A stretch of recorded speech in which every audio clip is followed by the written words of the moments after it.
das direkt so. Ooh, don't do that. Don't do that.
No, no, no, no. Wait, Keep what it do you want to shush. do? I don't know yet. I have to think it through. All right. Yeah, just please don't make waves. All right.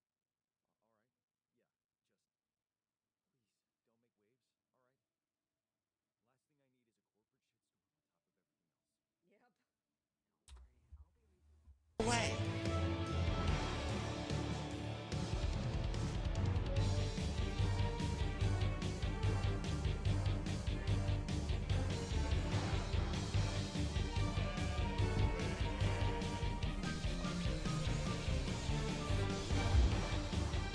Hit the target with as much speed as possible.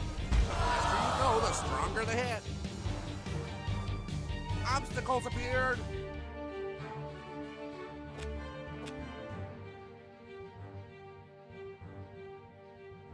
total, I think.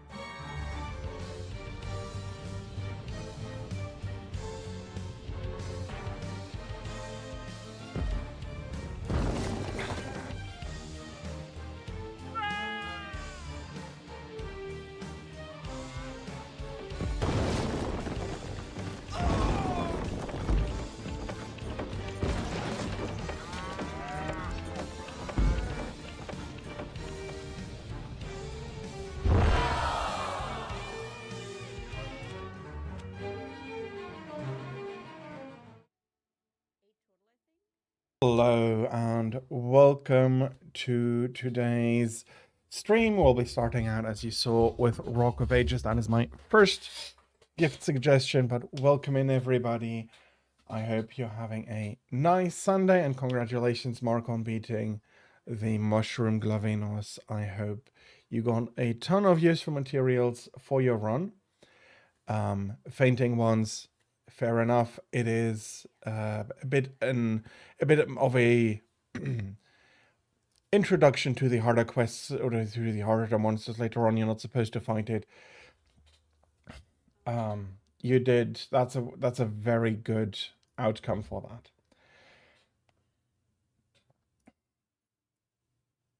Yes, it's Monday. Didn't I say so?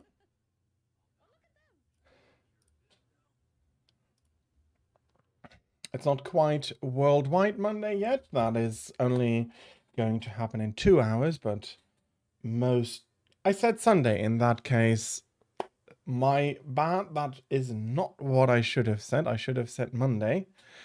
A little bit of a brain fart then there.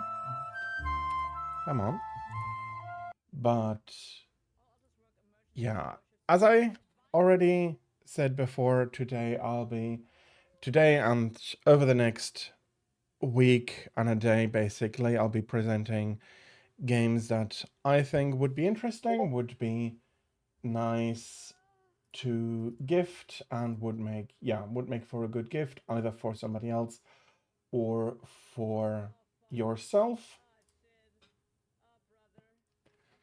And the first one is indeed Rock of Ages. There are 3 games in the series. I'll be showing you the campaign of the 3rd one, but all 3 have the same concept, and all 3 are very good fun. If he doesn't spawn, there's not much you can do. So, this game has a rating of PEGI 12. I do understand. I do mostly understand their reasoning. It is showing some violence against people, but in my opinion, it's a bit overrated. It's very much comic-like. So do exercise your own judgment here.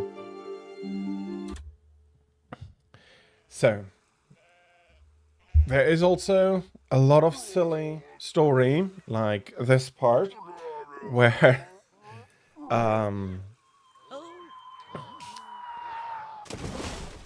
where they take stories and happenings out of older times and really just have fun with it, be silly.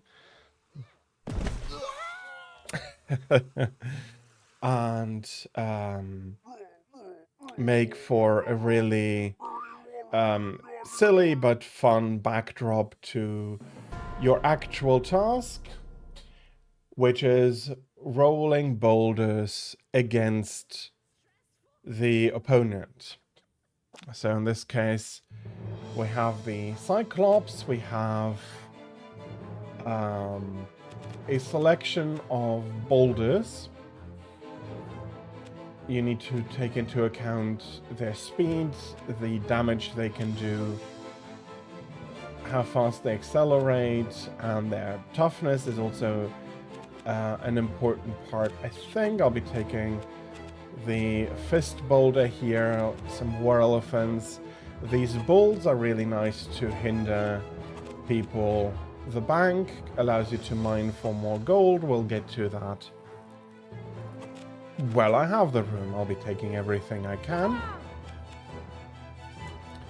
So you have a course, much like this, where you are going to roll against your opponent. Be putting down obstacles they have to overcome. I also ought to put down the gold mine. I hope that was close enough. Okay, so far as I see, there are only too...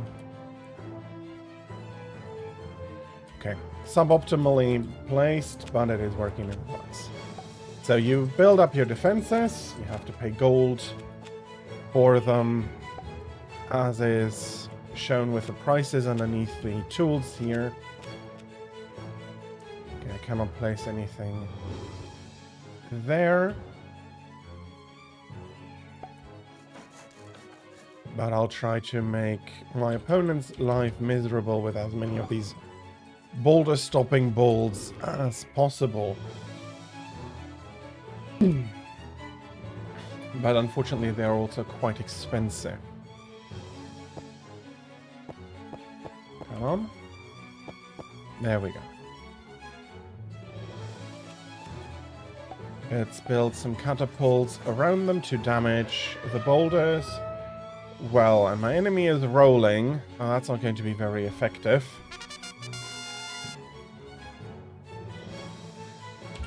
Okay, let's see what the Cyclops has built in our way. Okay, that was a stupid idea. There was a bounce pad down there.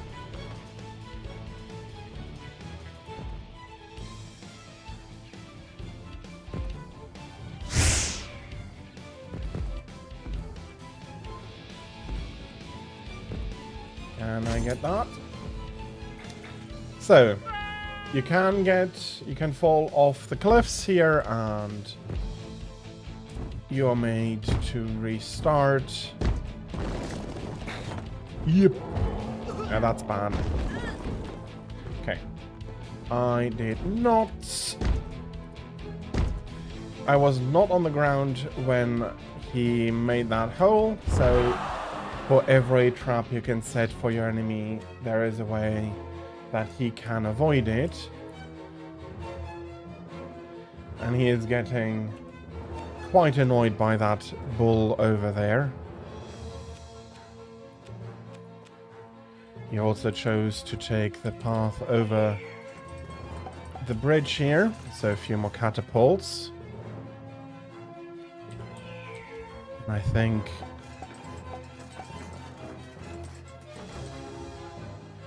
Oh, he just did go and pummel through this.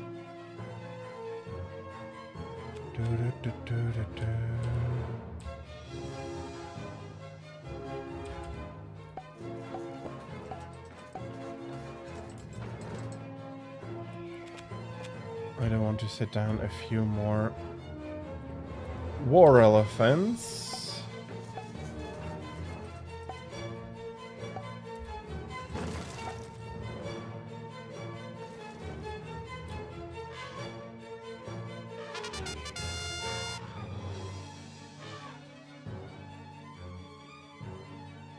So I don't think that boulder will make it all the way down, and if it does, it's so damaged. Boink. There we go. And I think I'll try for this cloud shortcut. No.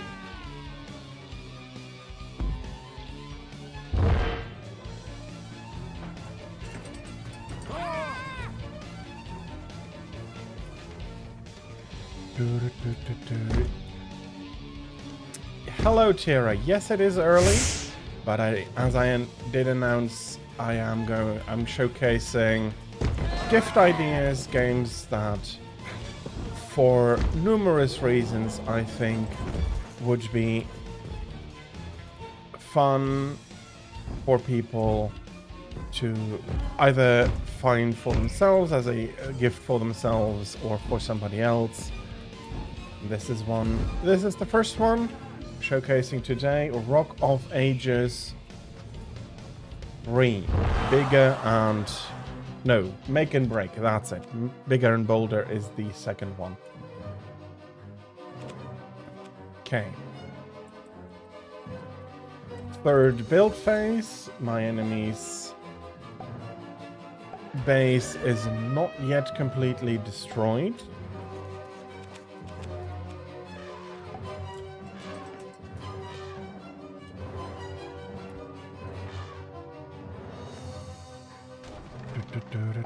I think that's another good one to put there. Can I put... Yeah, they're probably only going to hinder him. They're not going to do the massive amount of damage I was hoping for.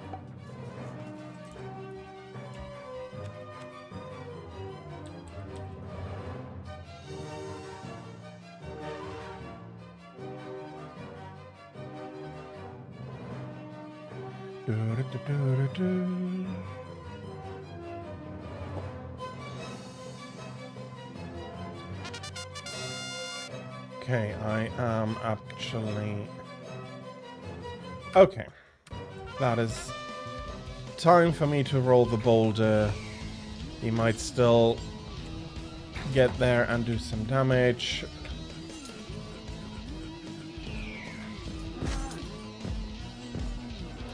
Okay, those charges are on the annoying end.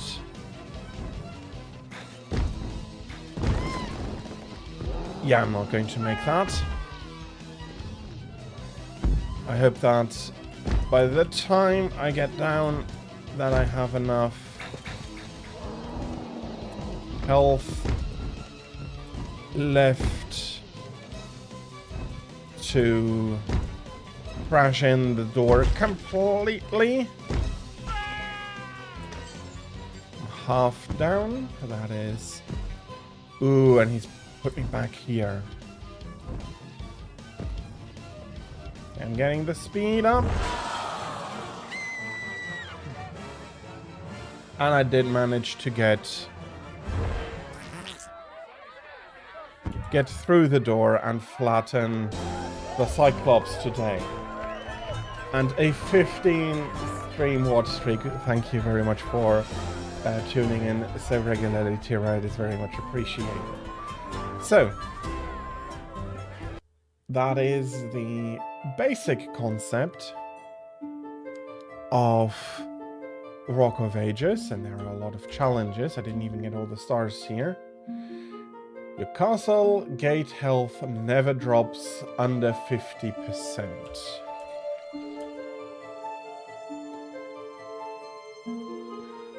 That is absolutely fair. It is still very early for you.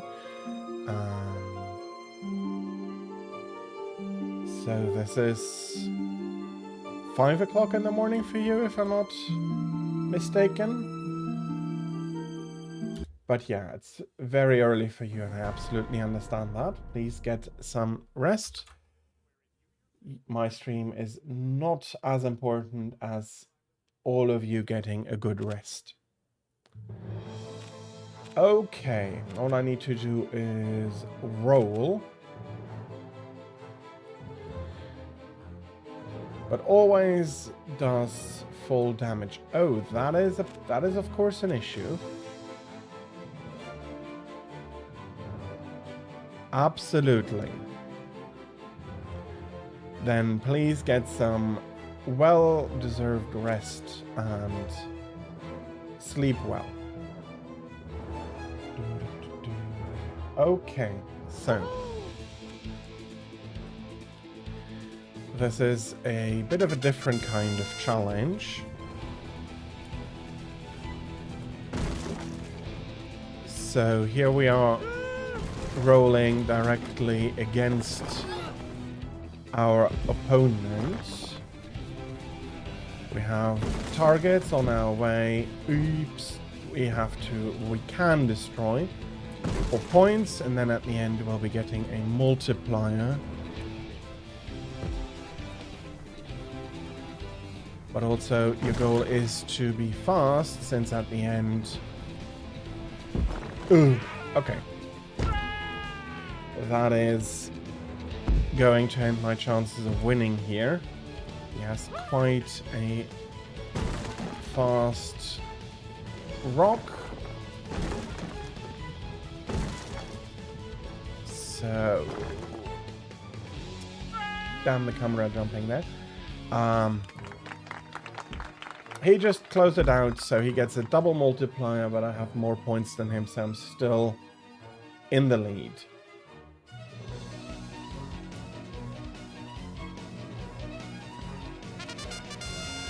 Well, I hope that it's not going to be too much of an issue. You sometimes have those days where you don't even feel tired.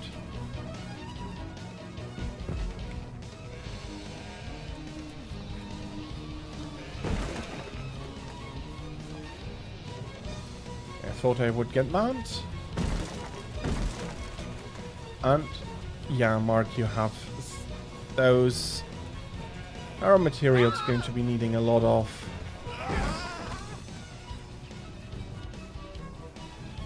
Okay, let's get around here.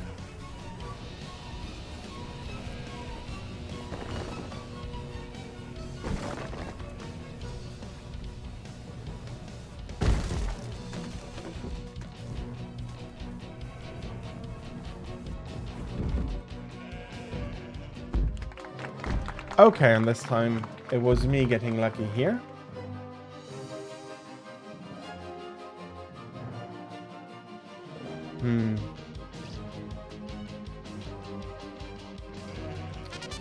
I can only speculate for you, Tira, but I hope that you either really won't need the sleep today or that you'll start feeling sleepy soon so that you can go to bed and sleep well. Congratulations on Gipsaros. We are happily continuing to roll. Didn't get too many points yet on this roll. But even with a moderate few points, I handily won the last round. And I'm much more here, and that must be a very decent multiplier. Yeah, that's a ×5. Absolutely going to win.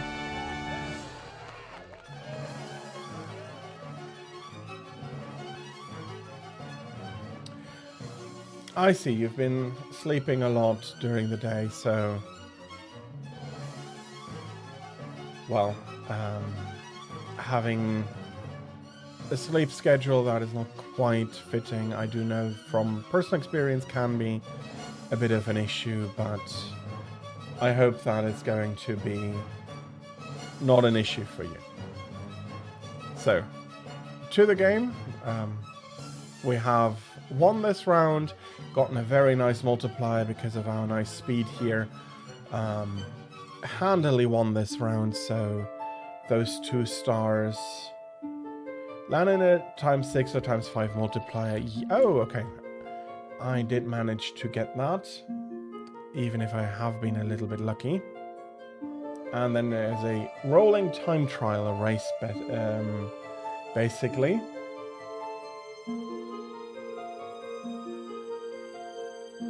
I see. So that, of course, will make it a lot. Yeah, you do go shopping and laundry, but if you're not doing very much, then it is going to become harder to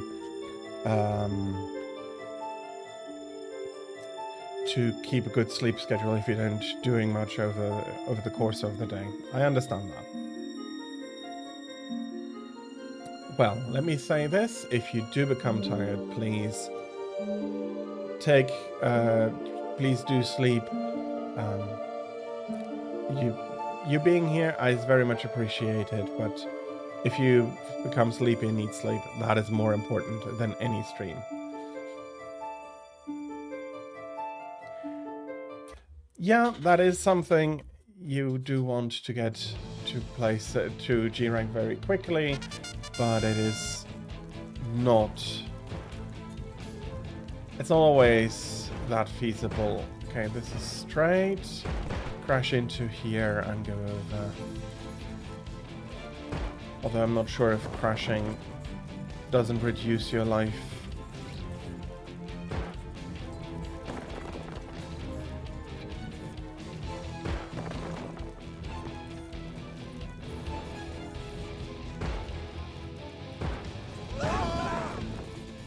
and gets you to, in this case, explode earlier.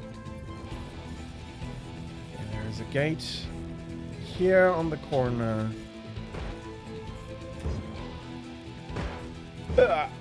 Nope.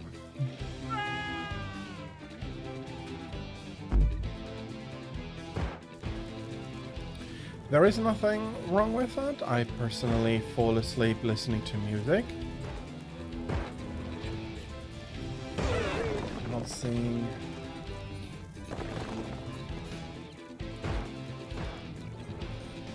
the best of jumps there. Ouch. Uh-oh. I did not plan on doing that.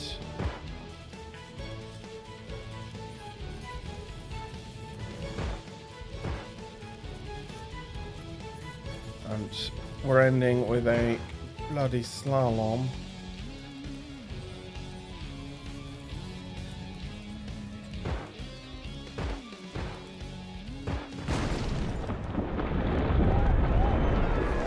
Okay, 1 minute 21 seconds is the gold medal.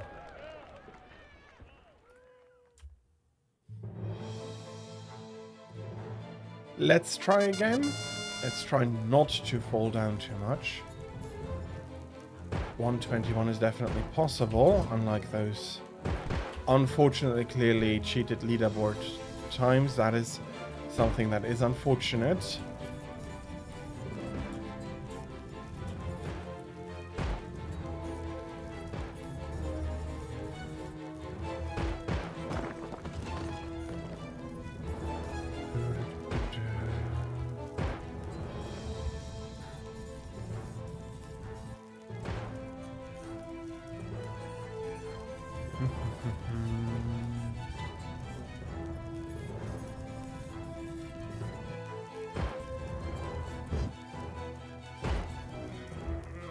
Okay, I'm not stopping enough if I take that shortcut like that.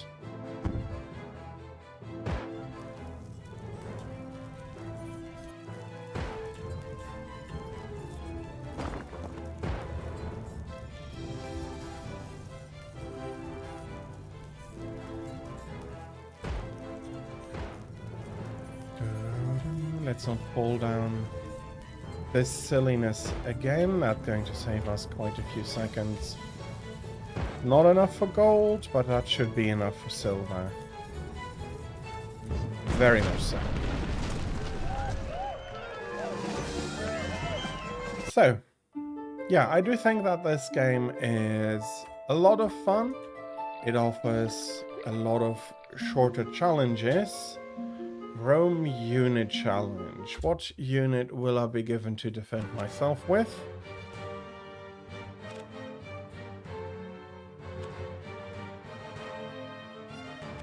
I'm not going to take the Block of Ages, even though he does full damage. It's going to be taking a very long time to be able to get down there. What do we have? Oh, we have these... the Galilean tanks.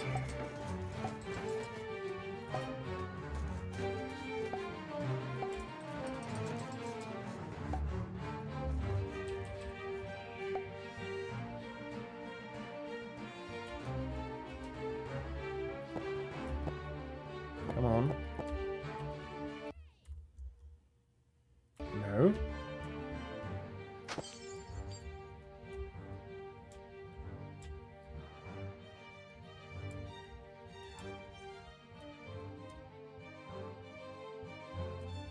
I'm wondering what the computer will be taking for his rock. Okay, a much more normal one.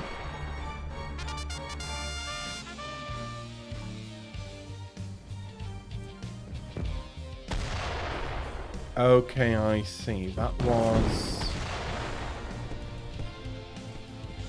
unexpected that the jumps are going to be so high.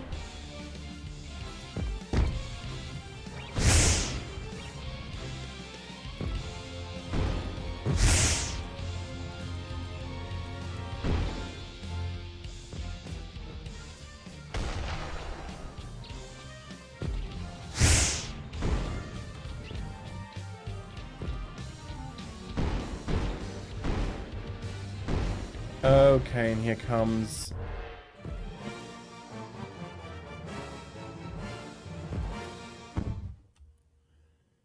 That was close, but I understand the course a little bit better now.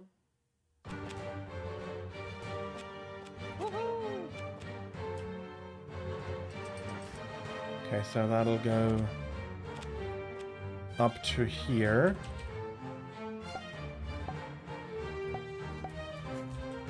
There is a lot of learning with these.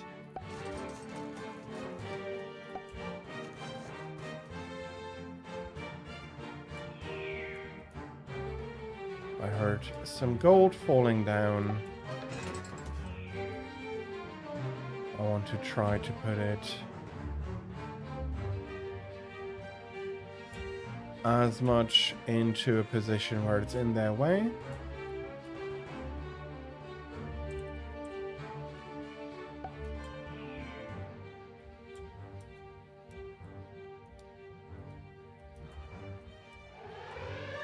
Okay, he's using the same rock again. And down we go.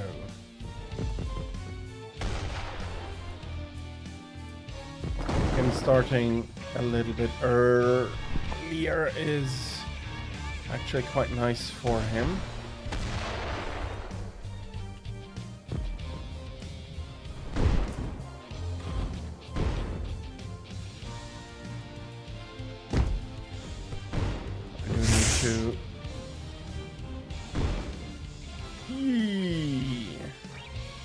Yeah, he is a lot more nimble.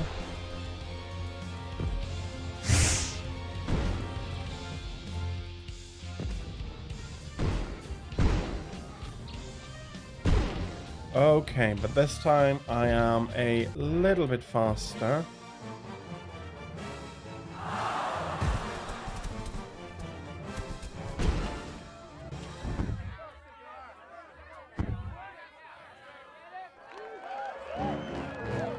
Okay, that was a clever idea.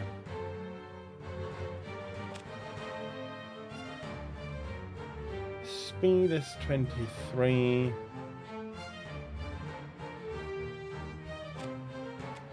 I'll be happy to help out when I'm playing Monster Hunter. Unfortunately, for a while here I will not. Okay, so basically he cheated.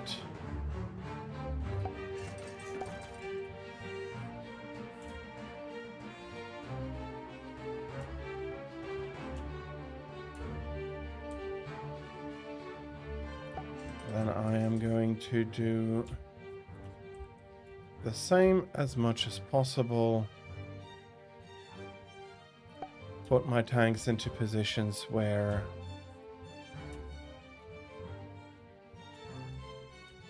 they are interfering with his movement. And having the same rock, I can at least start at about the same time. Oh, it's not really much more nimble, but he did manage to start earlier.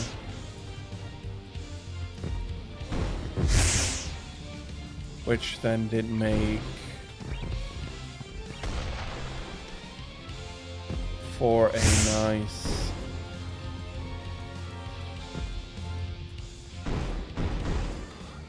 head start. Okay, in this case, this is going much better already. He has to wait on me.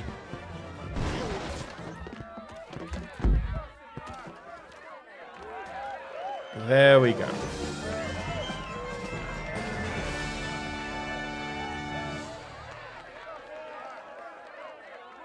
Yes, but the hyper monsters in GU can absolutely be a menace. So that's another nice start. Castle Gate never drops under 50. Reach the finish line while avoiding obstacles to score points. Let's try the obstacle course. We're fighting against Caesar here. Or Kaiser, depending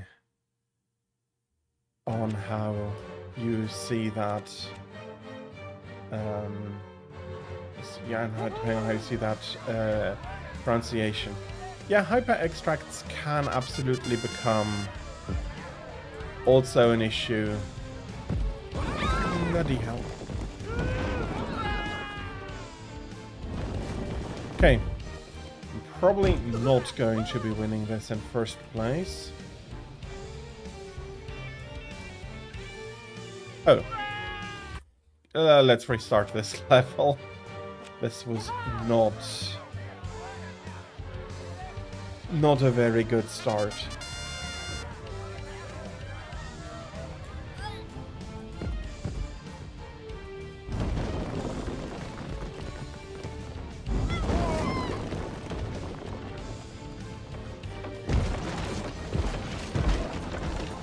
Yikes. That's another big drop.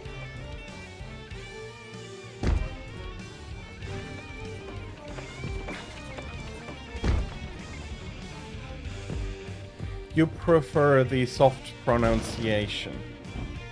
Absolutely. Oh, bloody hell, they're pummeling me here.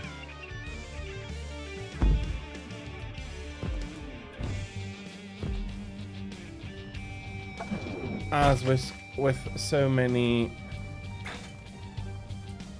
racing games, you'd like to see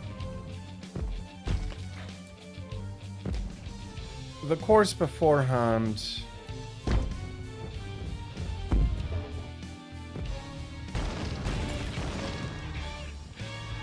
There are so many explosives about here.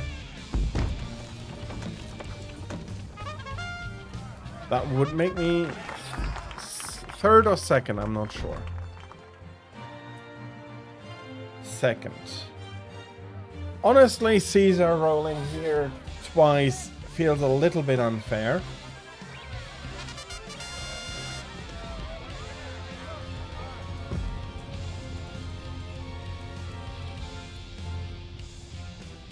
Oh, bloody hell.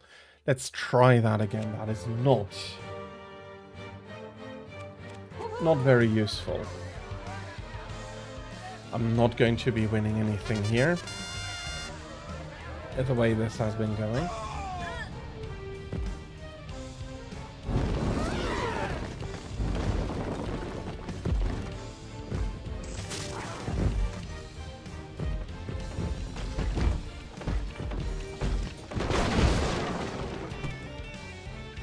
Okay, I wonder what is the idea behind that springboard.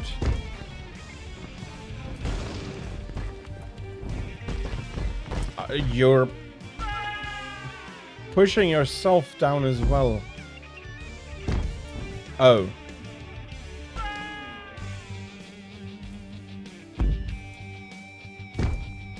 Okay. The first round this turn is going to be absolutely my loss. I'd be happy if I even get down there. Yeah, I'm not getting down. Oh, I can try again. Let's try. Completely again, and if it doesn't work this round, I'll be moving on to another event here. There is more than enough, and there is a lot still left to unlock.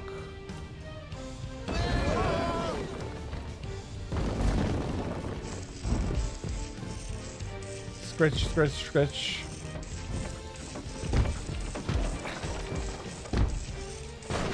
The scratching itself is not the big issue. What the?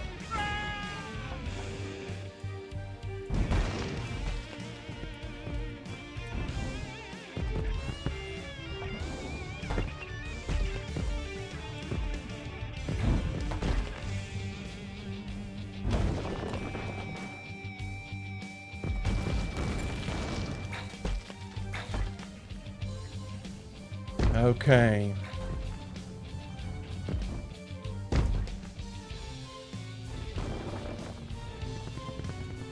This is not looking good.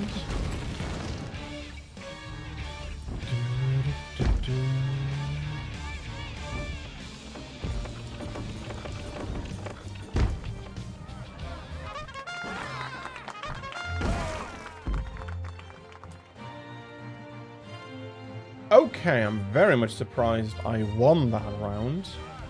I had no...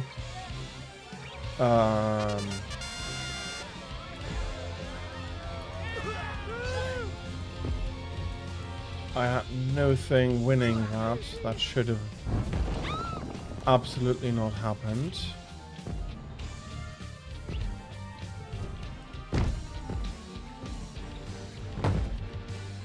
There's a huge hail coming in there.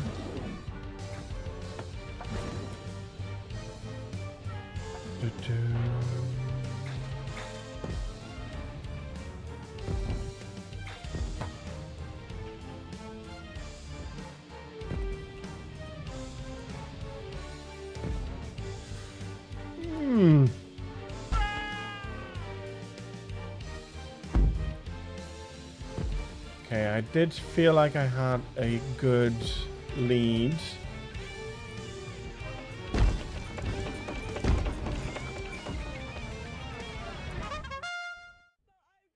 Okay, this one feels a lot more deserved. And with that, I also won all rounds. So a few more stars and destroy the enemy's weapon stash. Another race against the time.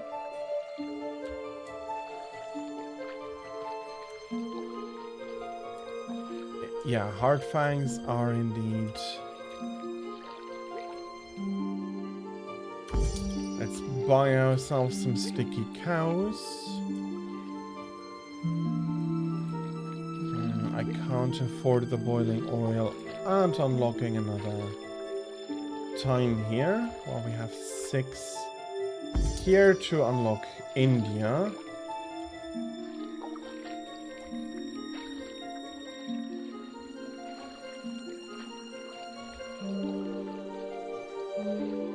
Let's unlock the boiling oil. Oh, okay. I'm not spending the stars. Once I have them, I can unlock the item without spending on them. It is just... Okay, I see. That is actually really nice. So you're not making stuttering progress. It's very... It's going to be very clear and very linear. Just gather stars slowly and surely and you'll be able to get to everything. Okay, let's do another unit challenge here. With springs.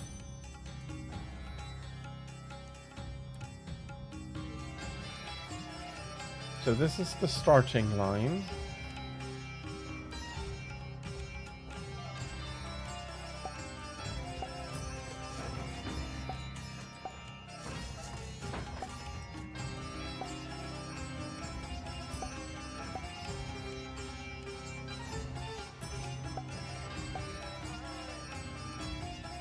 Okay, and this is my castle, not the opponent's castle.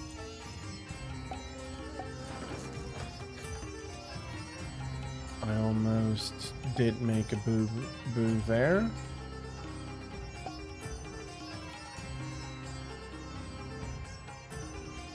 Is there any gold that has fallen on my course?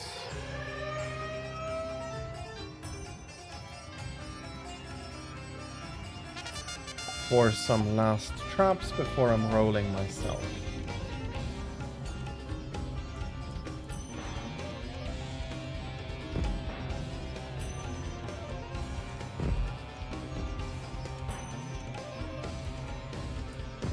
So far, my opponent's traps are easily enough circumvented, but on the other hand, so is he circumventing my traps?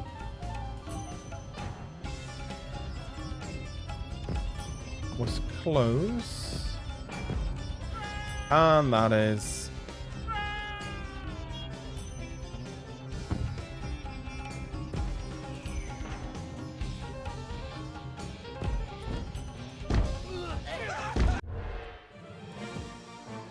Oh, damn, he was quicker. Your cats betrayed you.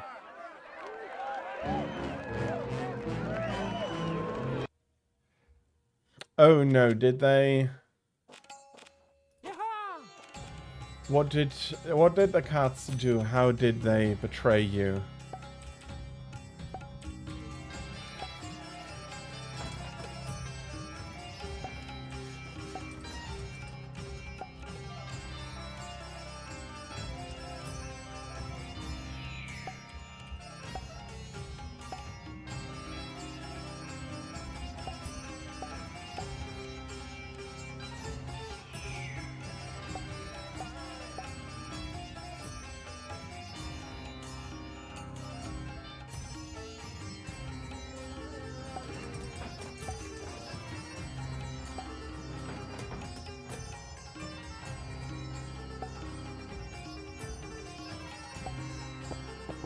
Okay, and I cannot place any more here.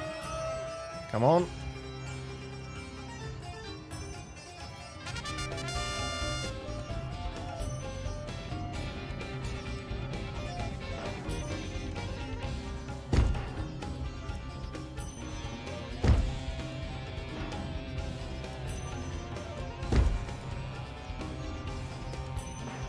I think I took the lead on him.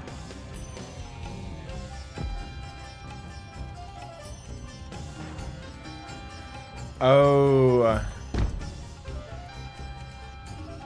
Yeah, that is very unfortunate.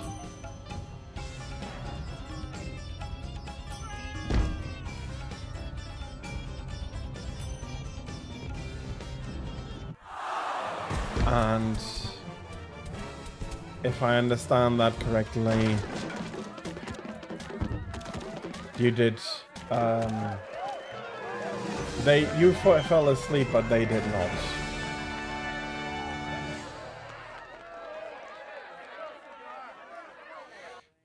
Yeah, that sometimes happens. They sometimes want the glory for themselves, and that is then going to be, unfortunately, that. Yeah.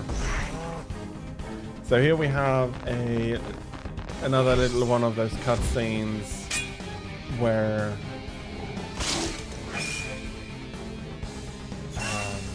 they show stuff out of Legend, not quite seriously and not accurately. They're just having fun here.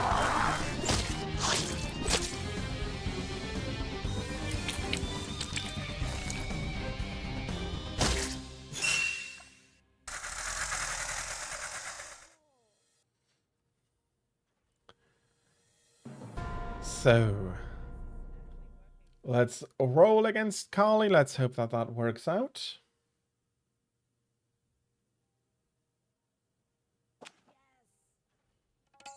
What shall I bring? I think I'm going to go with the Fist Boulder.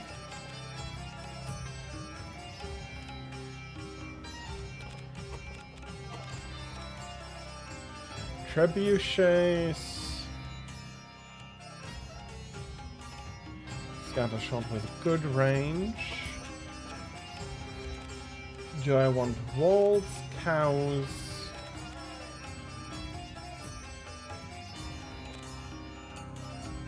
Or tanks? I think I'm going to go with the walls as usual. Let's have a look. First off, let's have a look for the mining spots. Okay, there it goes a lot.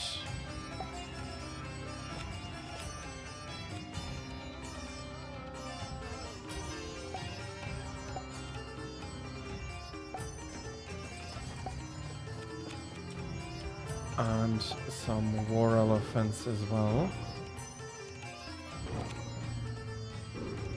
I'll be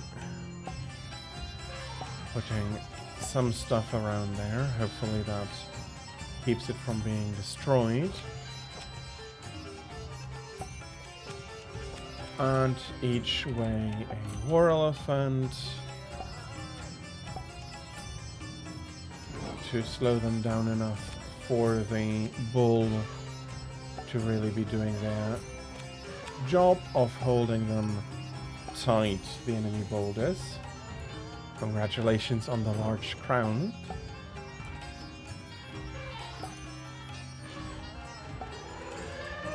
Okay, the enemy is rolling.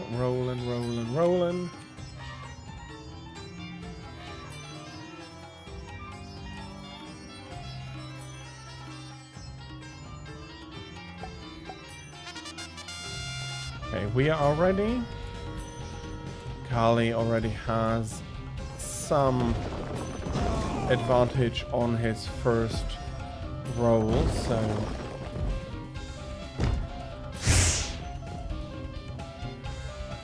oh, that is not enough to really get anywhere.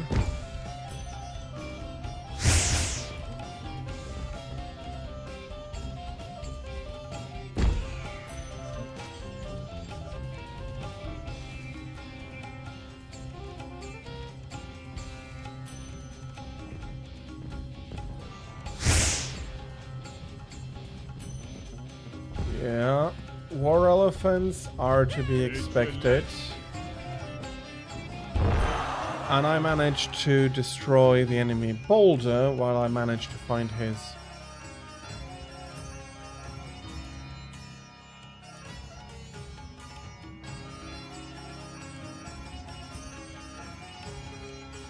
His gate.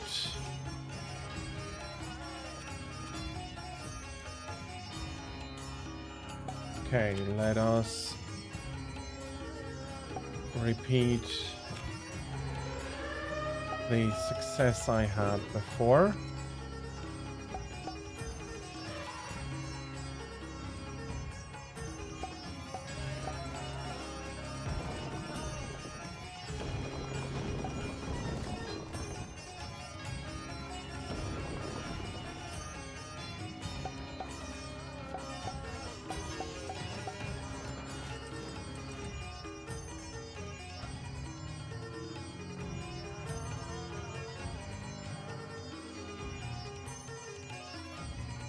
Okay, will I have the chance to destroy the boulder again? At least I'm doing a lot of damage already.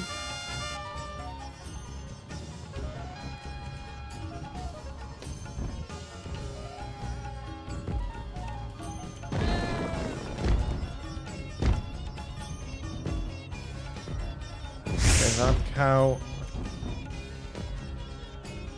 really did not come at a very opportune moment.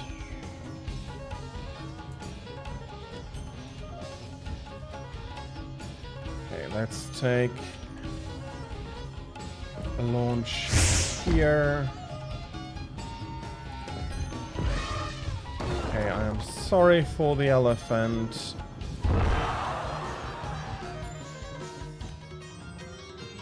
Okay, he's still on his second roll. I have no idea where though.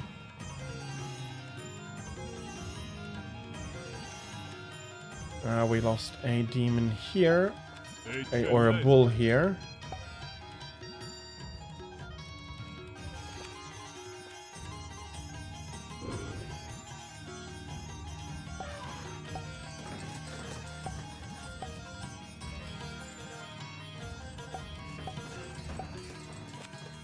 Let's put some scatter shot everywhere and fill up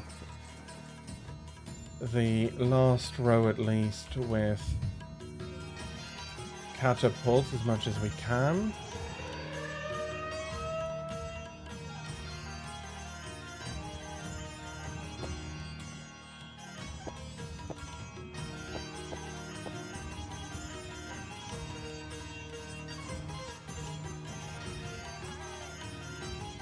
yeah, him wanting to avoid the bull there that is burrowing the bulls. The boulders is not a very smart idea if you slow down them. You do want to be fast across their range. Okay, that was too far.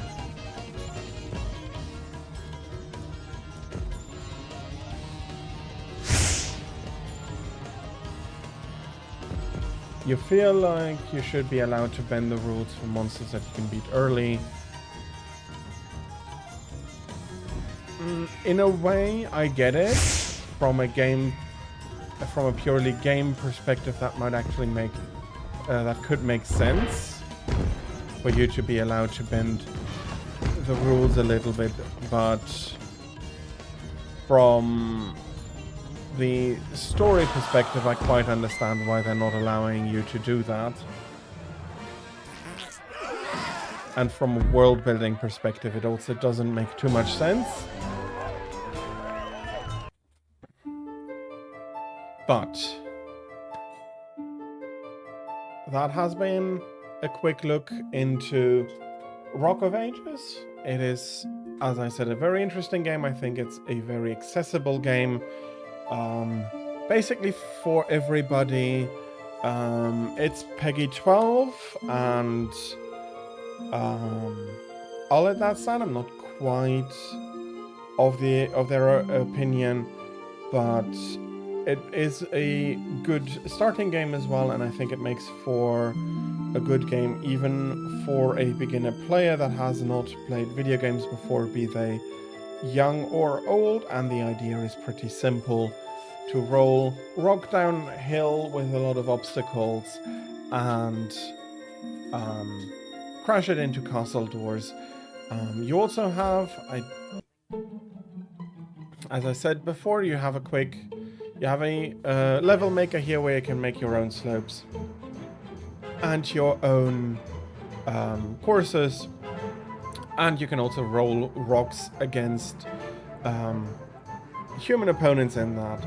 So a very nice idea there, and a very great game in general. So that is the first game done, and in order for me to be able to get through this, I'll be taking regular breaks every top of the hour. So I'll be taking a 5-minute break. We'll have the ads running there as well, so that nobody is going to miss anything. And I'll be preparing the next game. See you in about 5 minutes. And because of that, thank you all in advance for your patience with this. Thank you very much, and see you soon. Wait, the miner has hurt himself in the kitchen. No!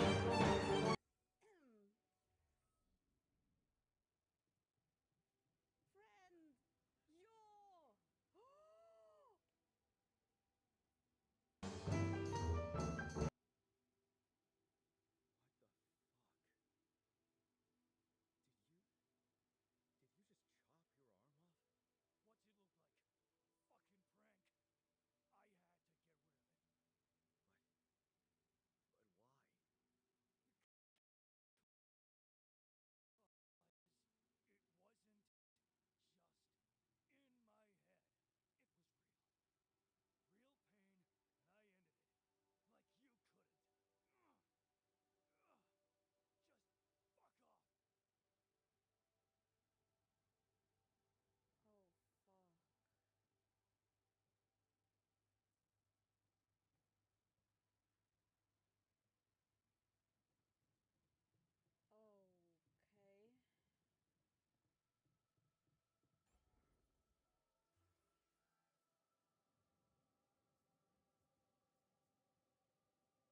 infirmary?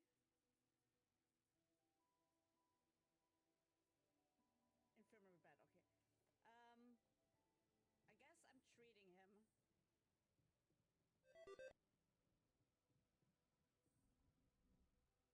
him. Wait, was it the...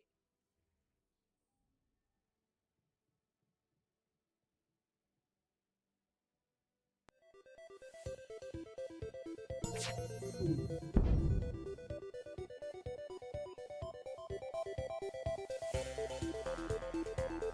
interests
Welcome back. in mind. Thank you for your patience through the advertisements. As you just saw, our second game is FTL. It is a roguelike and it's a little bit of an older game.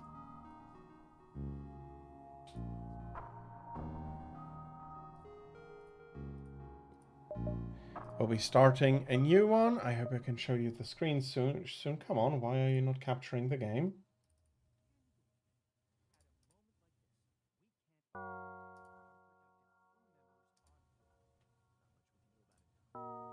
There we go.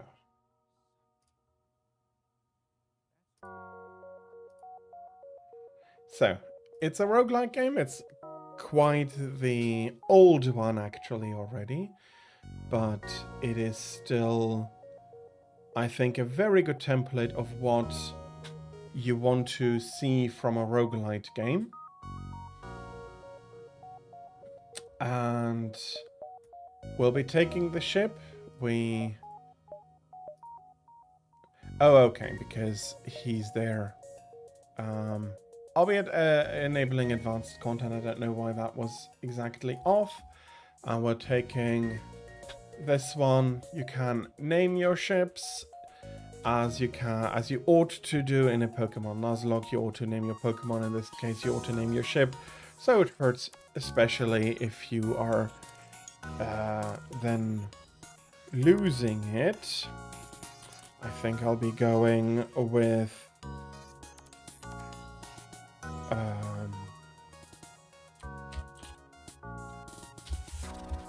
a little bit of a joke, half serious but also jokingly. So we'll be going into an easy run. I'll be showing you why I think this game is so interesting. So I hope you will be enjoying it as well.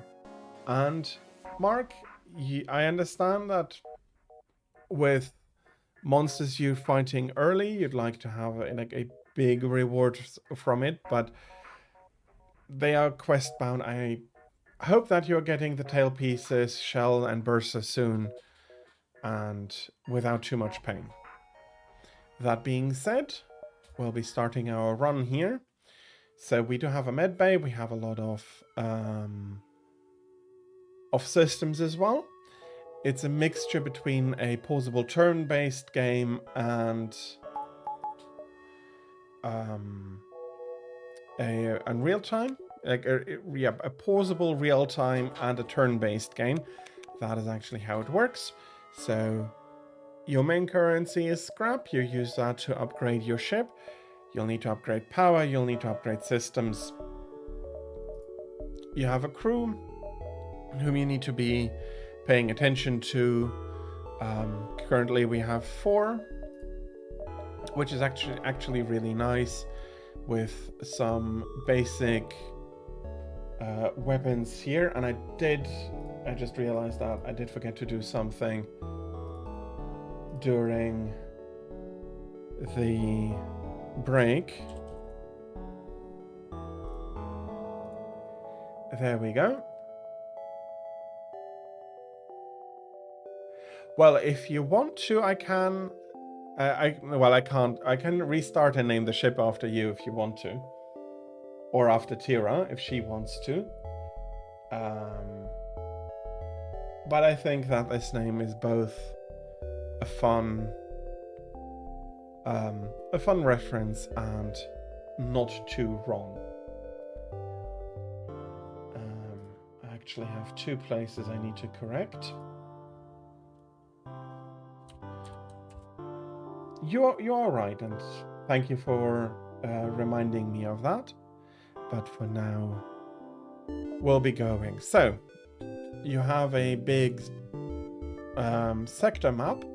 This is a civilian sector, and in your neighboring sectors, you'll be seeing events. Like here's a distress call. This is a nebula, so the fleet that is pursuing us will be not quite as fast, but I think I'll be going to go to the distress signal and then see what they want. So we have encountered a refugee ship adrift in space. It looks like it was fleeing the rebel advance and ran out of fuel. The distress beacon is active, but you're not sure if anybody's on board. Let's see if they answer. They're running low on supplies. We do not have the supplies they request, so that is unfortunate. Okay, I can either jump over here. Let's jump into the nebula. It gives us more option for new targets.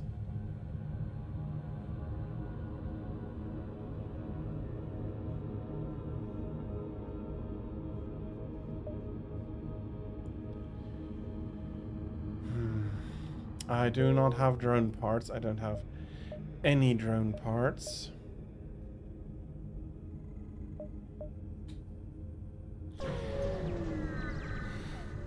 And so it's a journey trying to upgrade your ship, escape the advancing waves, and all of that. We have a pirate scout. No, we need some scrap. We will be needing to fight you, and you can target individual systems as long as you can see their ship interior. Okay, that is unfortunate. I hope he can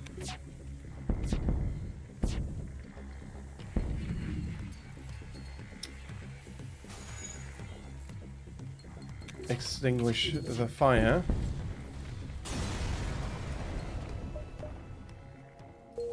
Okay, that was very useful. And for this fire, I will just open the bay doors here and let the fire run its course. It's unfortunate that I got hit so much, but there's not really much you can do when your shields go down.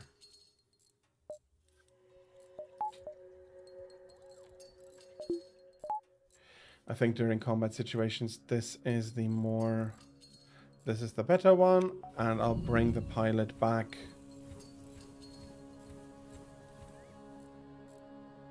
to heal up a little bit here.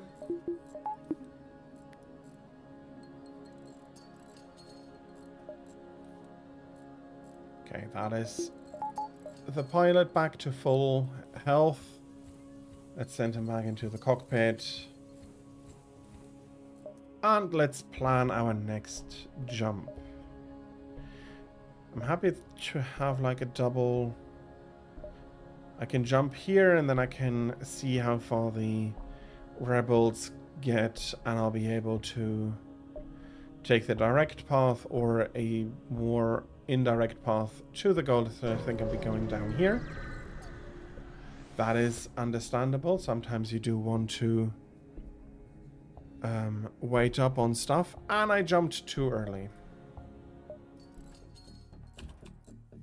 That is very unfortunate.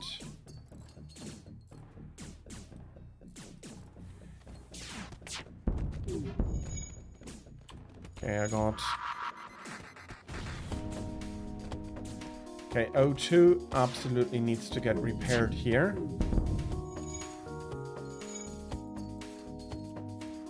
And I do want to target their shields as well.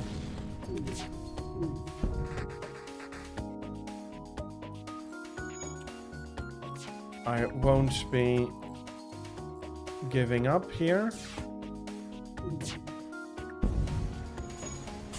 Okay, we took a little bit of damage. Our crew took a little bit of damage.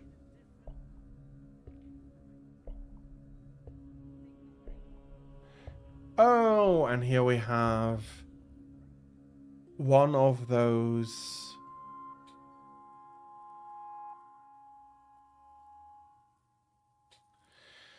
One of those interesting decisions. So, we saved a ship from pirates, which is a good thing to do.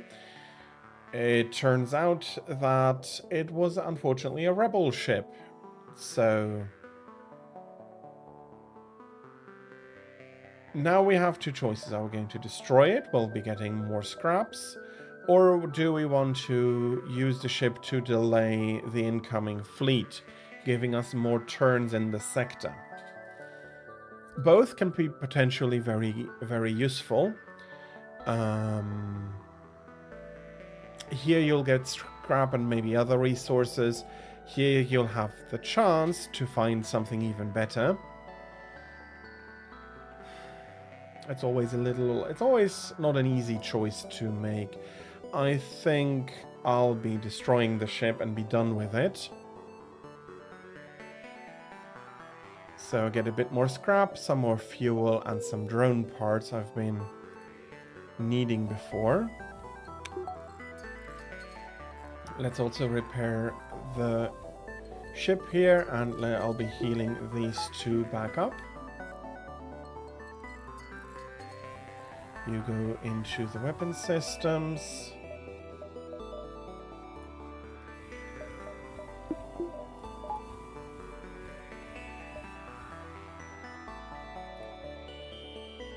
No, you're not the pilot, Philip. You're the engineer there.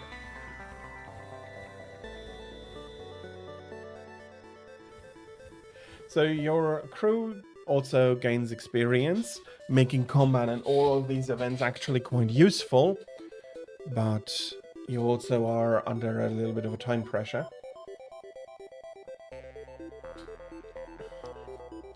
I am hoping to actually find a shop.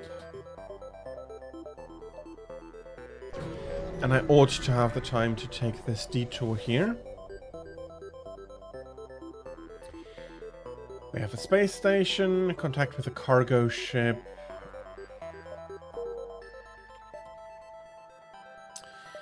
So all the way up there.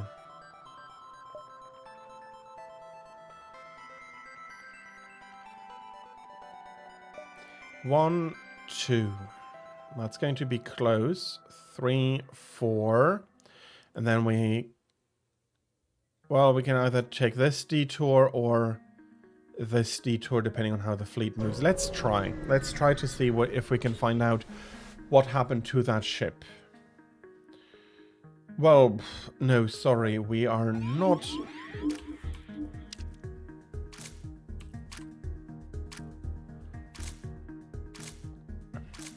They took over our crew members here. I absolutely am not happy.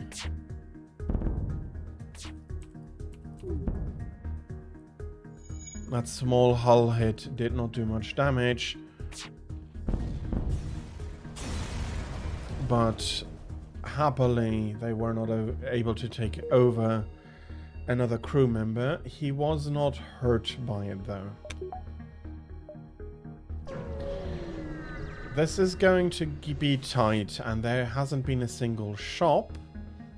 Oh, we have some debris. We have some more scrap coming in, and we have a new weapon. How much power do you need? You only need 1 power. Charge time 10, 9 seconds, required power.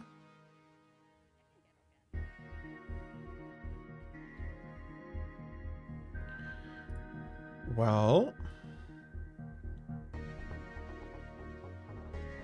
since it needs the exact same amount of power, I'm happy to have it. Okay, let's add 2 bars here, and we do some work on here. And I have enough scrap left to get some better surveillance on the enemy ships. Let's see what the quest is coming up here with. You find the missing cargo ship docked to an empty space station. However, the whole sea appears to be empty and there are no obvious signs that anyone is inside the ship or station. Everything looks abandoned. You dock with a station to take a look inside. So we're having some pirates coming in here.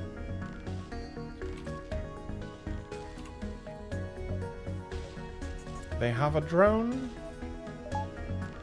We have double shields now.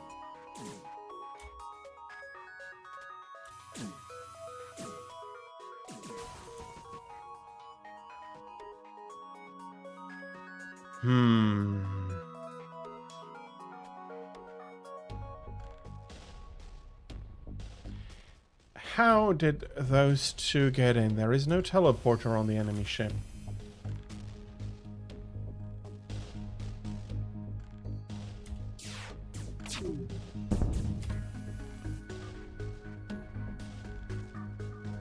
So I hope I repair it faster.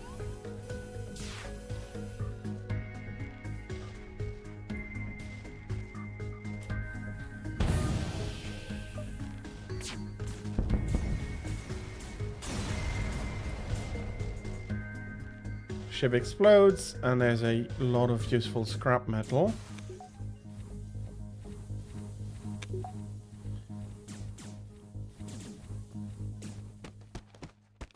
Come on, user. Okay, there are already 2 in there.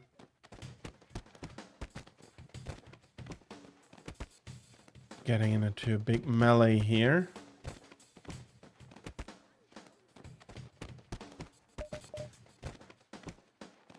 Somebody needs to repair the O2 already.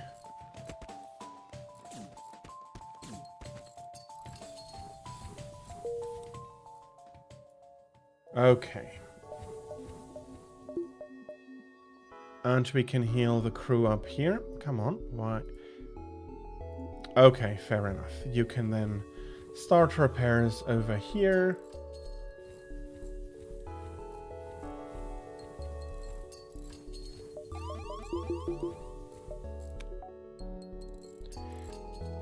Why is oxygen reducing?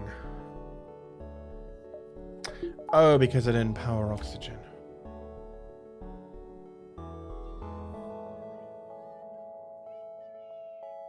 Okay, it's low, but it's going to be enough. Let's repair here. We won't be able to jump out otherwise.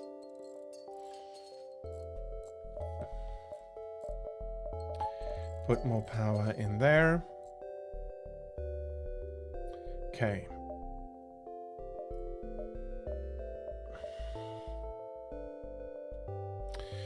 I am double shielded. Colt, hello, welcome in. I hope you're having a lovely Monday. It ought to be Monday for you as well already. I think at least. So yeah, I'm currently showcasing games I think might make for a good gift idea. This is FTL, Faster Than Light. I am not a fan of the subtitle. Yes, FTL stands for Faster Than Light, but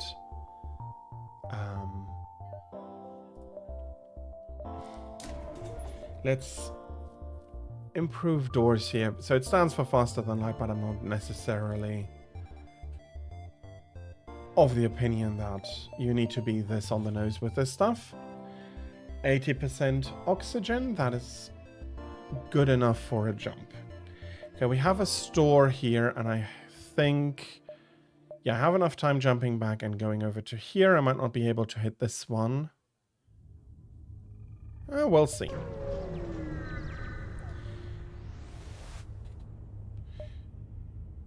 But also going to the store was not all that useful. I can sell some weapons, but I'm not going to be doing very much else.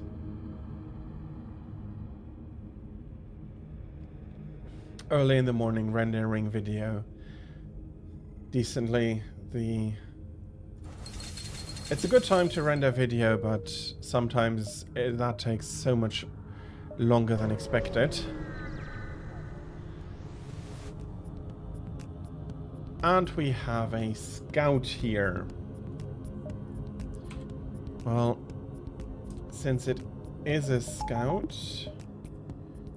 let's put as much damage as we can into their weapon system.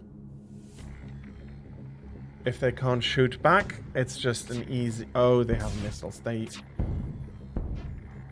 can circumvent shields.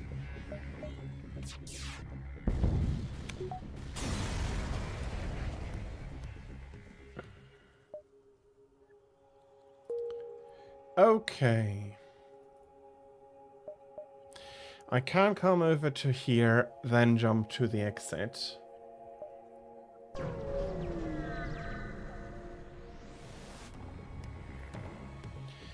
We have a pirate scout. Once you arrive, your screen lights up with warnings. A nearby pirate seems to have advanced hacking tools and have tried to shut down your engines. Okay, so the engines are barely operational.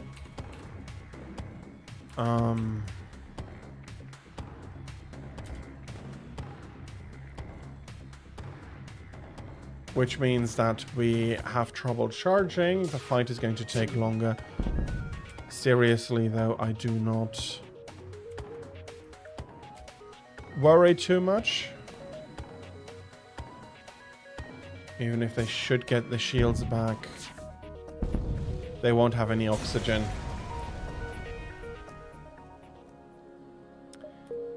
Okay.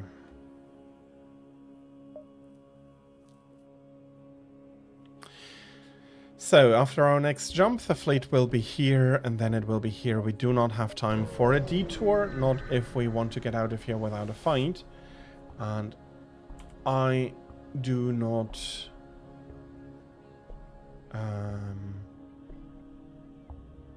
I do not want to risk that. I don't think it's going to be worth it.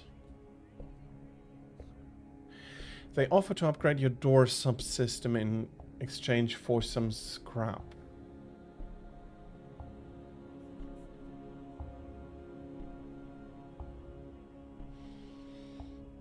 Yeah, editing is one of those things that always takes longer, at least than I thought it would.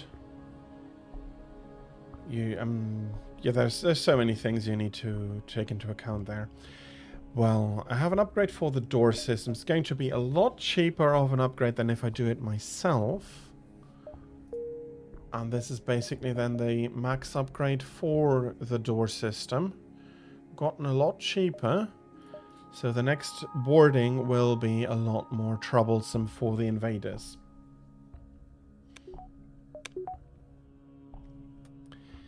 And now this sector is basically completely overrun by the rebels.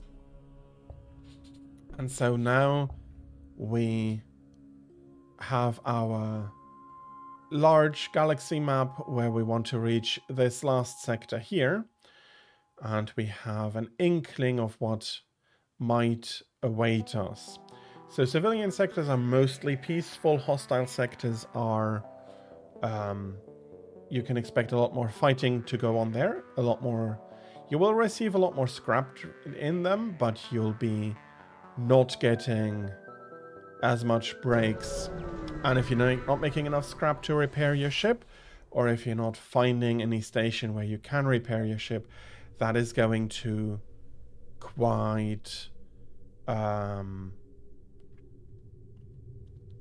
be quite troublesome. We can't see any of the subsystems here of potential enemies. And we only have a single jump we can do here.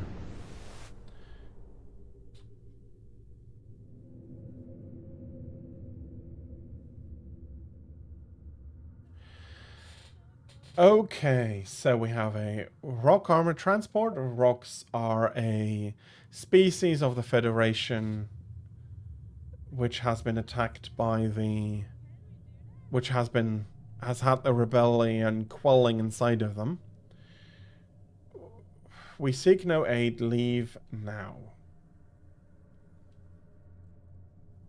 I'm not going to shoot at them. It would give me scrap, but I'm not going to do that. Let's see what the distress beacon, on the other hand, is about. Once you arrive at the location of the distress call, a civilian ship hails you. Thank you for responding to our beacon. Our FTL navigation has gone haywire, and we can't plot a course to the nearest depot to get it fixed. Could you lead us there? Why not?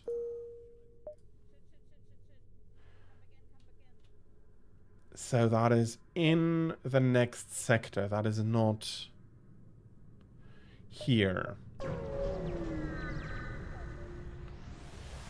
Okay, let's jump here a bit more. Your crew are constantly looking out of the windows, checking for hostiles.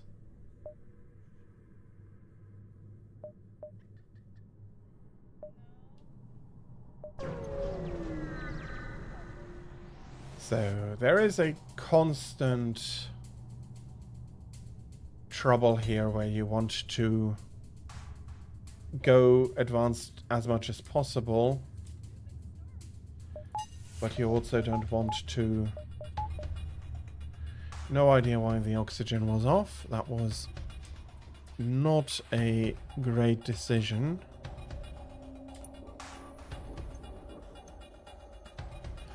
Luckily, it doesn't look like they have any kind of teleporter here, so I won't have unknown crew running around on my ship.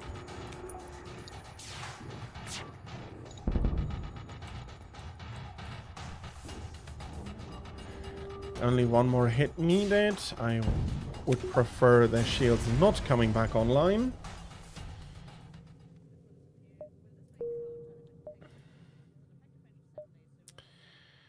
Can I jump? Yeah, I can do these few more systems here. Worried that the rebels have arrived so deep into uncharted space, even if it's only... Okay, we're getting shot at by a surveyor ship. I hope that doesn't accelerate the fleet's jumping.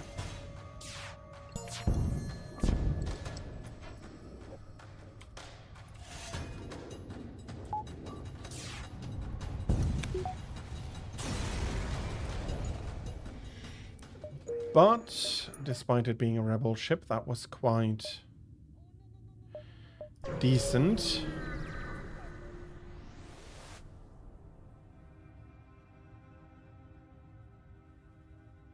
Your ship emerges quite far away from the beacon. No.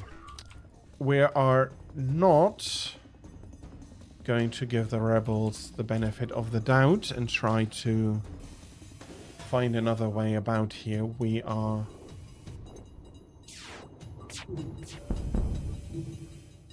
going to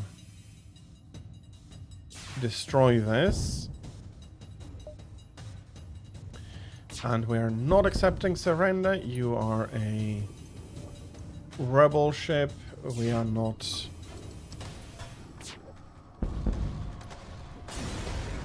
interested in your surrender. You made a choice, and I do not have the luxury of you reporting me to the fleet later on when you survive. Another Mantis ship. I am not a fan of them, but if this is their hunting ground, we do have to deal with that.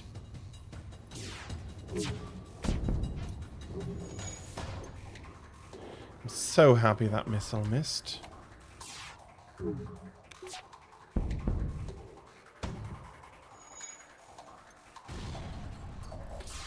That was unfortunate.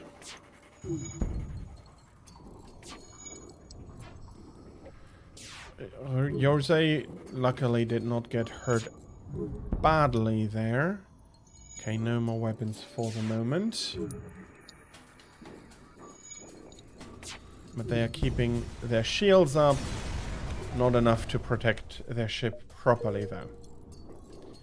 Okay, we need some repair here. And then I'll be sending him to heal up.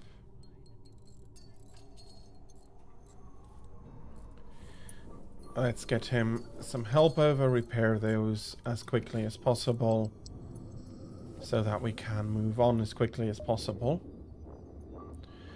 And I absolutely need to be careful not to remove power from the oxygen when doing these jump preparations. Okay, they are coming along quite slowly, so I can take a little bit more time to get to the sector exit here.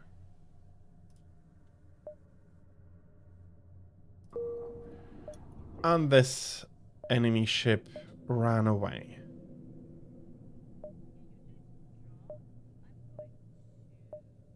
Yeah.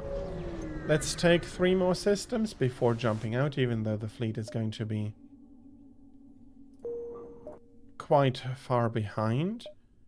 Is this...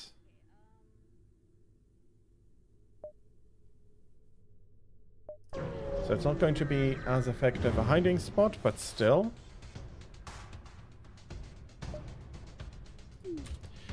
And we have some rebels waiting for us here.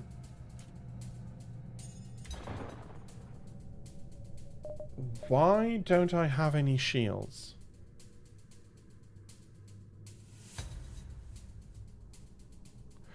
My reactor's only working at half capacity.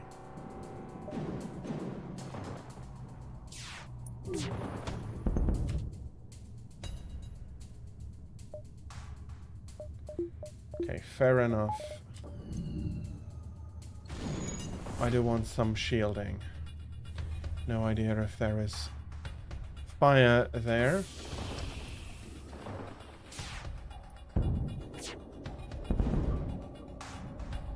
Okay, all in all, it looks like for the rebel ship it was not a good idea. They managed to inflict some damage, but nothing major.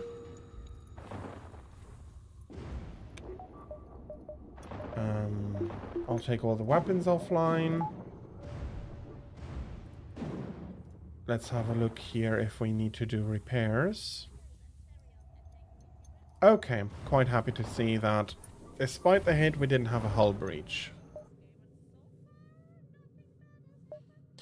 We have a store here, and we have a nice collection of scrap to buy stuff with.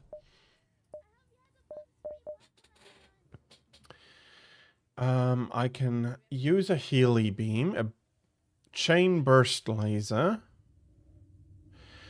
Decreases in cooldown the more it fires. It does need a little bit more power. Your crew is safe in clone storage even if the system is off or broken. Allows crew bomb teleportation and mind control even to work through super shields. Burko is a telepathic slug.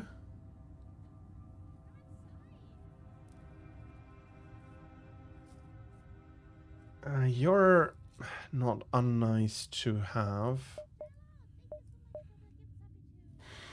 And having some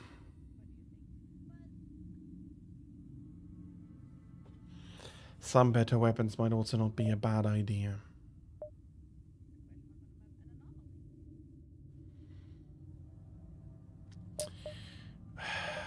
Let me get this. Let me get you onto the ship. Let's put you into the med bay. That is going to give us power for the med bay, even if... No. Bloody hell, that's not what I wanted to do. Let's have you use that med bay immediately.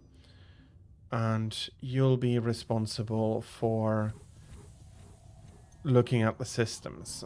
I do understand that it's not working right now, but in the future that is going to be very helpful for us. And let's go to the exit. Next sector. Do you want a civilian or a hostile sector? I think I'm going to go hostile, civilian, hostile, civilian. Let's try to get as much stuff as possible. Many alien settlements and stations located here are now watched over by an almost equal number of rebel bases. Yeah, they'll have to work really hard here.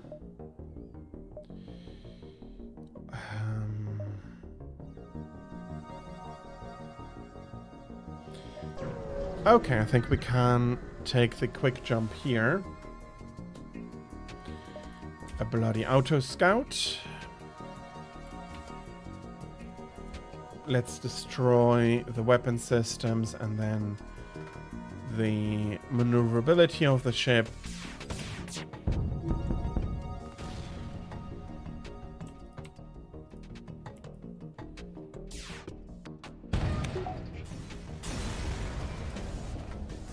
And that's another broken apart ship. I did miss to do something. And I can have a little bit more power for it. I cannot yet power the weapon system though. Okay, let's get back to the basic laser until I have the power to... the power blip I can put into weapons to power the chain laser. The ship you were escorting jumps nearby. They are happy we helped them.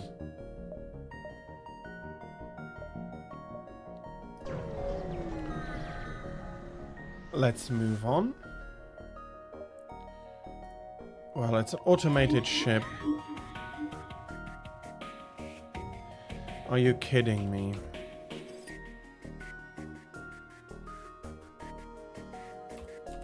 That's seriously a good takeover.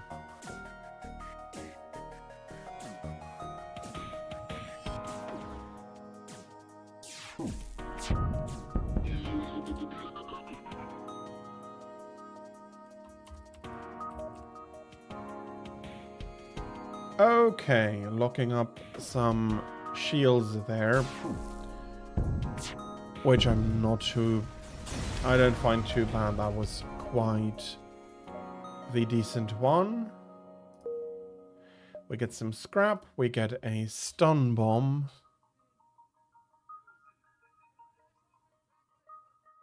Self-teleporting explosive that does 1 ion damage. requires missile. Well, we have enough to do this.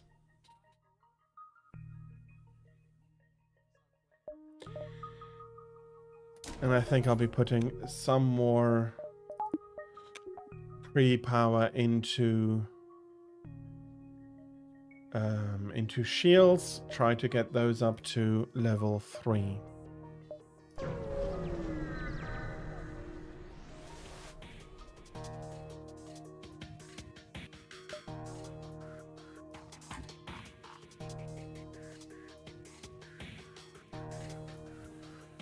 Well, I don't think I want you to be able to go very far.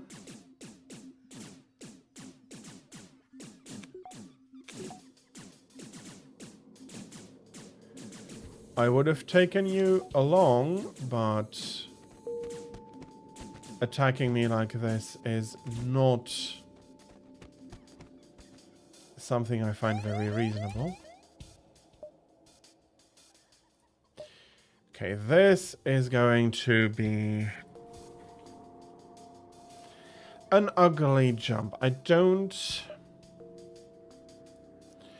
immediately feel like that is going to be a catastrophic jump. Even if we are jumping right into a fight. Okay. We cannot let them get away.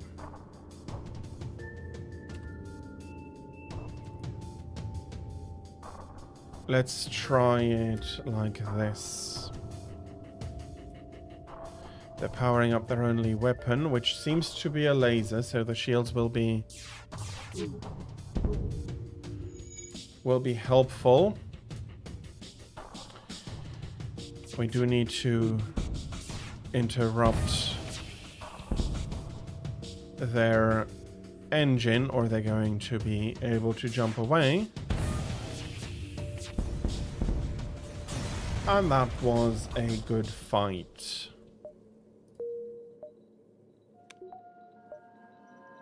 Even though it was quite painful in a way. Okay. I'm not sure if we're going to be encountering any shops here. You enter a system bustling with rebel activity. But we can just get through. There is a distress call here. After that, if we had the scrap, we could still...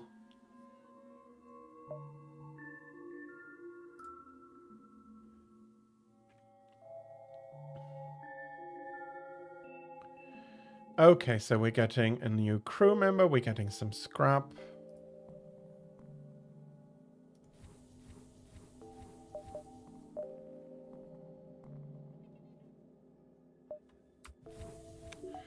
Not quite enough. No, you'll be working the door systems, don't worry.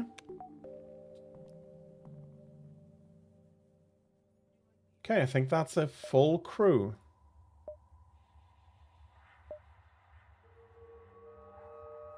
That looks like a full crew, and I think it is a full crew.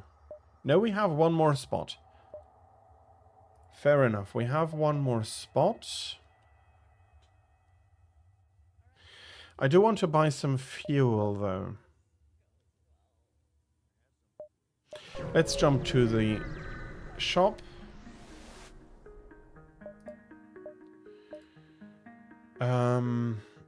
Yeah, I can sell these two.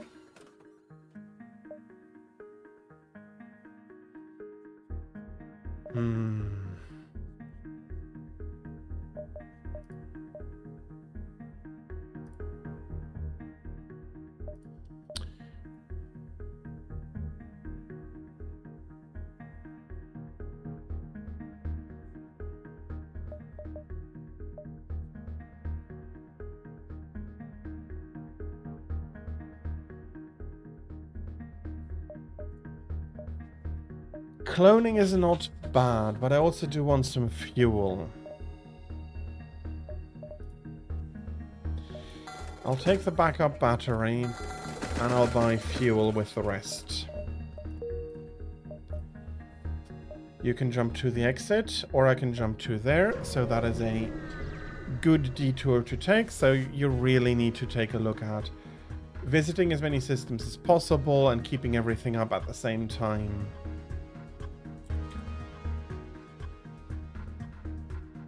It can be a little bit of a challenge, but it is that challenge which makes the game absolutely worthwhile playing.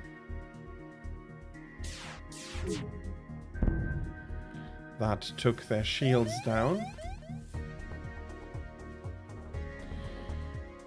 You're close to a pulsar. Periodic waves of electromagnetic energy will disrupt your systems. Well, let's hope that that disruption hits them worse than us.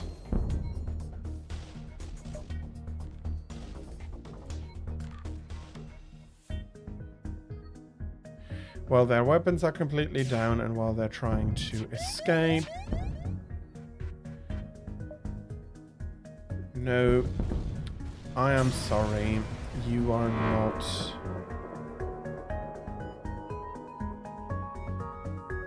I am not going to show you leniency.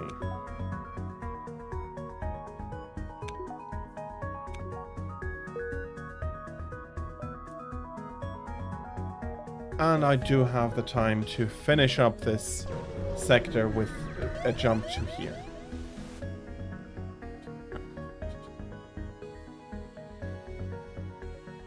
I see a civilian space station with heavy damage. You receive a message. We've been hit hard by the war. We need more drone parts to speed up our repairs. We'll buy from you if you have extra. I was absolutely willing to sell. That almost gave me the upgrade I wanted.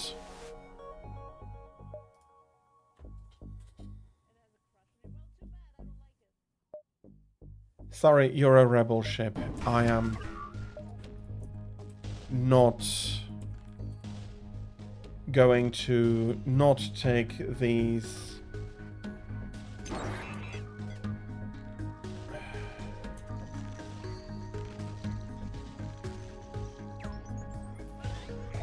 Very juicy supplies.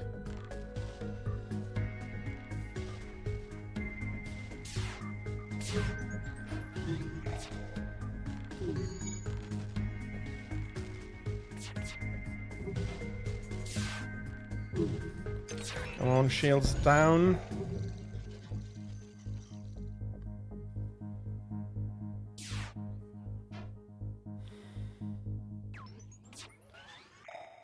Them trying to... Bloody hell, okay. They managed to jump away and I'm not getting a... I'm not getting a bonus here. Okay. So, we won't be jumping to the next sector, we'll be ending here. This is also only a showcase of all the modules, all the ships you can get. There is a lot of variety, while the goal always remains the same. Jump through all the sectors in order to get to the end. I'll be showcasing the sector map again. That also always slightly changes, so there is a lot of variety there. There's a lot of different encounters, and I do think it makes for a very, very good game. Also for beginners, yes, you do need a level of you need to be resistant to a certain level of frustration, because it will absolutely it can absolutely be frustrating. You can have runs and runs and runs where you don't even get close to the goal, and then you have that one golden run which gives you everything you've been hoping for. So if you have that, I think it's a very decent game also for beginners, and it's going to be able to offer you a lot of different experiences. It's a game where you're going to write your own story. There is little overarching stories. You need to, in your head, put this into a story of yourself. If you enjoy doing these things or you enjoy the challenge of those runs, it is absolutely a game for you.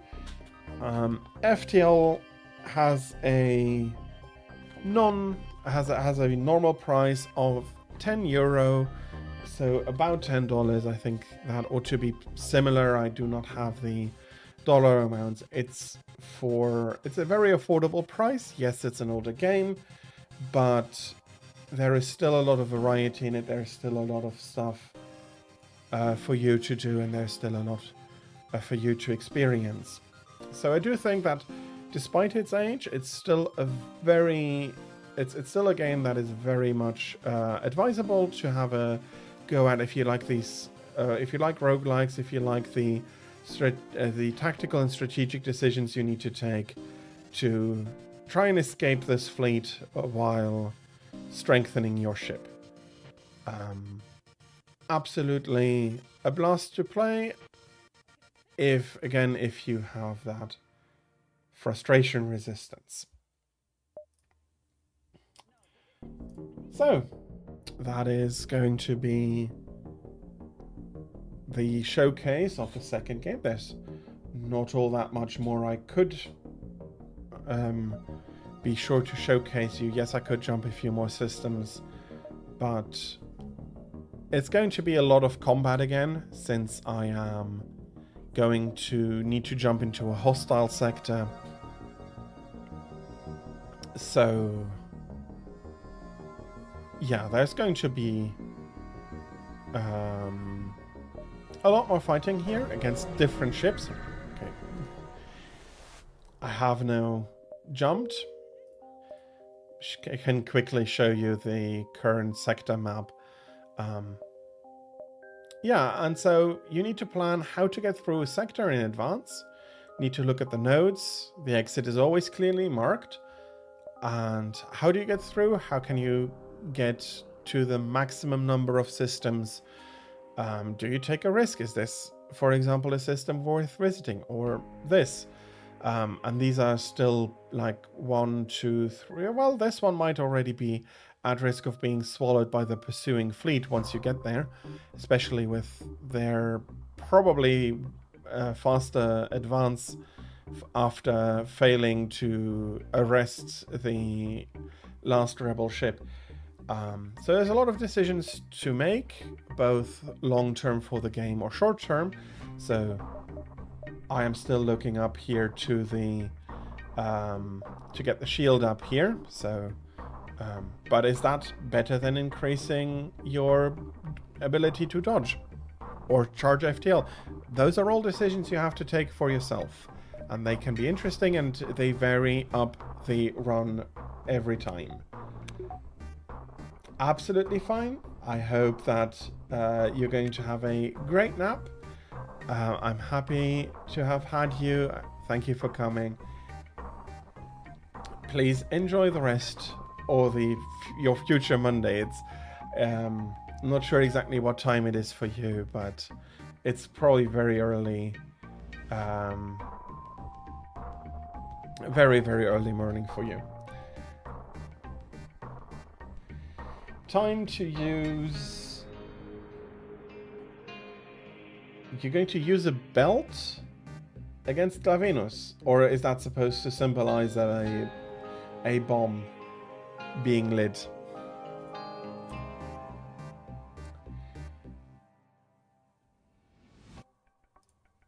A belt.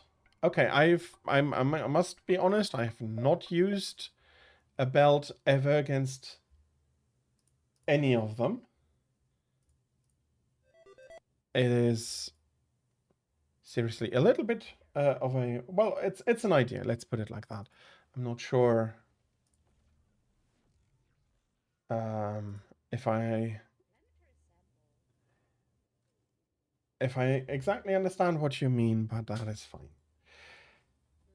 So that was my second suggestion for today. A roguelike, I forgot to say Peggy 12 again. I do think that even smaller smaller like younger children might find a lot of fun with it. It might be for that audience might profit from a non-combat mode, but it is what it is, and I do think that it is a very good game. And if you know somebody who likes roguelike games, who likes challenging games, or to challenge themselves, this is a very good idea, I think. So, top of the hours coming quickly towards us again. That means I'm going to take another quick short break, and during which I will be letting run the ads, the required ads for us not to get pre-roll ads, which I dislike to the utmost. So I thank you for your patience, and we'll be introducing the next game after the break.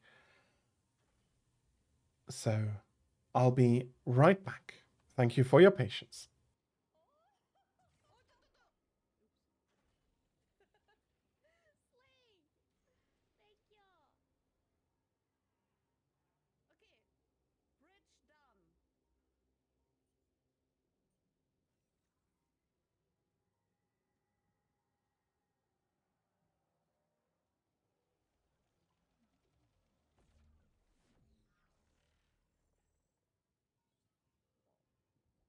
Okay, bridge done.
Welcome back. Our next game, as you have seen, and you've probably recognized, is Polybridge. In this case, Polybridge 2. There are three. There are currently 3 of these games on the market. They are a ton of fun. Suitable for all ages. Let me just check the PEGI rating, but I don't think this is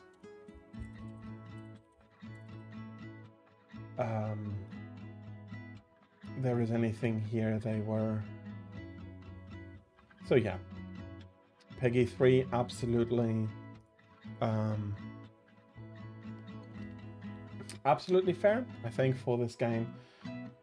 What is your task? Well, you do have to go about to build bridges and then have these bridges tested by a variety of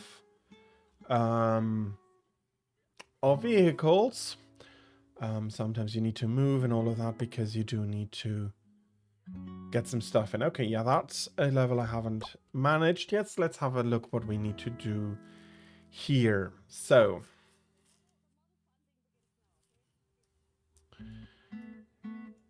oh, okay, I did have a go at this already.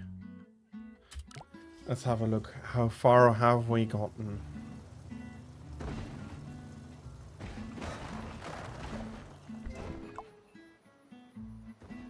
Yeah, okay. So, and we had a break here. Oh, absolutely, people would be making things that ought to be absolutely impossible here. I mean, in a certain sense, it's the name of the game, and even if not, I don't think I'd want to use a bridge of constructed by somebody by trial and error.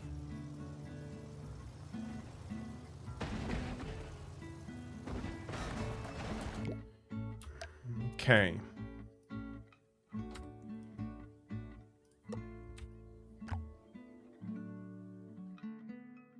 If I do this like this, does it...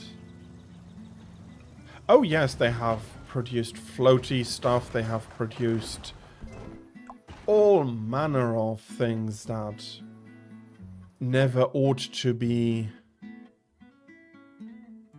that never ought to be built, or that never ought to even start to work as a bridge.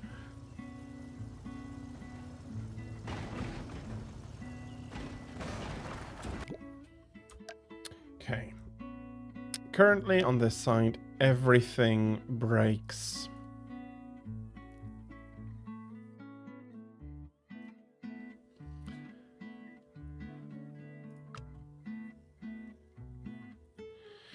Okay, I wonder... While this is pretty stable...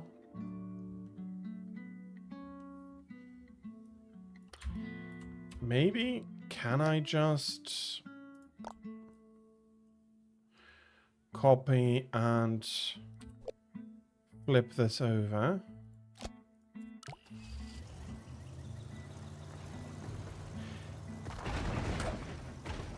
I think you will need to get the tail to be able to get the tail pieces, but no, I think it is sufficient if you break them. If you break the tail, that is sufficient to get the tail, the Gravinus tail, in the rewards, but it will of course not be optimal. Does this work?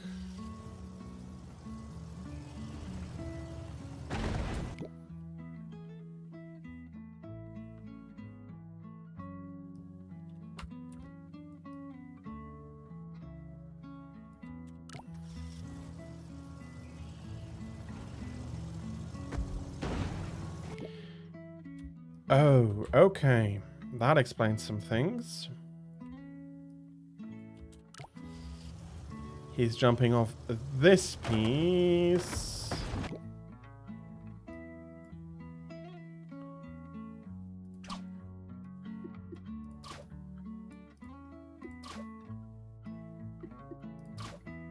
This is only going to experience a pulling force. So maybe this works. Yeah, that absolutely works better.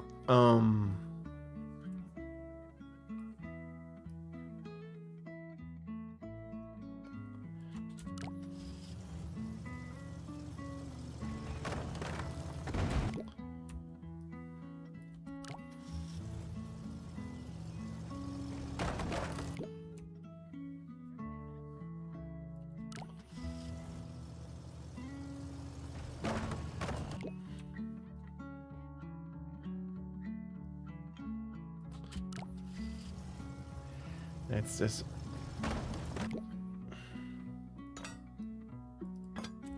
That makes the everything else heavier as well.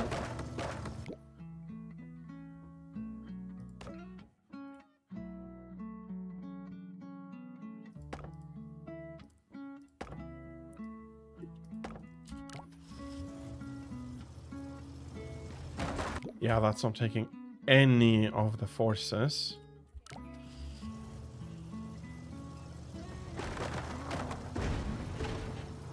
Okay, it's not taking any of the forces.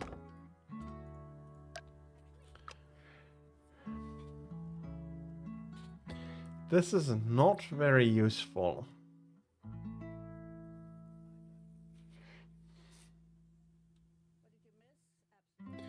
And I need to make a jump here. Let's see if I can get...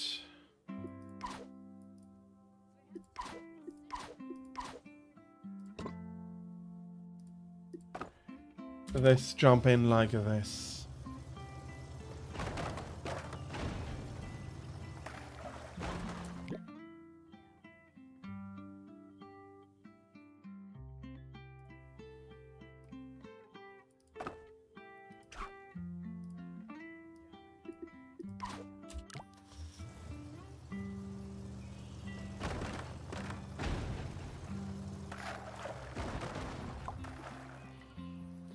Okay, everybody crashed into the water here.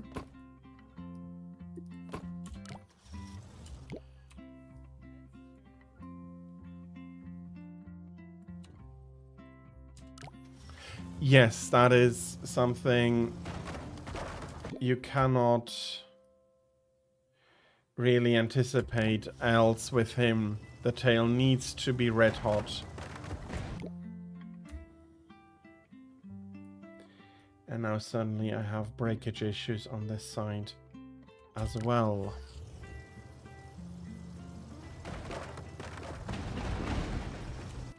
Okay, I'll take the next bridge. I don't want to waste too much time on a single bridge. Emergency interference. Let's have a look.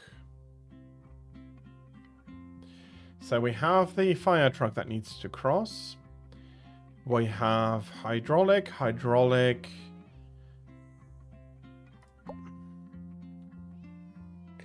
So A1 needs to cross here. And I probably do not have...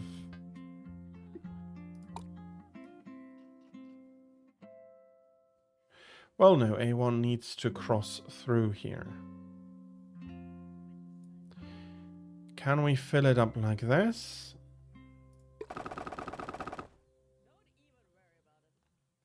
Okay, that works. Let's make sure we have a structure that can support the fire truck, which is the heavier of the two vehicles.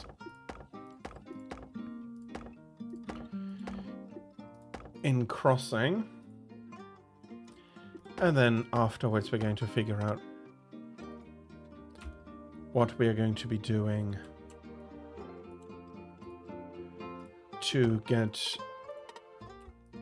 the boat across, and then the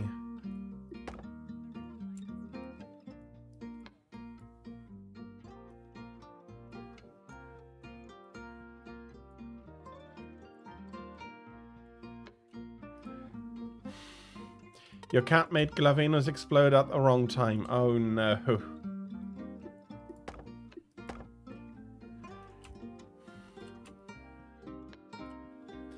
Yeah, you do need the tail in a certain state in order to be able to get to it.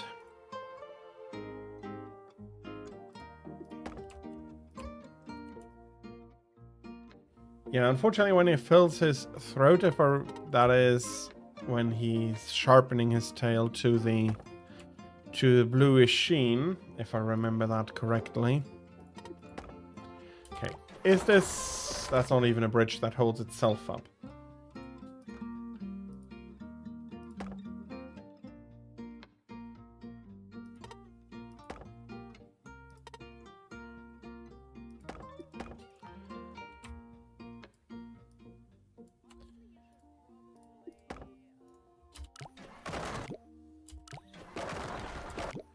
Everything still breaks.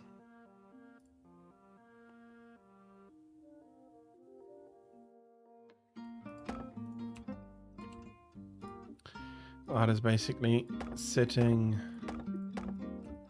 on there. I think this is the better structure over this. We just need to flip it. First break is over there. Okay. As I said, I'll be starting very simply and then optimizing it down. And this is absolutely something I think even... No, that was actually not what I wanted to do.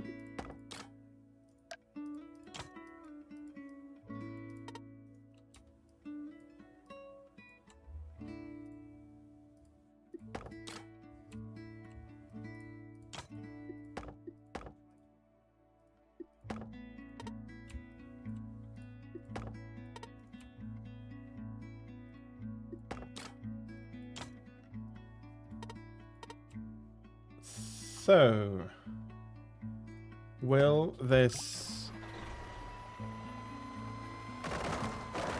It held up the bridge by itself,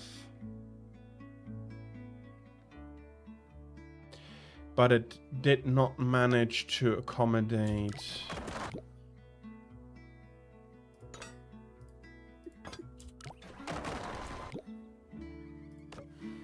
Okay. I'll be putting it back. I'll be putting it back.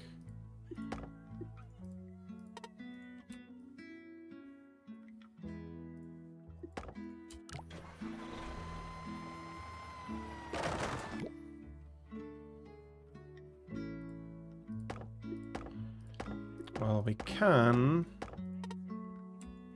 continue just triangling it up here. Let's start with that, but...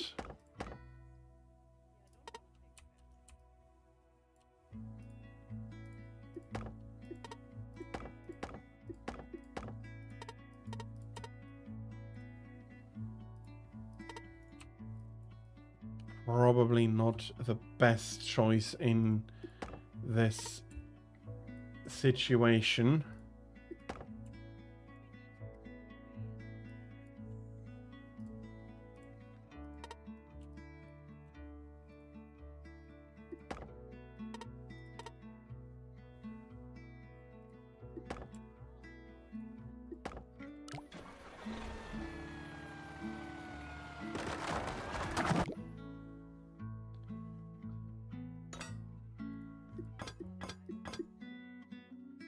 Let's do the same on the other side. Let's put some steel in.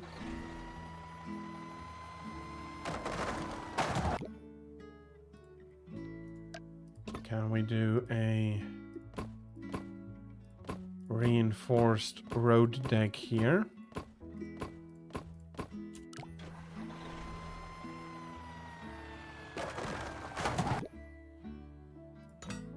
Not without replacing some more stuff with steel. Making the price, of course, a lot higher.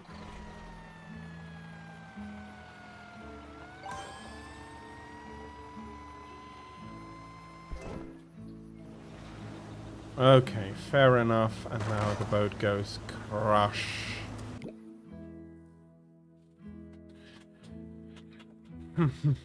So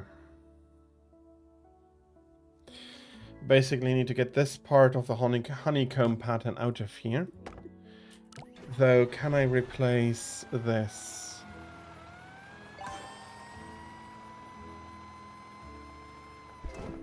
I could.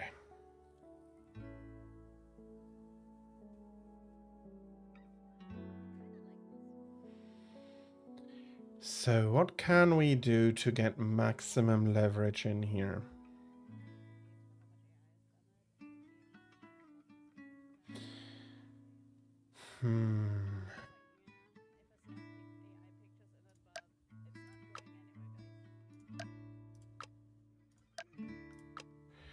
Can I take some of this out?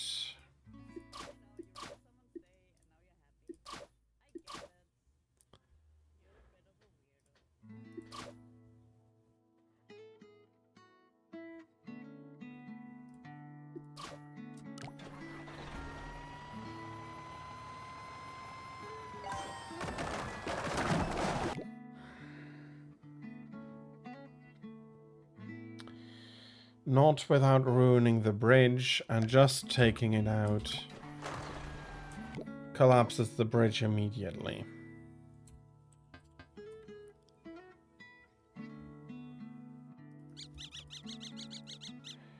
Okay, let's put this back in. He isn't making us... Yeah, those moments are terribly annoying. Can I take you out?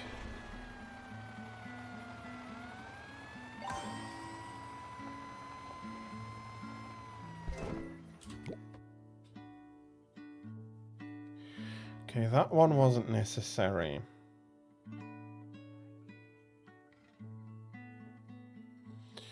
So, I need all of this to move.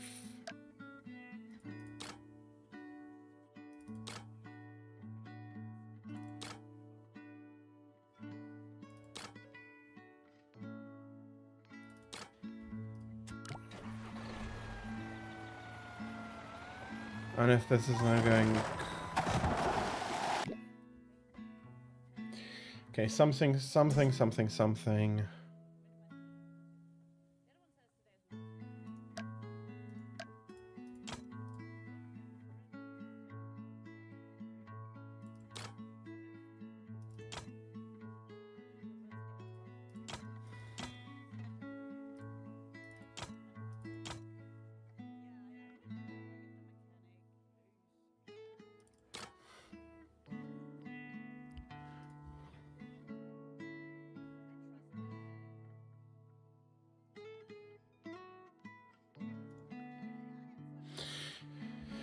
Probably completely overbuilt this.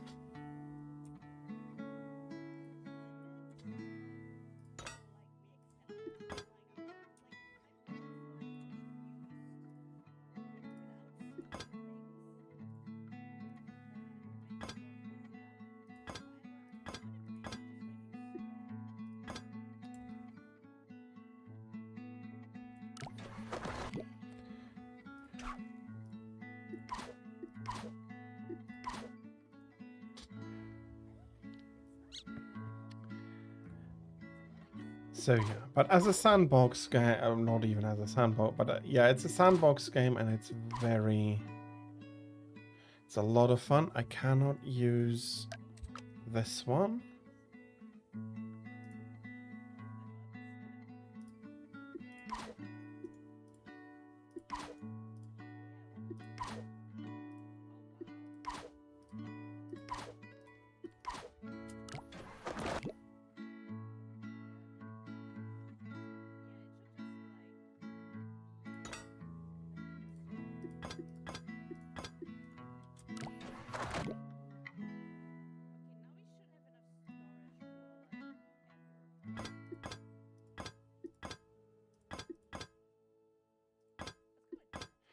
probably going to be terribly overpriced.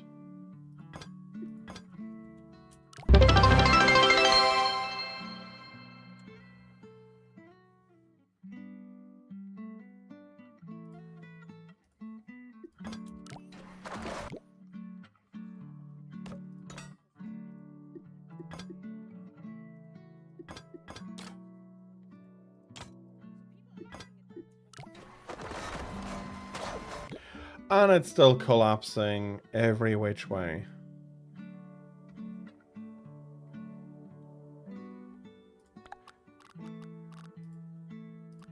I do enjoy these challenges. It is not necessarily something to that I can that is useful to showcase what is going on.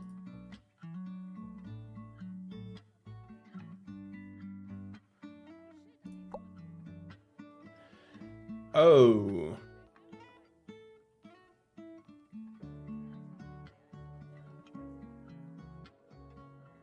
Okay, I see. This is something like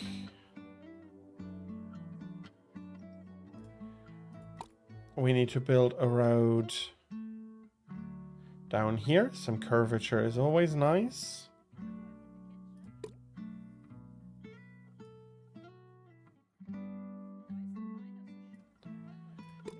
No. There we go. Let's fill it up. And then we also need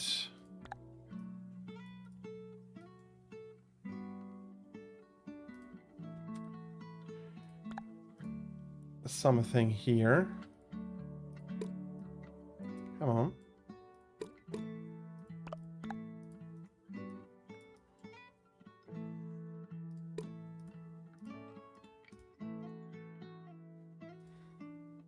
Okay, yeah.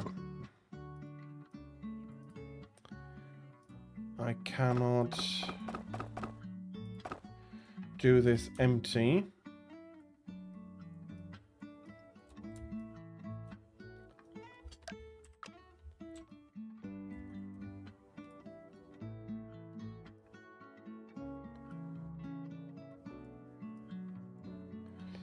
But something like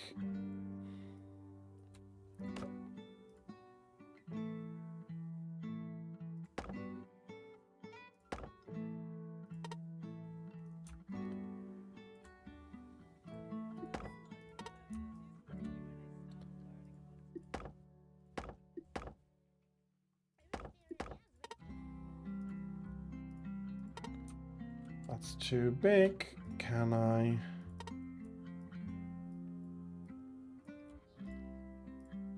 There we go. Now we pull them apart as much as possible.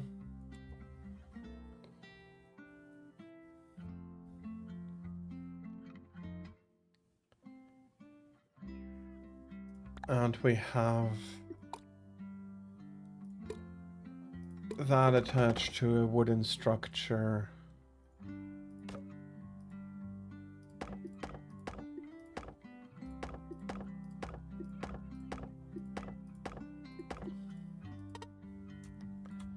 Going something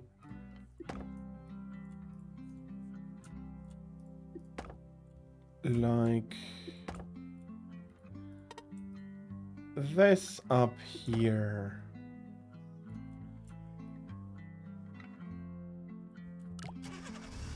Okay, that holds up.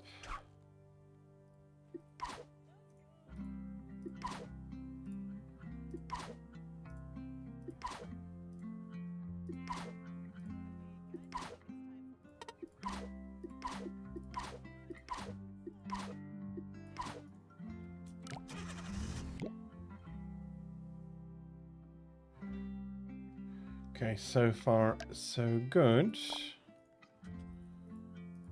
I'll be taking, come on, this one out to most of the way there.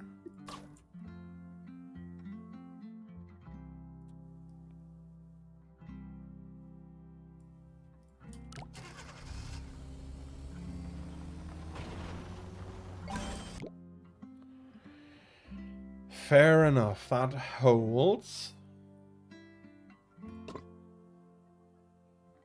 Can I...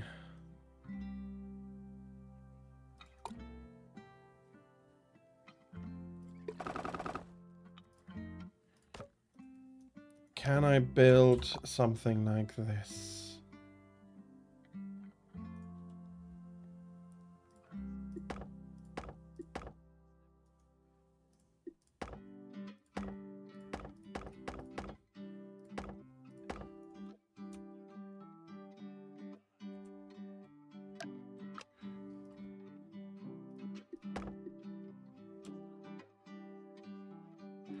Don't think we need quite so much wood.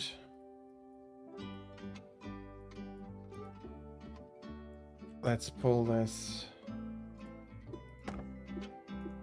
in a little.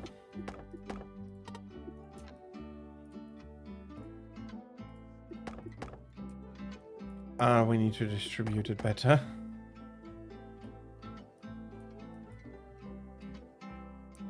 They ought to be more in the middle of things.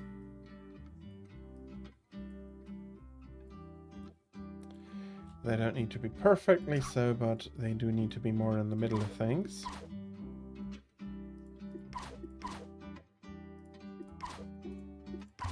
And how much rope is needed?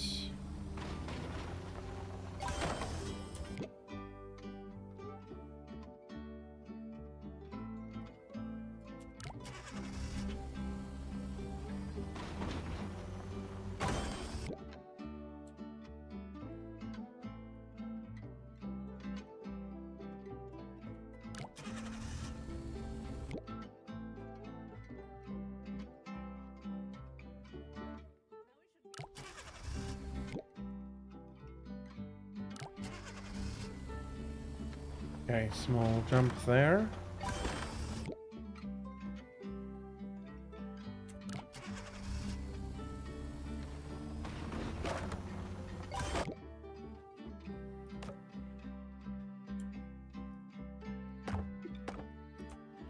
And we're over budget.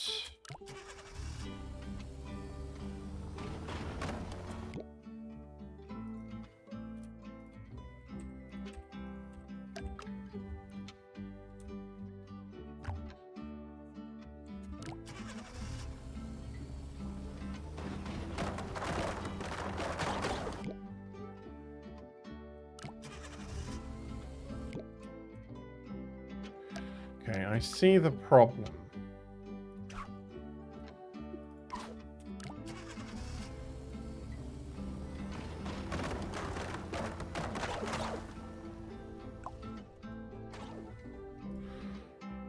Well, or I need more time to get this right. I'll be taking a few of the easier ones here.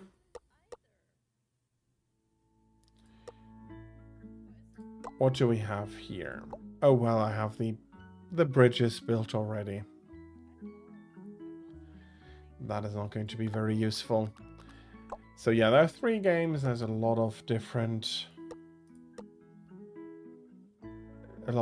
stuff. Diagonal elevator.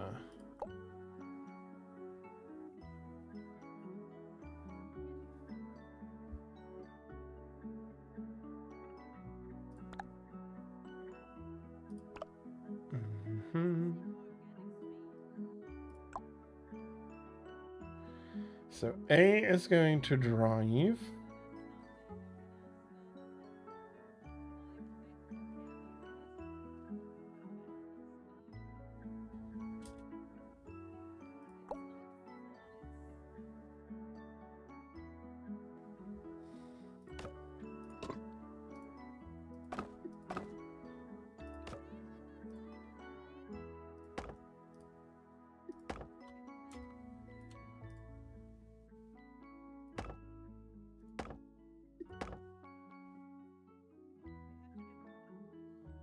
Absolutely not. That is... I'd absolutely be happy for that. Thank you very much, and it's absolutely fine. Don't worry about it As I bloody hell. On the contrary, yeah. Thank you. No, that can't hold. This could hold. Okay, it's going to stop there. No, I absolutely don't mind.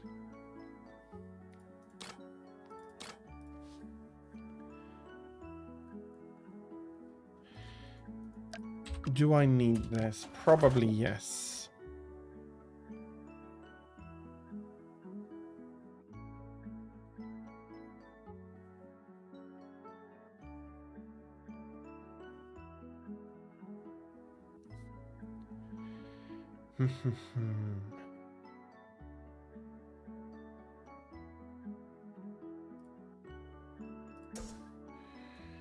If I had something, I'm going to take steel. That's going to make the prototyping easier at least.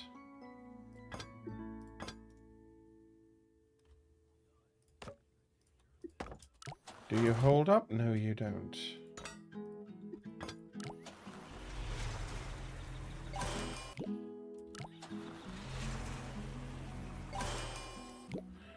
And then that absolutely drops. Which, I mean, fair enough.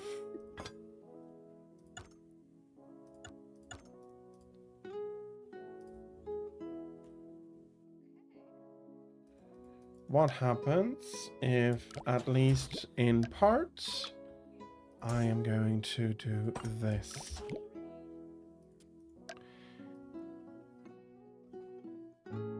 Yeah, contract.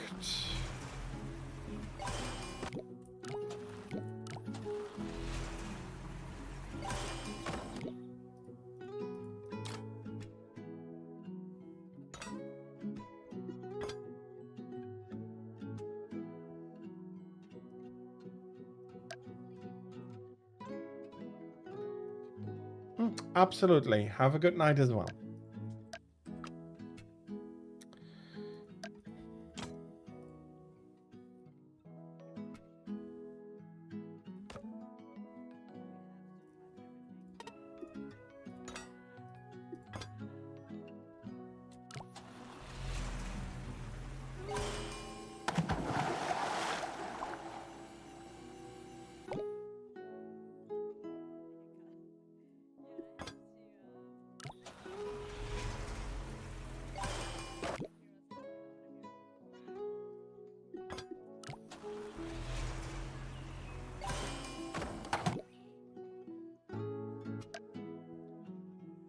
Tail cuts. Congratulations.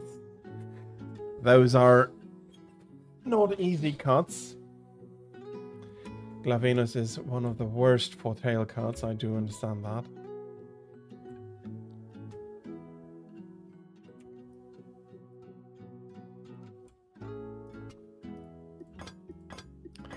Let's replace everything with steel.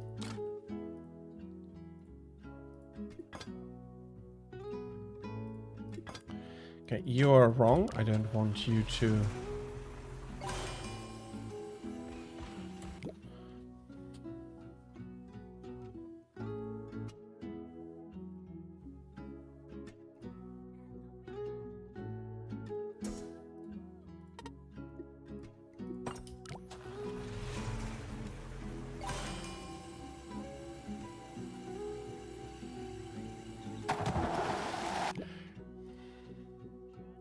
Yeah, okay, that is not helpful.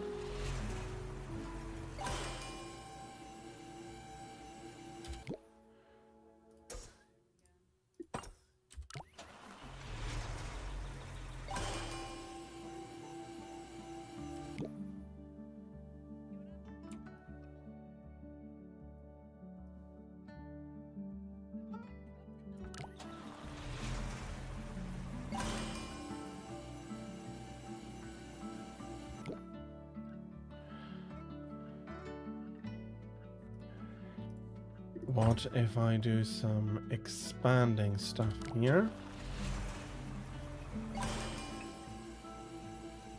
No. Expanding was wrong. Contracting.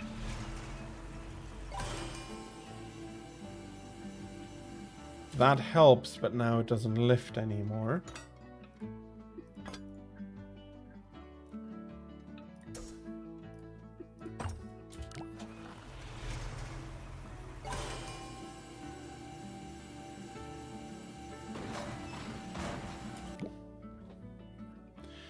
Drat.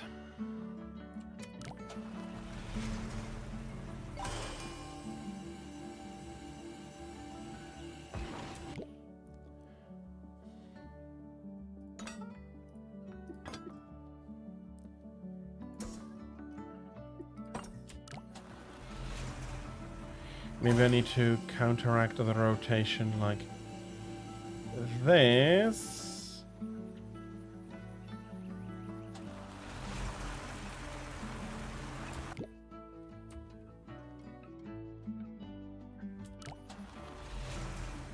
Almost.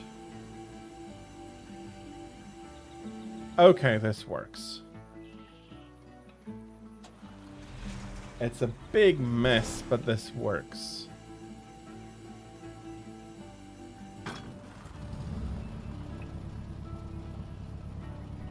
And hey, I stayed under budget for this bridge.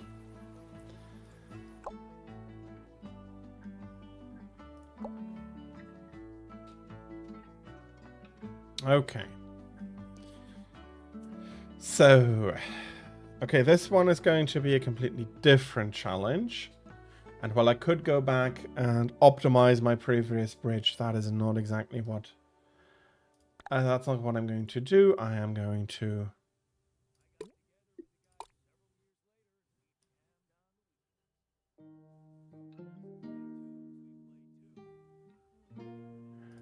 I'm going to continue with a new bridge immediately.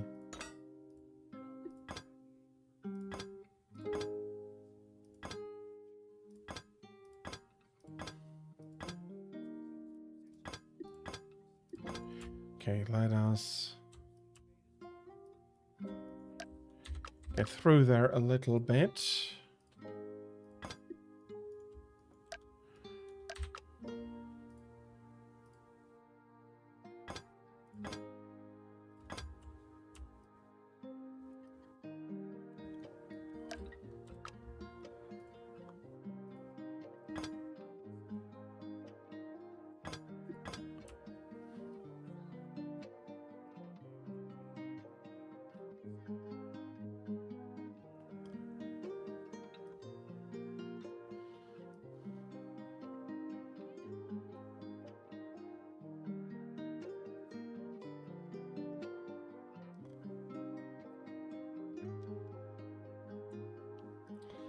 Okay, I also do want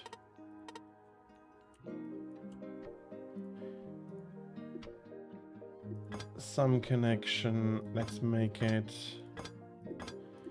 more triangular, more triangulary.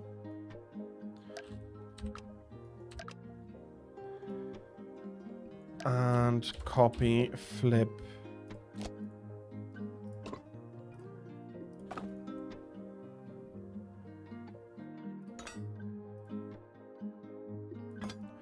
Okay.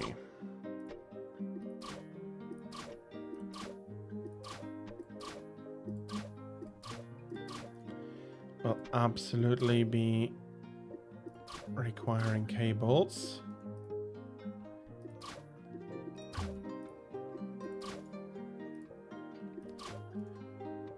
And I am over budget. And it's not even holding together, so... Yay!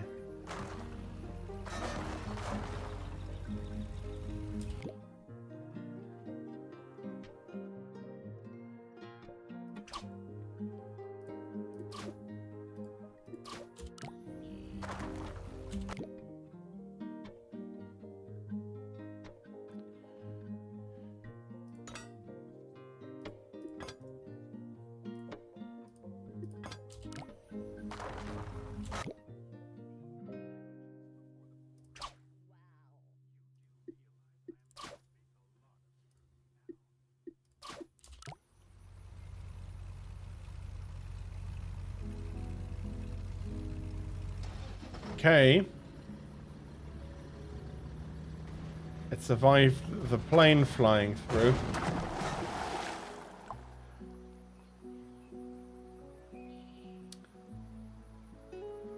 It doesn't matter how long you need for it, as long as you manage to beat it.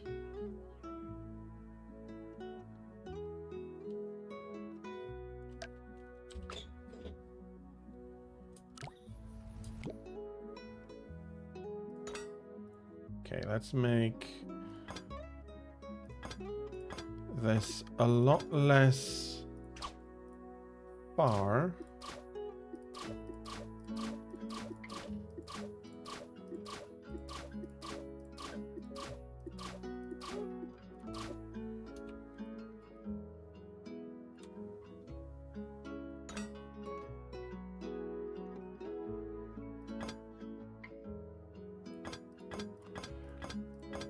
Let's bridge over with another one, and yeah, I don't mind too much if we're over budget.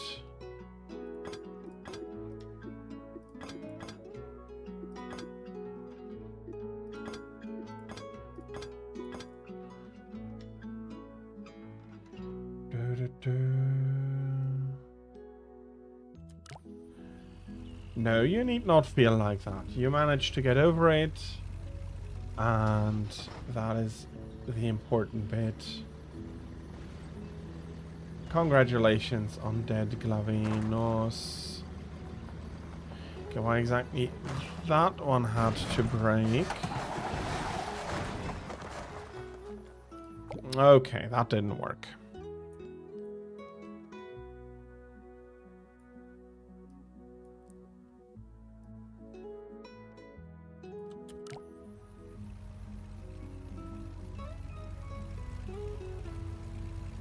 Okay, another pass of the plane. And now everything breaks.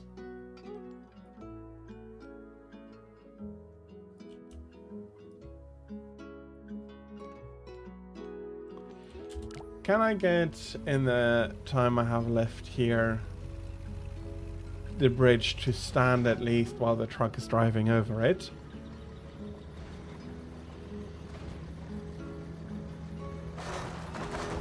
Okay.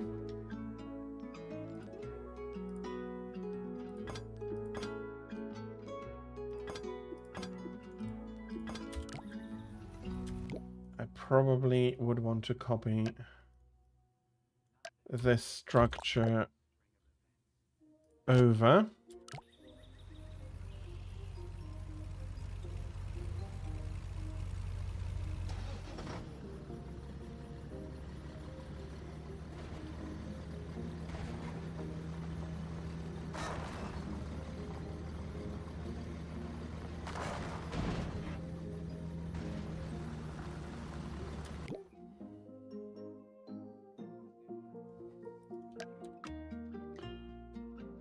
Why did you break in the first place?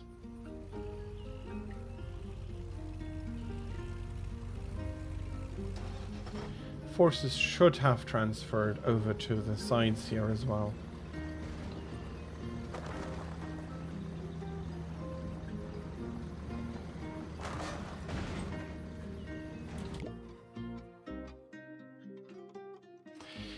There ought not to be acting that many forces on there.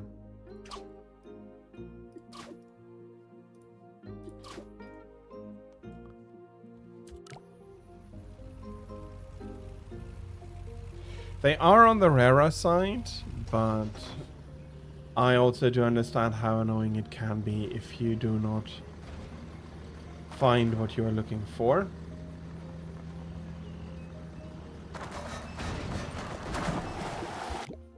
Okay. I am hopelessly over budget.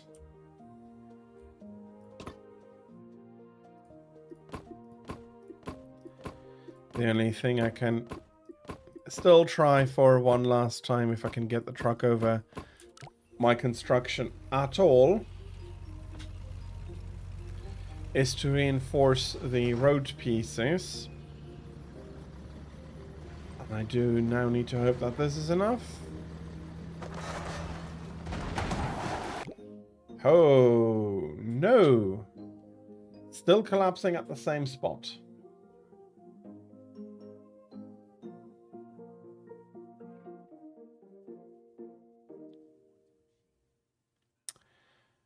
Well, I do understand the frustration of it, but it's what Monster Hunter demands of you from time to time. There is unfortunately not much you can do. And Mary Jones 90, welcome in on Kick. Thank you for the follow. But I think you get the idea. There's going to be a lot of failure, but if you're worried, I don't think you need to be. This is the type of game where even if your bridge collapses, it's going to be look a bit funny. It's going to be the consequences are very quick. They are they're properly shown.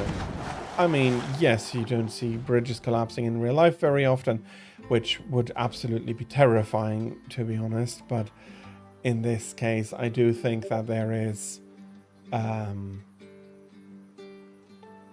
lot of fun to be had, even if it doesn't work out. And a lot of people, and especially children, will have fun building and having bridges collapse.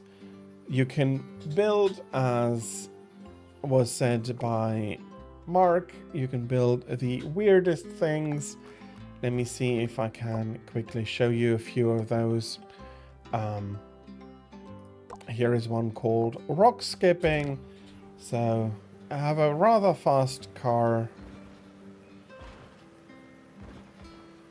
You need to get over this ravine. You do not have enough road pieces. You cannot build out the entirety of the road. And if you go into the gallery, okay, serious. Oh no.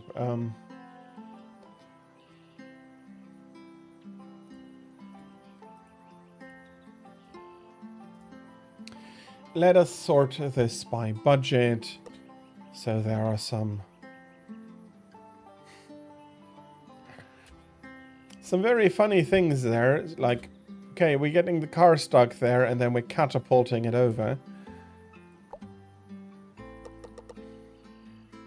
Let's see, maybe we can find something with a little bit more budget.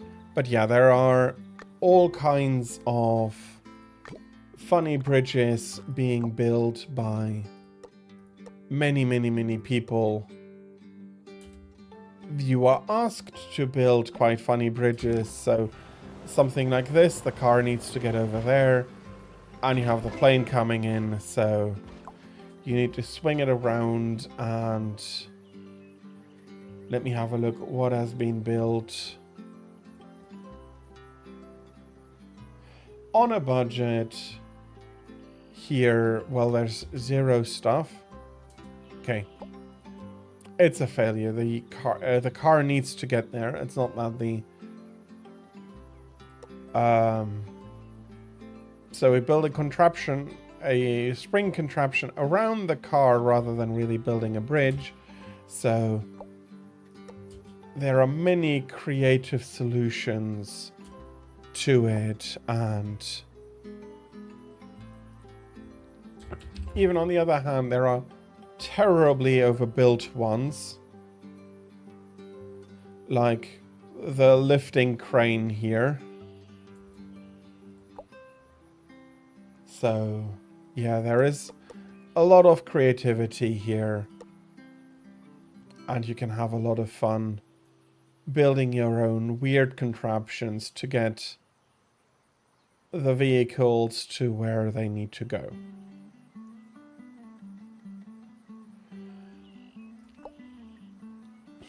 So it's definitely a game I would recommend for anybody who likes puzzle games, who enjoys some physics simulations.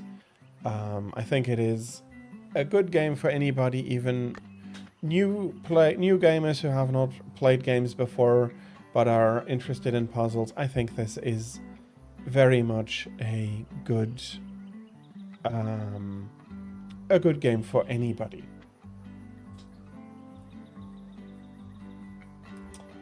And with that, we're coming up towards the top of the hour again. So, unfortunately, that means we're going to have more advertisements and another break. And during that, I'll be getting ready our fourth game. Let me just have a look. For the price of Polybridge, the normal price without sale is €20. Not the cheapest, but it is still a very worthwhile game. Or was that for Polybridge 3? And because Polybridge 2 is shown at... Yeah, that was the latest game in the series. Polybridge 3 came out about 3 years ago. And the other two are significantly cheaper. They're not going to look graphically quite as nice as the latest one, but the fun and shenanigans all still will be there for anybody who wants to try them out on a budget. Going to be, yeah, a lot of fun, and for older gamers also, you're going to be reminded of a lot of the older Flash games where you had either to build or collapse various structures. So might be a nice callback. These are puzzly, but in a little, like also puzzles, but also in a slightly different way. But I do definitely think that it is worth and going to be a lot of fun for a lot of people. And Stingerman, sorry I forgot. I hope that you're having a lovely Monday already. And yeah, as I said, I'm doing my event and I'm presenting gift ideas, game gift ideas for oneself or for others. I am happy to hear that you're doing okay. But also, as I said, we are unfortunately having the break coming up for the ads, and so that I'm able to switch the game over. I am, though, very happy that you're in, and I hope that I can brighten your day up a little bit. I hope it's not going to be too stressful a day for you. But I do know that a lot of people are terribly busy because of Christmas coming up. So I hope that you will be spared the worst of the stress for you today, this year. Okay. That means now, unfortunately, break and ad time. I'll be introducing the next game as the break ends. And I hope that... No, sorry, that was the wrong phrasing. I thank you very much for your patience throughout the break and ads. Thank you very much.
Does it have like another one? Okay, it does have another one.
Welcome back. Thank you for your patience during the break. It is unfortunate, Mark, that you're only getting that short ad. So you're only getting a short ad every time. Sorry, I misread that because you wrote it with a double D. It's possibly an ad up to 5 minutes, up to 3 minutes, sorry. So I do want to ensure that people who are less lucky and get longer advertisements also can still see everything. I personally, unfortunately, cannot. I do not see when ads are playing for everybody except, well, the general period in which Twitch is going to show you ads. So that is unfortunate, unfortunately. I still thank you for your patience during it. So we're coming up on our fourth game for today. A platformer. Klonoa, specifically the one of the games of the HD remake on Steam. A lot of people might find it a bit overpriced, although with the discount right now, it's a very good purchase. Right now, it's discounted to €12.50. The normal price, though, is almost €50 at €49.99, which is quite expensive. But I do also think that while the remake might not necessarily make it worth in the eyes of many, the original game it's still a very good game. It's still a very enjoyable game, and with that I do think that it is a game worth considering. As a platformer, it is much more geared for either those who are nostalgic for them, but it is also, out of the games, a very good first children's game. The platforming is good enough. It's quite tight. There is a lot to explore. You can use enemies as platforms, and for certain enemies there are tricks in order to get them bubbled up on your ring. You have a flutter with your ears helping you to correct jumps. If I... Okay, there we go.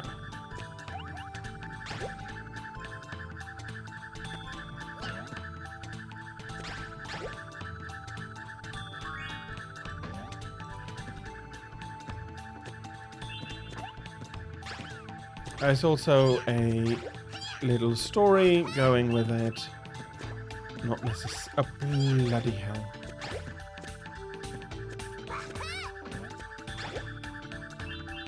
Not paying all that much attention right now.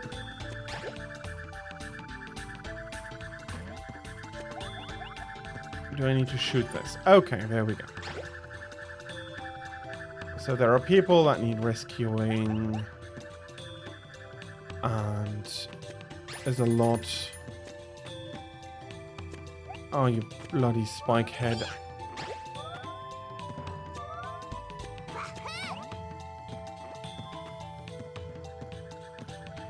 Can I get to you?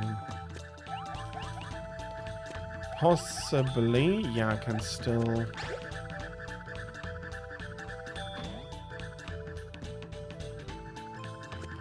Okay.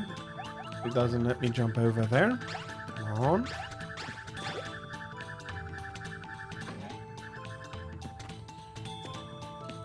Okay, maybe I'll get there later.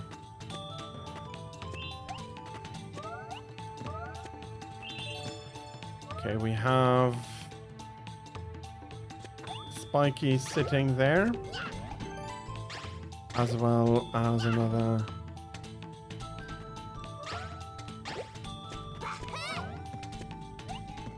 Okay, that was just... Can I can stun the big one, but I cannot...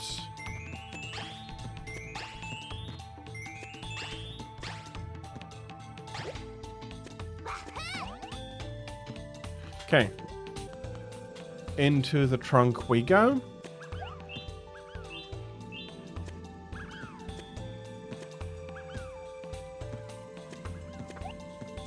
Need to find the way here. Oh no, I did run out of health here. I do enjoy platformers. I'm not always the best at them.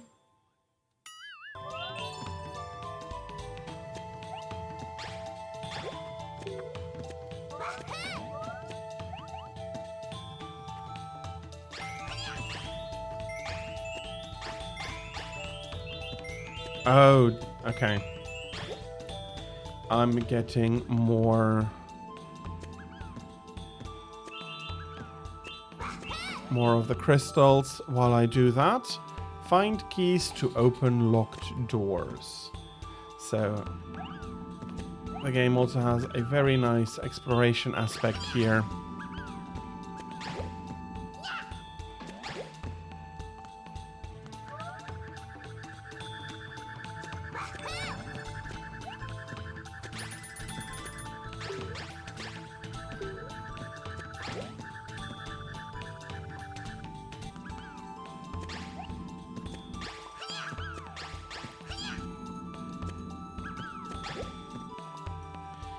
The range of in which you can grab enemies can be rather short.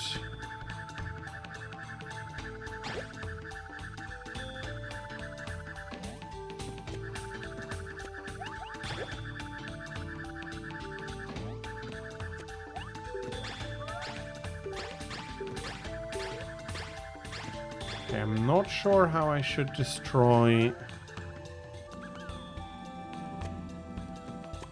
that egg specifically.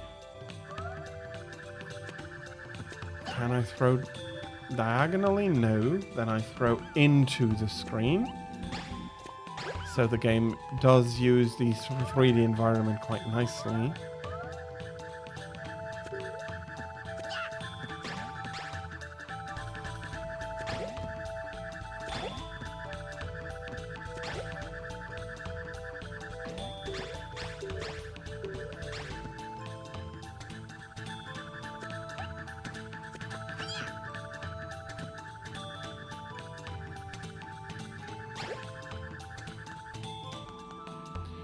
Okay, that's probably another life lost.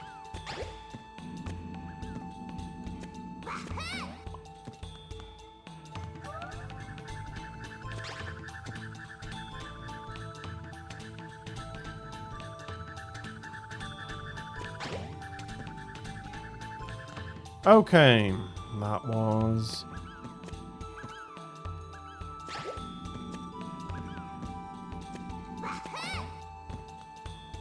Of course he comes jumping up right then and there.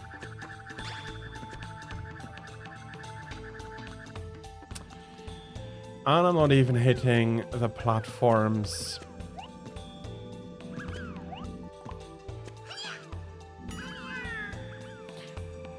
Luckily I have some lives here or I'd be...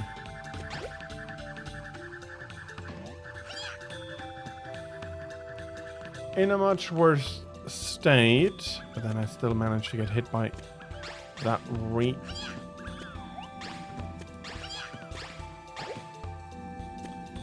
respawning enemy.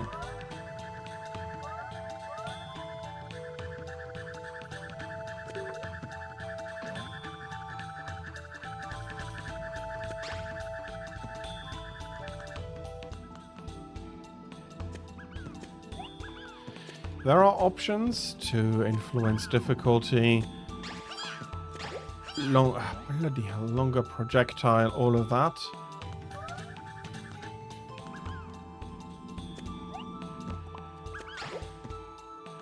Let's bring the kitty along here.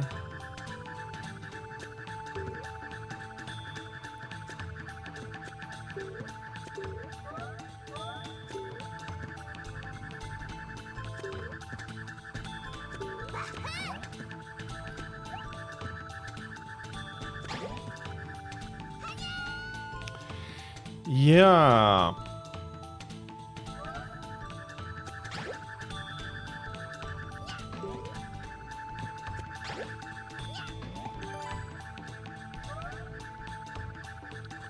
Okay, so that got that egg open, and I do have another rescue with it.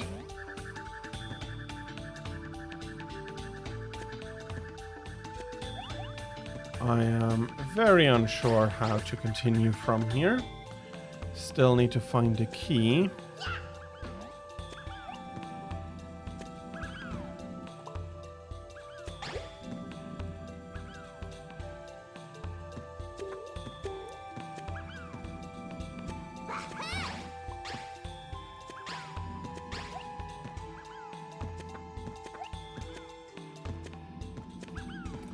Okay, maybe I need to take the jump on this platform, hope that I get high enough. Almost.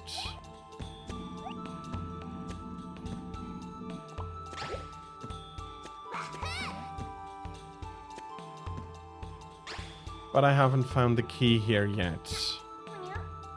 Oh, stop. Intruder. Who are you?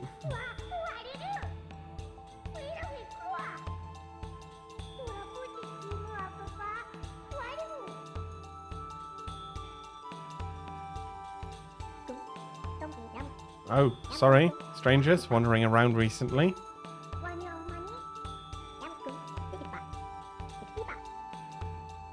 Ah. But one key, one door, forget not.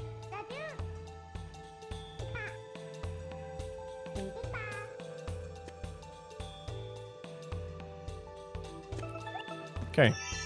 Happily, he was very nice. Usual. That is some of the old school aspects of the game where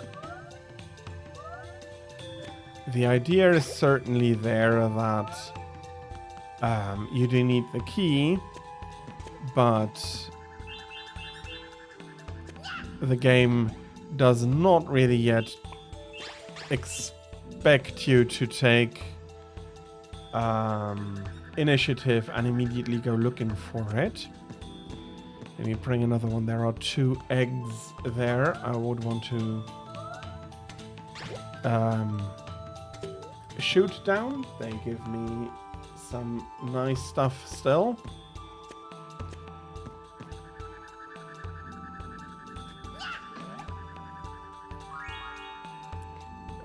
Actually really, really nice, but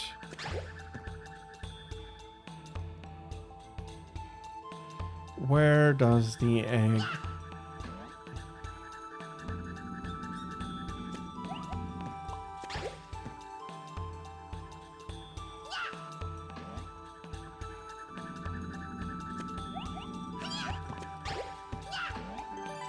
There we go, and that's another saved villager. Did take a little bit of damage for that.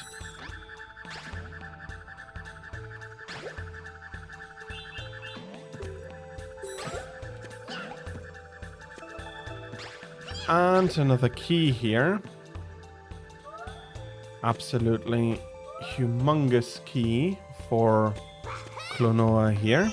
That's his name. As we might have realized in the cutscene already.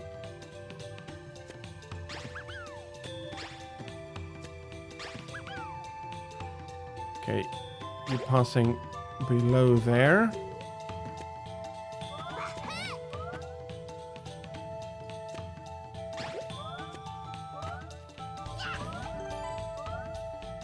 That's another villager saved.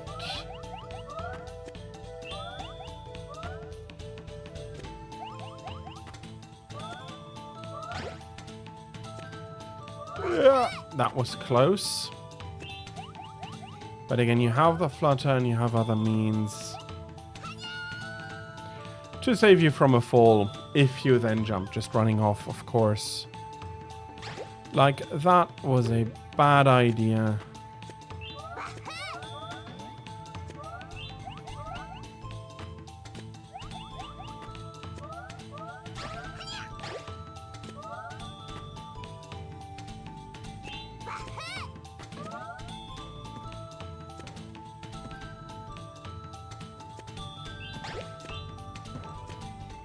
There we are.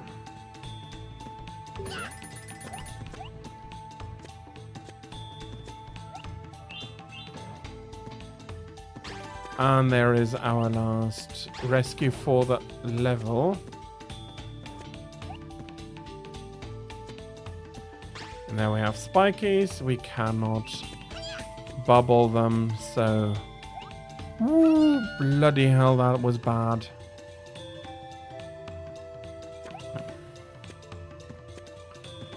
I'm really missing on my jumping skills at the moment.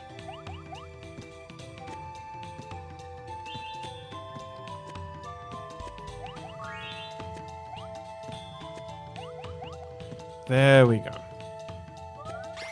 Let's get a bit of a bonus here in again.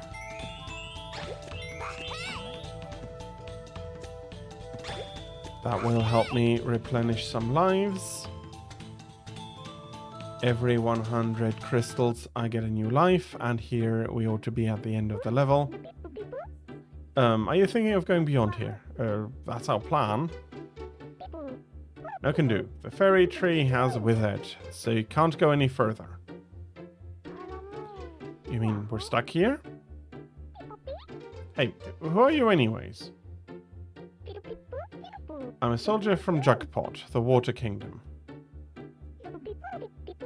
I was on an official mission to see Forlock's granny. But it looks like I'm stuck here now. Say, did something happen in Jugyot? It's a matter of the kingdom. Oh, come on.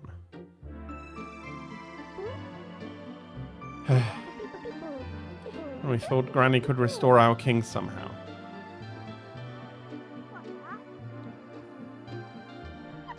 King? Restore? Nothing. Never mind. So yeah, there is some story here. It's very light. Seriously, you can't send us home here.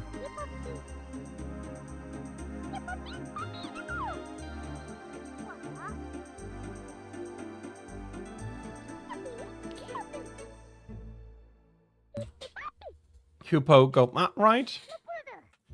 So we'll be switching over to Jugpot in order to find out what is going on.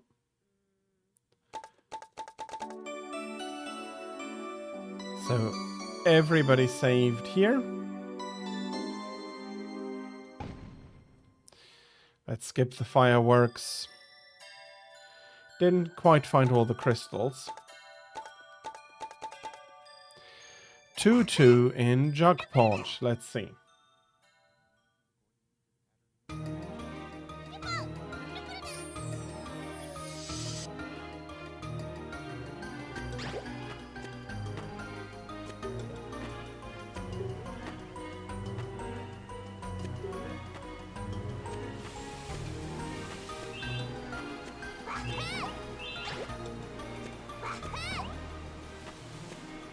Could I have gotten up there?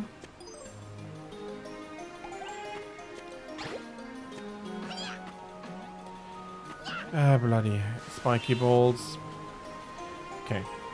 I can get up there, but that waterfall is going in the wrong direction.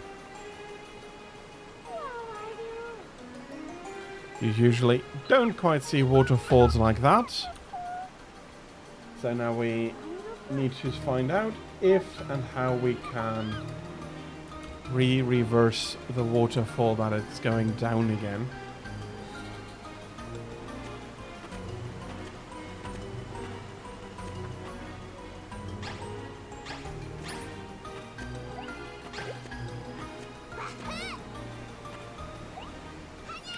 Oh no, I thought I would fall back onto the bridge I just came over.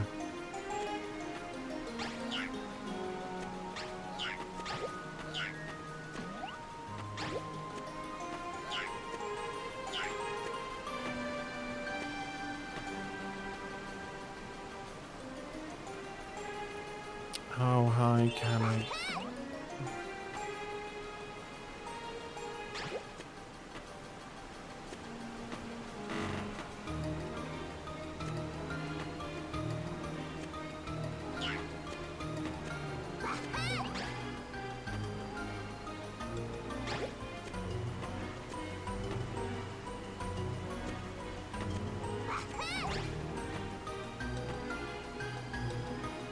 Okay, might have needed the other one here as well.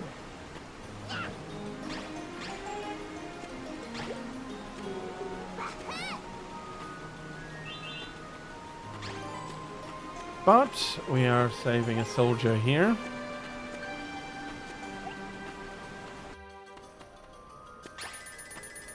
So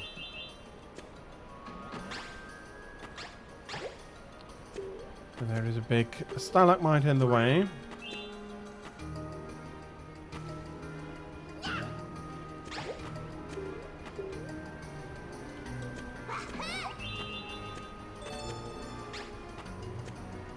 number 2.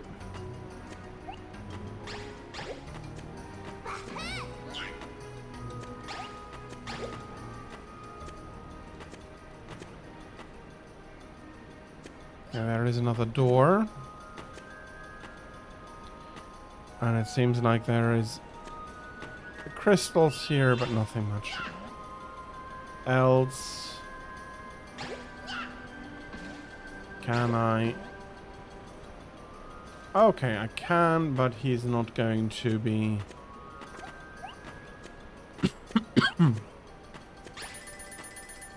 surviving for the longest time. Give me a second, please.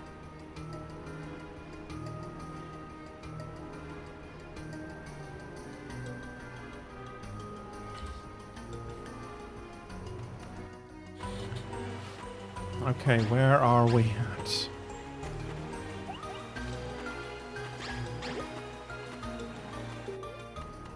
Okay, this is this part, so that's another one. That's another soldier saved.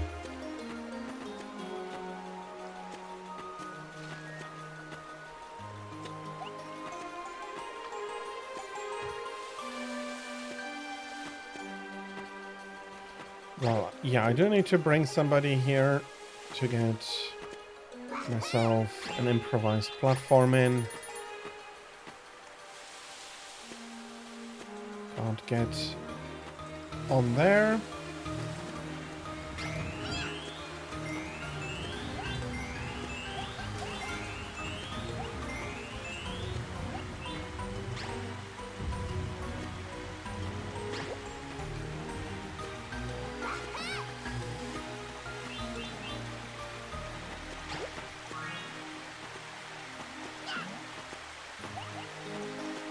And we have these moving platforms here.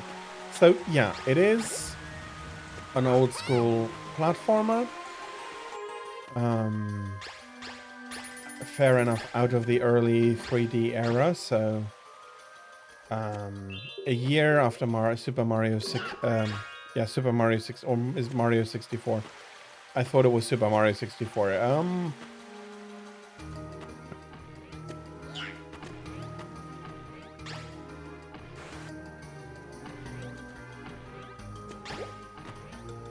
Let's bring this one along so we can reach the platform here.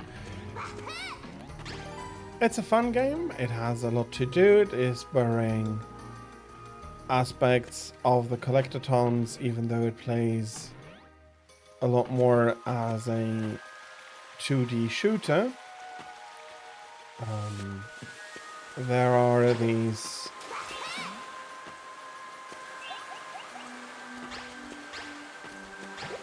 moving they're platforms designed to bring you over from one to the other.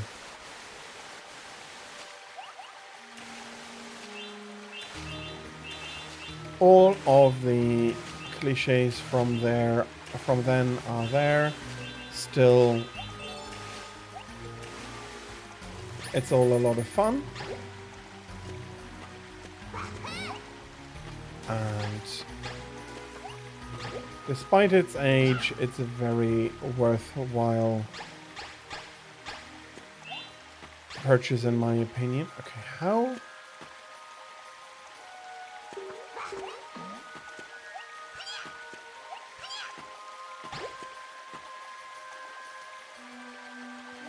Oh, I see, I see.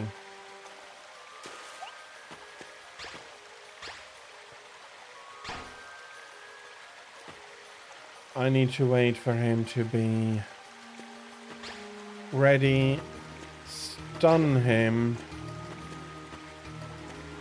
and then I can stand on him. And with all of that, I've only missed a single person here.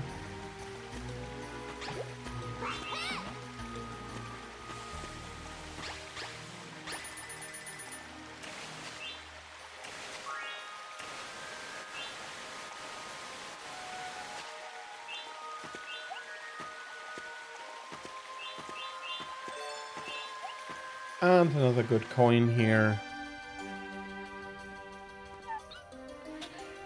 And another cutscene.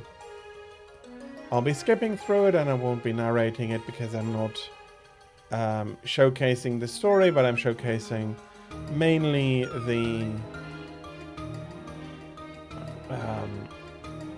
game itself.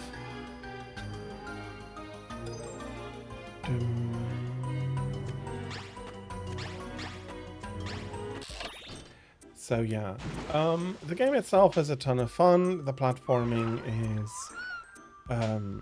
is decent. It's not an outstanding game such as Super Mario 64, which would be a game in a much better, in a much different style, and all of this, of course.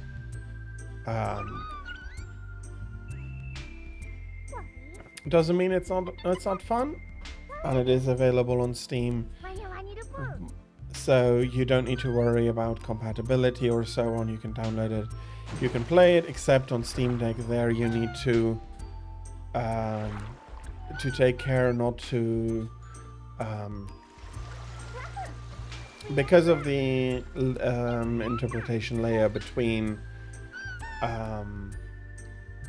the normal DirectX renderer and the Linux renderer, there could be issues, but it's working pretty well, and I do think that Klonoa, for example, would not be an issue to get for anybody who is using a Steam Deck.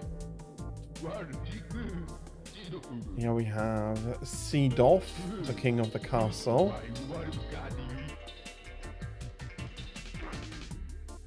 And here we have Gardius, mentioned again, against the king.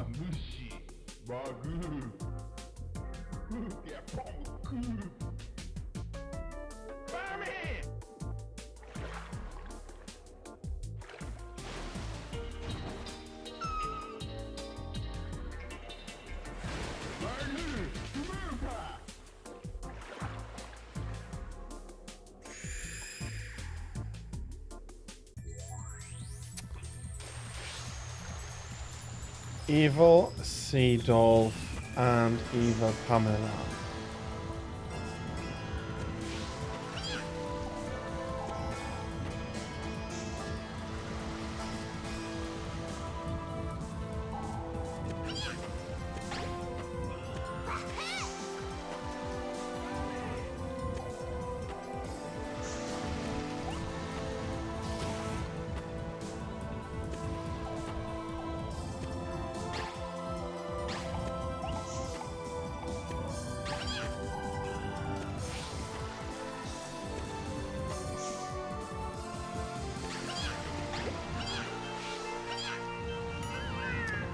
Okay, I will need a few more lives for me to be able to finish this.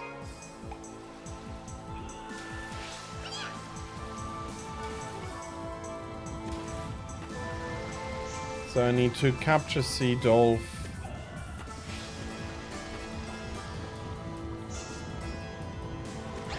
Here. And I need to do this basically. Probably going to get faster, more bubbles, more spray.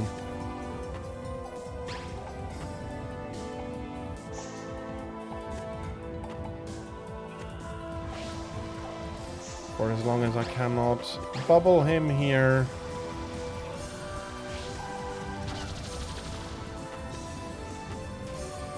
There is not much I can do, so I need to wait on the cycle.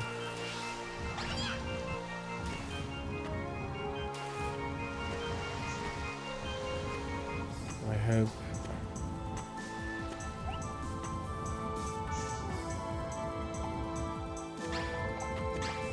the pattern here doesn't become too much harder, but I missed a cycle here.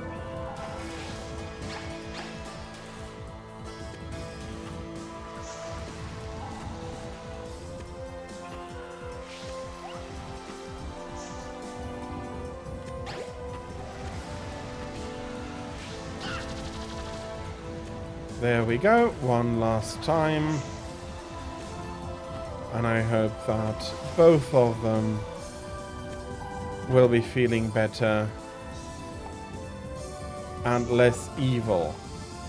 I always do find it a little bit funny at how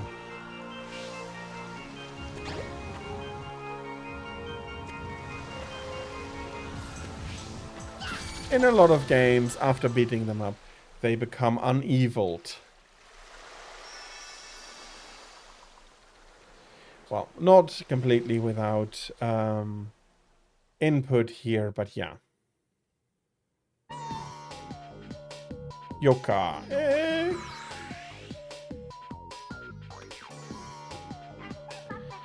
You call yourself the king of Jugpot and you get beaten by this brat. Gutless. Hopeless. I'll be back.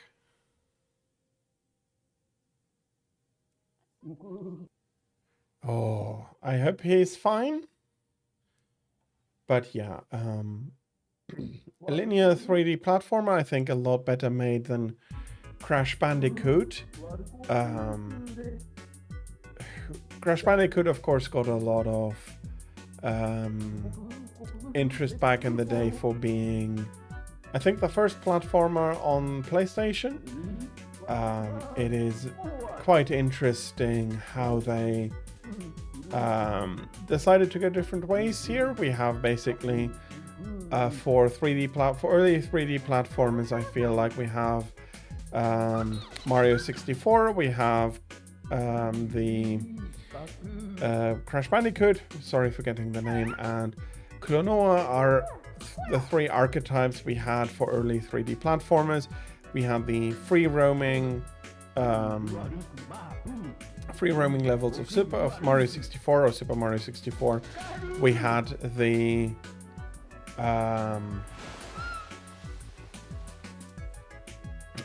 run out or into the screen levels of Crash Bandicoot, and we have the idea of having a 3D platformer, quote unquote, in 2D.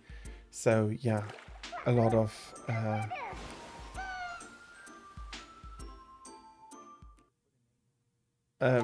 different styles, all of them a lot of fun. You'll be able to get Crash Bandicoot and Klonoa for PC. If you're looking for a Super Mario 64 style game, I'd suggest A Hat in Time. Also a whimsical collectathon free roaming platformer in the vein of Super Mario 64, with a lot of different ideas, with a lot of interesting ideas, showcasing a lot of different things. Showcasing a lot of different ideas. Let us move on. There are more levels to beat. And for the HD pack here, there are 2 games. There is this one, but there's also the next game in the series. And now we are back in the forest. Karal brought us over, wishing us good luck, and hopefully she's a strong enough fish to be able to swim over. And here we are at the village.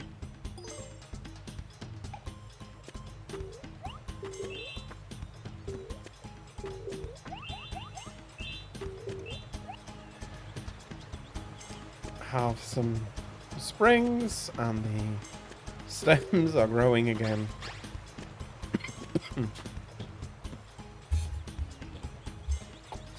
I do need to hydrate a little. Sorry, give me a second.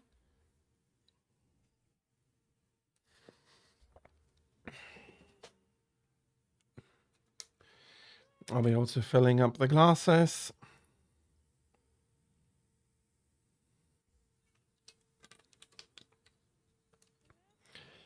Oh, we're already more than half through this game.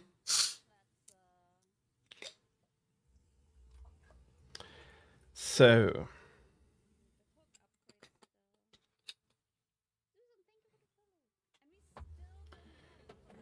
I'll also open the window a little. It is getting rather warm for me at the moment, so.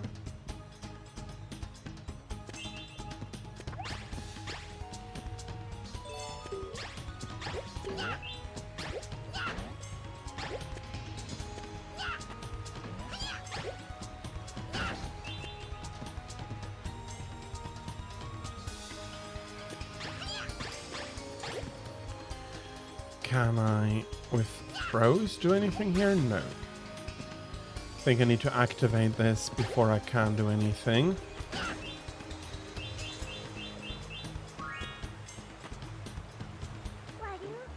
You, alright? So...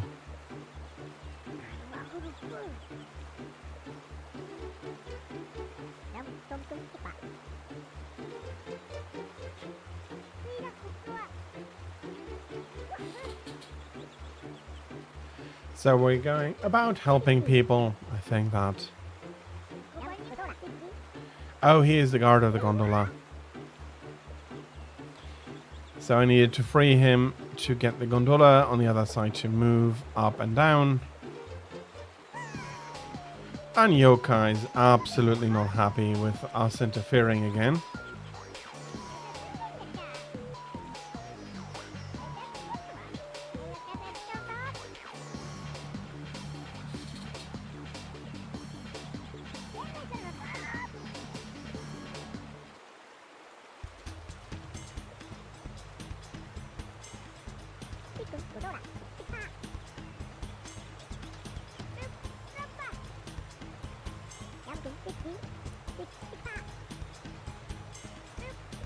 Okay, let's get over there. Of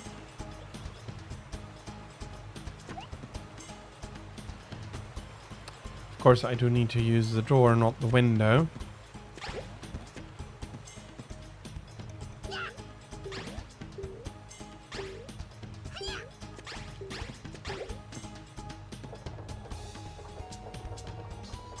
Okay, you thought yourself clever with your spring. Probably. Oh, okay, okay.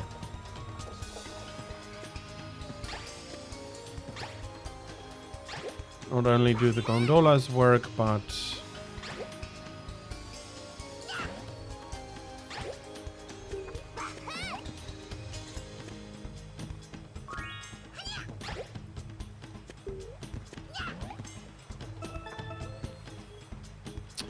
Well, I don't think that is quite what they... what the Joker had in mind.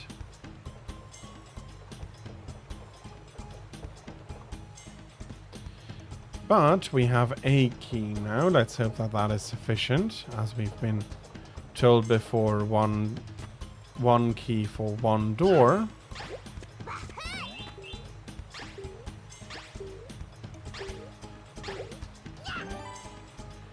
And there we have our first villager we could rescue. I'm also not exactly sure if a door glowing is exactly the way to get to use a key, rather.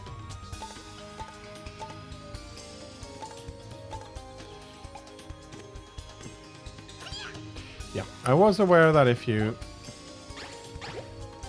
double jump, you do that by throwing the enemy below you. Is that all the height I can get?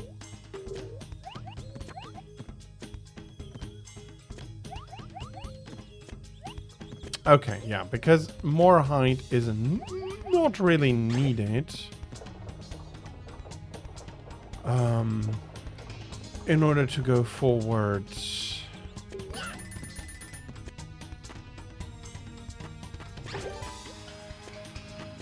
That's another rescue.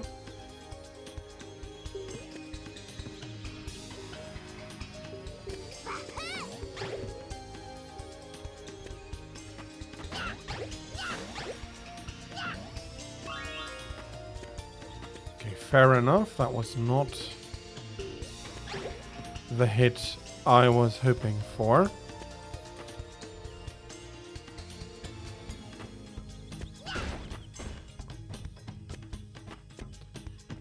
Now we have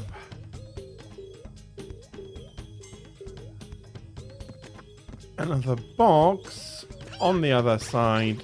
Come on. Stop jumping and get to be thrown. Actually, everything was necessary. I did not... Nice trick to hide a key. Come on. Let's go on. Cluenaw, I would not... You seem to be very confident in your ring throwing.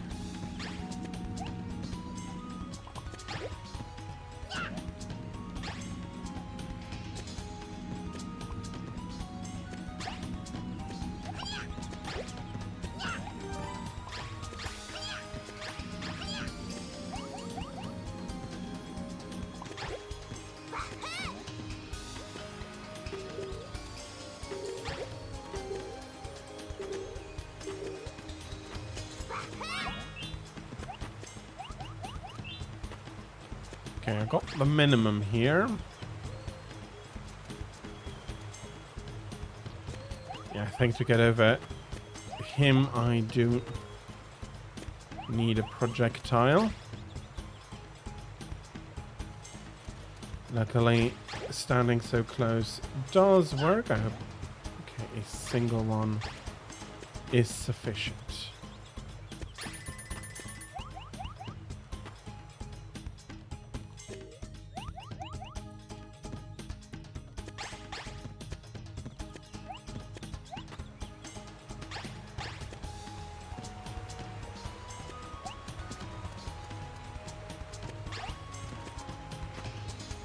I need to grab myself another one of you.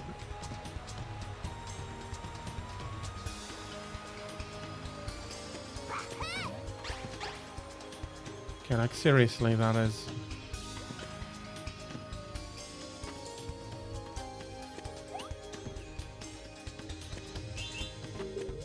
So that it's not making sense.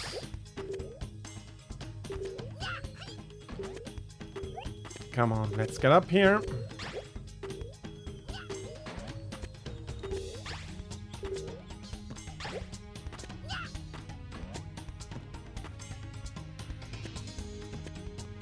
We don't seem to have a respawn there.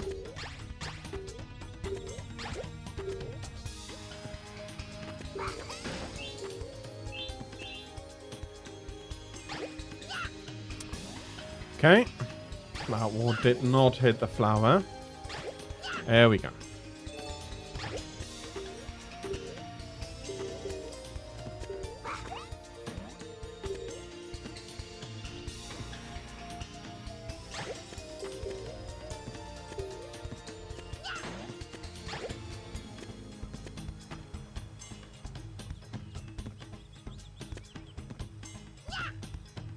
Okay, they're not reaching that far.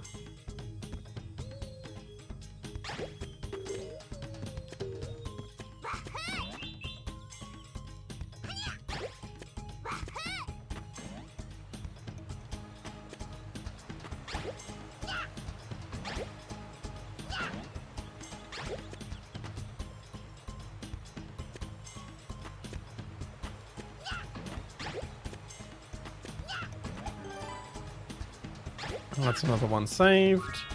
That's a little bit more energy. Basically, new heart, another heart here filled up. And I think I should be able to finish the level before my time runs out. But this is the last level I'll be showcasing of this game for today. I did manage to get the key, so I can get through it.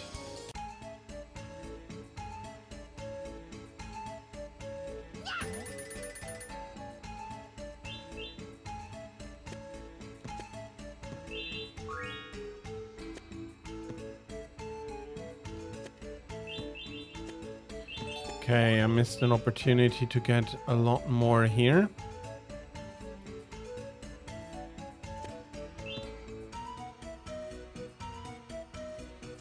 On this roller coaster.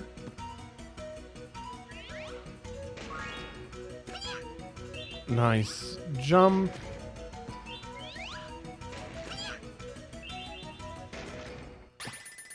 And we have arrived.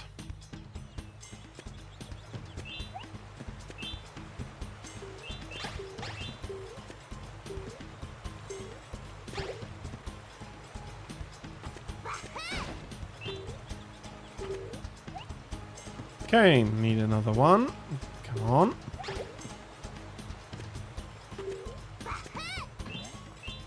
And I'll got up here.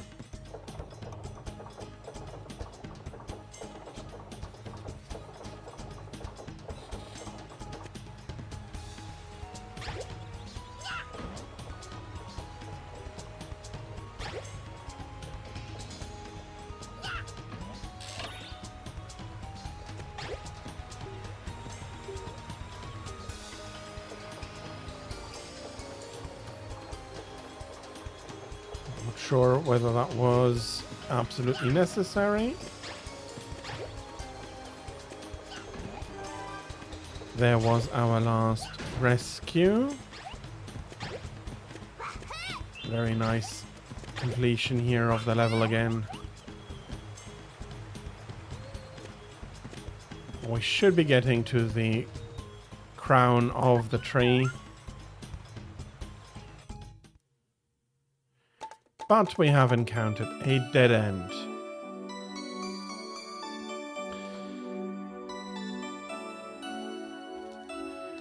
So yeah, it is a very enjoyable, if shorter game. I think very good for newcomers. Many platformers are good for new players as well. And this one is also children friendly with a PEGI rating of 7, meaning that there can be things scaring very young children. That could be scary for very young children, and so a bit older is advised. I would seriously though say not to put anything onto like not to have children below the age of at least 6 play unsupervised, and even then that is a very young age, I think. Right, supervised games like Tetris or similar games are fine for children, but I do think that unsupervised gaming and especially longer sessions should not be done unsupervised, at least until the age of 6 for some games, and then the age of 8 for most children's games. That needn't not necessarily be an adult. I had a lot of fun with my siblings playing. I'd need to ask them how they felt about it, because we were all I was the oldest, so I was the one in charge, which I sometimes did take advantage of. Maybe I shouldn't. Well, sometimes I feel like maybe I shouldn't have done so quite as much, but it is what it is, and we're all still very good, so there was no lasting issues there. And if you have any issues and you're listening, let me know.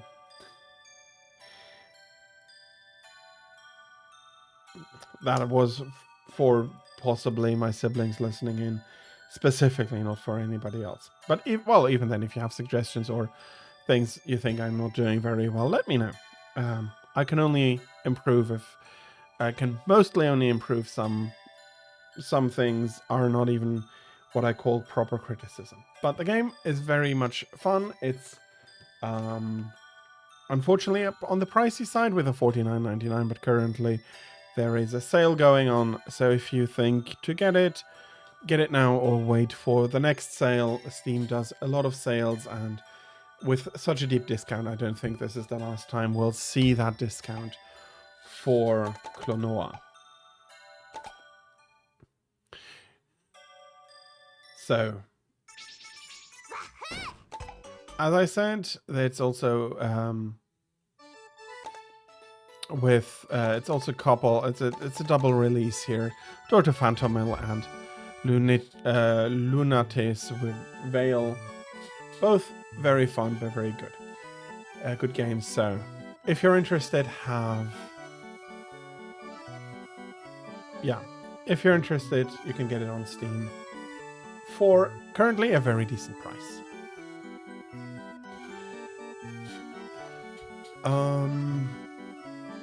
Yeah, I do think I've said everything I wanted to say. I do not see any new here.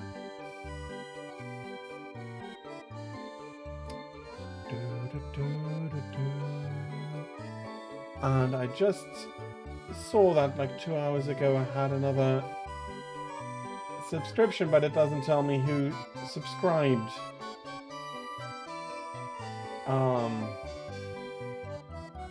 Now that is unfortunate. So that would have been 12. It's not showing anybody.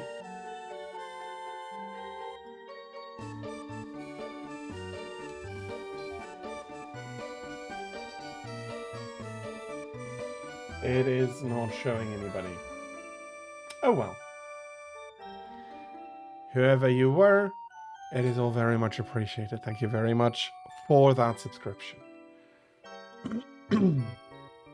With that, we're getting back to the top of the hour again, so it is time for me to take another short break and to play some ads again.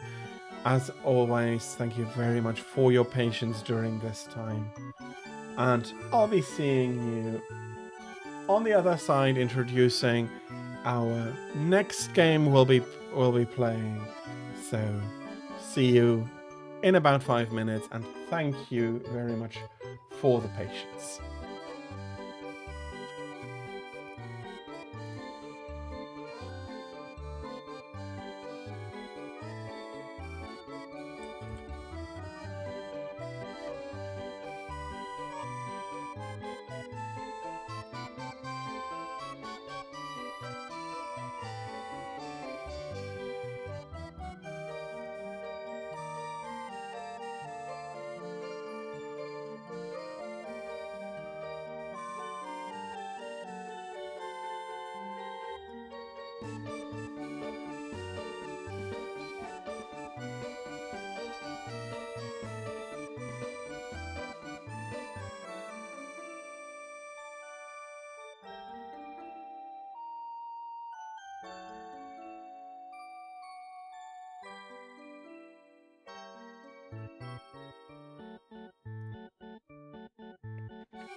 Heroes of all stripes gathered here.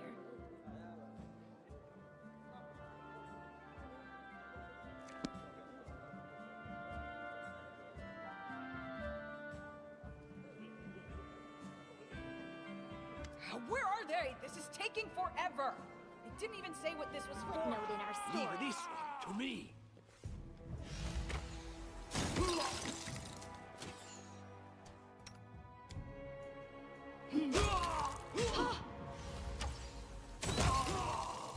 Unworldly.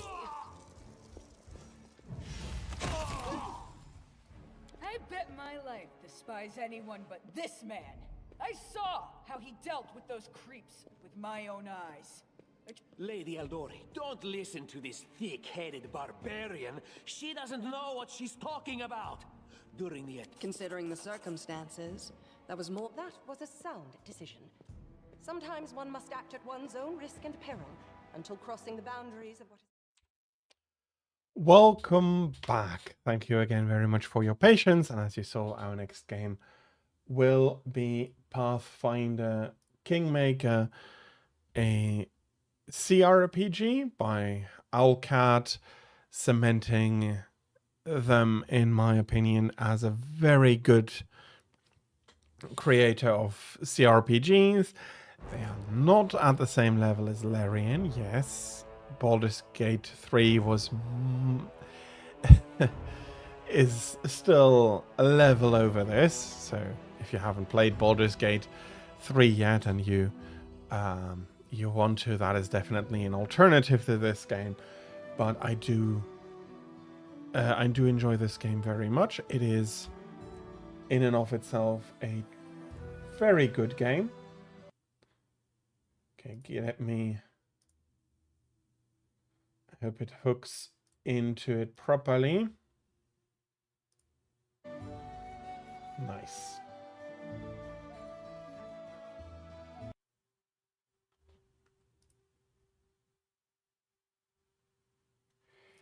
Okay. Let's switch over. I'll be continuing. We'll have arrived. We've basically finished the tutorial area and we have arrived at a trading post where who's come under attack from creatures out of the forest, from the bandits in the forest. So we have been sent here to help out. Save yourselves, Bokken. Well, I don't think we need to worry too much. So, CRPGs tend to be very story focused and very tactical combat. This is very decent in all of these aspects. Not, as I said, Baldur's Gate 3 levels of outstanding, but it's a very good game. I'm enjoying it very much. I'm also enjoying its successor, Wrath of the Righteous, and another Owlcat game, Rogue Trader for PC. Very good games all in all, and they are very good and very well made and flow quite nicely. It's not perfect, but I do not expect them to be. Still, they are good enough for anybody who enjoys RPGs or CRPGs especially to give it a try. The combat has the depth of Pathfinder would make you expect, very similar to Dungeons and Dragons, more old school Dungeons and Dragons, luckily, which I prefer, although I have to say that Larian made very nice adjustments to 5th edition to be able to port it very well to PC or to the video game medium. Another part that is very much normal here is you're going to have to make a lot of choices. And you have, and those choices will influence your character, in this case, your alignment. I'll be going with neutral good. Alright, we'll leave, but what makes you think we won't just return with greater numbers? Why would we leave when we got easy pickings from Restov before us? We'll rip your guts out and empty your pockets.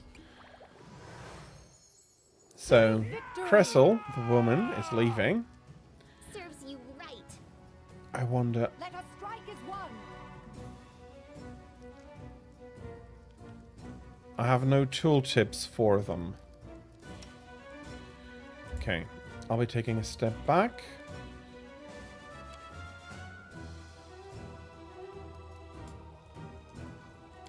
Amiri is going to go straight in. Do not falter.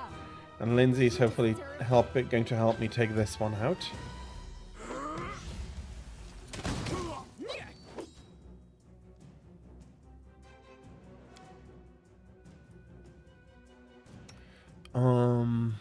And let's do some force here.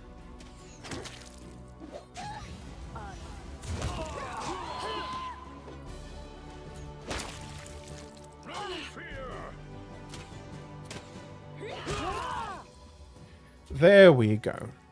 A little bit of damage, nothing major, and we have a level up. Very nice.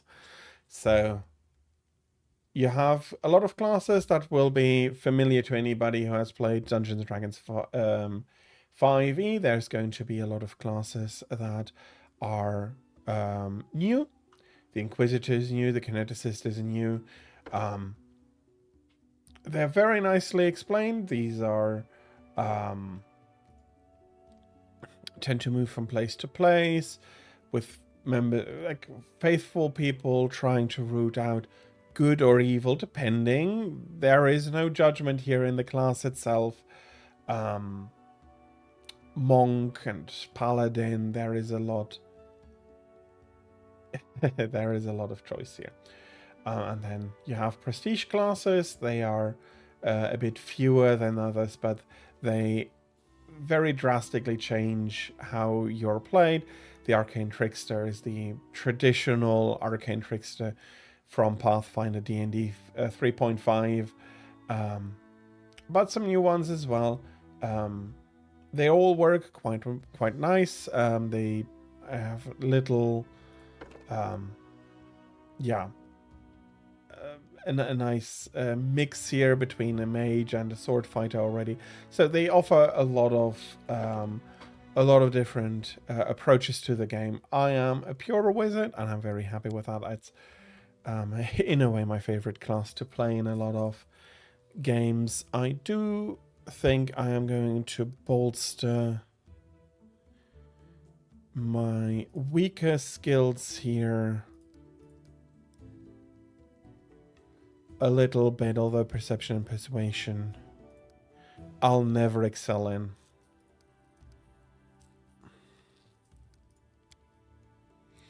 Two new spells. As usual, the mage can add spells. Okay, though, I already selected these. And being an elementalist with my bad schools being illusion and necromancy, is a good reason why these are not suggested to me anymore. I think I'm going to go with Stone Fist and Summon Monster 1. Bringing in additional allies onto the battlefield is often very useful. Let's have a look. Is one of you the perceptive and persuasive type?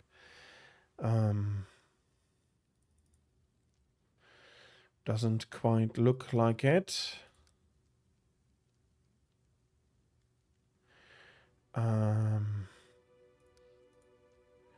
I don't mind pushing religion for Valerie here and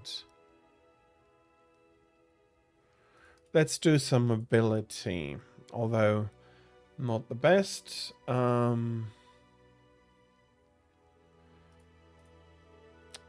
that is a bit of an issue. I am unaware of weapon proficiency, bastard sword.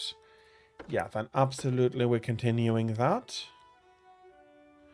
Weapon focus, bastard sword. We do want as much damage from you as possible while you're blocking and guarding with a shield. A bardic talent. A bardic knowledge. Okay, not sure what you picked there.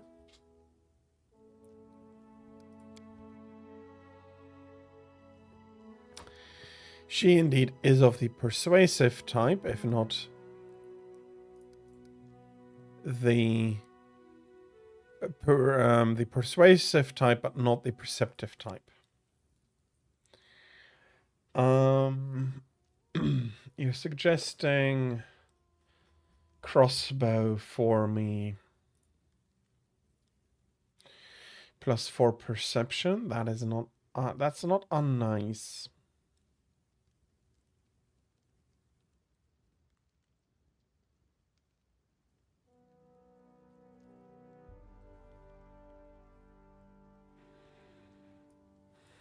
Did she take a weapon focus beforehand?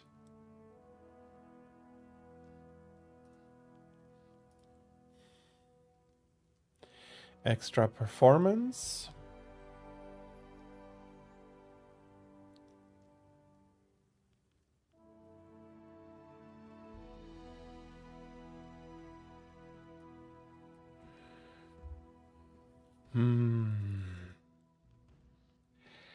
The thoughts going to up to level 20. You do need to be careful.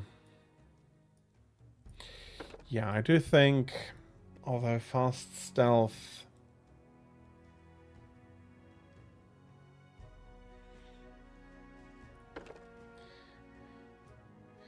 Would there really be something? Well, persuasion or something might be nice.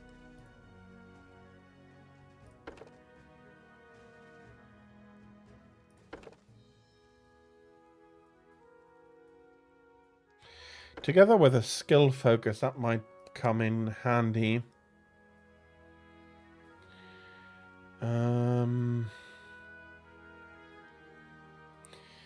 Cure light wounds, unbreakable heart.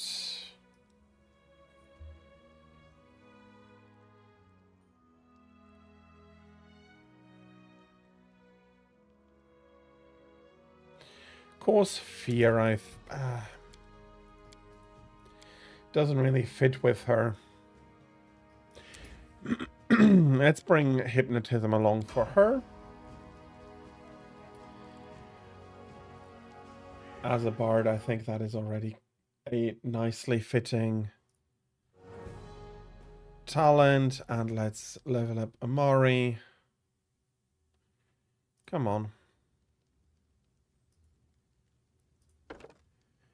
Who's definitely going to take more barbarian, more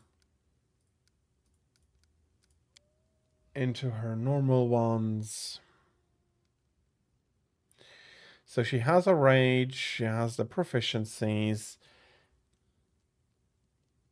She also took the bastard sword. More uncanny dodge and a rage power.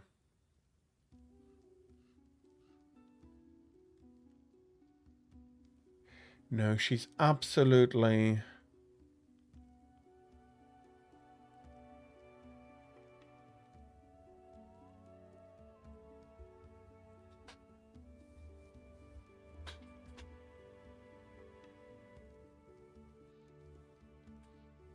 On attack rolls, lethal stance is the better one there.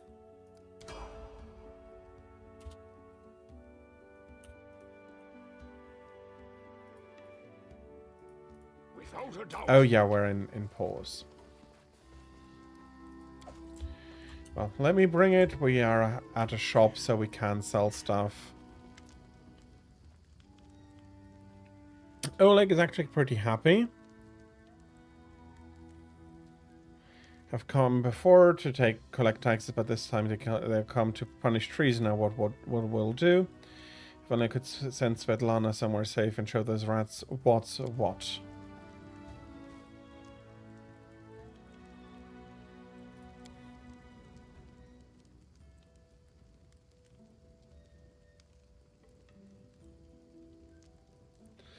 Let's get to the point. You say the bandits are going to attack again. They are the Stag Lords gang, which is the gang we're here to usurp. In a way, they're bandits in this lawless land, and we are going to help them out. That I have in full force in half a day, maybe less.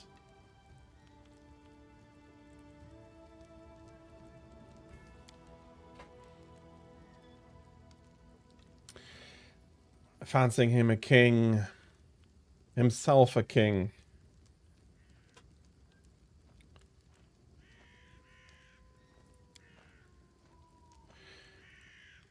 From Dark Talk.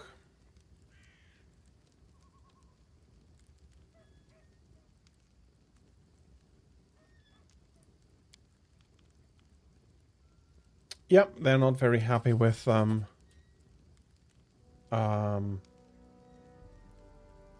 if you manage to defend this post, I'll reward you proper. And then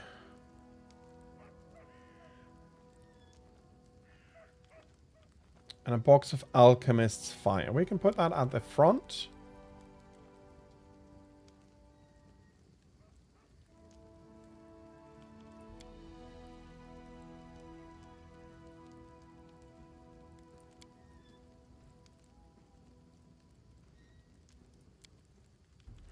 Walken is selling potions. And I would like to have a look here. Okay.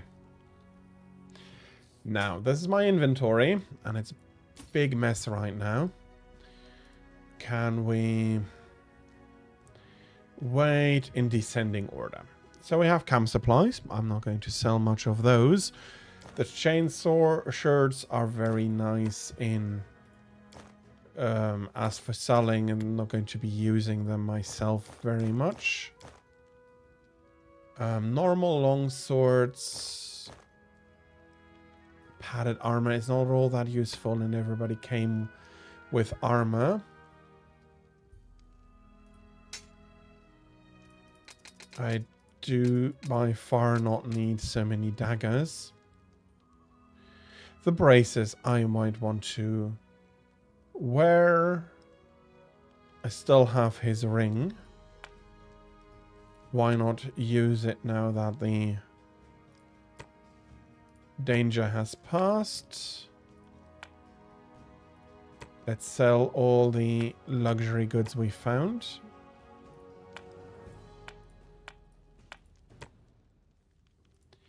No, not you. And some spells and potions, which I do want to keep mostly.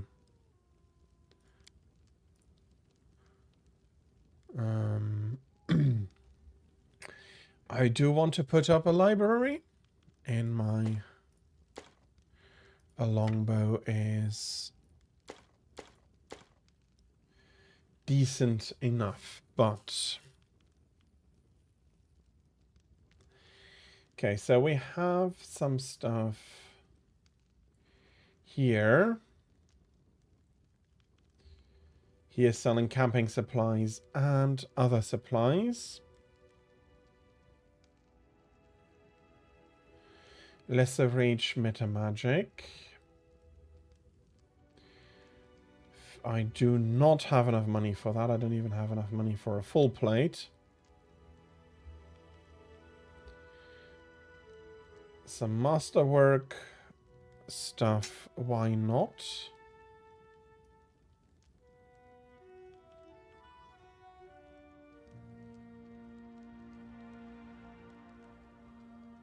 Why not? have a new bow for Lindsay.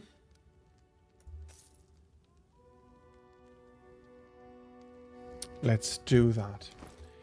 So yeah, all in all, it is it's a game for people who like role-playing. You have a ton of freedom in this game to role-play. You need not worry about having choice. There are many characters to interact with. They're all very well written, have their own backstory. Lindsay is your chronicler, basically. She'll be writing down the story of how you managed to get the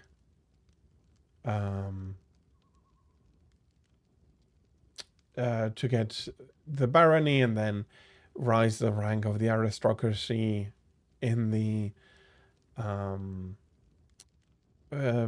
stolen lands, as they are called, and how you deal with people who do need and want to keep this. Well, it's more complicated than that. There are reasons for why the land is the way it is. Let's be like that. Okay, so we have used traps to catch the bandits.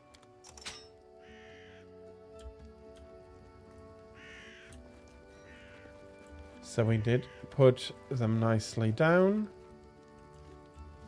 Indeed, somebody did not want this to close. We have animals here. I can see my And destination. we'll be ensuring to really defend this. I'm going to go... Keep Didn't your show you wits that. about you. So you have... Yeah, biography. I'm going to stay lawful, neutral. No, neutral good, sorry. I might go from to fourth, but on that axis, I'm not going to choose too much lawful good or lawful chaotic good. Good is good, and I'll be sticking to that as a wizard, of course. So let's have a look. Can't be equipped. The bucklers are not all that much money.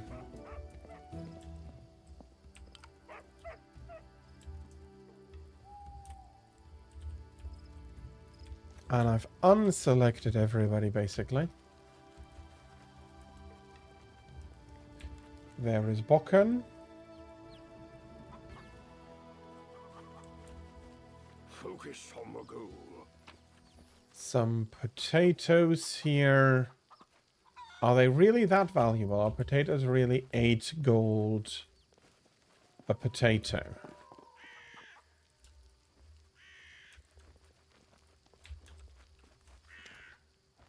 There's some disgusting slush on the pod.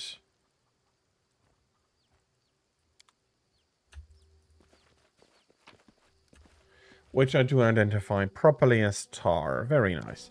Some more stuff here.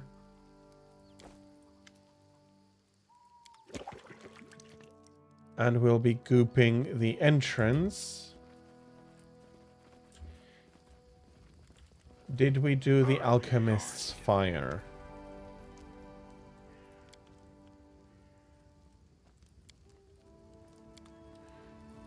Okay, I cannot enter the trading post. Let's see if Bokken still has anything. What's here to tell? An herbalist make potion and sell them. Gathers the ingredients himself. They let me in out of kindness, help me with things, bring me water, firewood when it's cold. They're good people.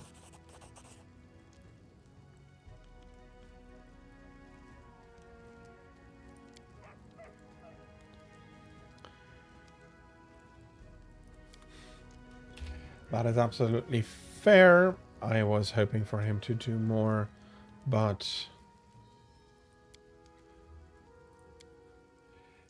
And you have the reactions of the characters to this fight. Miri is happy for it. She was bored. Lindsay is not... That was not what she was expecting, but everybody has to start somewhere. That being said, I do want to take a look at the sound. No, it is pretty much up there.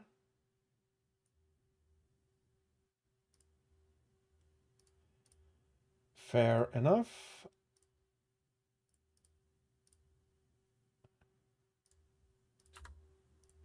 Well, fair enough. I was hoping I could make it a little bit louder for you as well. And 6 hours later...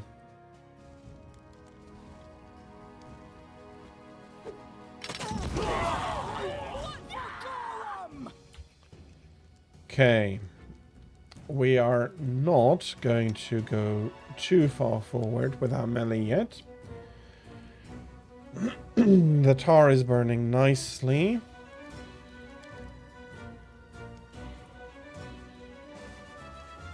Lindsay's going to take this one. This is where I step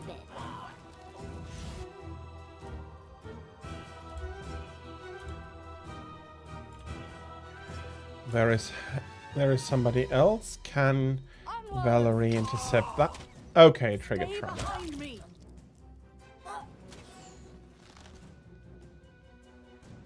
Can I get the Tara light again? Ooh, Oleg. Serves you right. Let's do a force bolt.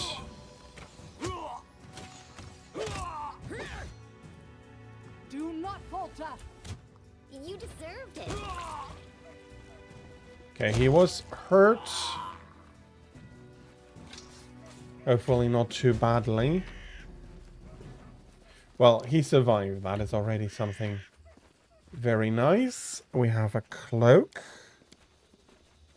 And the rest of the bandits just really have stuff to sell.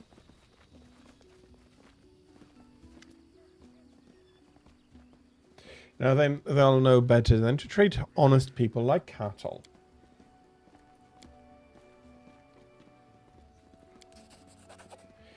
And we are getting some gold from him. An honest fight deserves an honest reward. I'm not going to call him wrong there. Svetlana is hopefully happy. Yeah. I'll talk tomorrow or once she finished working, which is probably going to be tomorrow. Do we have anything here? Oh, those are locked.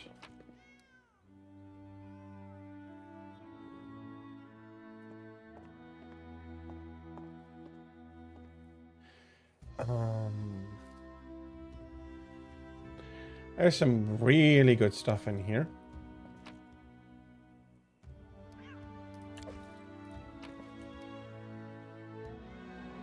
And some info on...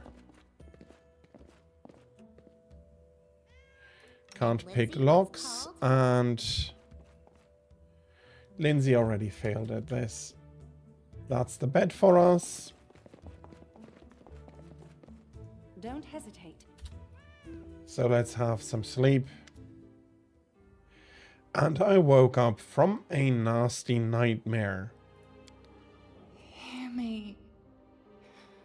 Please hear me. Can you hear me? Please.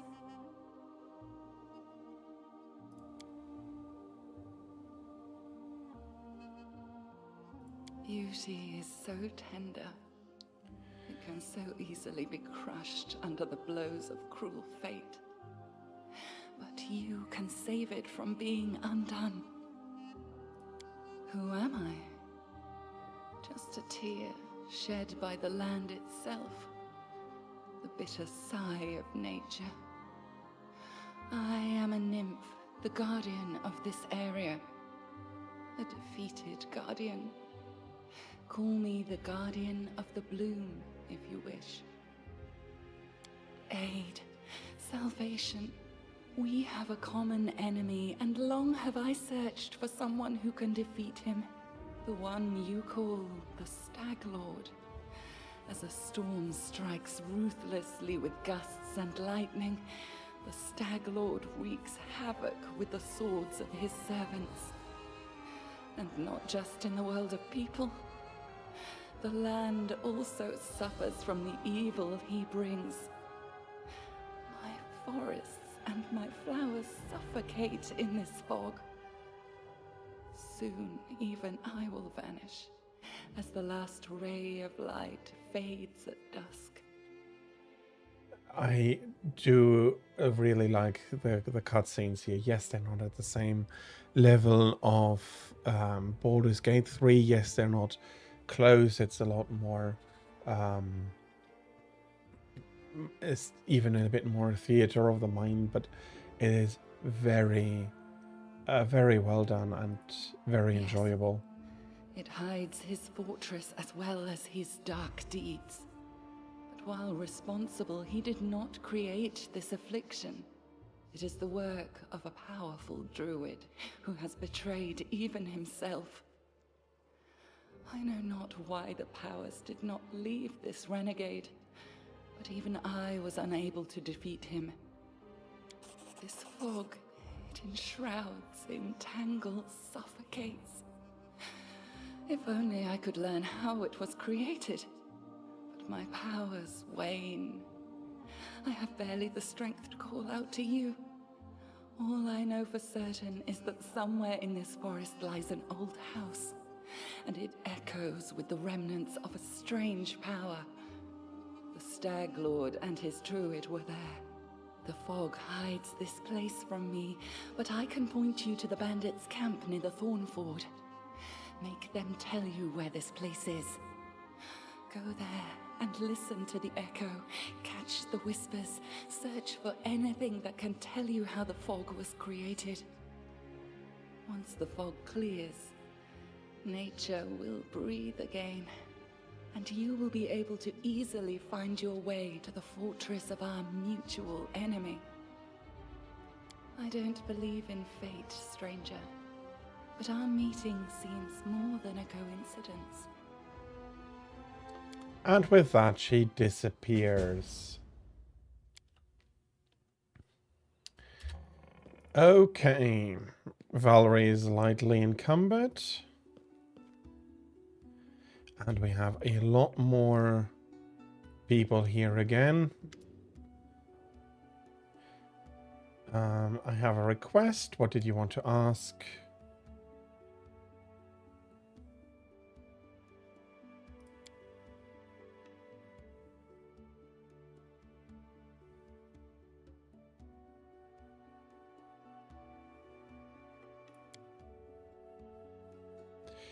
I'd be happy to help her with that.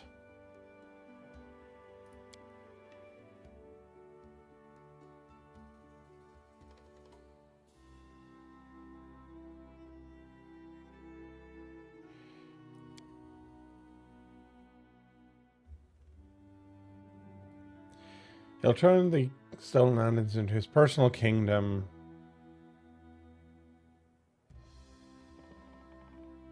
It would be a kingdom of lawlessness. Well, getting a bit more to do here. Enoriel 8 Eyes.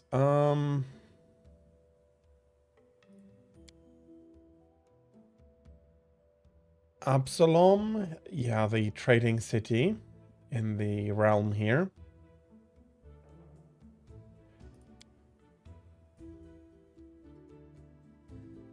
I want to know how one could exchange the life of a pathfinder for the sorry rat hole.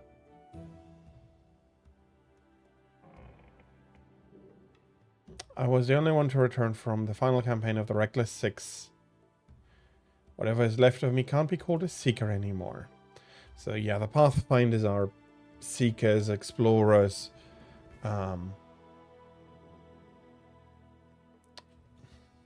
based in Absalom, so yeah. a lot of background story there, taking from the tabletop RPG of Pathfinder. It's a licensed game using some licensed characters as well. Very well done though, and a lot of very well made. The systems go as deep as you expect. And she is currently trying to write a book here. And she has a magical ring teleporting her to a safe space. And she'll be... Yeah. She'll be safe. She's one of the companions that she cannot die as a companion. Can I get... So she gives me morale boosts on perception and nature checks. This is saving throws. Can she wear? Because she's currently the one with the best perception and everything.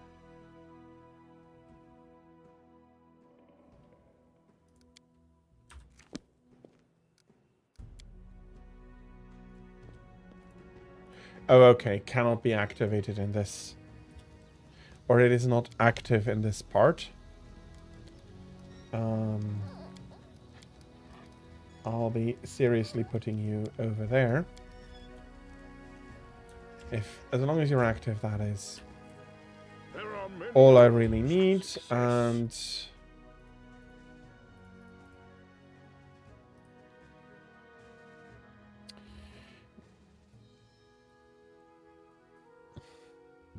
+1 cons. Okay, no bonuses at the moment. Let's talk with Oleg.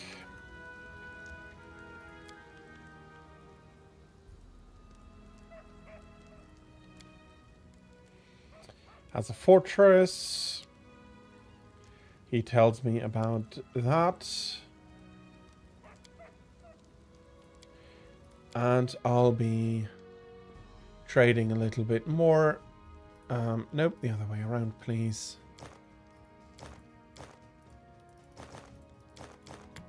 Do I need... Oh, well, it's leather and studded armor. What is Lindsay wearing? She's wearing leather armor. Bandit mail. Hide armor.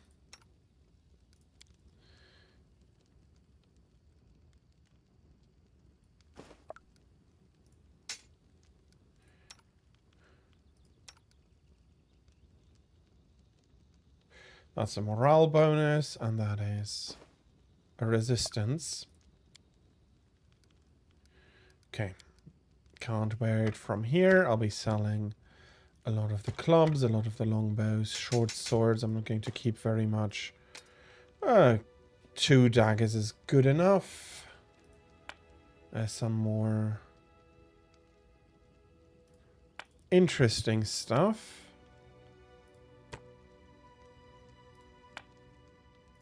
Some incense, some beads. This is a very interesting ring, though. Interesting enough that I do want to use that. And I have 25 potions.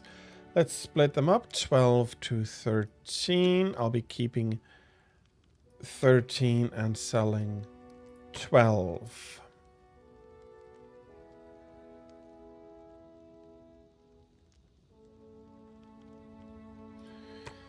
The pelt, I do not have any other need for, and I can sell another sword. Okay, let's give her this ring.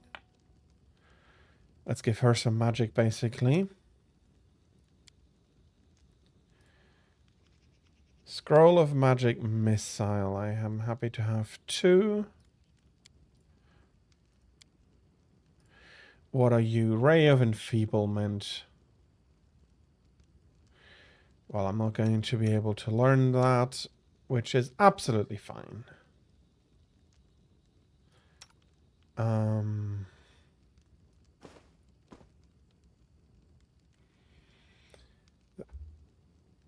Enhancement bonus to Constitution.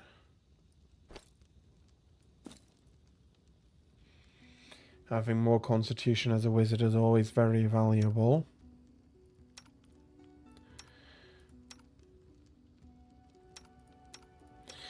But who would profit more? A lot of her stuff is important. Constitution is important for. And I'd rather not get hit. So let's improve our front lines here. They are a lot more useful, short and long term. Fangberry Cave.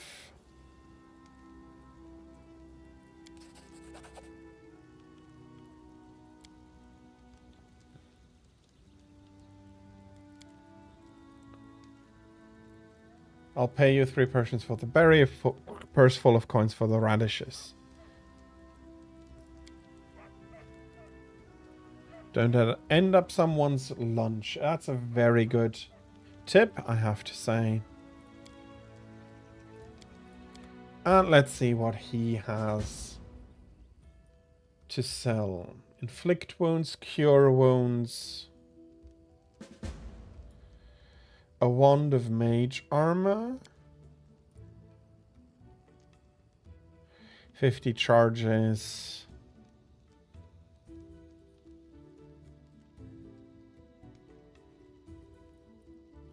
But it's armor bonus.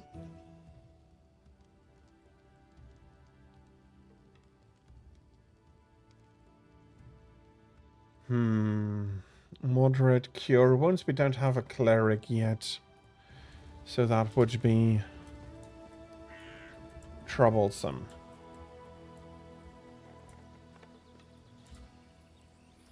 But we did help out properly here at the trading post.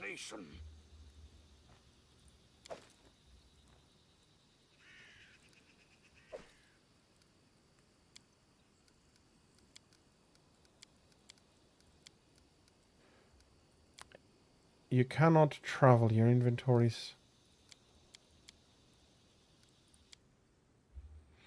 Okay, fair enough. It was too heavy for myself. I needed the companions to share the load, which actually makes a lot of sense. So, this is the quote-unquote world map of the lands. We have Restov, where we set out up here, and then we can, and we will, over the course of the game, get all of this land for us.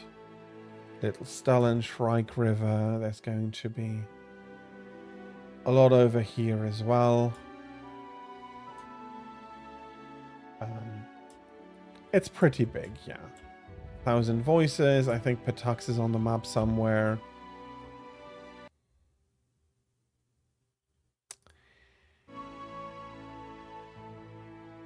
Come on. So, Numeria, there's a lot here.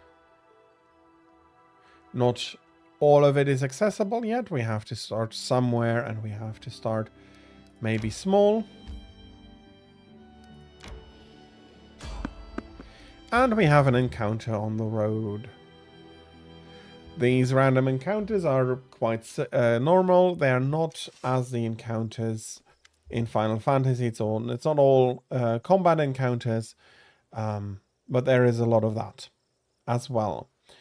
An jittery old man comes up to me. He stops, looks, tugs at his beard. Invisible fog creeping out of the woods.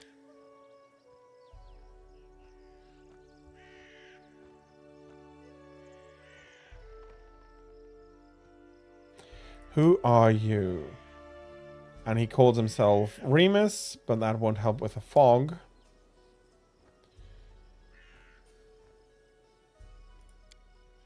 The fog is wrong. It hinders your legs, not your sight. I wish not to try.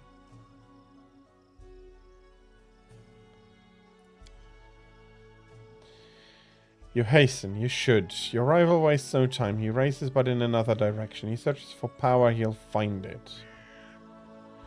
My rival, you mean Tartuccio. He's not tall, but he wants to climb high. Besides him are those who could stand against him and might yet still. What power is he searching for? Someone else's. Old, but forever young, which was taken from another, which gave joy and now gives death.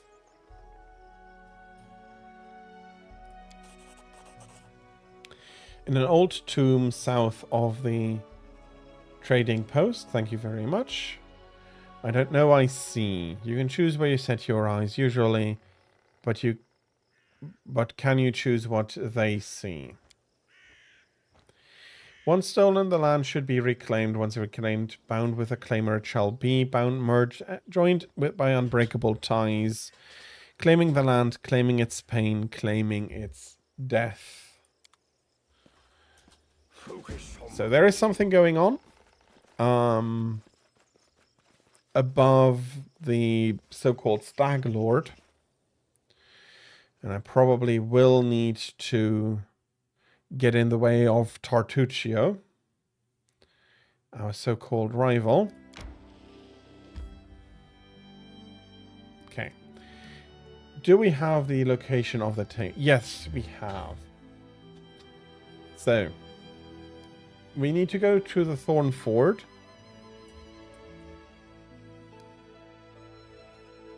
And some of these locations change depending on how quickly you are able to reach them. Endless Plains. For a farm, once someone deals with a manticore that's claimed the plains for its hunting grounds. That is something that Amari will probably want to do. Sorry, Amiri. And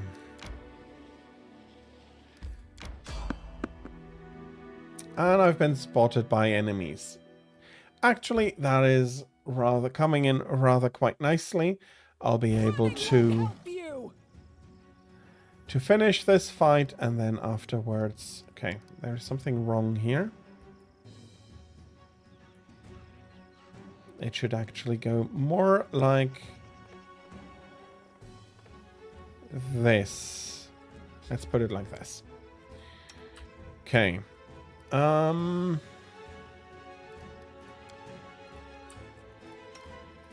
last wishes?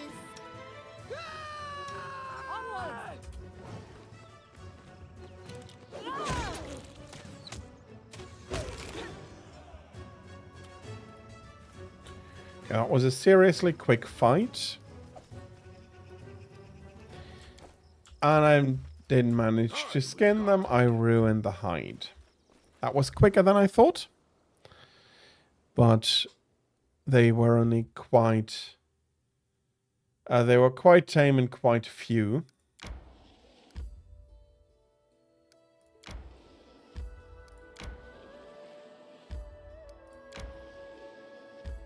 And here we have the ancient tomb, still enterable for us.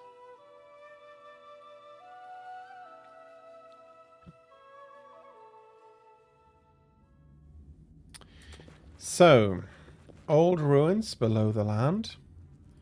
Summon monsters, some rings. What do we have here? Protection from chaos. That's actually quite a decent one.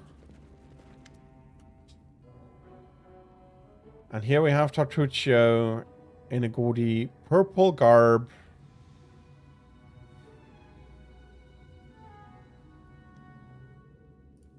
Let me guess, you're still dawdling. Should I make some tea in the meantime? Bake a pie, perhaps? Plant a small garden and harvest some cherries? Perhaps you'd be more comfortable wearing fool's caps and colored trousers. Then at least I'd be able to sell tickets. Come one, come all, feast your eyes upon the slowest and the most ridiculous buffoons in Golarion. You are not a very nice person, Tartuccio. Why hurry? The same end awaits us all. Hold your tongue, gnome. I can hardly tell your twaddle from the buzzing of a fly. Quickly now, if we don't find that artifact soon, someone else might seize it. Someone who's standing over there watching you right now, you fools! There is as much vanity in your words as in the words of all who have not seen the wisdom of Grotus. Yet you seem a worthier leader than the arrogant Tartuccio. Perhaps in serving you, I shall open your eyes to the teachings of my faith. I see my magnificent rival will stop at nothing, even at stealing the servants of his enemy. Let us see if your fools are even more useless than mine. Draw your swords and cover my retreat. We shall prevail. Okay. I think Valerie will go over there. Amiri, yes, goes over there. And I'll be splitting up my... Let us strike as one.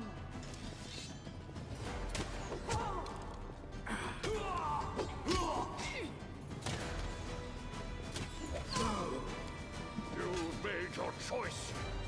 Serves you right. Let's put some more in there. Lost.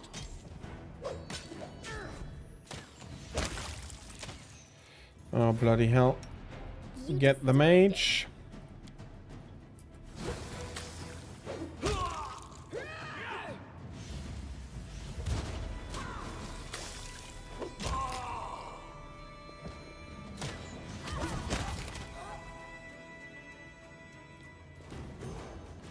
And now we have our first cleric.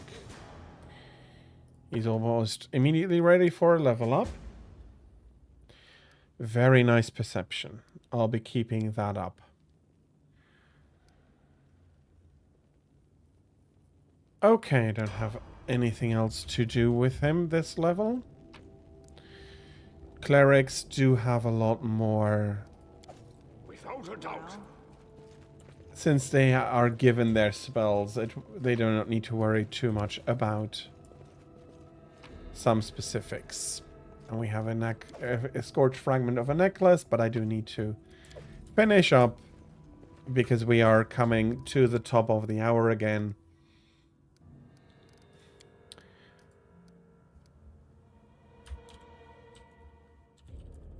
Let's give that a name. I know where I stopped. So, it's another game I really can appreciate. It has a PEGI rating of 16. Because of the more realistic violence. Fair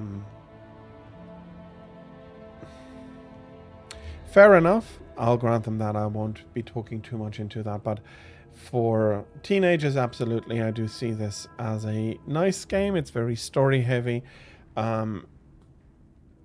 Thinking on your feet and thinking outside the box, thinking about what is going on is very useful as well. A very good game. There are a lot of other CRPGs, older ones, newer ones. A lot of them are worth it. Baldur's Gate, the 3 games in the series, is worth it. The other Pathfinder game, the Rogue Trader game released by Owlcat, they're more limited than what Larian does. If you're looking for a Larian game, I'd suggest to try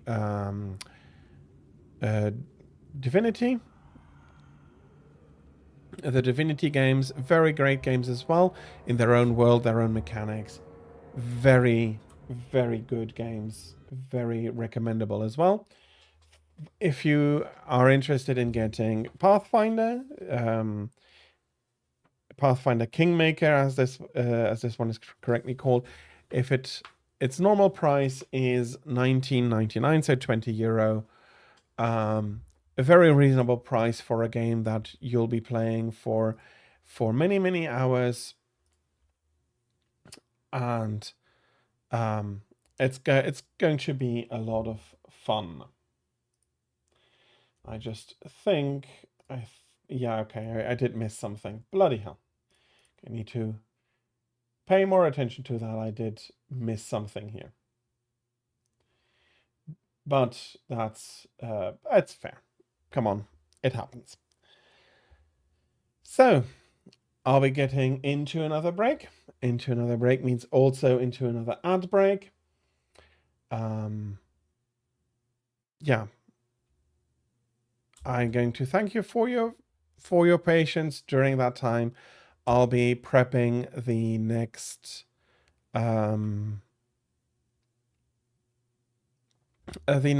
game, the last game before I'll have dinner. Yes, it's a bit earlier than usual, but I did put it up that it's basically half and half, and I do not want to power myself out too much. So it's a split like that. Again, for the break, thank you for your patience very much. I'll be introducing the next game at the end of the break, and I hope to see you then.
Oh, very much.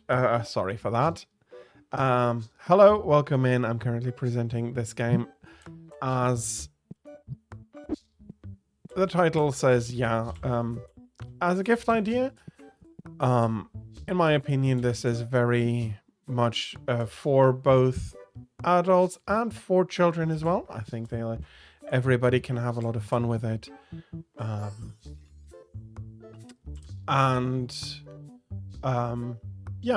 For children, it's more the fun of opening packs and doing the sandboxing of a store. Okay, somebody bought a lot here already.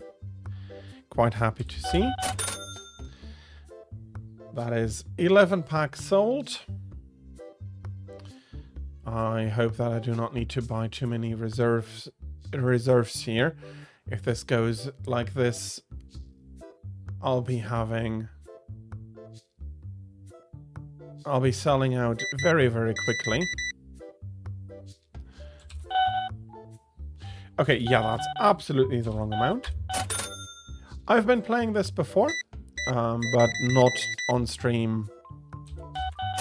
But I've started a new game, because I do think that is easier to see what is going on, what the game is about, rather than having a fully working shop with a lot of stuff happening. That would be a lot more confusing, I think, for somebody who doesn't know what it is, and you'll be able to see some growth during this while I'm selling some stuff and I'm getting the first task done in about 2 hours shop time.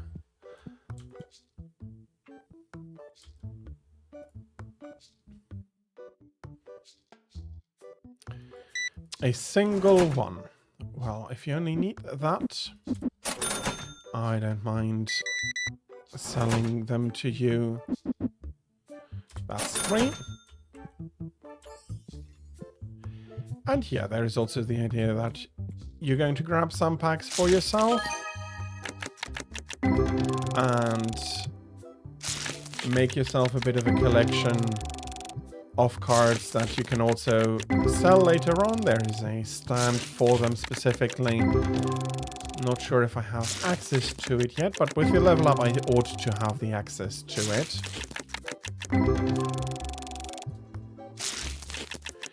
Allowing people who come in to buy exactly the card that they want, rather than needing to buy packs and get lucky. Okay, there is a lot here already. Yeah, I think I will buy that card. Are you happy for 16?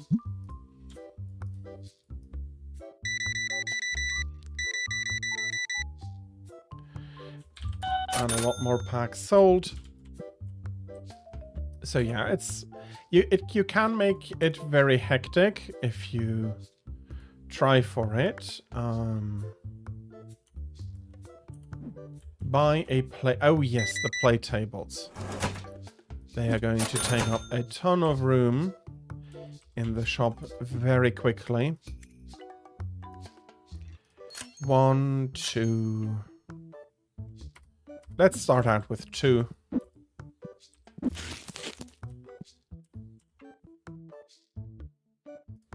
Because of these, because of the people you hope to get into play, you'll be always looking for expanding your shop, unless you want to focus more on the selling aspect. But I do think that the tables provide you a very nice passive income and a very good draw for people to come to your shop. Okay, I am running out of boosters on the shelf. I do like to keep them stocked properly. But the level up allowed me to get a new size box here. 48 is much more like it. I do too.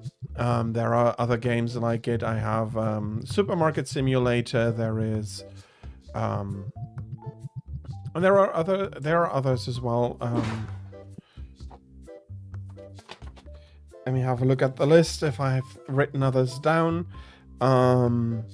Less shop-wise, but there are the PC Builder Sim or Car Mechanic Sim, which are similar in that you're doing, in a way, basically a mundane work, being a shopkeeper in this case, or being a mechanic, which are... I do enjoy to play them from time to time just because they're quite relaxing, and with you being able to take your time, grow slowly, it's going to be it's fun in a way that you can see your shop grow and experiment with repositioning the shelves, the tables, making the most out of the room you have. It's a lot of fun. I do recommend it. Again, it is very much for everyone, from children to adults. And also, I think with the slowness of the introduction of new mechanics, I think it's very much also something that a new player will be able to play and enjoy. I have not yet played any of the multiplayer ones. I can imagine that they are a lot of fun as well, but I do not play all that many multiplayer games in general. There are a few exceptions, but yeah, those are, as I said, exceptions. You want to sell me the Mamo tree. I do not have it yet. I'm not going to give you more than 220 for it. Well, if you do not want to sell it to me for that price, then you'll have to keep it. Okay, shop level 3, I can buy the card table. Very nice.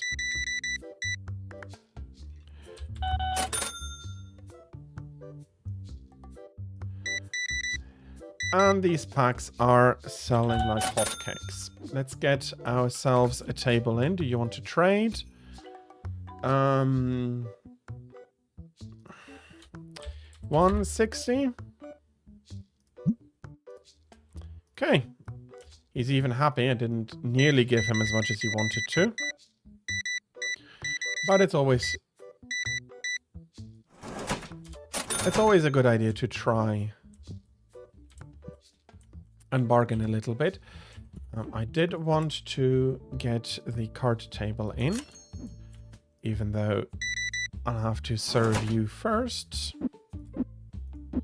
Okay. If you don't click the correct buttons, you're not going to be able to... Okay, you're stinky.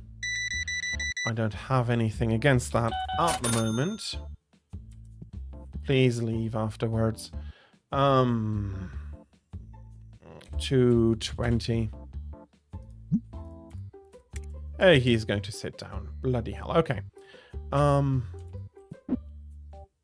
That's not what I wanted. Can I order? I can.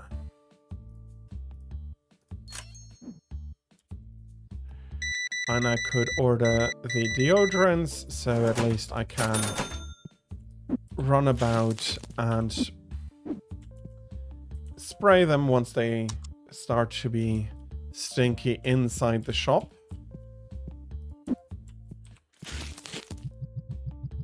Let's restock here, even though...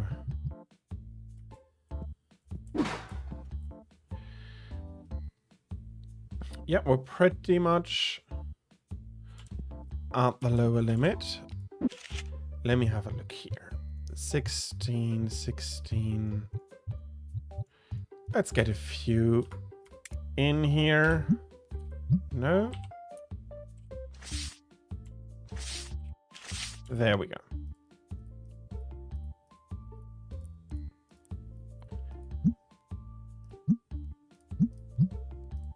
Going to sell it a little bit more expensively than market price.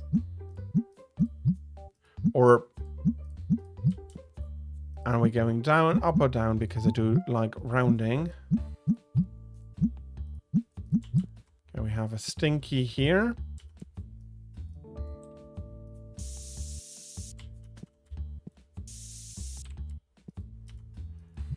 Okay. More booster packs to sell.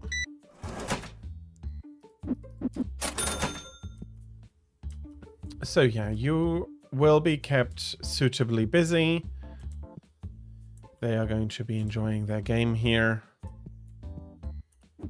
Do I have more I can put on here?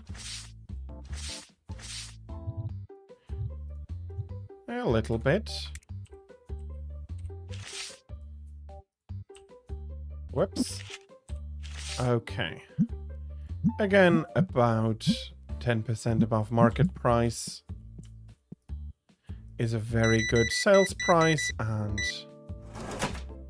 you're going to get a lot of customers into your shop, which in a way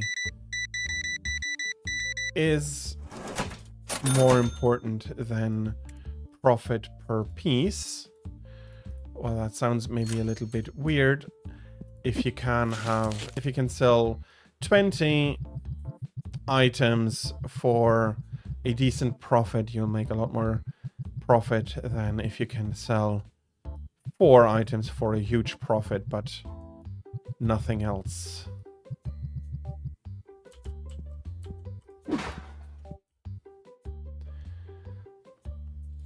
Making some passive income, because all you need to do is provide the tables.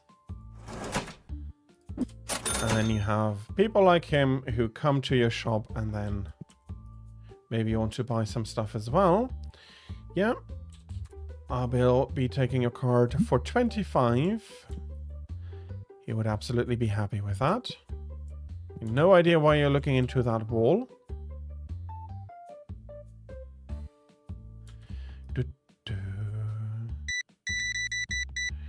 And it gets more hectic and you get more to do over time as the shop grows, as there's more clients, as you have to ensure that you can restock in time and all of that. But it's quite relaxing and quite some good fun. Again, I would recommend this game for basically anybody.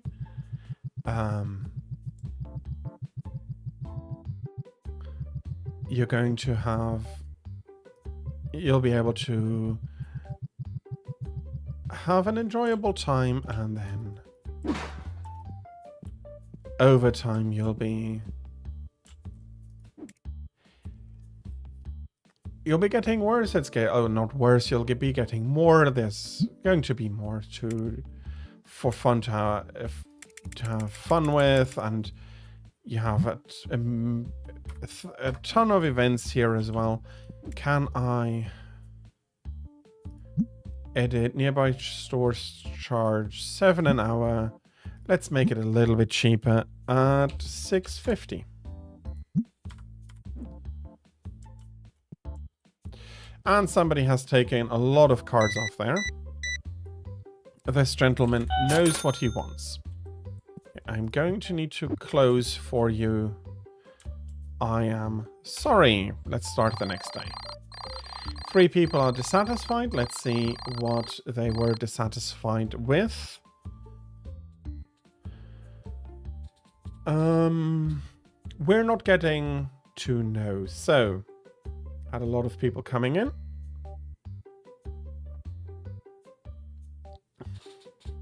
Sold a lot of items. Quite some playtime as well. Revenue, very nicely. A lot of revenue, but with everything that we invested, we did lose money in the end.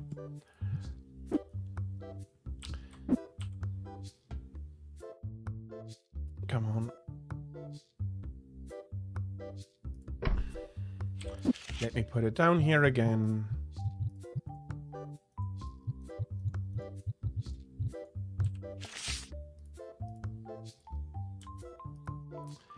Let's put some cards up here.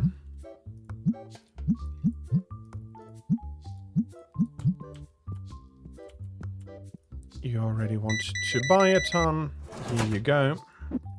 Have your change, mister, and more prices. So usually I would do this between openings of the shop, but I want to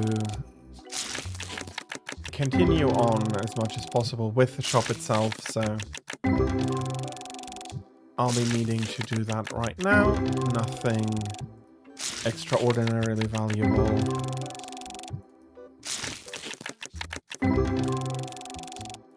Because I also do need to keep up with the cards over on the stand. I would not want to run out.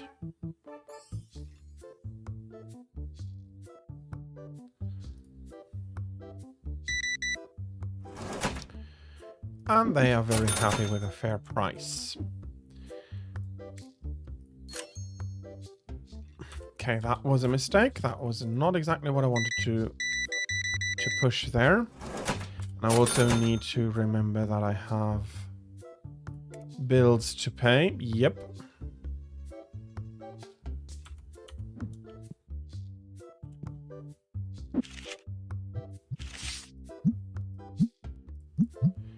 There we go. I hope he finds a partner to play soon. Maybe he's waiting on somebody, but we wouldn't know for sure now.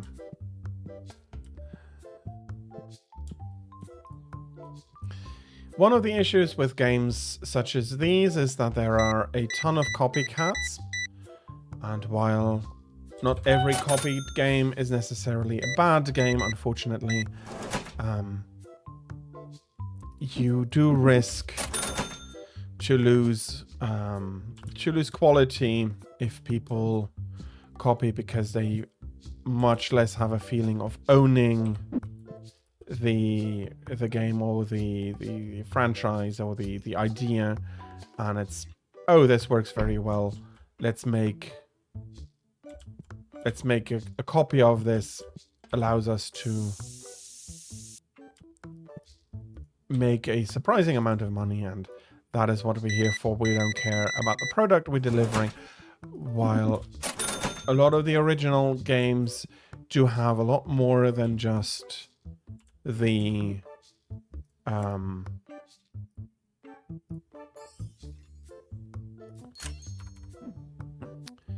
the basics. They own the idea a lot more than others would, and as such,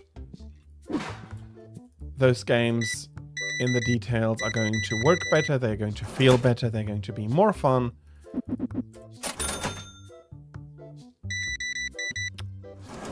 As a over a copy of these ideas. So if you buy one, try to look a little bit.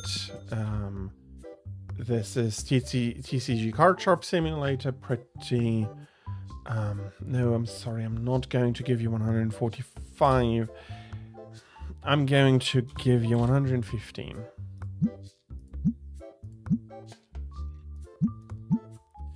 Nope. If you're not that interested, then I am sorry. I can't give you any more.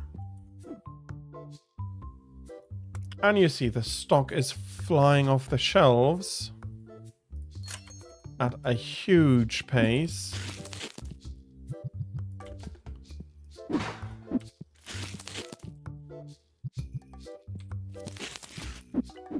Okay, and I even had some more of those outside. Luckily, we don't have any thieves here stealing packages, which would be very annoying. But luckily, we do not have to deal with that yet, at least. Maybe that will still be coming up.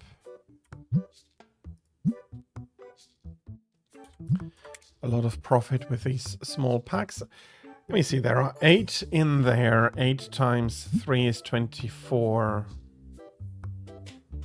Okay, I'm seriously not getting why you would buy the box over something else. Hello, may you have that card? You may have that card, absolutely.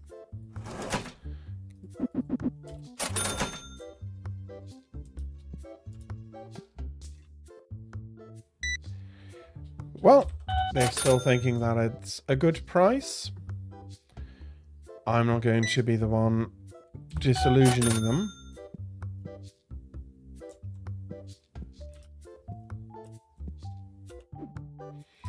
Let's get in another 64 packs here with a little bit of luck.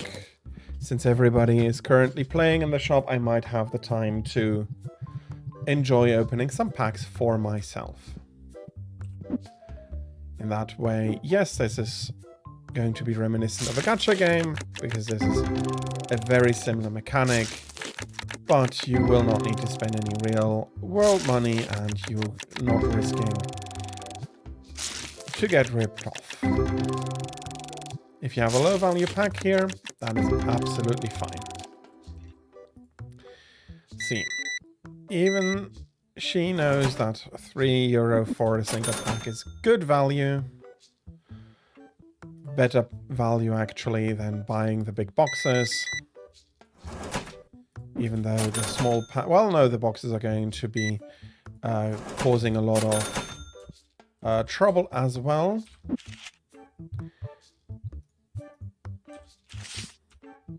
One, two, three. No, come on, over there.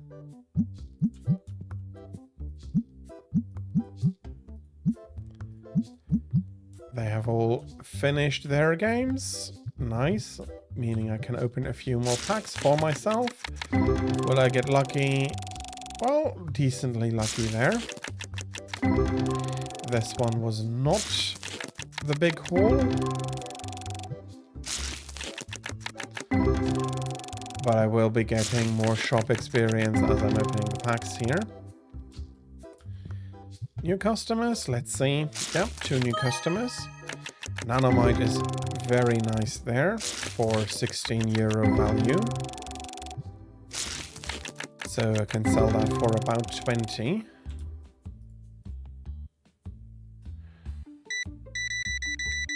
Packs and a single card, very nice. Here is your change.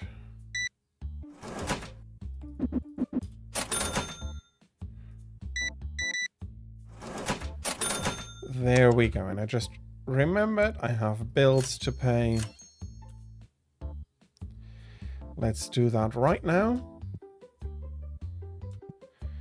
I'll be putting the remainder of the cards here onto the shelf.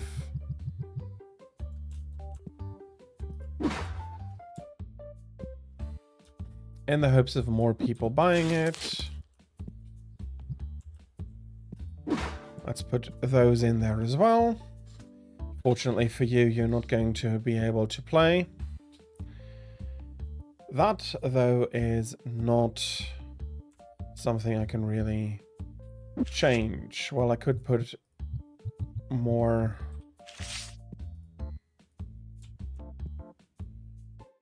tables down, but they are costly and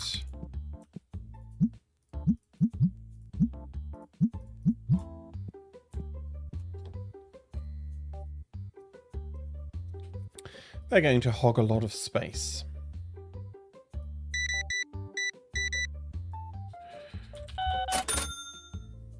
And as I keep buying new stock for the stock that is actually flying off the shelves,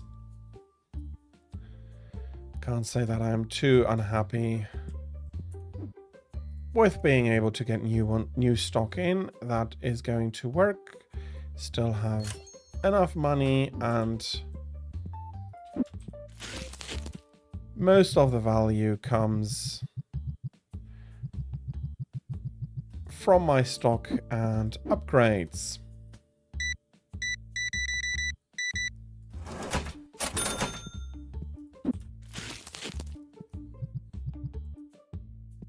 Of course, I'm going to be eating into the profit margins because I'll be opening packs myself. There we go. Let's open a few more here.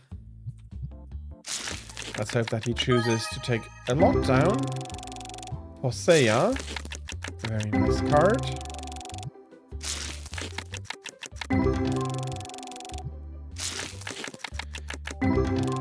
That's another one. Oh, you're just interested in a single card for €10. Absolutely, that's absolutely something I'd be happy to do for you.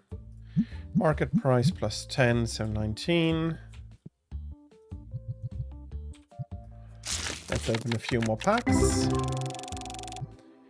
And yeah, so it is currently quite slow, but it'll pick up over time. And I do think that it is a decent speed. You have stuff to do. You can always open more packs.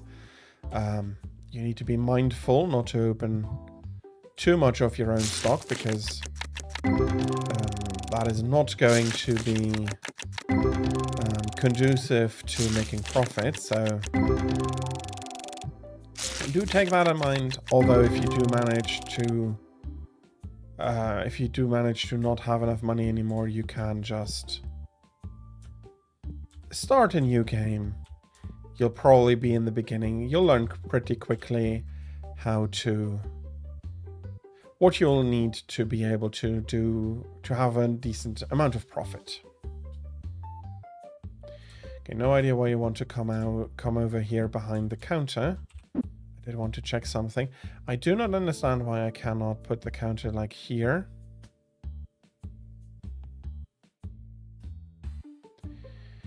And I hope that I have enough room for 2 counters, basically. I am sorry, lady, if you wanted to play.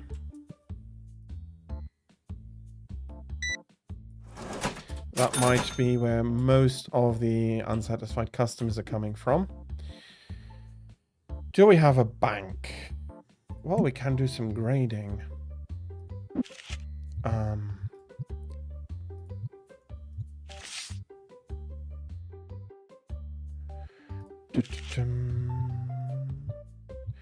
Let's grade a few cards here.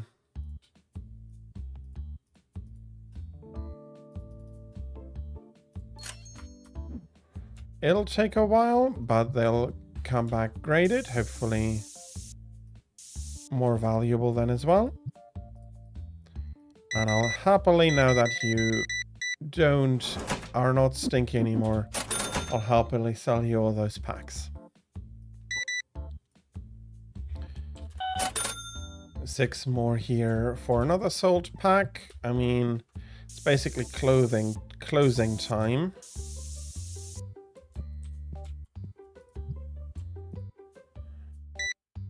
But I'm still going to be selling you these cards. 3, that's another 2.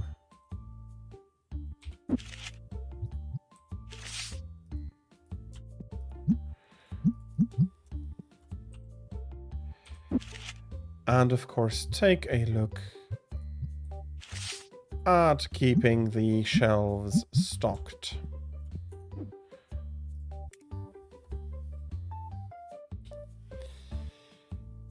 If I had the money, I could get myself another there. I currently do not have all that much money though. Reviews are very nice. Nope. Hold to sprint. No. Not necessarily.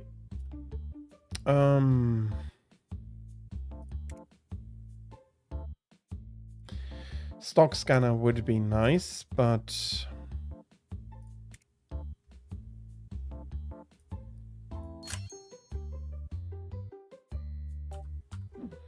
let's get another table. We have enough stock of everything else. But we did have people leaving unsatisfied because they didn't find a place to play. Maybe with an additional table that will work out. Still made a little bit of a loss. I don't know if I can finish the next day, but I'll give it a go.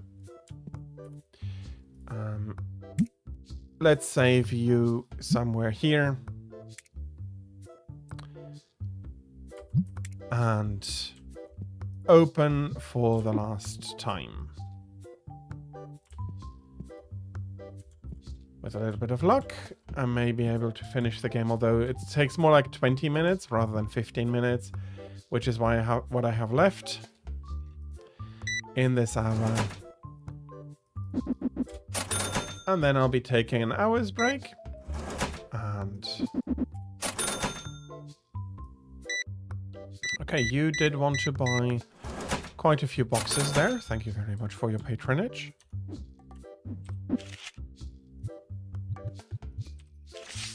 One, 2, 3.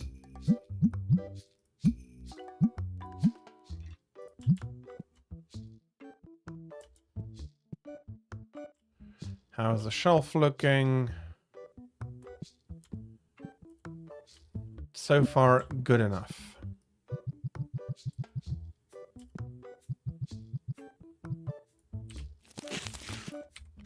Ten more in there. Let's open a few more. Nothing extraordinary. But we got a new silver border one.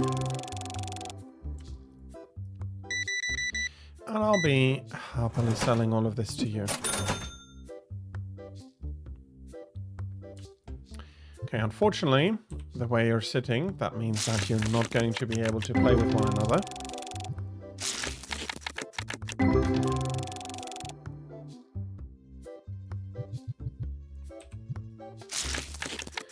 And again, tons of nothing special, but that is the nature of these kinds of games. You will need to open a ton of packs in order to find what you're looking for. Very nice. That was a very nice pack to find here. Do I have enough to get myself some new orders in?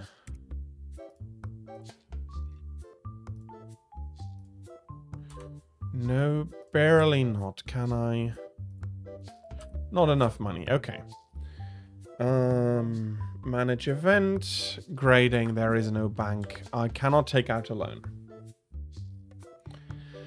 Which differs. Others you can take out a loan. Which actually would make sense if you have a bank then. Can I sell it to you for 940? Yoink, yoink.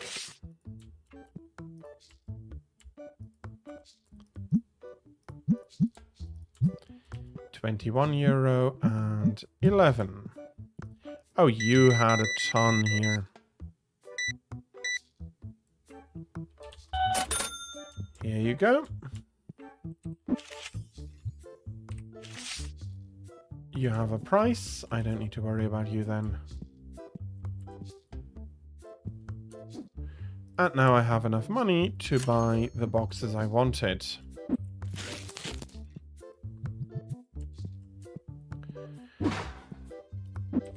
I cannot just pull the packs in front.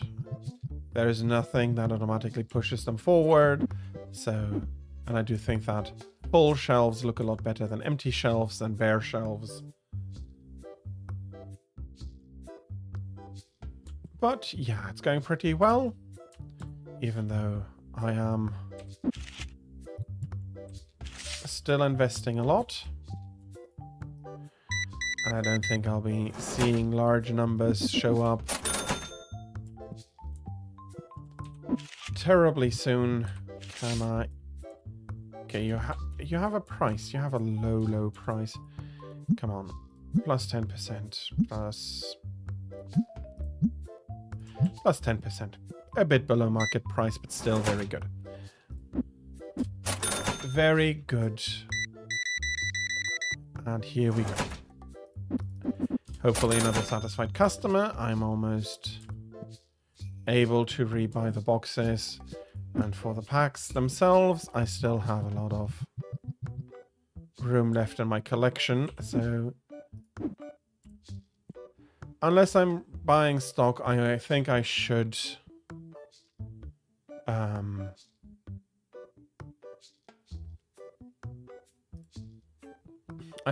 not spend too much more money on furniture or anything.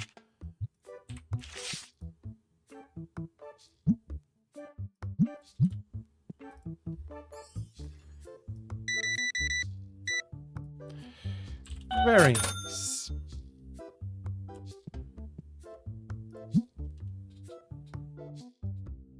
I am selling them for below market price.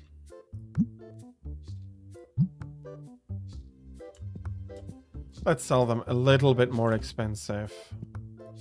Although... No. I've been selling a lot of them. Could have made profit faster.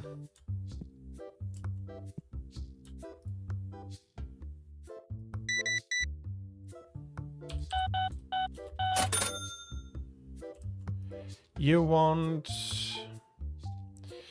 I'll give you 35.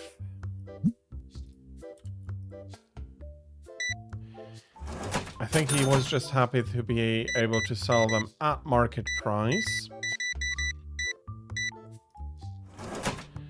€31 back. There we go.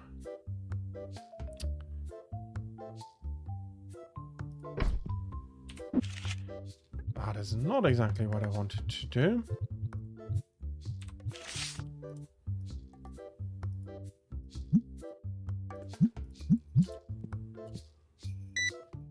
Please enjoy your box. Oh, bloody hell, we have a Stinky.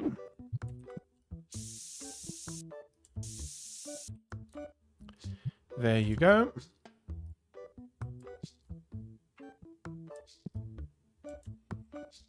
Okay, I do need to buy more stock.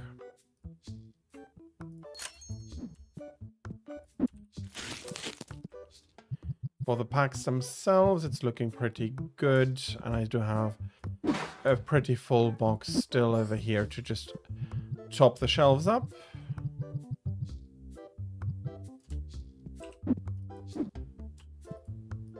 Okay, I hope that is not going to vibrate away into the morning sun.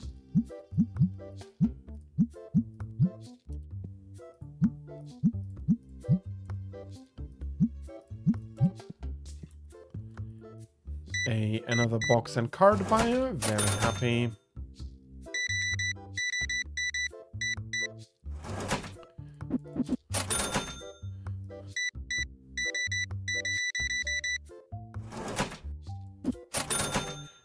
I'm seriously not unhappy about all the box buyers, to be honest. They are giving me a lot better profit margin than I already have to buy more of them.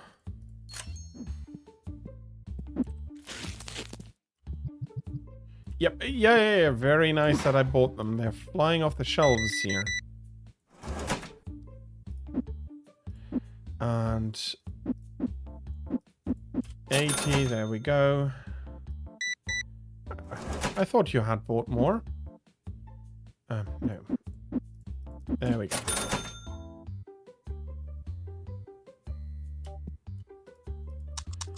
I might want to pay the bills for today.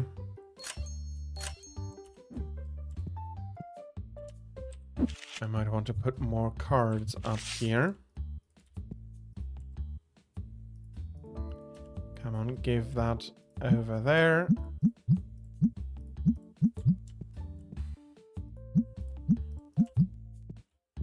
All nice and rounded.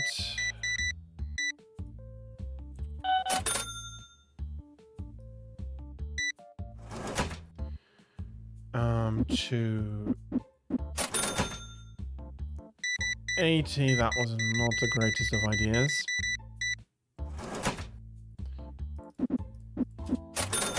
There we go. You want me to buy something? No, 105.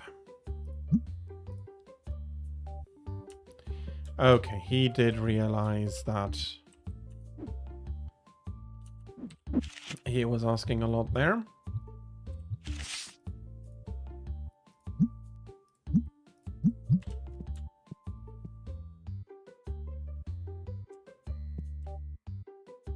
Let's restock this part.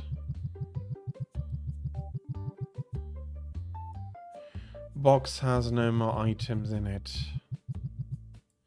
There we go. Have a card, have some money back. Okay, I am going to go fill up on these.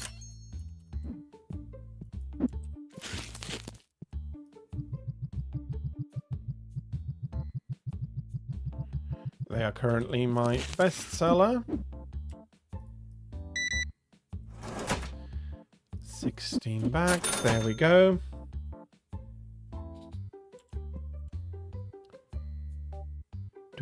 And he's also going to sit down. I have a little bit more time before the top of the hour. So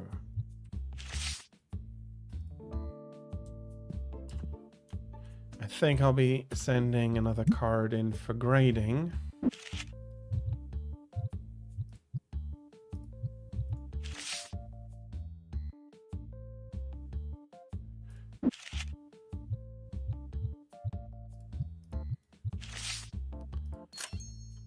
Let's try it.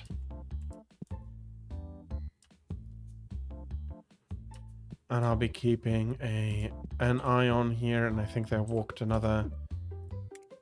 some more people walked out because they couldn't find a table. Look, I don't mind you coming here, but please do take a shower before coming. And even though she was very annoyed with me spraying her, she wasn't annoyed enough to not buy 3 boxes, or was it 4 boxes? It was a lot. I need to buy more boxes. I need to buy more boxes. Yes, please deliver.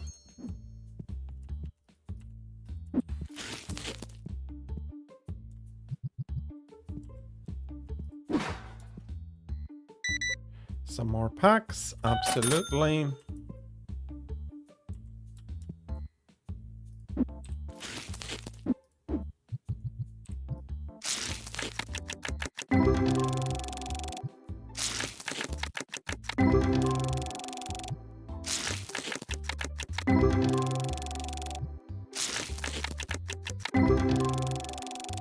Okay.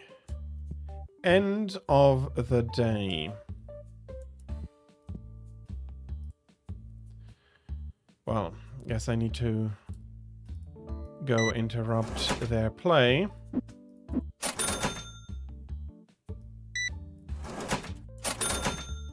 We are now unfortunately closed.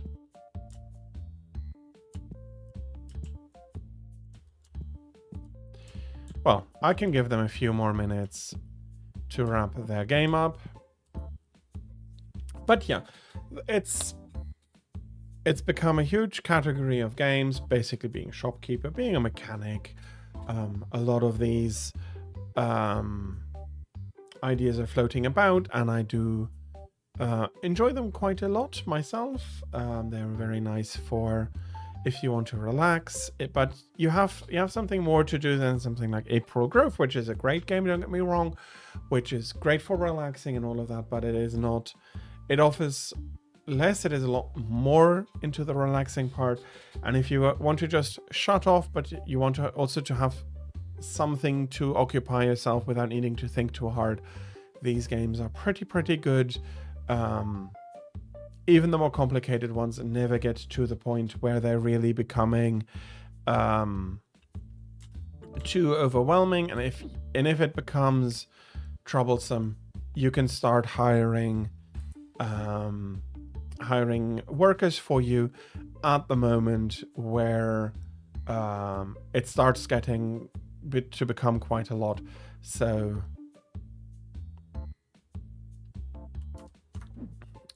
there is that, and it's going to, all in all, going to be a lot of fun and looking very nicely. Thank you for leaving. I'll be saving the game. I might pick this up on a Thursday or in a slot I don't know what to do with instead of Elite. I do love Elite, but I don't think that I can do that game justice.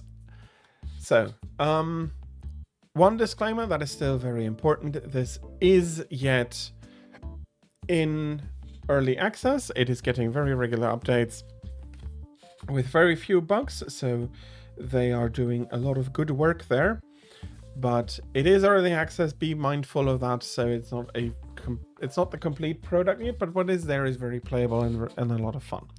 If you want something that is complete, look into Supermarket Simulator, also on Steam. For a similar price, let me have a look. Yeah, both are $19.99, so $20, and with the Christmas sales, you might be able to get a great deal for one of those games. And I do hope, yeah, something as well. Yes, this is on the complicated side, but you don't have to do math too much. So I do think it's also a nice game for children, and while it's not completely accurate, it does give a bit of a look behind the scenes of such a shop. All the main elements are there, so that might be something that is also enjoyable. And then the gameplay itself, I think, would also be appealing for young and old. So making for a very nice game that everybody can enjoy. Fair enough. This is a single player game, and you might want more. Might also want multiplayer support.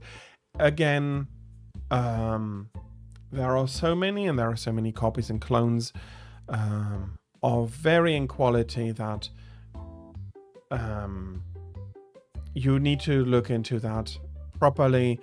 And another thing is, if it is open online multiplayer, I do urge you to please be careful. Those environments are not something really for children, even if they can be playing with their friends. If it is an open environment and not connecting PC to PC, then there is the risk of a foul play going on, and I want to avoid that, and so I do warn you, if it has multiplayer relevance, please look into it, how they work. Yeah, if you have questions, you can follow me on Discord. Ask them there. I'd be happy to answer in my means. I do understand that it is that it can take time zones and all of that, and that I might not have an immediate answer. So yeah, that is what I am having currently. I can highly recommend it if you enjoy these types of games, if you have fun with these types of tasks. I do know that a lot of people enjoy them, and if you just want to shut off and shut your brain off a little and just have something to do where you don't need to think too much, this is a perfect game for that. With that, we're coming back to the top of the hour. We are going to be needing to do more than just a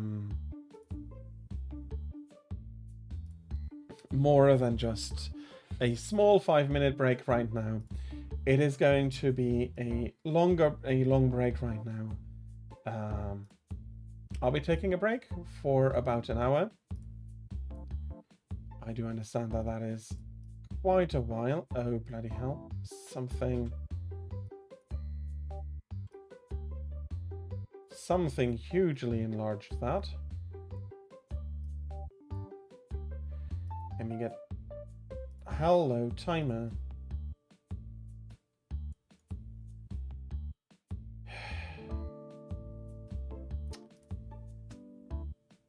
Fit.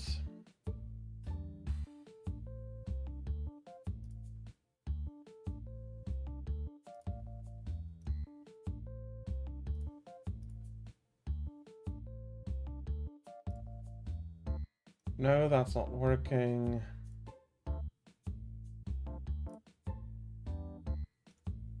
Okay, there we go. That is better.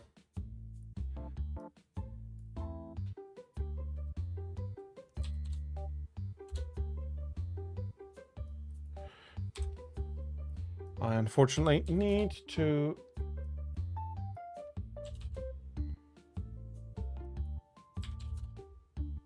Okay, much better, and...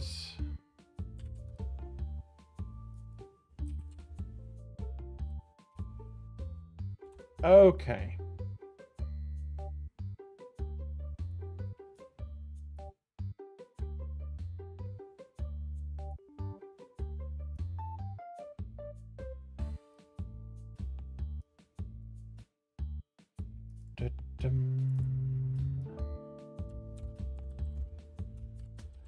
So, I'll be back in an hour.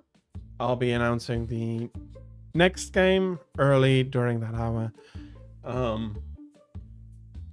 I hope that I could show you a few things that you hadn't thought of, but that you found enjoyable.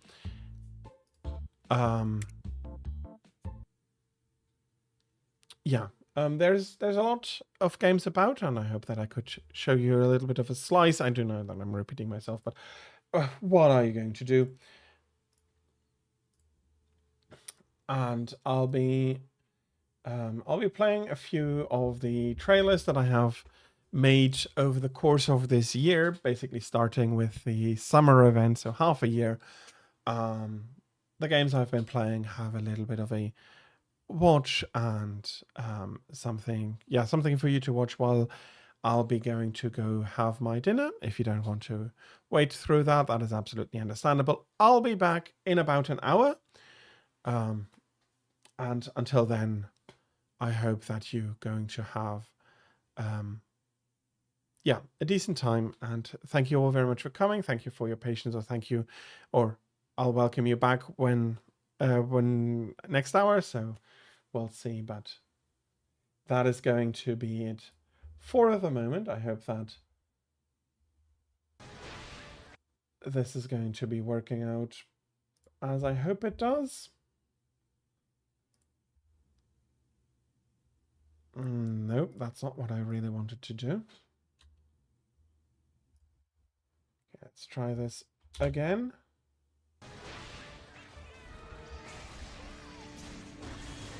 Okay, no, that didn't work.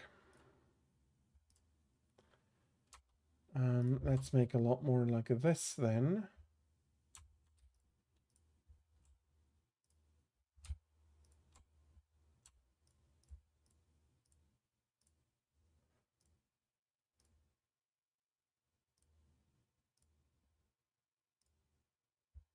I'll have to take a look at this more properly next time, please. That is not what I wanted you to do.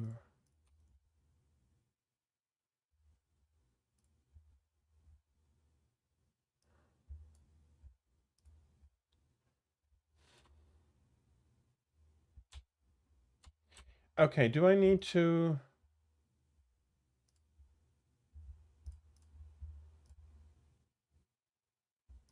take it and just crash it into that, more like this? Okay, that works. A lot of it is going to be Monster Hunter. It is a lot of what I've played today, this year.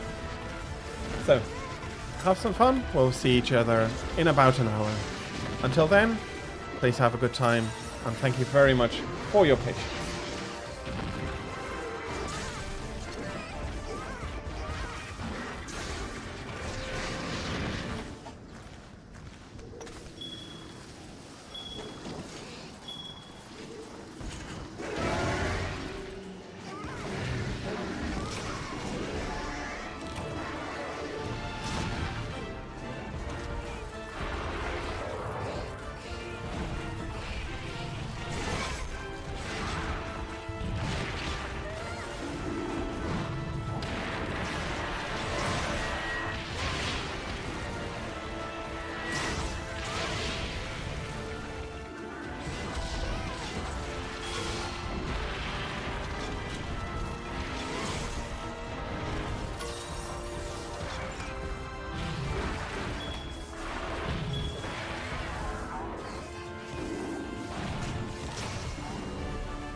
I found moon tears.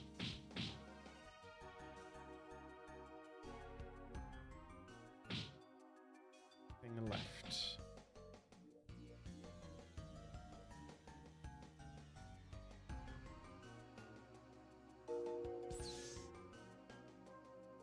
Attention, a lift for Miria Station, now at platform 1.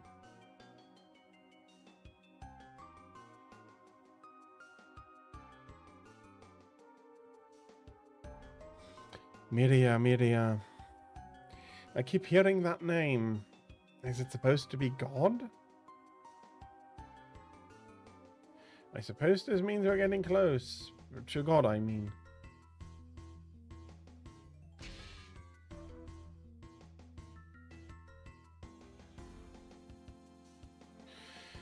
Honestly... Attention, a lift from Miria 1, now leaving platform 1. And it's not Miria 1. It's not nothing, but it ain't too much.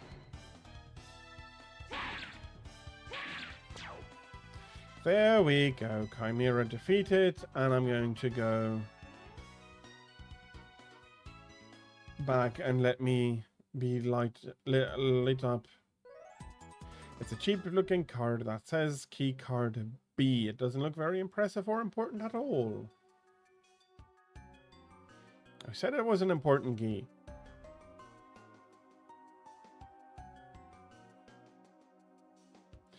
Well, there is. She simply fears for the world should the power of the brood be left uncontrolled.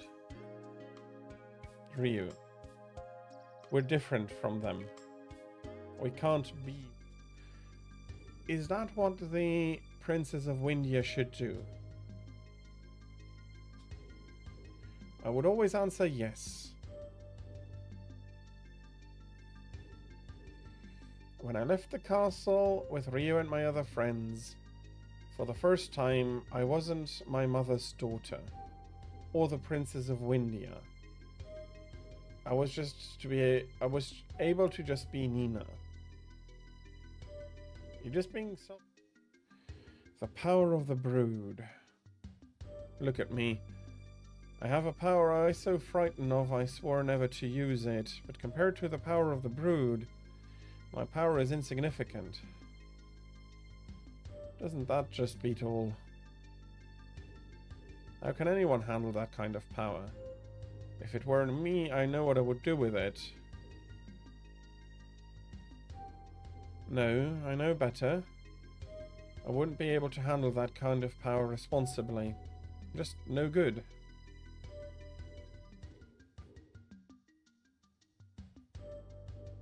The brood, God. I don't know anything about them.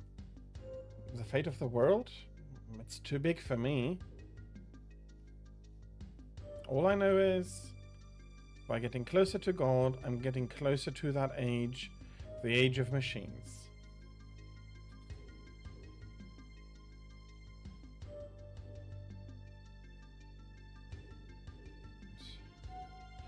Hello, Gar. I believed that by hunting the brood, by obeying God, I was saving the world. Now I wonder, was I? If they had wanted to, the brood could have stopped us at any time. What should I have done? So, yeah. I've been watching you for a long time, Ryu.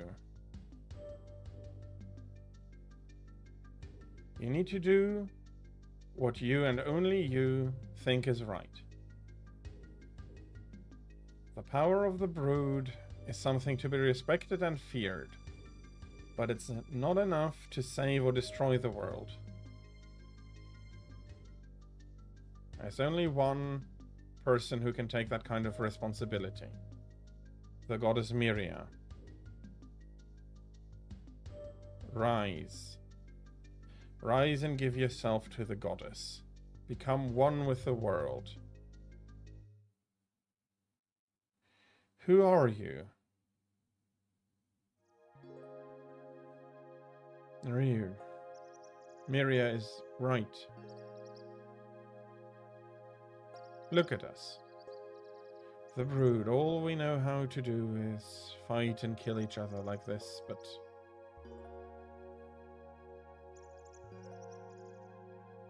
I didn't ask to be Brood. I didn't ask for Be the Power.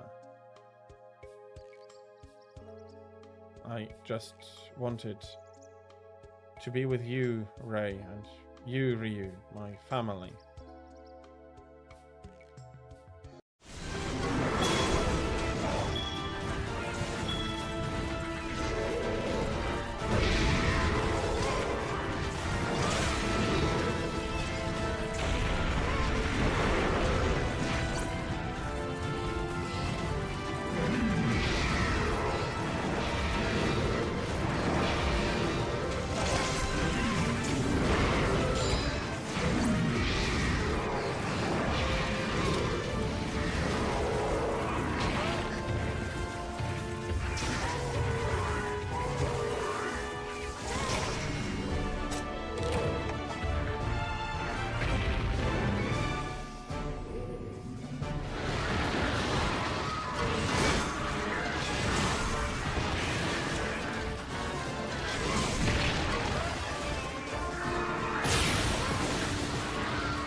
thou who art human, yet became king of the Pandemonium, well done in emerging triumphant through the countless trials.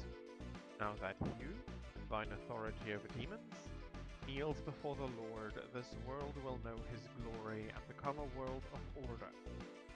Beneath the light of order, the false, the troublesome, and the heretics will be judged according to their sins.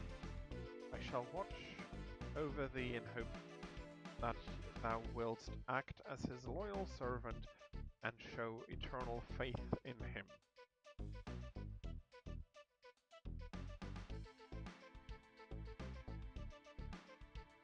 Yeah, that is a sentiment. That's an understandable sentiment. My position is that in our world, for a myriad of reasons, there is no proof of God, so no God. But in this world, there is definitely a force that could maybe be called God, governing the angels. So, especially if that power is equal to a fully powered up Bell or stronger than Bell, then absolutely. I'm sorry for that. It couldn't have been easy, and yeah. I know I said that several times already, but again, my condolences to that loss, for that loss. So, yeah. Messiah? What a bunch of dumbasses! Did you not hear the proclamation of the angels? Like I give a damn. You're the ones that decided that. Makes no difference to me.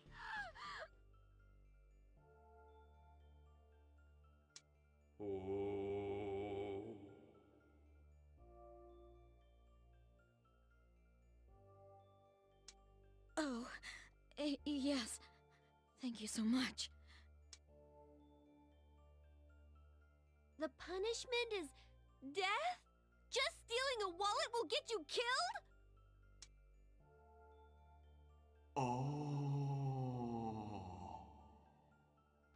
God's world is not one where sin is punished, but one where it does not exist. And since we're reforming the world, a few people will have to die? That's still kinda...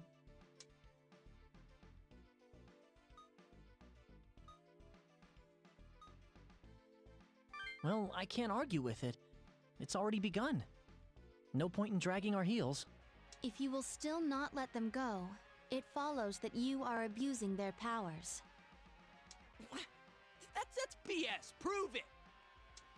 Defenders of justice can see the brand of death on you. That's all the proof we need. Have you not hurt others with the power of demons? You may have stolen from them as well. You were watching. What folly! Using demons for one's own personal gain! Everything's under control again. Thank you for all of your help. How shall these men be treated?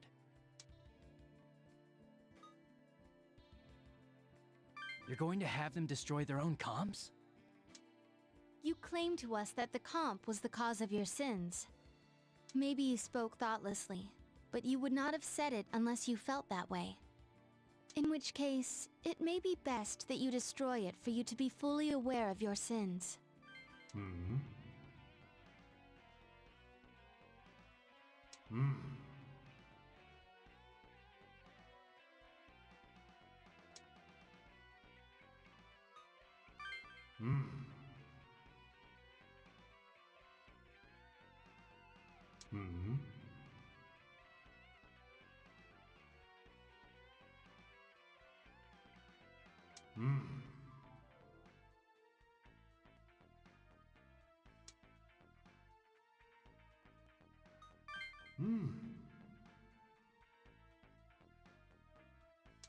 But wait! The conditions are too vague. How will we know if they've been saved?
Very good.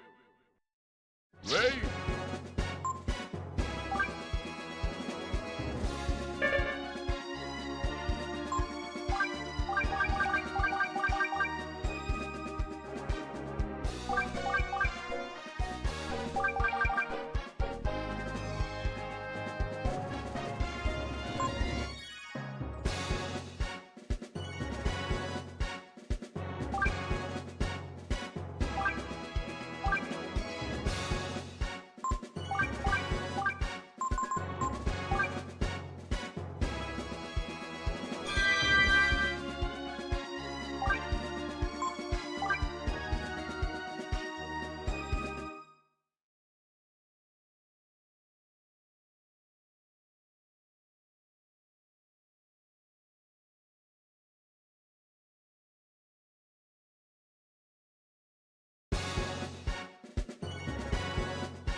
Aoyama Cemetery. Yeah. There's... Where...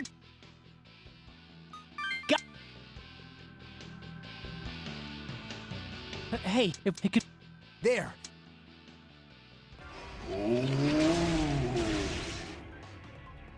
Huh.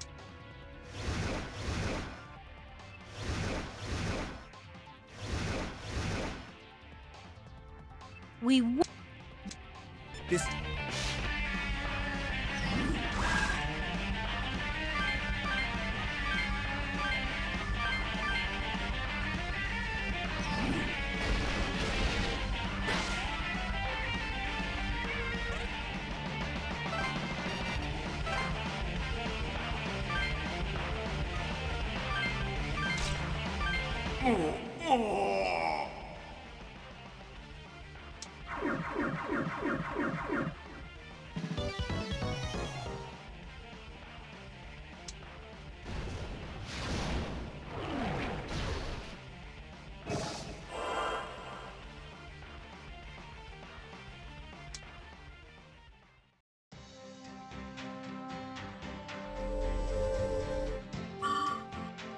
Is it over? Are we still alive? Oh, yeah! What's the death clock say now? Essentially, demons crowned with the name of Bel are having a war of superiority. The winner will assume the throne of Bel and become its king. Other than Belder, it involves Belial, Jezebel, Belzebul, and Belberith. Now that you've beaten Belder, you have his power. There's no escape for you anymore. Once again, our paths cross. What are your thoughts on God and demons? If God is a perfect being, why would he create creatures such as demons to tempt humans? What? You handle this. A sublime answer. Yes, that is what we believe as well. Demons were created from the beginning to be those that would rebel against God. It's too late to plead for your life. Regret your actions for all eternity in hell. Keisuke, stop! What the hell are you doing? Maybe it was good fortune that I was caught in this lockdown. Some people in this world harm society just by existing. They have no right to live. Since order and law are gone, I will be the bastion of justice with Yama's power. I think your dad wants you to understand that too. I still don't really get it, but, I'm sorry. But I still want to be a real heroine. So, I'll stop showing off. Can I come with you and learn how it's really done?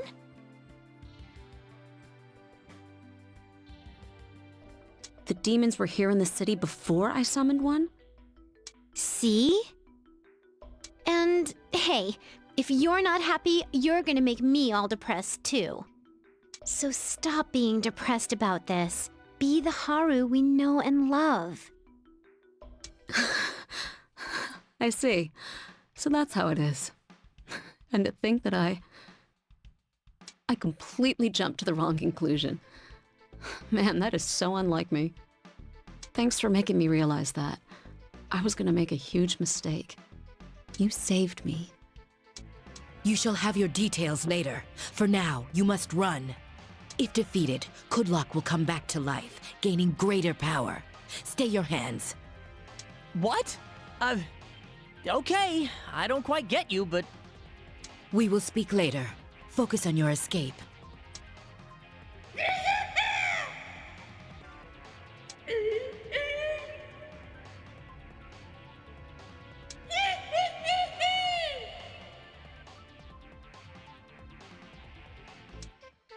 Good morning, here's today's news.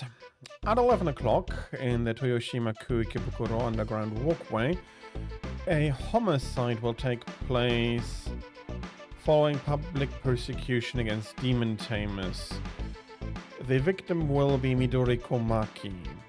At 17 o'clock outside the Shibuya station, the self-defense force will fatally shoot a popular rock singer.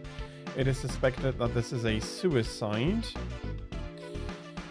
Throughout the day, riots will increase in intensity as relations between demon tamers and civilians become increasingly strained.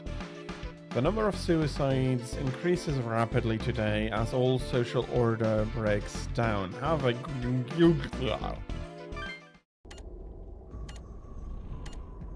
Play.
Attention! We have an escaped prisoner inside the main garrison. Initiate security lockdown.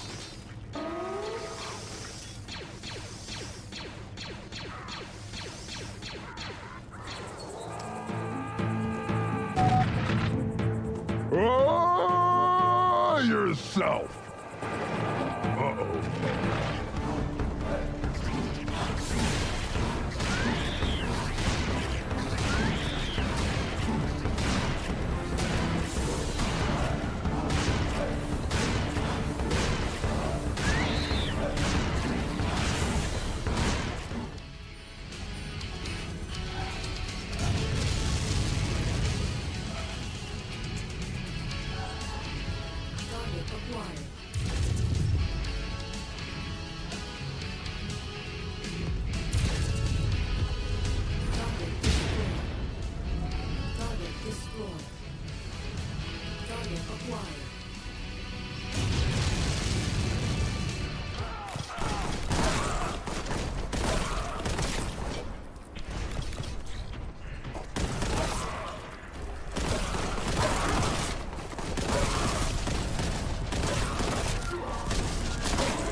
Adrenaline full.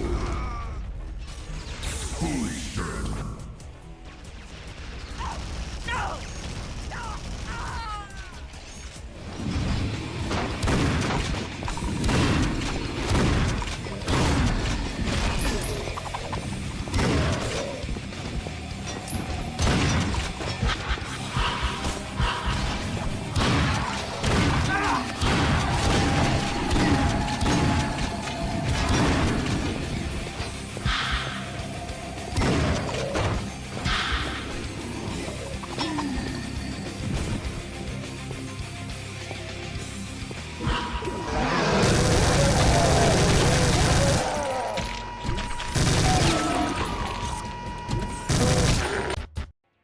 Oh. Yeah.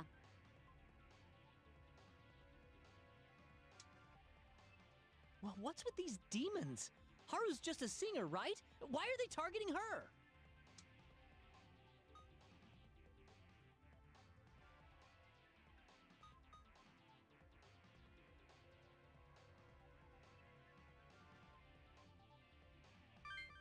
Right. Let's take care of the demons first. We'll worry about that later. Are you really being targeted by demons? Maybe so. Anyways, thanks for everything. Man, if you could just use your sequencer, you'd stand a fighting chance. Well, nothing I can do with the batteries dead. So it goes. Though to be honest, if I could, I'd really like a peek at the data in it.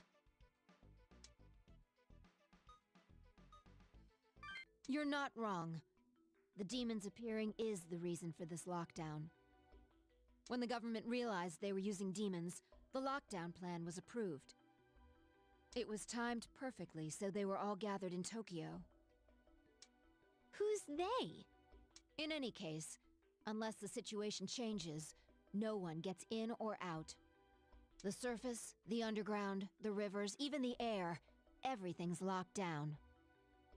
But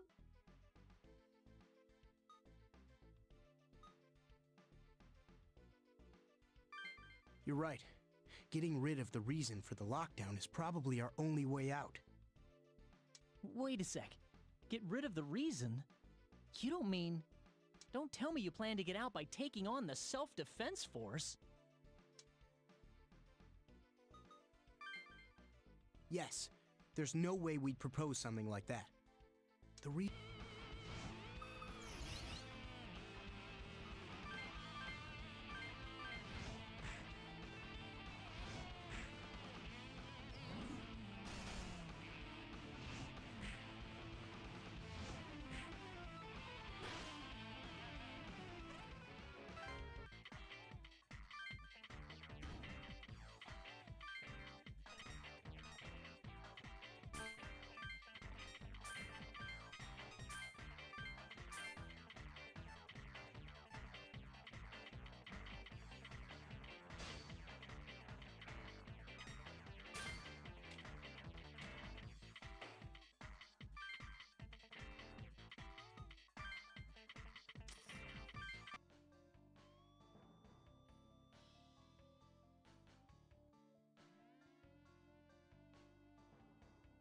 The immortal Belder has long been protected by a vow all living beings agreed to. The terms of the vow forbid any of them from bringing harm to dear Belder. But there was one being that was overlooked. It's here, inside this lockdown. Yes! Justice always prevails! I'm pretty good at this! Midori, we need to talk. I wish you'd hear me out.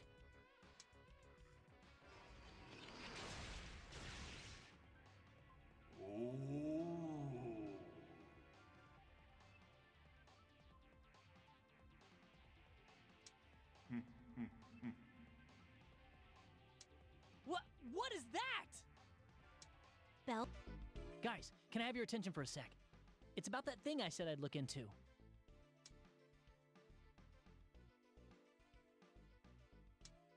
Remember how the name Belder showed up in the Laplace mail?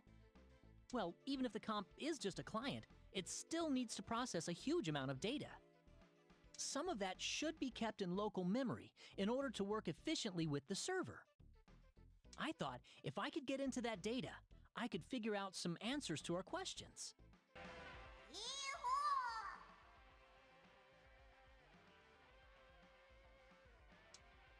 Demons of Belder, we will never succumb to you. How odd. They're surrounded by demons, but it doesn't even faze them. Could they be demon tamers too? We'll never let you have the Devil's Fuge's power. Belder will collapse at our feet. Devil. Well, when you put it that way, we don't know anything about demons at all. Well, we did get the Devil's Fuge. All that's left is to go for broke. Whether it helps us escape our destiny of death, God only knows. Oh, I really don't want to fight this Belder. I just want to go home. I know. But for that to happen, we have to survive this. Let's keep our heads up a little longer. Yeah, okay. Laplace Mail. Good morning. Here's today's news. At 18 o'clock in Minatoku Ayama Cemetery, Belder, the Immortal, will be revived. Over 300 casualties will be affected. This day.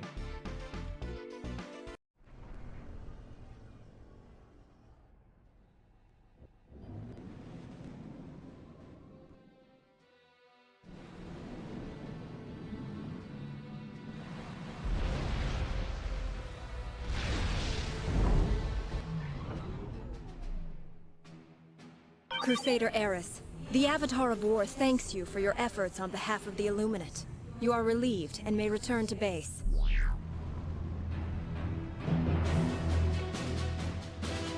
You have defeated the first wave. Our intel states that the UEF commander will use ground units the next time he attacks. Choir out.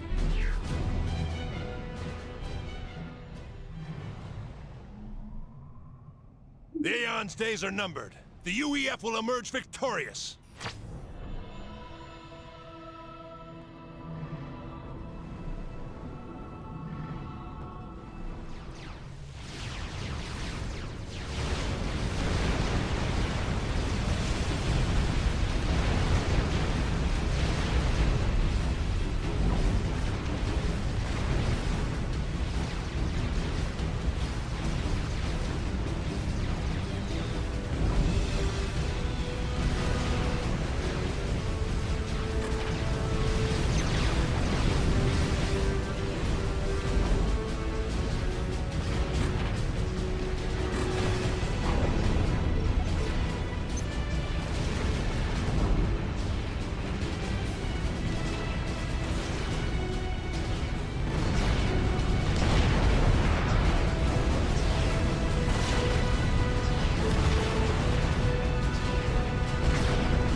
The UEF commander is teleported to the northern island. Choir out.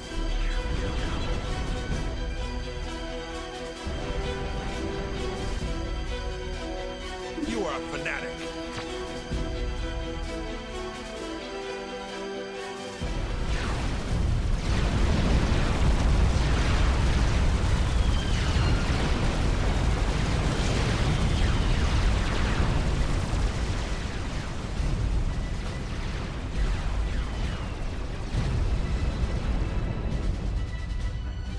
The air base has been destroyed. Choir out.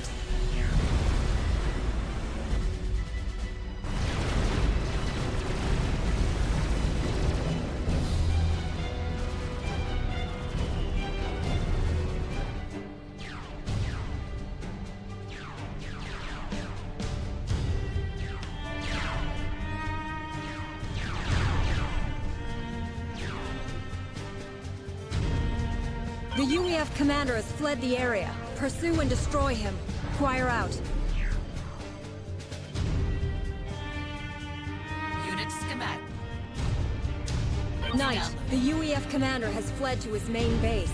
Pursue and destroy him. Choir out. Blast it! You fried my logic array. I thought that was impossible. I can't move. Trapped. Never take me alive.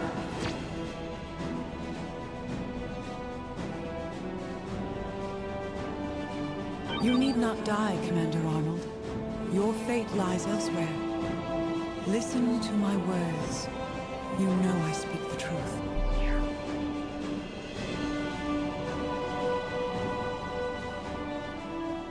Yes. Now I understand.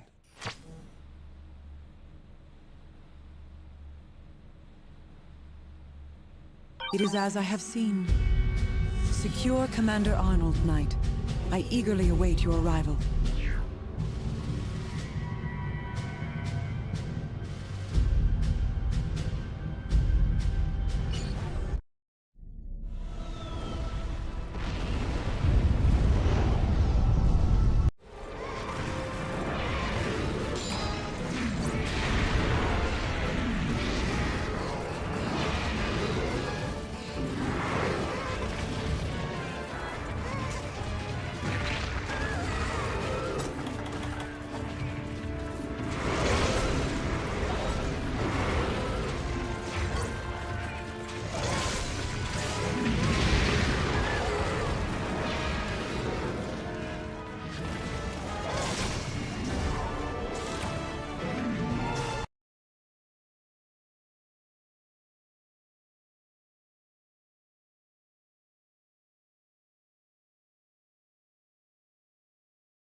Hello, welcome back. I am back from dinner. I hope you had good time, good break as well. Yeah, a one shot that is rather the quick one. I hope you can still finish the rest of the quest, but yeah, that is absolutely not what you would want to happen. And it's a very strong sign that you're not quite ready yet.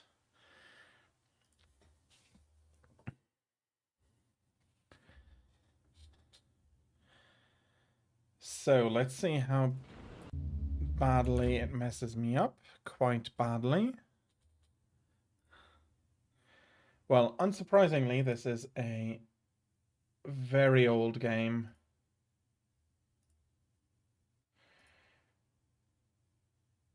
There we are.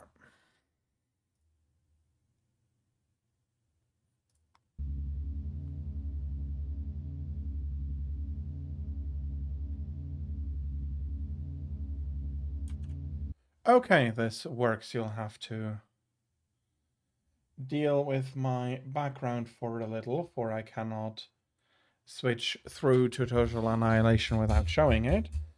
At least I don't have anything I need to be fearful of showing publicly. So, Total Annihilation is a pretty old game, coming from the beginning of the 21st century. Well, a bit earlier than that, a few years earlier. Came out about the same time as StarCraft back in the day, and it was in some ways very new.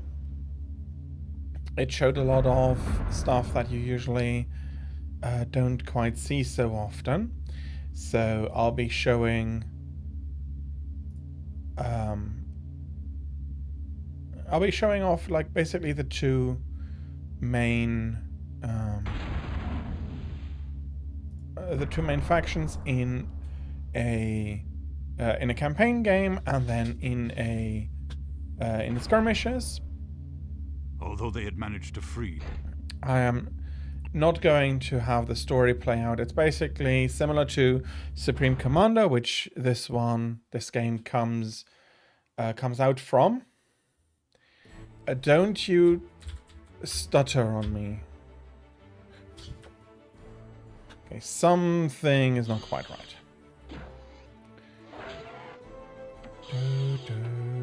I cannot leave this one be. Okay. It's a very tiny map.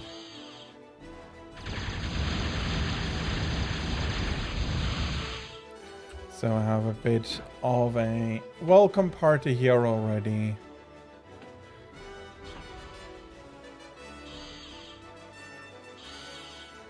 And my goal on this map is to destroy the enemy factory. It is an RTS game, and it is the predecessor, basically, of... Bloody hell, okay. That is working properly. It is a predecessor to Supreme Commander. And it has the same idea of a tick-based economy, so you don't need to worry about what you're bringing in exactly. You do have a constant flow, so that can slow down quite a bit actually, so then we are troubled with slowdowns and inefficiencies in building that can cripple our economy and cripple our unit output. But yeah, the basic idea is the same. I'll be starting out with a construction K-bot here, then switching to some Peewees. Oh, I can't build them. Okay. Some Peewees, some artillery, and some others. Okay, and I will need to take the commander ahead. As you can see, I have an income of 6 metal a tick. And when I didn't have enough anymore, that basically went down. My construction speed basically went down to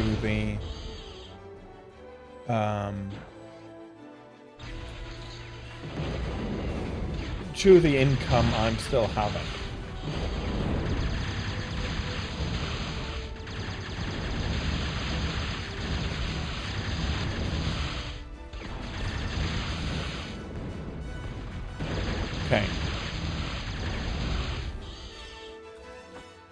I plan to get a few more things here.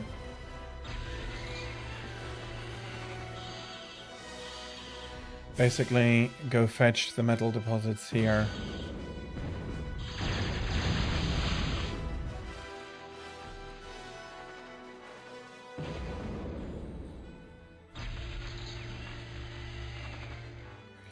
And then come back and get the battle deposits here. Unfortunately, the zoom here is much more limited.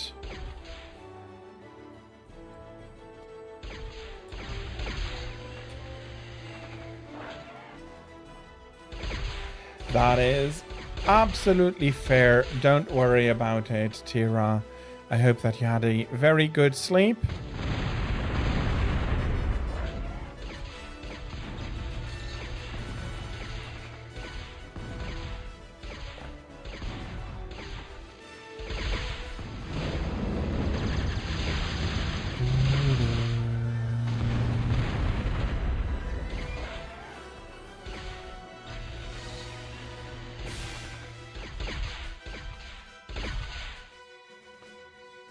Okay.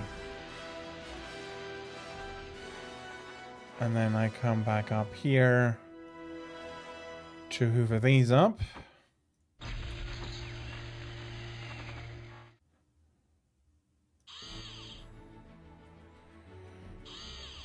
But there ought not to be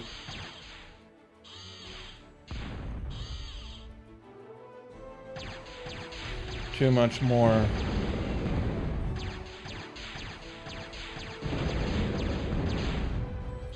Yeah, no. That is not going to be working out.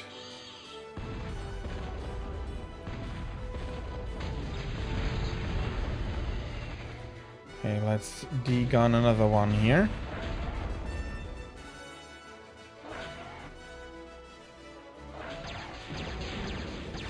As in Supreme Commander, you can use your commander actually quite aggressively.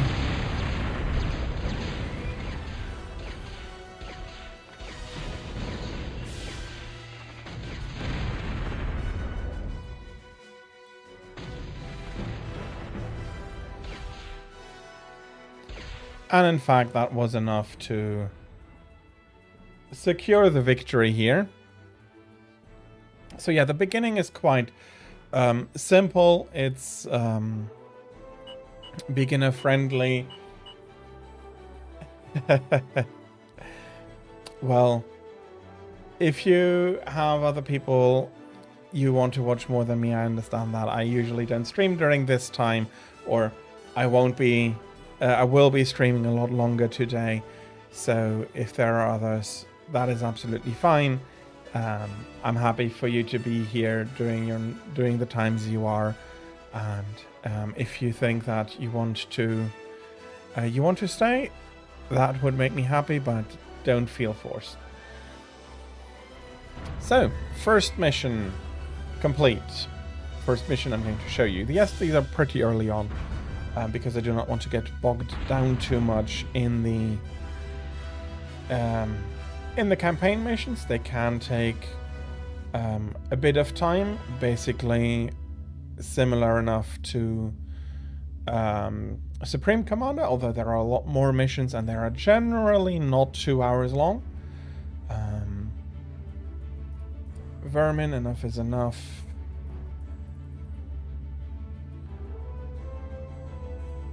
Is it the third one that is interesting here? The armed K-Bot lab had been neutralized, but the threat to Core Prime was far from over. Okay, no. We want Core Campaign Vermin as well. So, basically, same task. Okay, same task. I'm very happy for...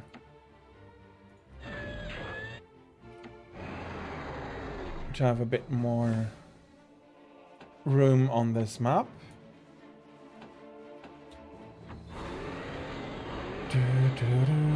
And again, I have to destroy the factory, the enemy factory, to win.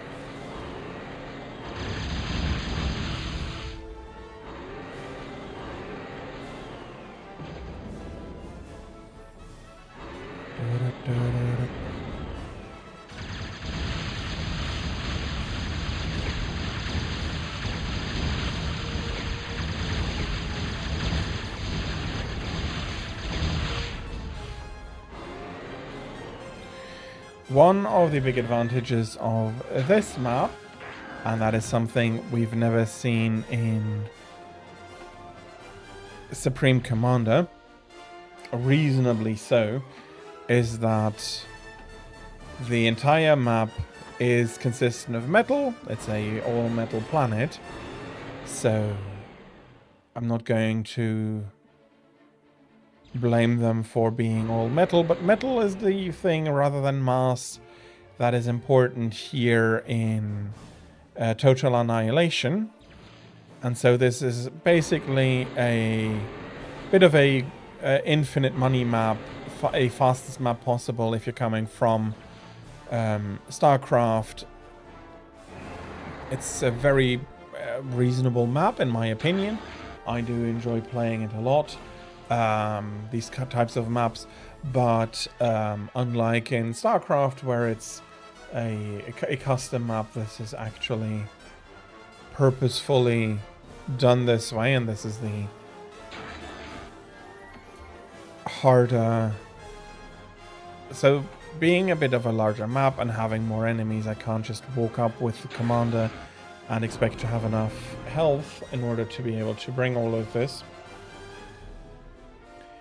So you are going to be building results. I'll be massing them over here.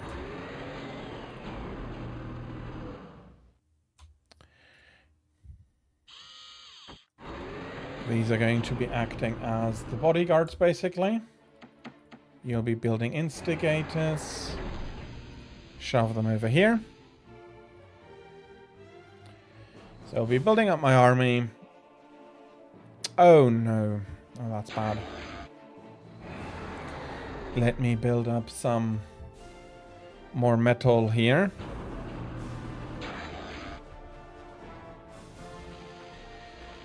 So he's lathing these off. Damn it, the factory's not going to survive that.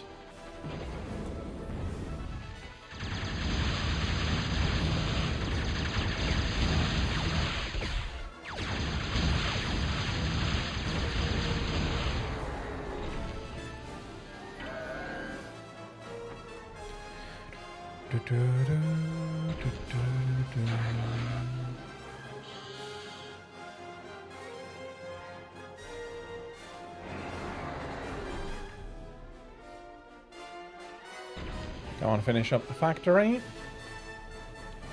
Oh, that is almost down to 0 as well. Come on.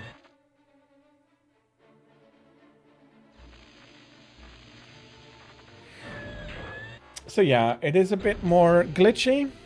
Well, not glitchy, it is a bit more... it is more easily broken than Supreme Commander. So yes, it has more glitches. Mainly stemming from its age. I never... Bloody hell, I thought I finished it. Okay. Let's build some more energy plants and then...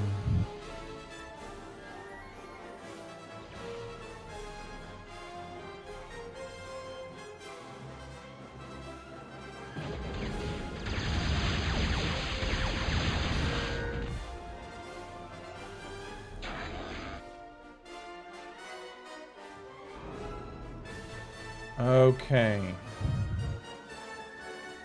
At least this is...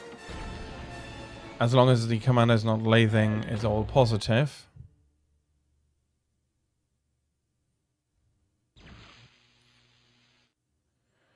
How much? Yeah, 700. That is going to go to a slowdown again. Barely, though.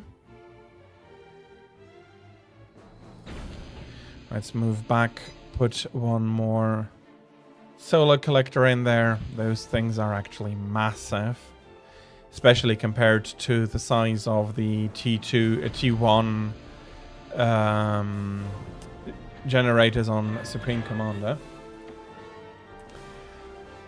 So, but yes, strategy games. I think them very important. They can be a lot of fun. They are not for everybody. You do need to be able to have you either need to have or you need to develop a tactical mind. Not everybody wants to do that. But there is a lot less tactics and a lot more calculations going on. Calculations being part of tactics, but what I'm trying to say is that you need... So for example, any unit sent towards me is a unit I am not...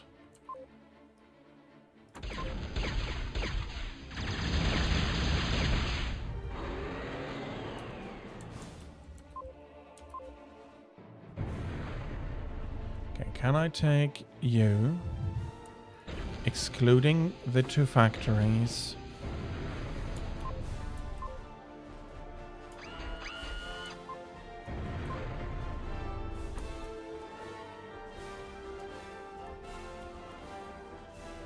Okay, that is not what I wanted to do.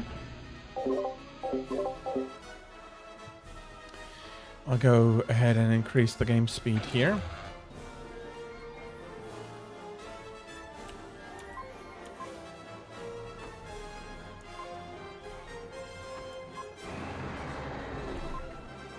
Okay, there we go.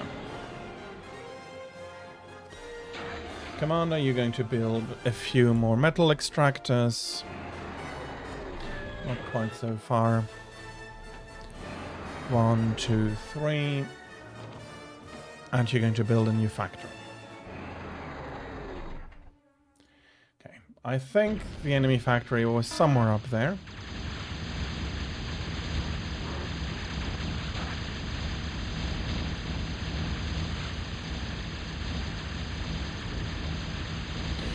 Well...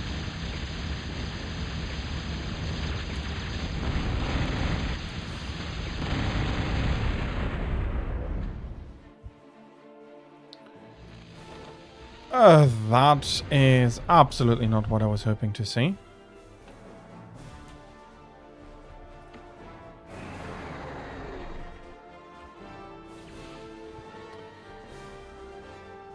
Well...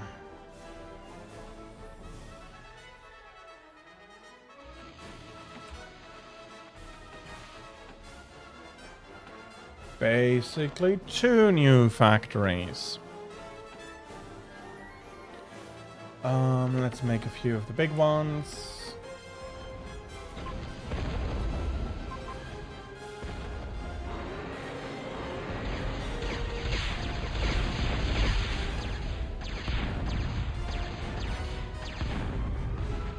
Okay, the bots here are hammering my scouts. That actually makes sense. The scouts are pretty weak.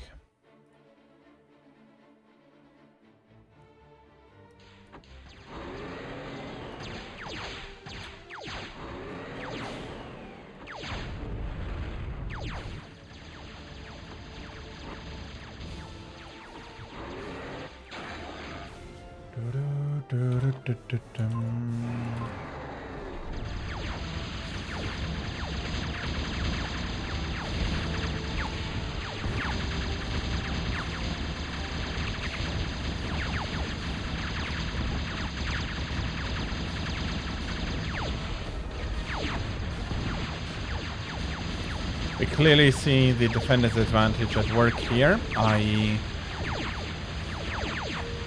the defender usually can concentrate its fire better. Yes, I didn't quite exactly do the smartest attack pattern here.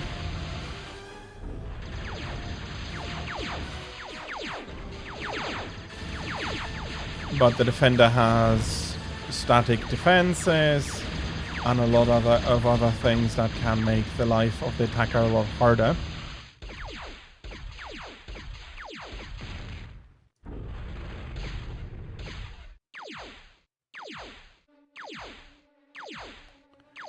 Okay, but in this case the AI has not necessarily taken the best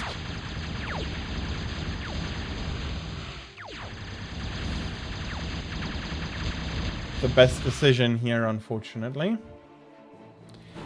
Okay. Let's make a few more heavy tanks here.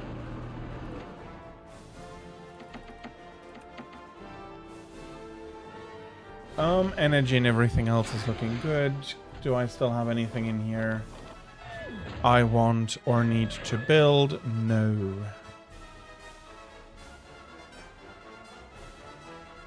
Basically, all I want to do is build up the heavy assault tanks. So that's 5. Nah, it's okay. Although I think I could, maybe I should put some defense turrets down here.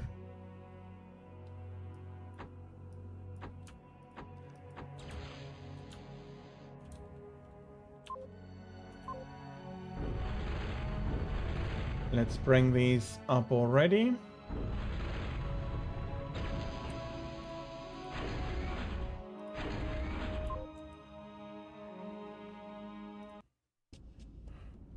Okay, lock keyboard special keys. That is not what I wanted to see. Hello.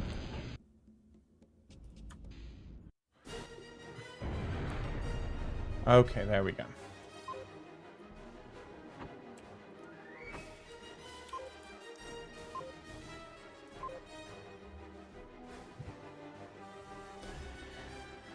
Okay, sending a lot of it already up here.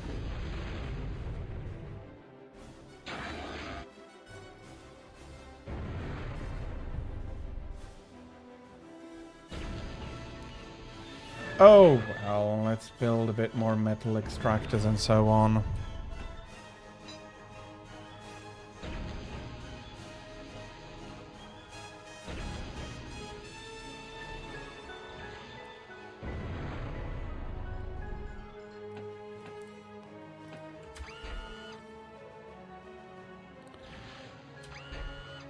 The unit limit is a lot more sensible in a way than Supreme Commander's unit limit. It's only 200. Doesn't sound like all that much, but the maps are a lot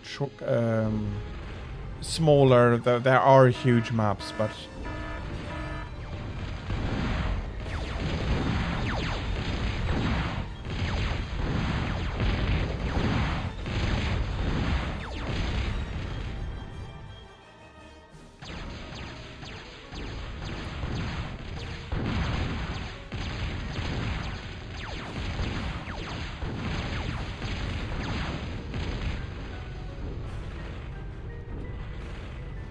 so far, so good. Pushing back against the Pee-wee spam here.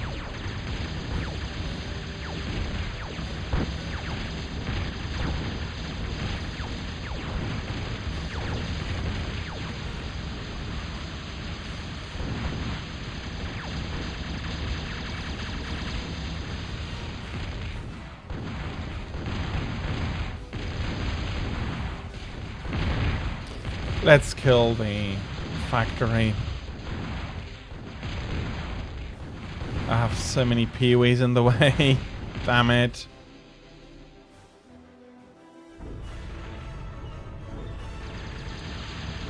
Okay, that should work out a lot better.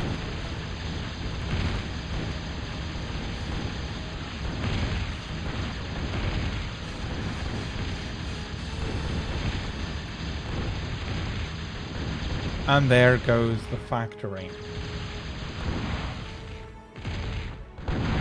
Or did I have to kill everything? Briefing. Destroy all of the arm units. Okay.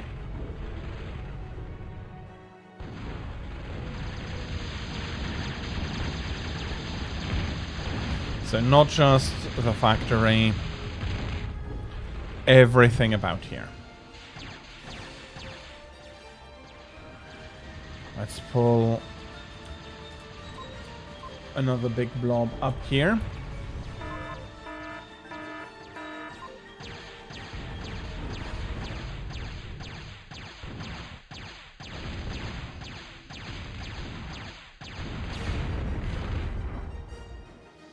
Okay.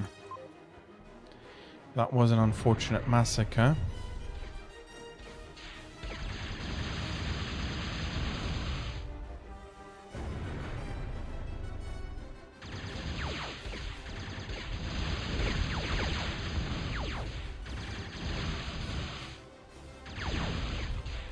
I hope that I don't have to send out the scouts onto the top in order to be able to get every unit. Because if the game says every unit, it is every unit.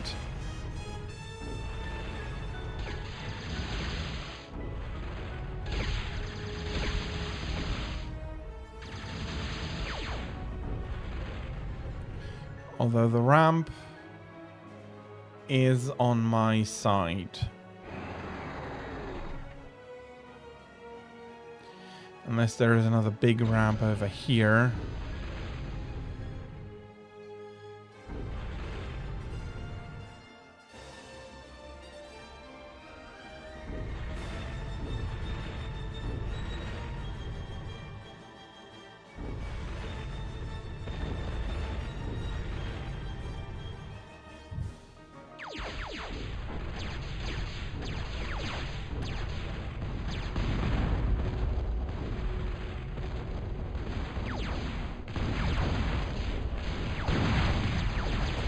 Here we have the heavy units moving in, hopefully absorbing some of the fire.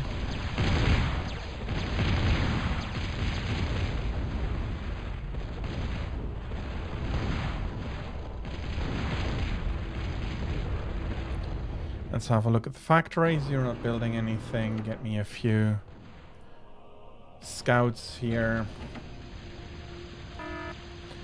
I don't think I can put anything up.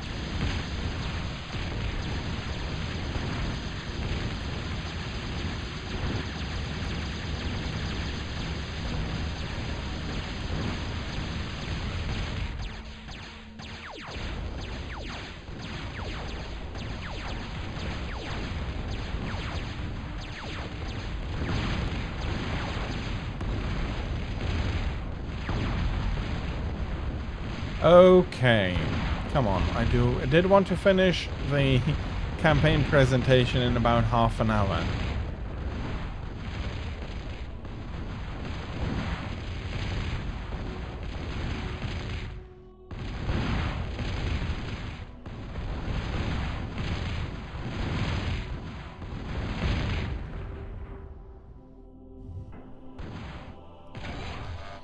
Let's destroy the last few buildings here.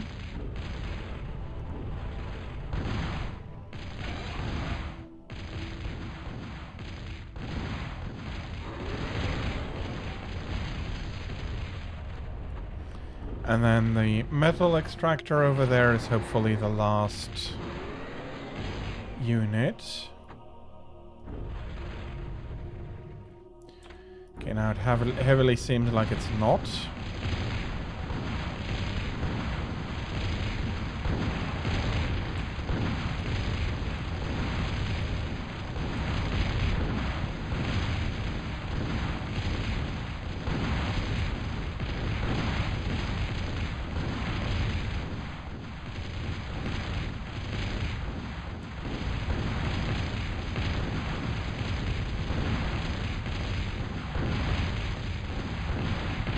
The wrecks are terribly in the way in this game specifically.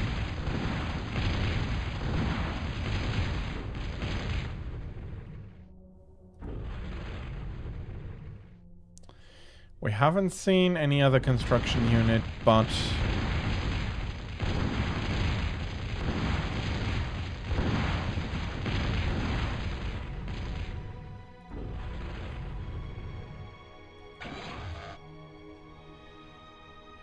well, I have a few more scouts.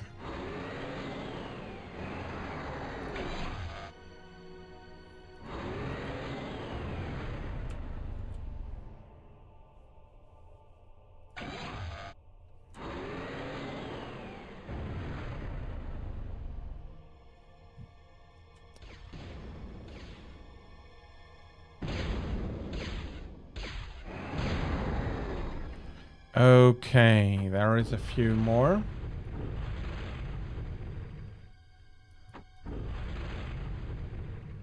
Let's drive into the other corner, but I do think those might be the last 2 ARM units. That's the name of the opposing faction here.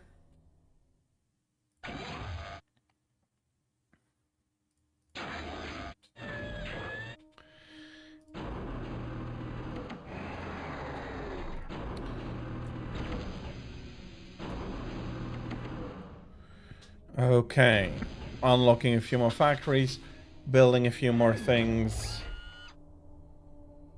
Yeah, I'm good. I still have a lot of room open to build more units.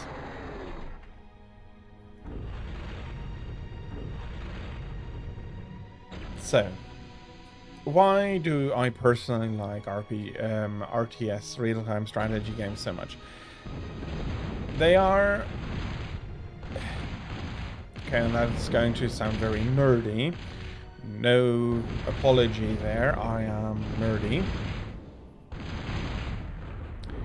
In a way, it's a more skillful chess. Not that chess doesn't have an immensely high skill ceiling. What I mean is that you need to be a lot quicker. As with chess, you have openings, you have a lot of different things for that you need to pay attention to. I am not the best expert here. Let's take a map. What shall we take? A smallish one.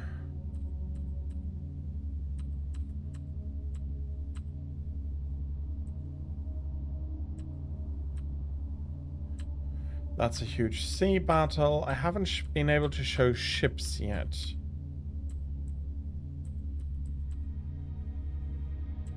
A maze of metal bridges.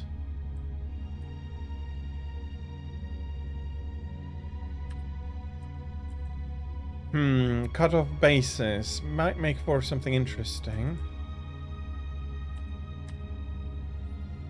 This is big. But I can showcase ships. Let's go for it. I'll be going for ships immediately, and hopefully I can overrun my opponent. Build order here you need to approach completely differently. It also unfortunately doesn't have any zoom. But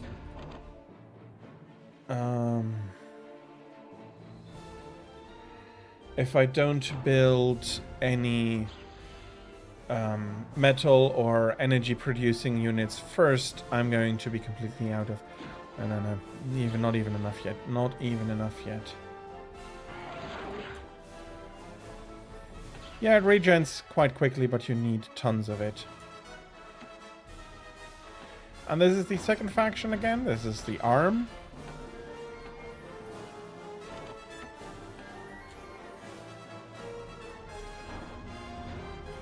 Luckily the map is all metal, so I don't need to worry too much about it. Okay, we have some ocean over here.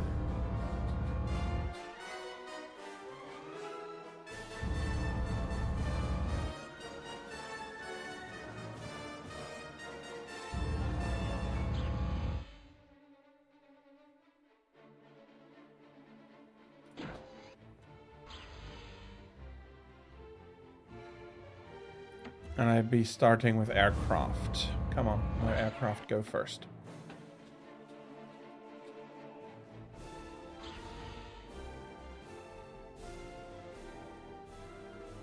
I so hope that I have enough. I absolutely might not have enough.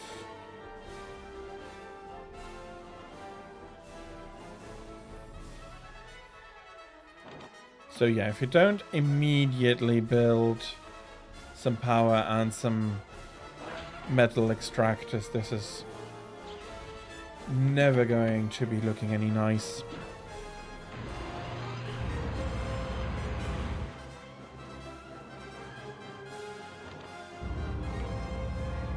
Unfortunately, today is not the days I can provide help to you.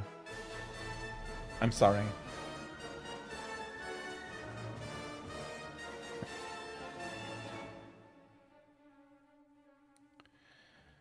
So, as I said, I want to show the off the navy a little bit. Probably only going to be core navy, no, arm navy. But I cannot neglect my home base here. I do need to keep building that up as well.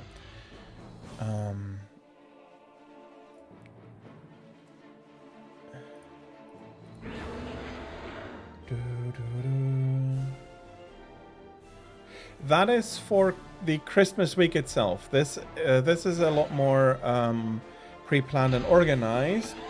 The idea here is to show different games, maybe with the idea of possible gifts. That is the idea of the beginning. The roulette wheel will be for next week. Next week starting the 24th. Let's have. Do we have? Where is? There is a geothermal power plant. Let's put one down here. Okay, scout ship. Yeah, we do need a few of those. And then a few destroyers. I'm not sure if we're going to be needing anything else, but more energy. Let's start with that. Tidal power plants.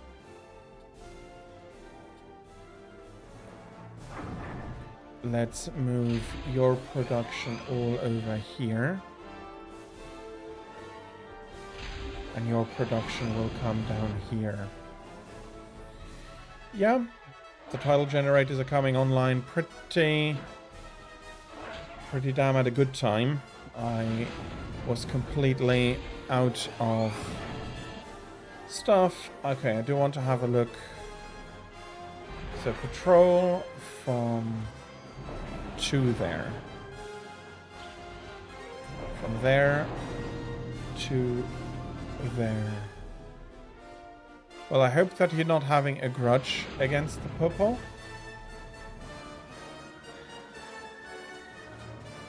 But sometimes they just get in your way and there's nothing you can do. I try to spare them. They're very useful as carriers.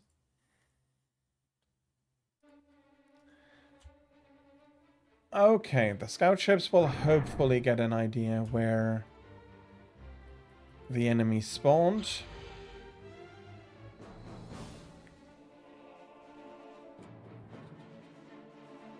Oh, okay, I see.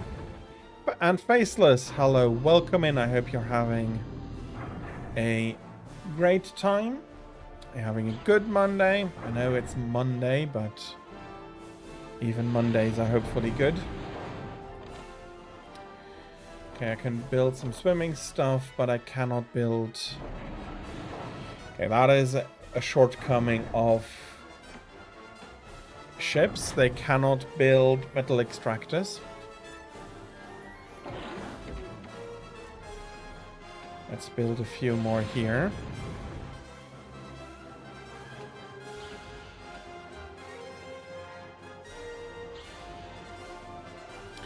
And the commander will be supporting the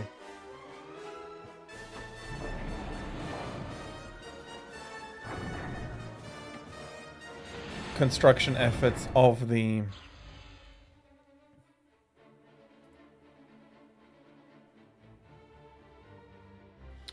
Okay, they may be scouts, but they don't have radar.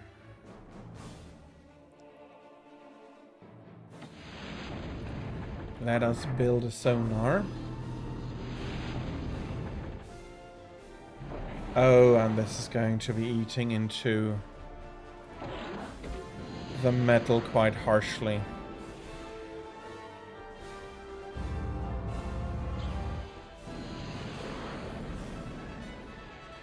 I'm down to only half build speed.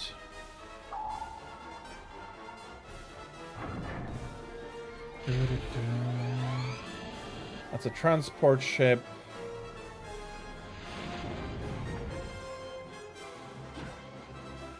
Let's build a few more metal extractors here. Well, I do know one way to rapidly bring down the amount of metal needed. I can just take one of the two out of there. Okay. Let's have 2 construction ships, please. I do hope that I can finish this map. Come on. Problem is I have no idea where the enemy is.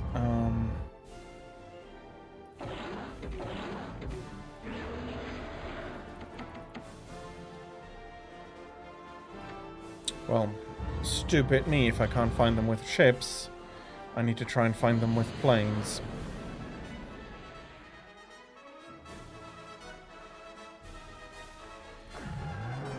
Okay.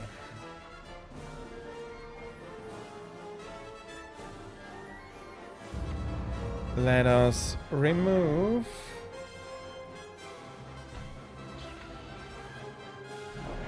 the old one here. Let's build us a new one.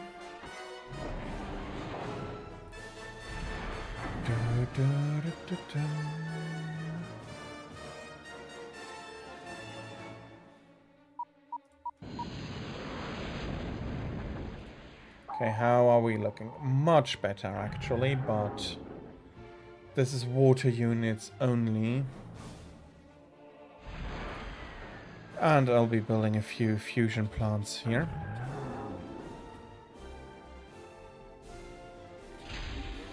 Okay, what do we have? A radar jammer, an anti-airship, that might be useful at one point. No, I don't need a carrier.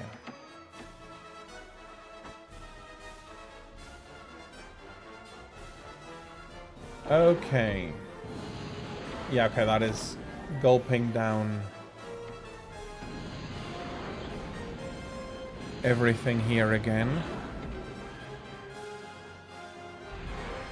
As long as I have enough metal, that's fine. If not, I'm going to be pulling those 2 off.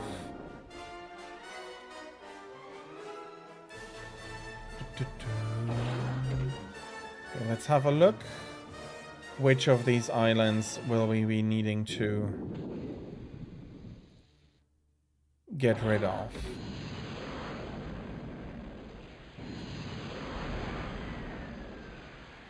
Okay.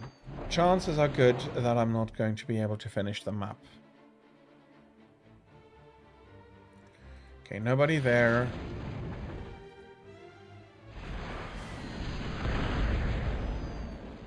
Okay.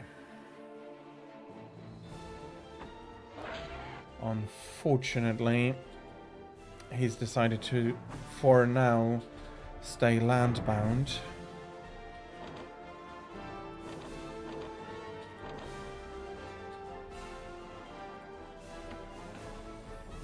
And with the travel times, I'm probably not going to make it. So we have some pontoon stuff here. Can I get some gunships out of this?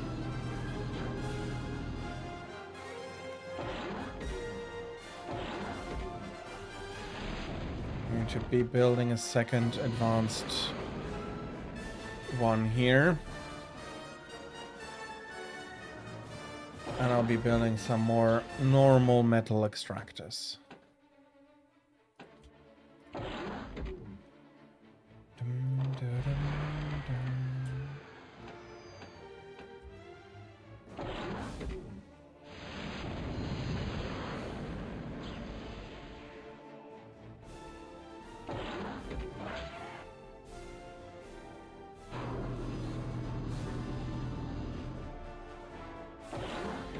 Okay, with the commander that is building decently fast.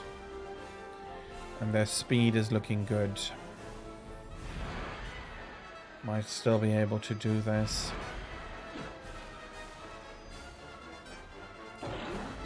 Well, congratulations for your cat. I hope you will reward it for a job very well done.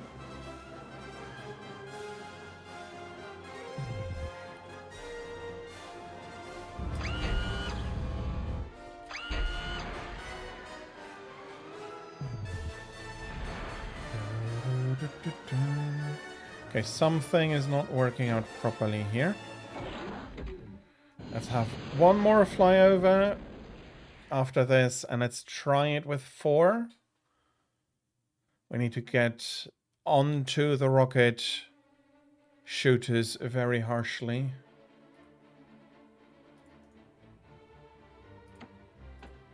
Okay, those were what I got flagged for. Do I have a...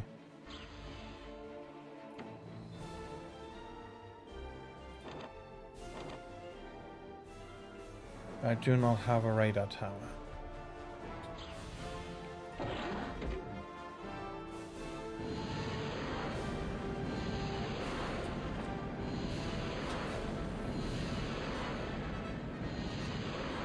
Okay. One of my only really good attacks right now. I'll be waiting for the last one to get there.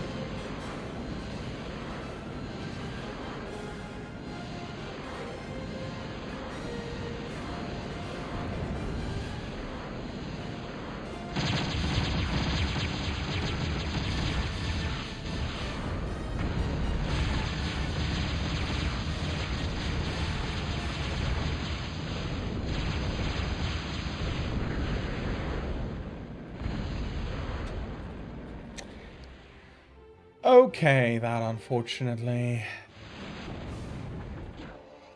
is that. Indeed, your cat is indeed a true legend.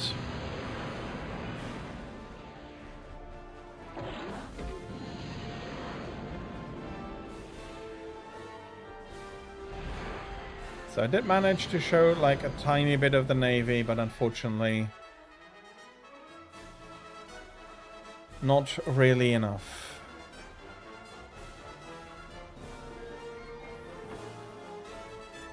Well, in the end,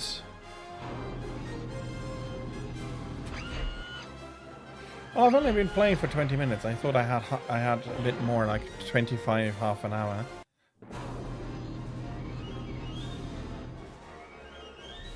Which would have made it quite more possible.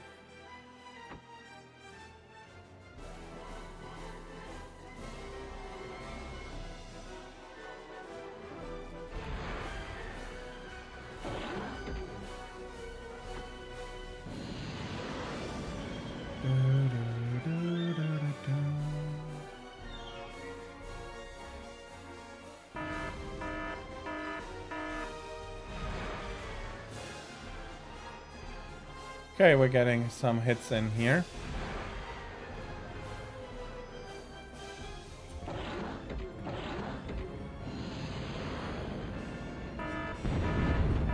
Have me a Moho mine here.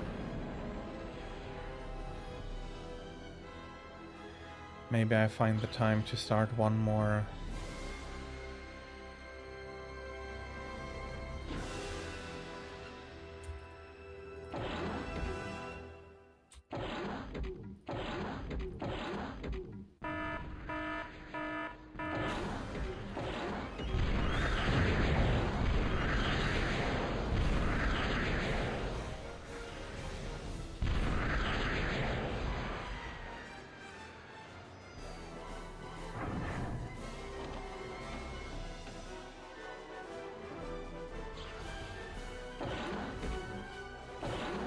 Okay, let's see if I can get them all.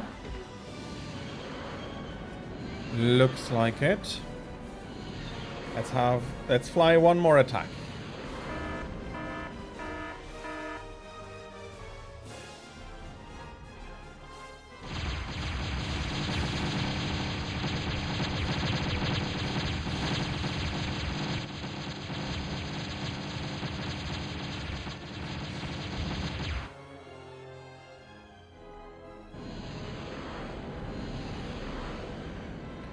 Okay.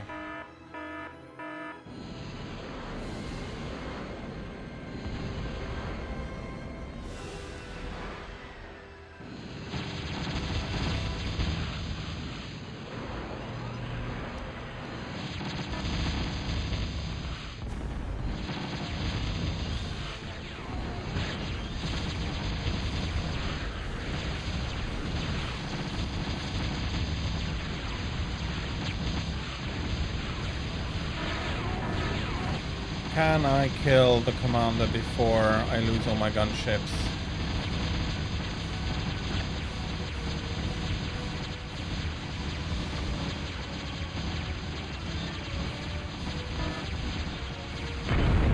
Yes, I can. That was close, but that was a victory. I did manage to finish the map after all. I did pull a bit too long, that is fine. But yeah, this is Total Annihilation, I think it is. Peggy 12 was reasonable. You might know it. Well, it's a pretty old game, so it might have been reused in other games as well. But this did show me, like, I did win, and I could have done better, but I did decently enough. I did finish in about the time I thought I would, so in the worst case scenario, but yeah. I think it's a game for a lot of people. For beginners, it's always hard to say with strategy games if they have played tabletop strategy games or tabletop war games like BattleTech, like Warhammer, either Fantasy or 40k. That makes it a lot easier to get into that. There is a resource management that comes to that. It's not a point. It's not a point system. The balance comes through the cost of the units and their build time. So yeah, there is a lot to take, but if you may be looking as a RTS player for one that you haven't played yet, this is a good one. It's available on both Steam and GOG for €5. Well, $4.99, but it's a very good game. It's a very fun game. I think the sandbox aspect of the big maps also makes it decently accessible for 12 plus. And I do think while it is a lot more niche than some of the other games I've shown today, it's a very good game. The story is decent enough. It's nothing special, but it keeps the action going.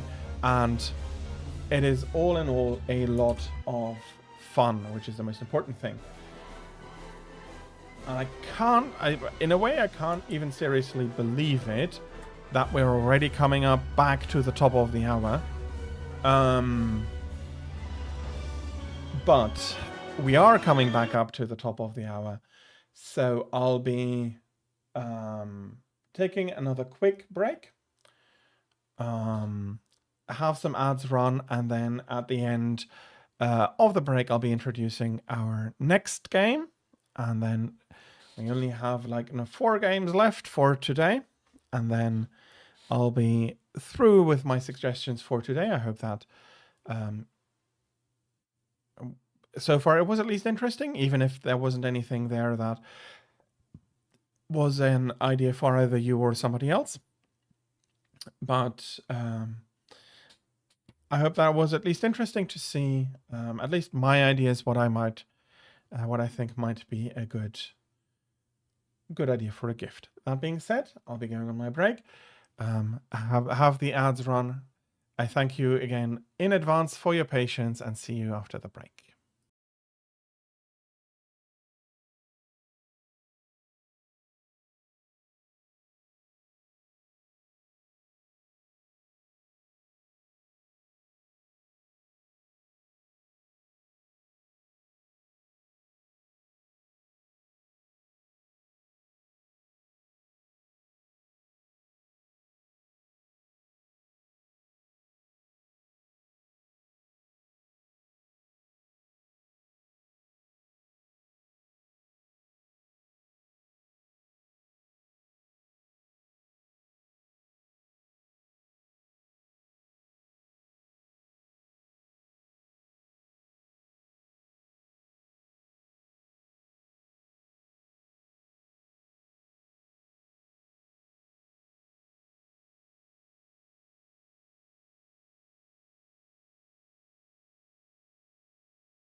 つの部族がいる。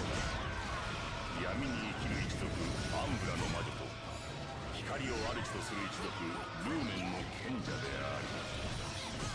彼らは互いに敬意を払い、不可侵の掟を守って人類の歴史を影ひなたから支えていたのだ。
Bloody hell, then I wasn't muted during the break. Welcome back, and Mark, yes indeed. It's Bayonetta, an action, like a spectacle fighter. It's more often an action, classified as an action game, but I like the name spectacle fighter for the games, for these kinds of games.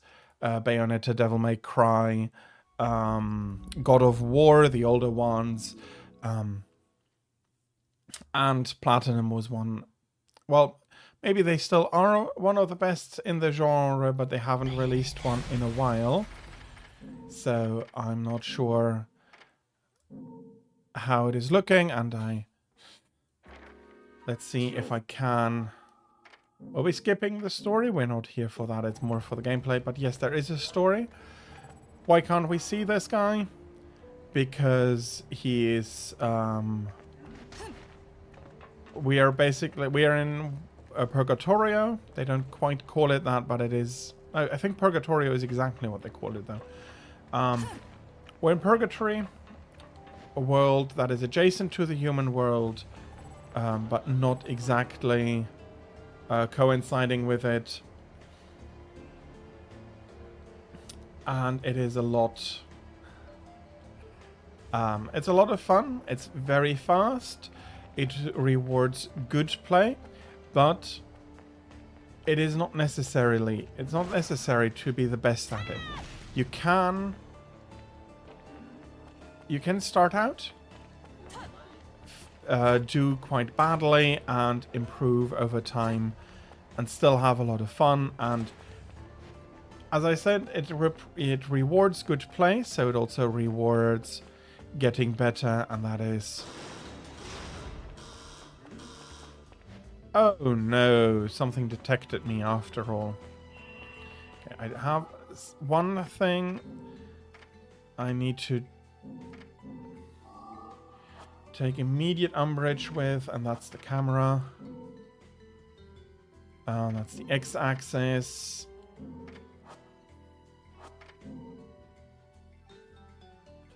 Oh, bloody hell, yes. Oh, I'm so sorry. I haven't gotten into fights yet, but yes, you are absolutely right.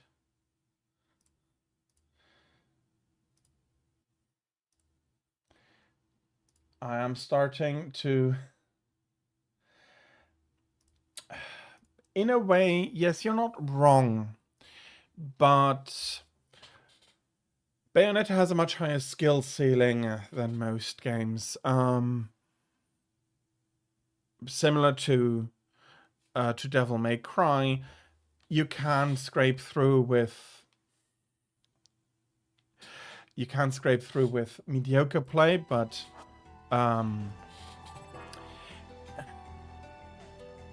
has put the entire area on a state of alert, so I can't get out.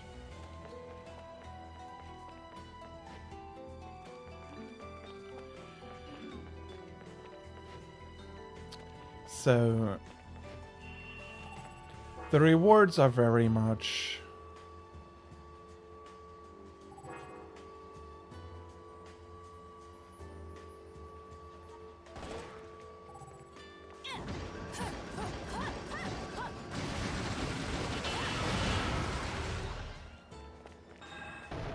there we go. Well, many games have an easier version, an easy mode that you might have the feeling that a particular mode is overly simple. Yeah, and I'm going also to adjust this.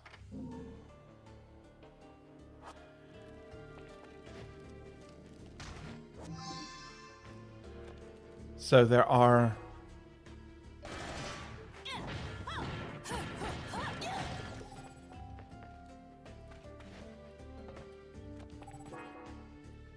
an object bearing the seal of the sun.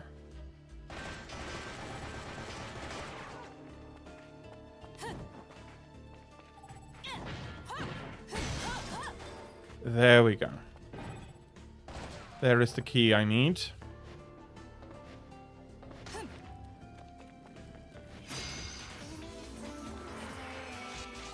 So yeah, there is definitely there are definitely games where bad play is less punished, but the grading system is a uniquely personal check, basically.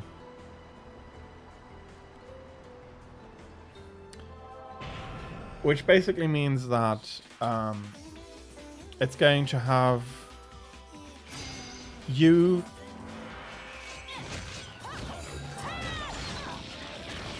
it's going to not force you to do better, but the encouragement is completely personal up to a skill level that is very rarely seen from other games. There's a lot here that is not necessarily you're not going to get overly punished if you're not good at the game, but it's going to have a lot of satisfaction from you to be from you being good and from you mastering.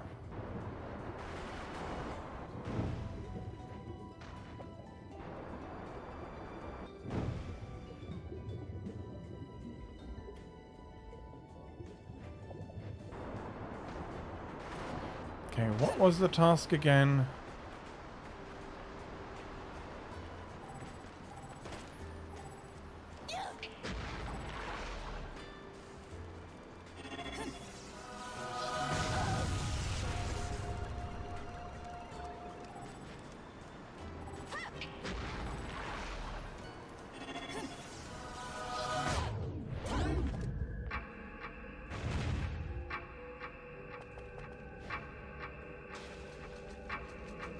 And yeah, which time it allows me to run over the water, that was it.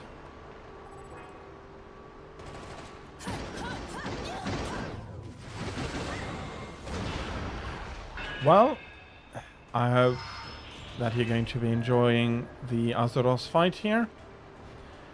And I'll be getting up into the city of Virgil. We didn't have all that many fights yet.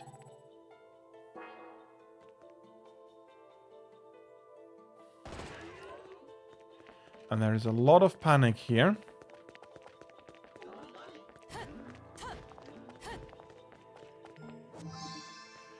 Some big geckos.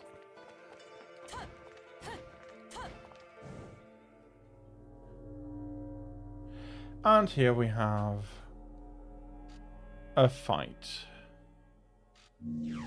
No, this is not a fight. Okay, my bad. この町は天使どもがうじゃうじゃしてやがる。魔界の連中がそわそわしているわけだぜ。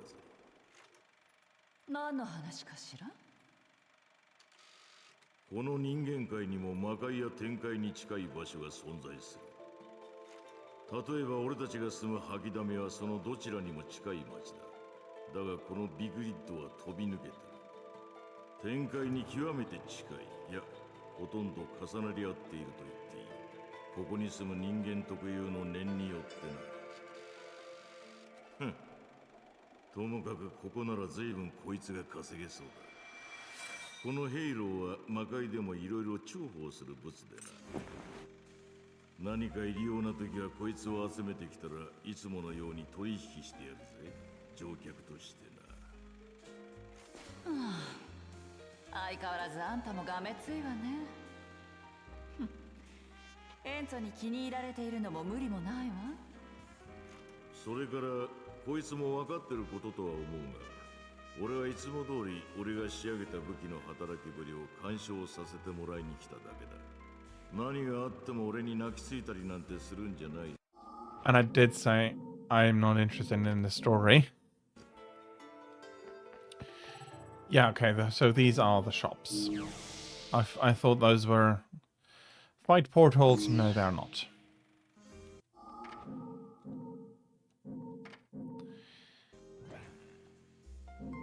So, a lot of techniques, a lot of stuff to buy, to improve with. I don't have any more money for that.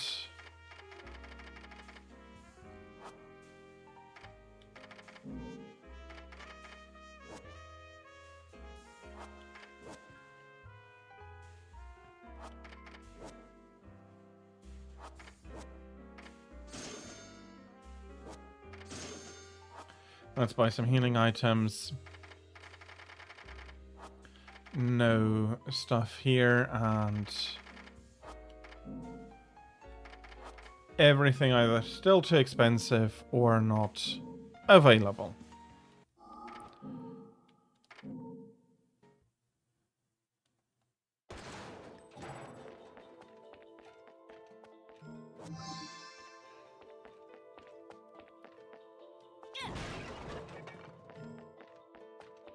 Well, there are a few halos flying about. Let's get into the city and let's get fighting. So despite being quite in the beginning, the system is already quite intricate with dodges, with finishers, with a lot of different moves. Okay, here we go. The more combos you build up, the more halos you will get, but also the more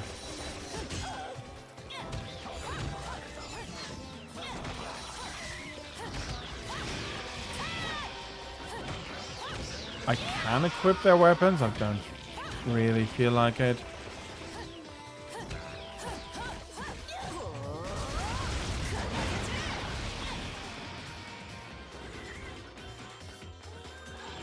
Why not? Let's pick it up.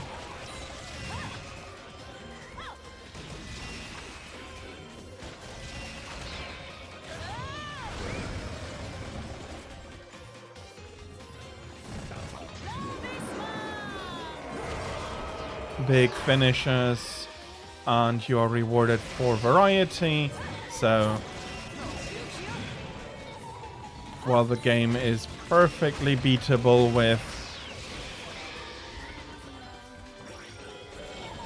little understanding of the combat system, it makes for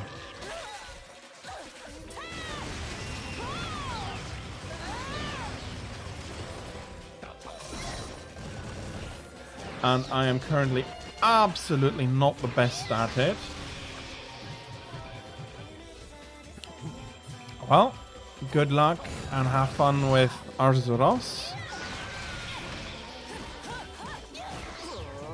There we go. I'm not terribly happy with the combos so far, but take what I can get. a beloved.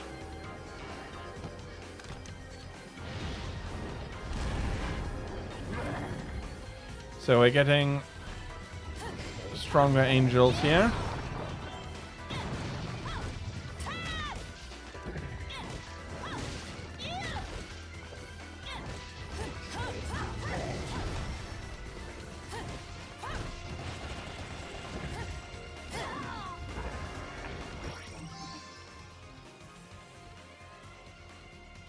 Revise one magical power when obtained.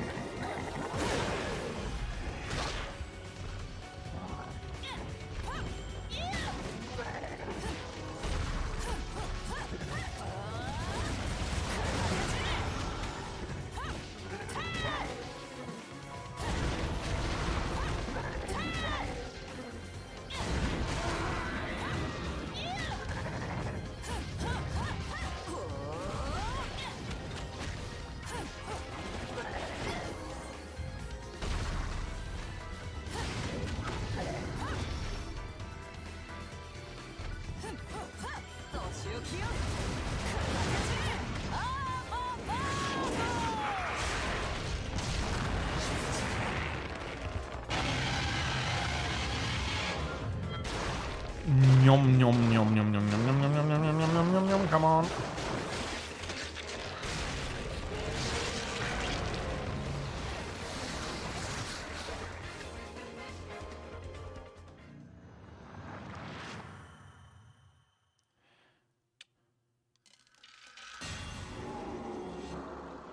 Pretty the bear turned to ash. Nice. Okay. Wasn't planning on heaving that huge axe around.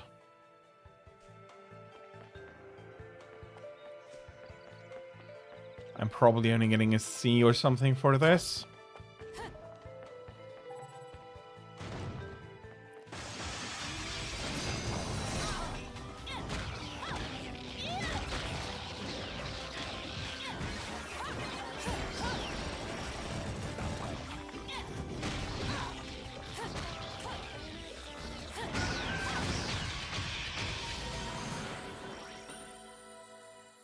Well, silver medal.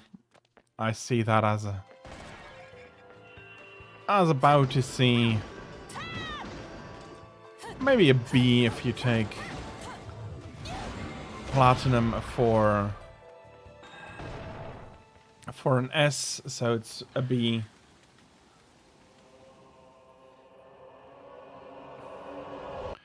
We're having a bit of a Bayonetta flashback. Anti-huge angel.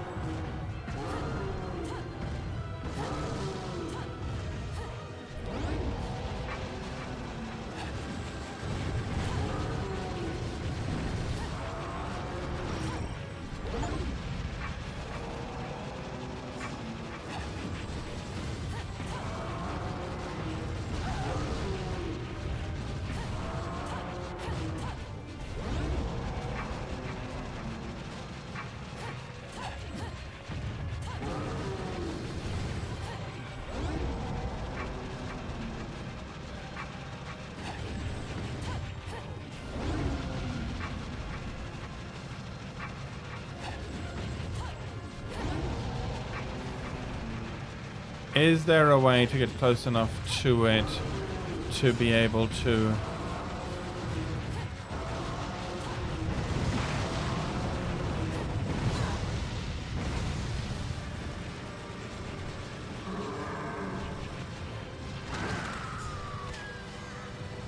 Okay.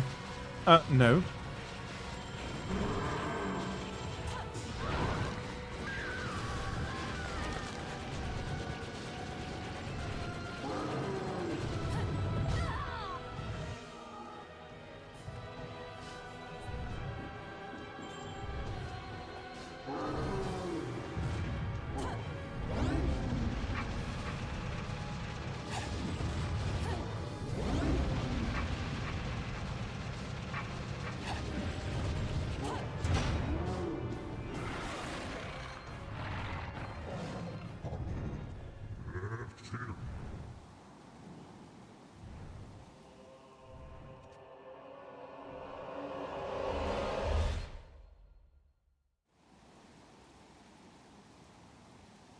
1 HP for you or for me?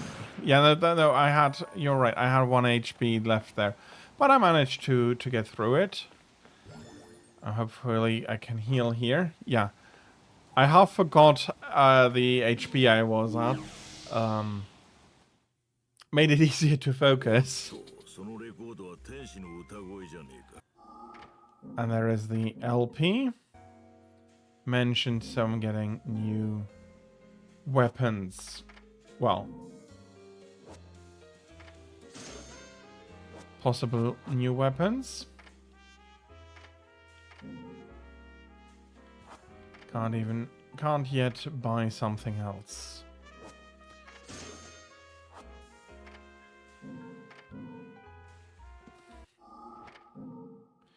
Okay.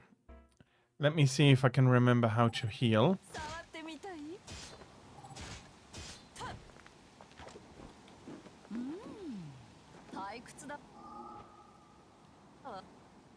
There we are.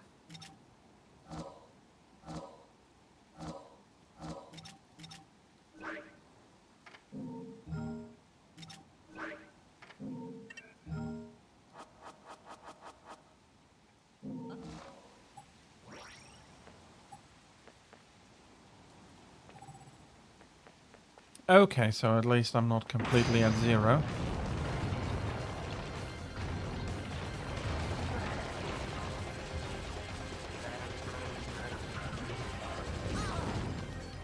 Okay, I thought I had.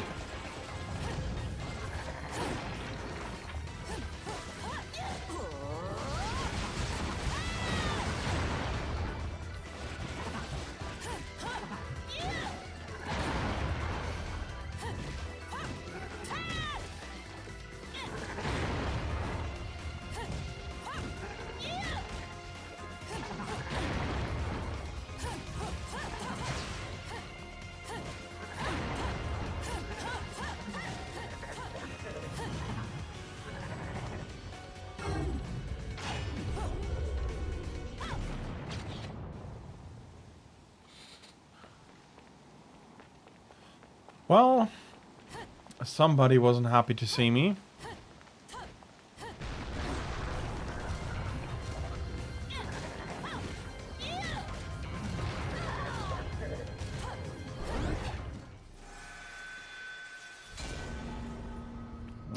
Well, that was not...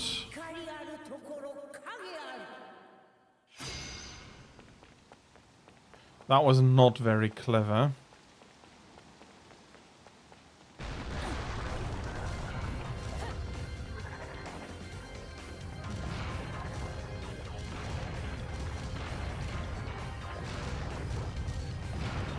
Can I fight you properly here?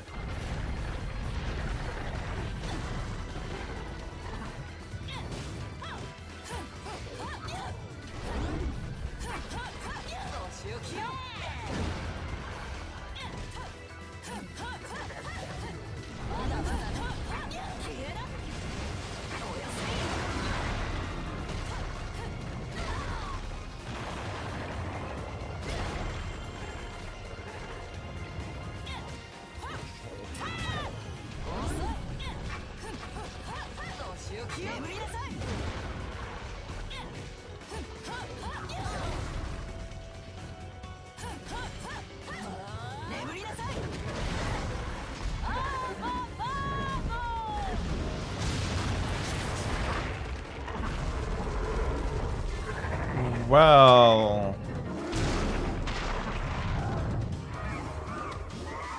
let's munch. Well, that angel was not...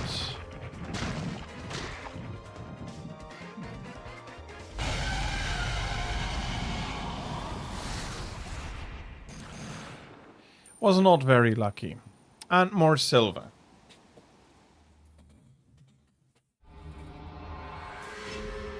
Well, I couldn't tell you anything about that exactly.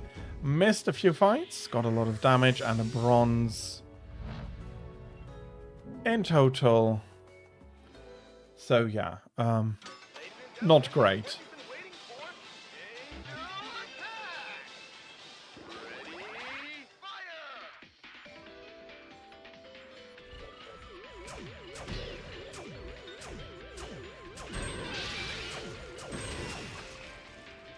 Okay, that wasn't a lot of shots, and I missed both of them.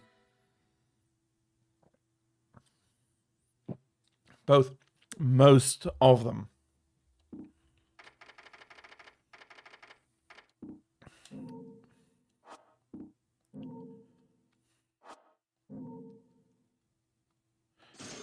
Yes, let's exchange those 8 points I did get for Halos.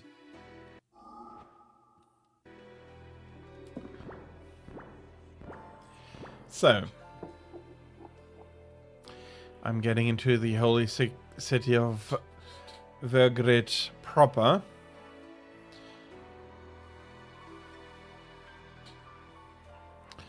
Let's see if I can do a little bit better here. Probably not. Do I need to buy something? Not really right now. So I don't need to visit the Gates of Hell. And in addition, I cannot really afford very much from his shop either.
Not exactly fair for my opponent healing here.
Okay, not great, but beaten with another silver medal. Royal Ludroth, he'll be not too hard to beat after what you've already done.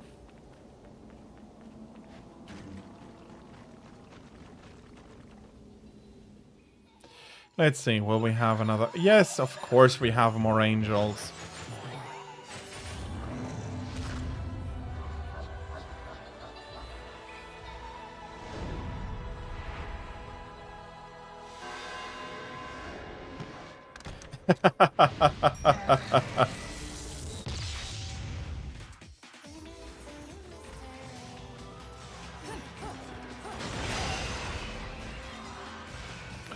Yeah, in a way, pretty much.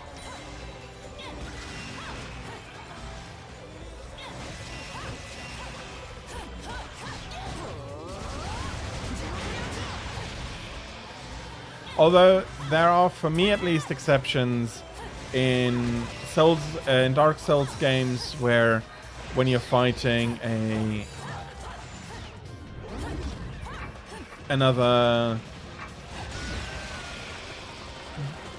boss that's basically one of your equals, I absolutely don't mind when they heal.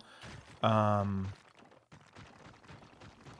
think what annoys me is if it's a boss that suddenly starts healing when he wasn't expected to. You know, if you're clear that this is a boss that can heal, then I mind that absolutely a lot less than when it's a boss that surprise heals. Okay, got a blood tear.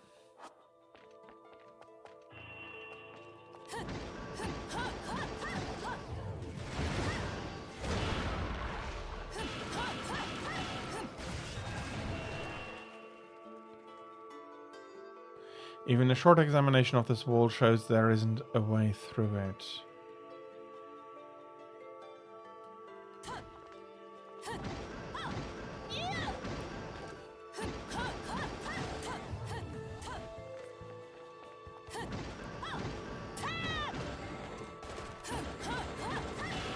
Yes, something like that.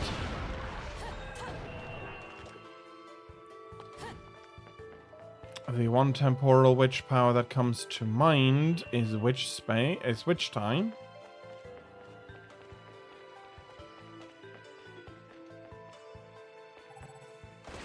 Okay, I can.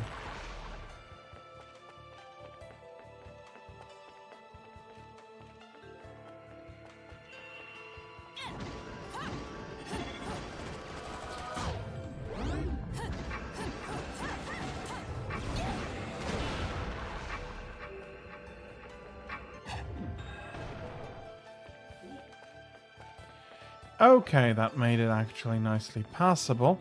I think the cats can see me.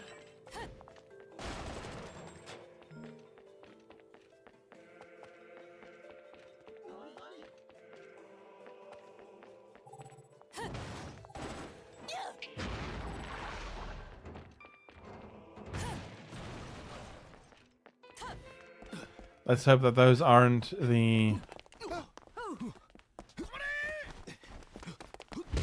proper cars, but only the cars in...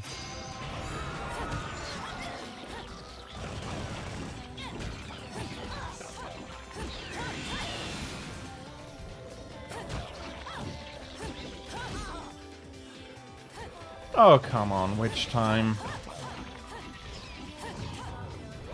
There we go.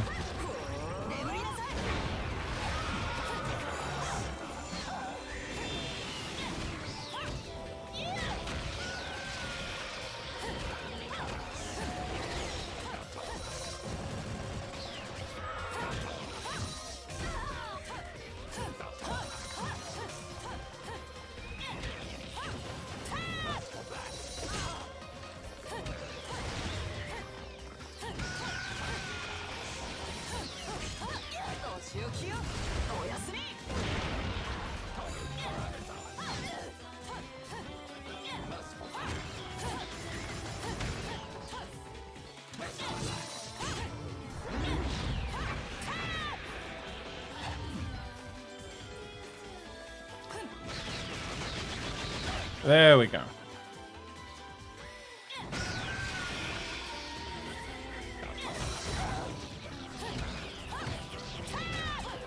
Well, property damage in games is usually, like, expected, to be honest.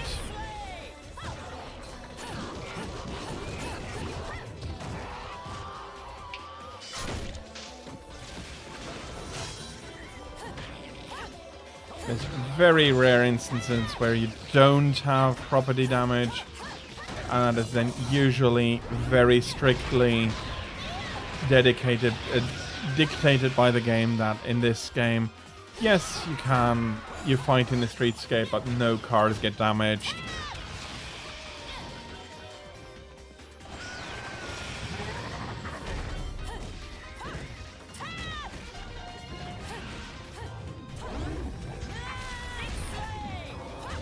Okay, that's not exactly what I was expecting.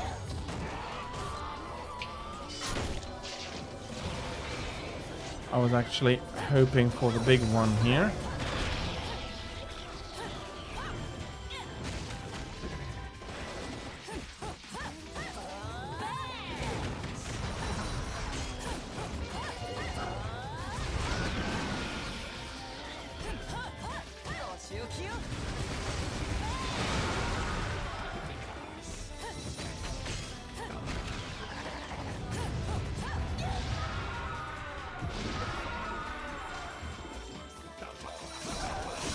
Oh, okay.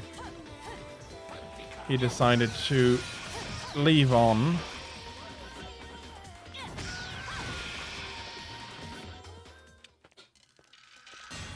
To leave out? Yeah.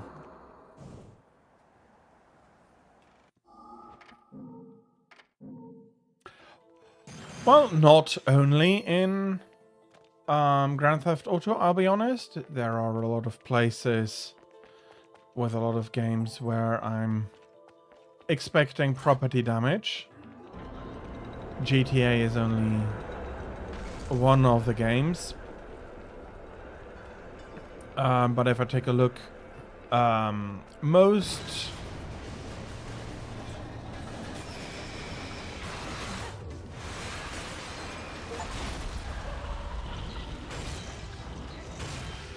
games where, like open world games with explosives, you can at least do some property damage. Houses are immune even mostly in GTA. Are you kidding me?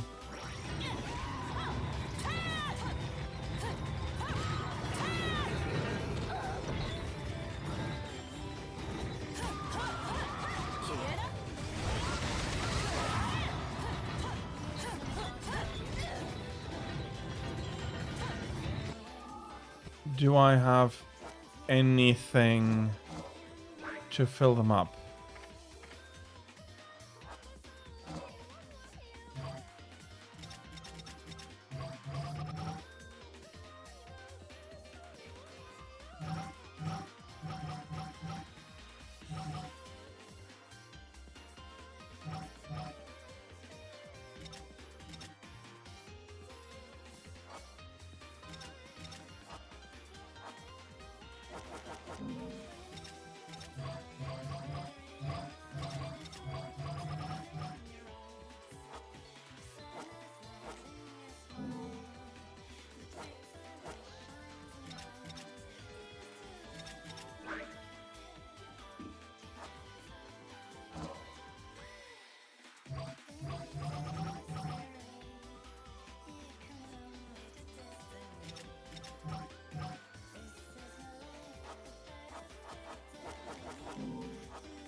That is reset, absolutely.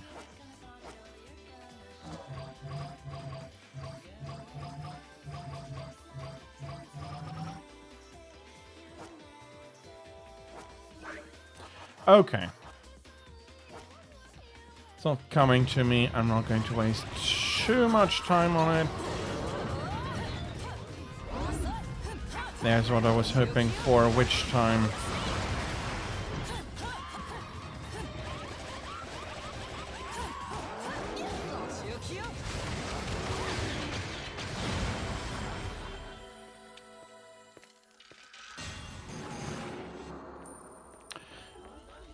I don't think so, but maybe. It's been a while and I'm not sure if it had.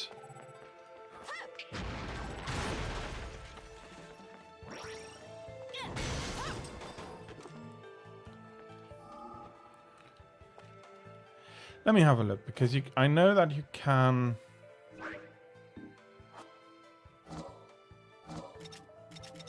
create them. Do I need to get...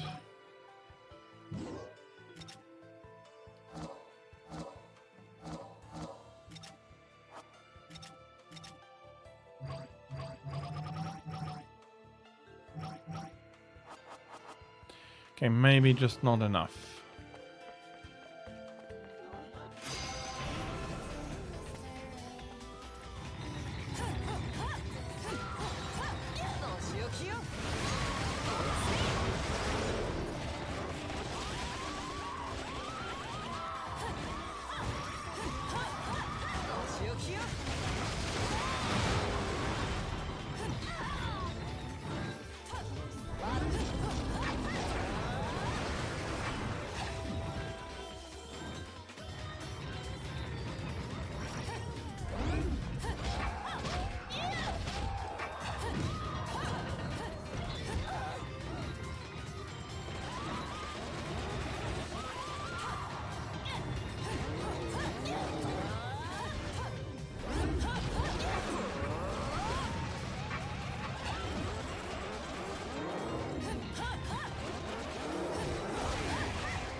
Okay, that's another big one.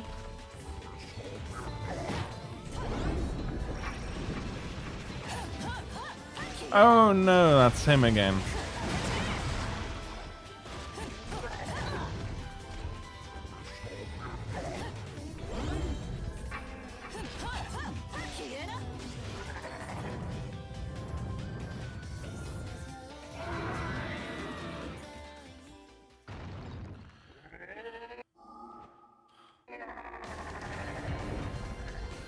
Oh, don't tell me we have a second one to beat now.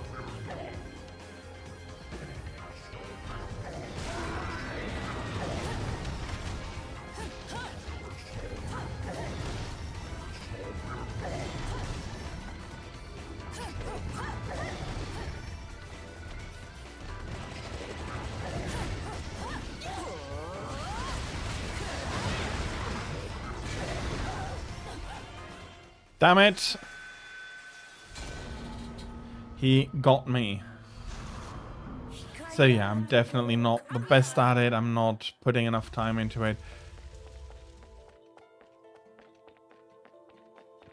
So he transitioned and then he decided to die as you were coming after him. Yeah, then he was probably poisoned.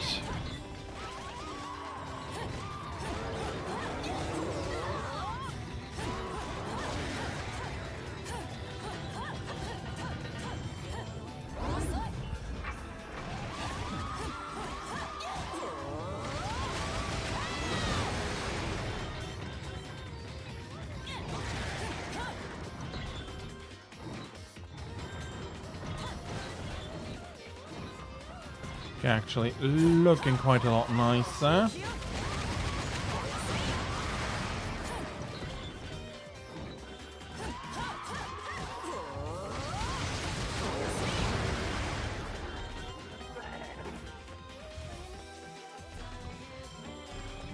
Okay, there he is back.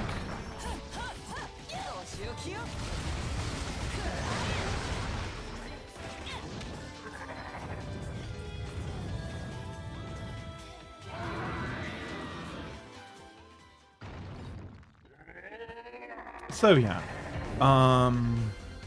as we're coming to the end, I'll try to repeat once more. So it's a very heavily skill-based game. Little luck, little anything else. If you are better, you'll have better times. You'll have better scores.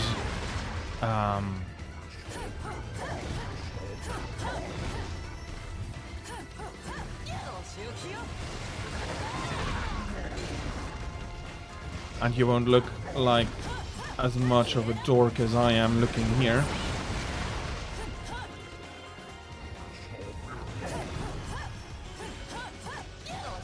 And it's a very interesting game if it's well done, and Bayonetta is absolutely well done.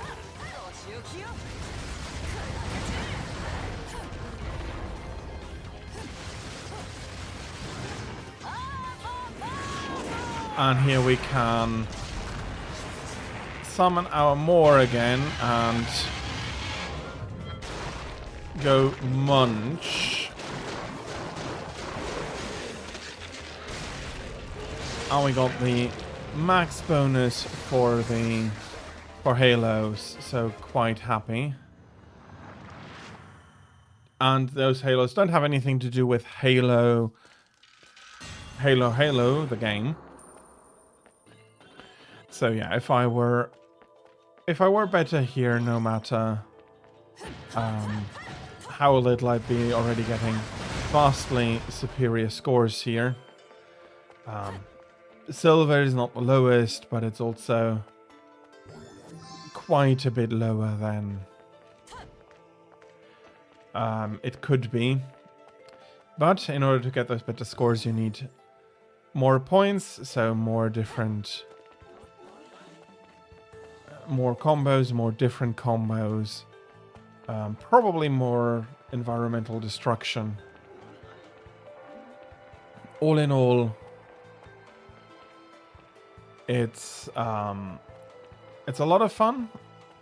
It's a game that encourages you very strongly to get better at it. We have another broken statue here, but we can also go to the gates of hell and get ourselves a few more healing items. Well, I thought you were happy to find for me to find the LPs.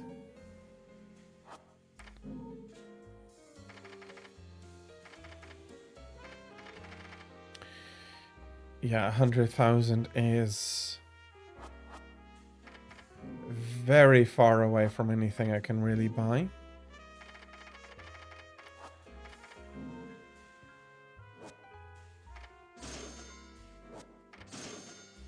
Let's buy the healing items. Now I'm already mostly bankrupt again.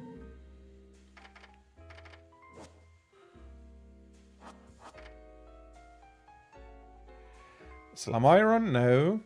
I know how you might feel, for you've seen me mostly play Monster Hunter, but I do play other games during the week, and I did say that I'll be showcasing games as gift ideas over from the 15th to the 23rd. And this is one of those Bayonetta, one of the better action spectacle fighters, and I'm still a bit disappointed that it hasn't really, that the others have not yet been released on PC and only on Nintendo, but Nintendo is a company that is very jealous of its exclusives, and from that perspective, yeah, it does make sense that they would not. It's another one of those walls I can move by using my magical powers. So I do need to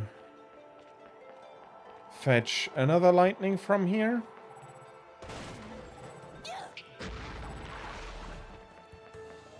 Let's get over and slam that wall until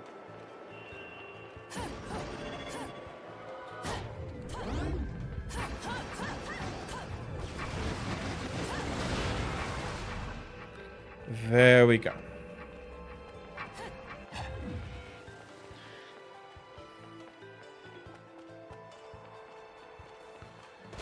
Okay, I don't think I'll be finding another timely fight here. Let's see if we don't have any magical ingredients dropping from them. We do. How very nice of them.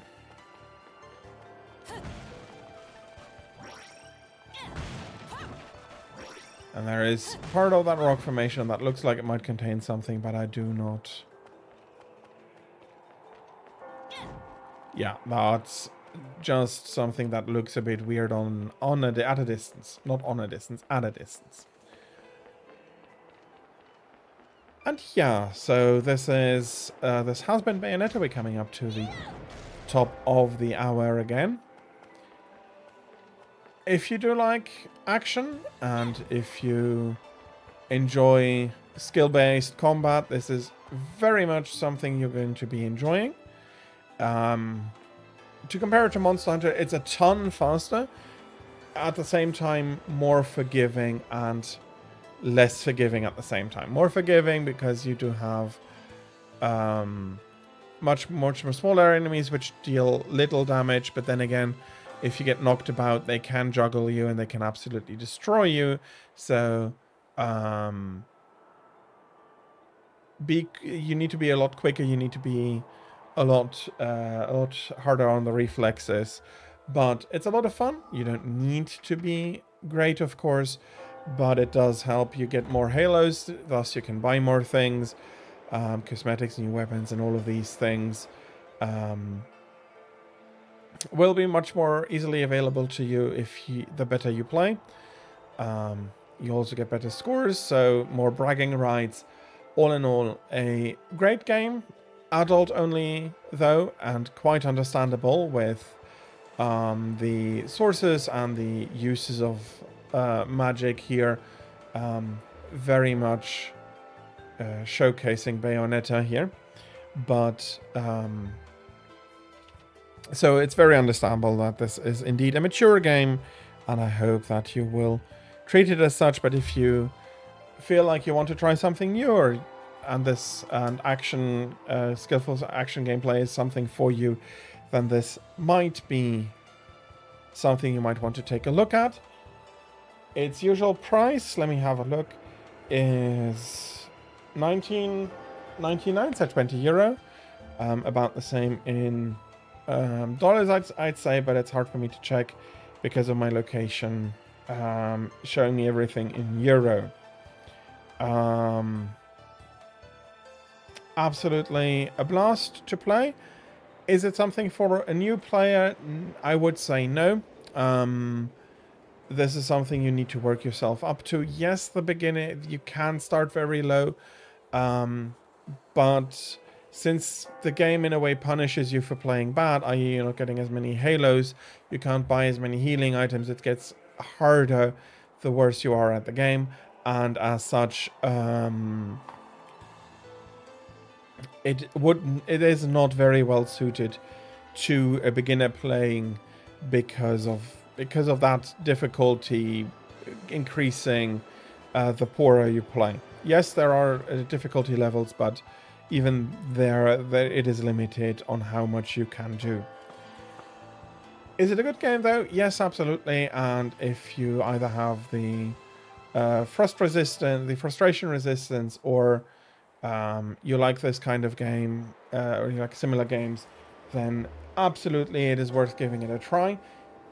But having at least some experience playing other things, being used to your control method, knowing where the buttons are, would be very helpful.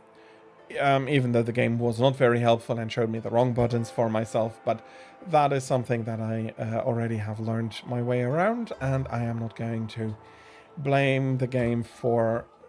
well, I am somewhat... I'd prefer if all of the buttons would be shown correctly, but understandably here, it is not. It's a PC game before...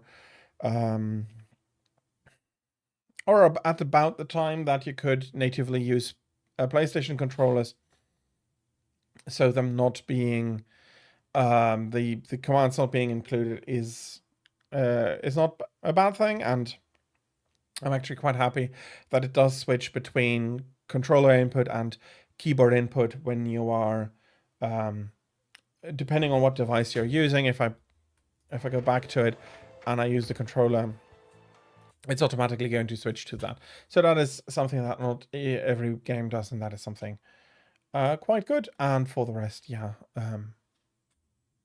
not a game for everybody, but everybody who likes this kind of game is going to be very happy with it.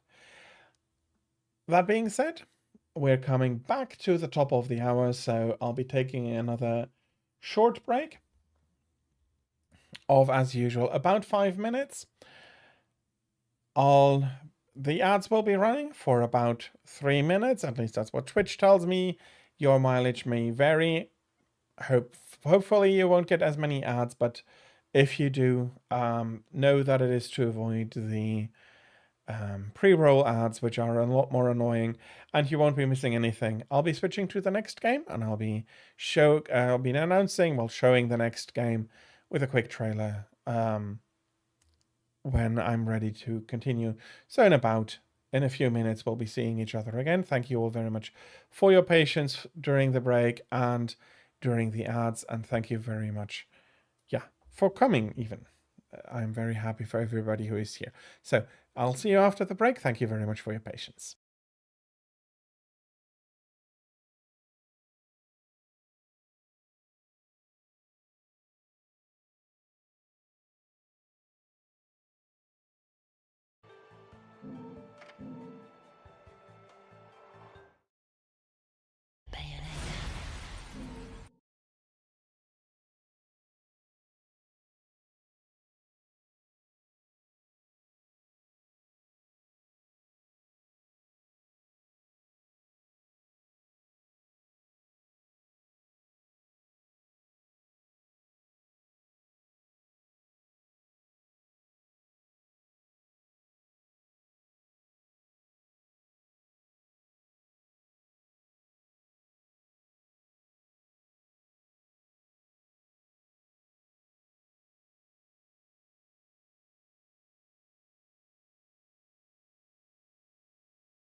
いつも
いつもの魔法をかけてあげる。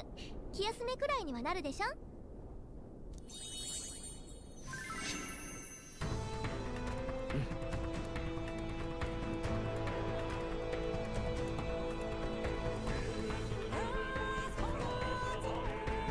この世に初めて生まれた魔法は音楽なのよ。どう？乗ってきたでしょ。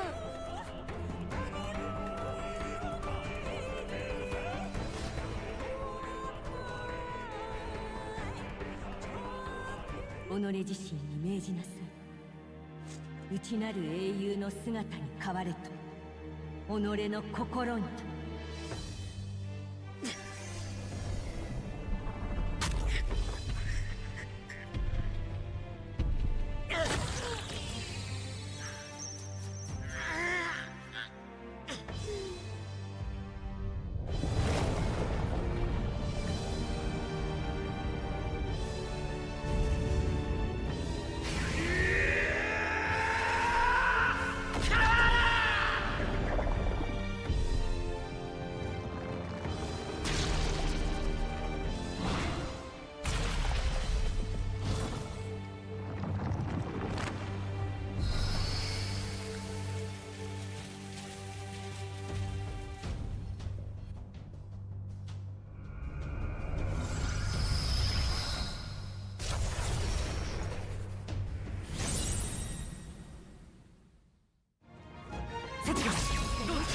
押し切った。このまま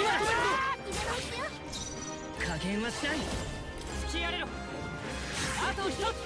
次もよろしく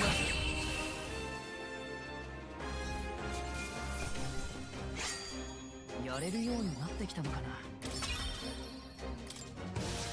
れで片付いたみたいね。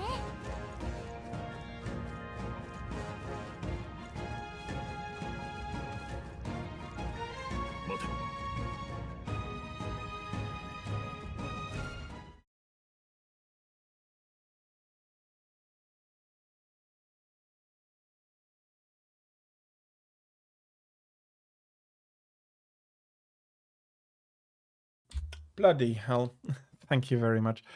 So welcome back. And yes, Metaphora Fantasia has some more gruesome seeming scenes. They are a little maybe considered over the top, but it all has a good in-game reason for why these things happen. It is all in all one of the best games of last year.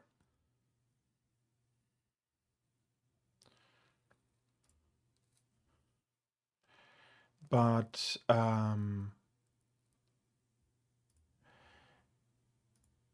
yeah, it is a really, really great game, and might have missed something here. Oh well. Let's hope that finishes out quickly.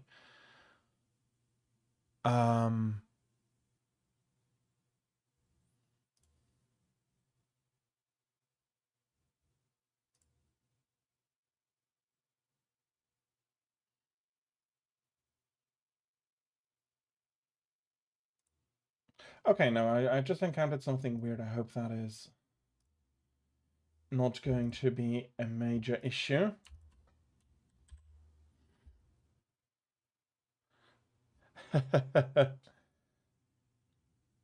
Well, yeah, it happens from time to time. It is on the annoying side for me, though. I wish that needn't happen quite like that.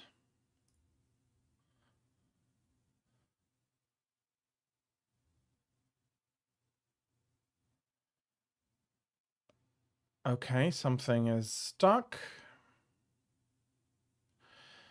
Don't tell me that I've had an issue.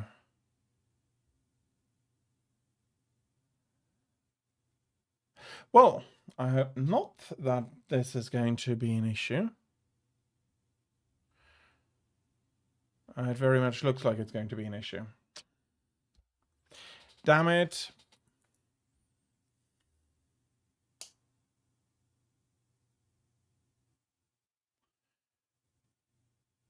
That is bad.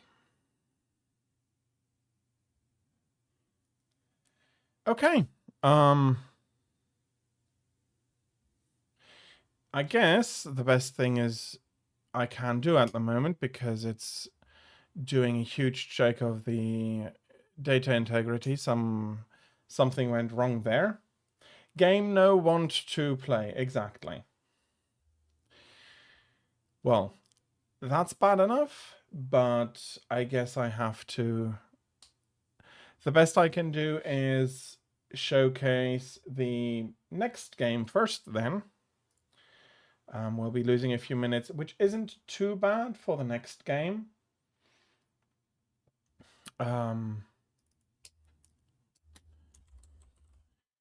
Because I can showcase the main aspects of it quite well.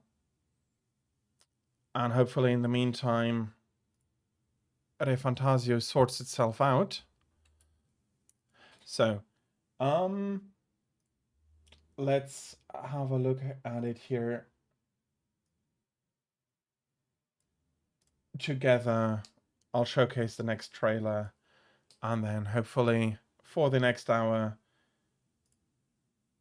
Metaphor has gotten its pants back on. So.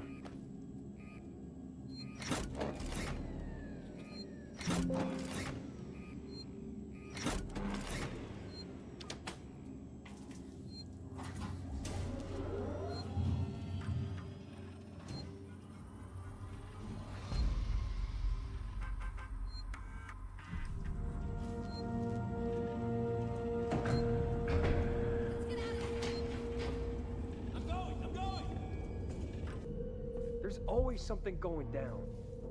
Come on, we don't want to piss him off. My friend said he saw it. So something. Follow me.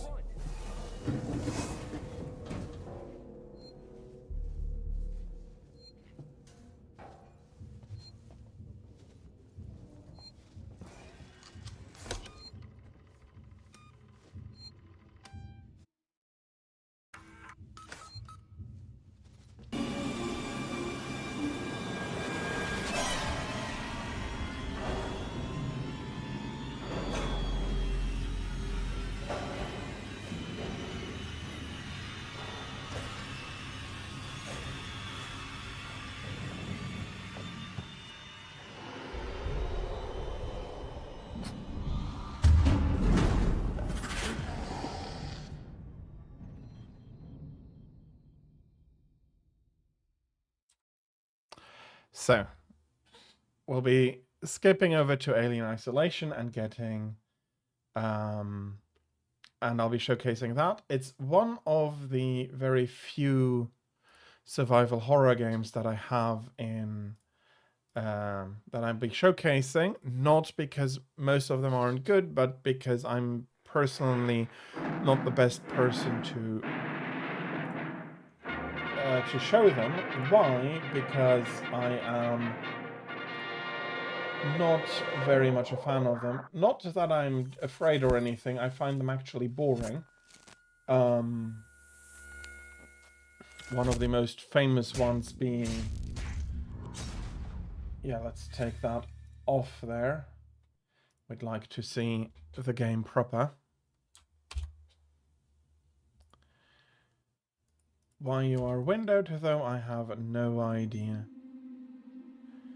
This game is on the hard side. Yes, the alien can absolutely one-shot you. Oh, that's why. That's why. Yeah, okay. Oh, yes, there is more than... There's a lot there. It learns. Distractions are not all that useful after a while.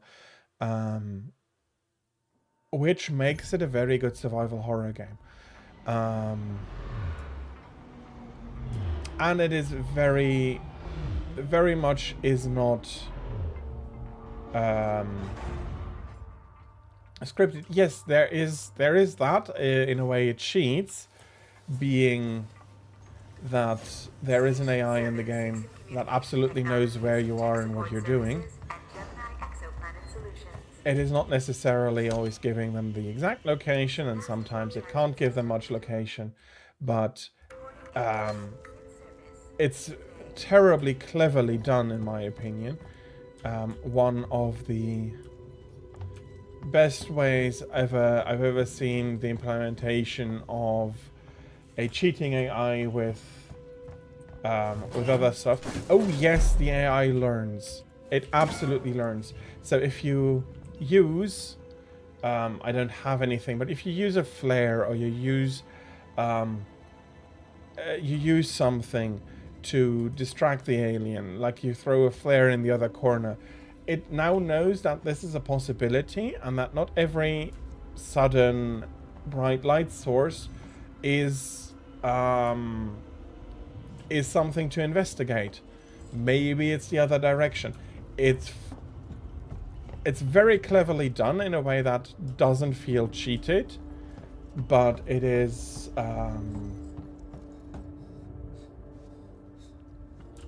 yes. But there are also moments where you're absolutely safe, and this is right now one of them. The game will let off the pressure if you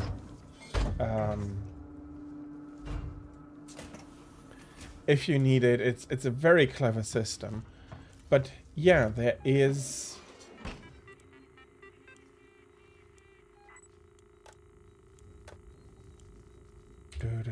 Okay.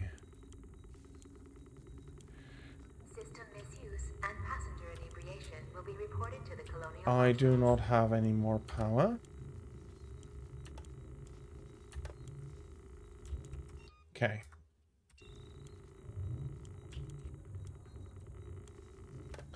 There is back.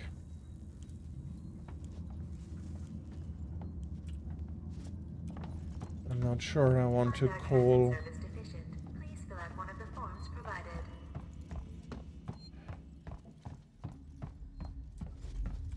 I'm not sure I want to call one of them.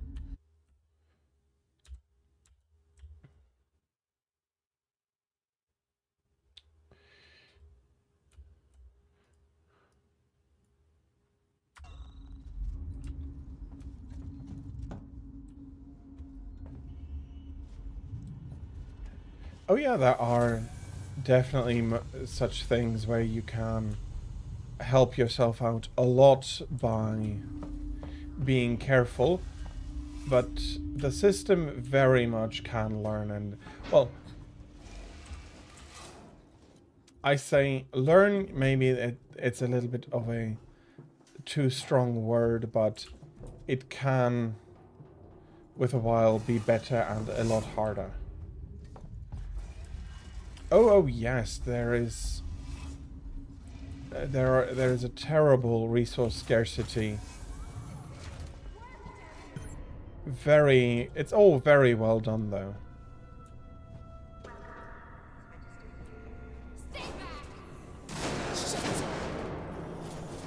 I'm getting shot at by everybody here.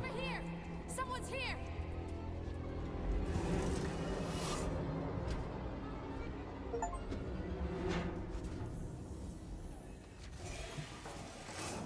And if event is open, yes, they will look into it and all of that.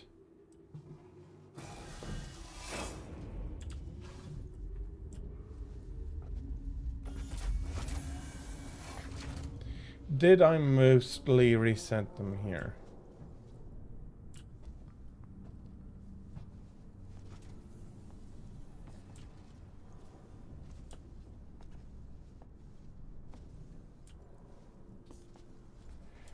It is, in a way, understandable for the panic.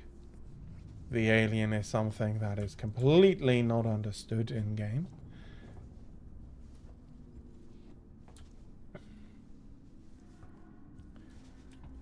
So, the panic and the issues that nobody really can deal with are very understandable. Let's see if we can...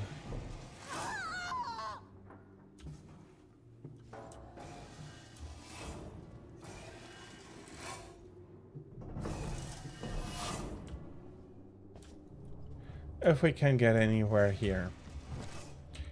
I'll take all of that. The bonding agents are very nice to make more medkits. Even though they should not be working quite like this. But yeah, you do have to go around, look for...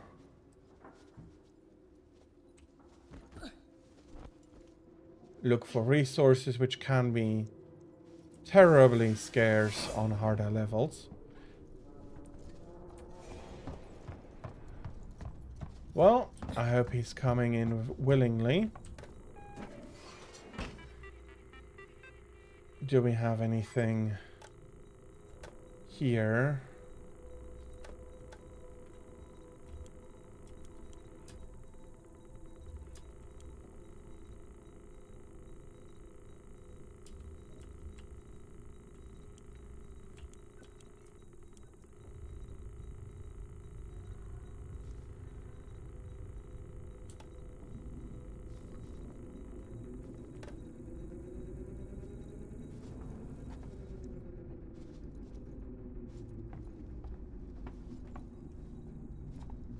Okay, I'm not sure if that was actually the correct solution here. Congratulations.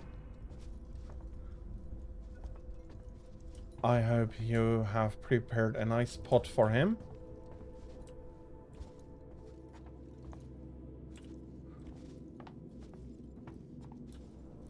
Okay, I know that people are here, but...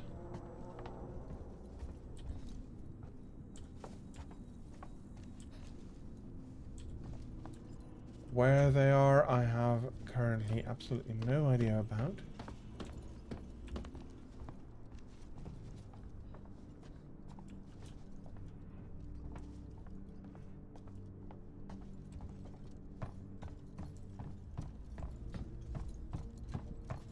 Okay, it's providing nice places for me to hide in.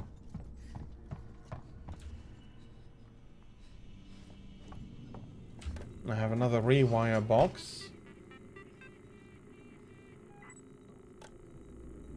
Oh, it's very possible that I might not.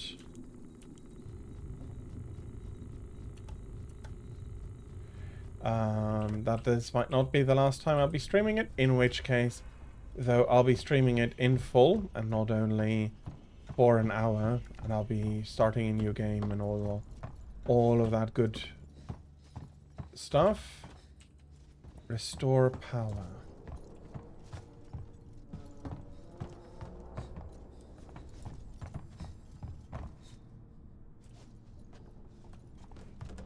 There we go.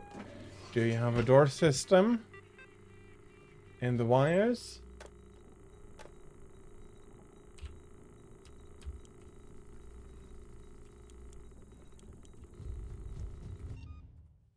Whoops. I'm so used to using escape to go back.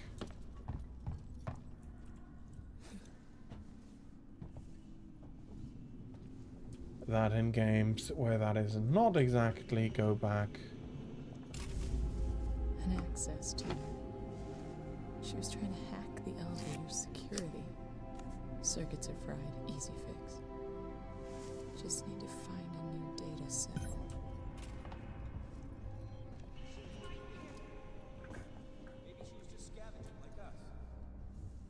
Do you really want to take that chance? Okay. We find her and we kill her.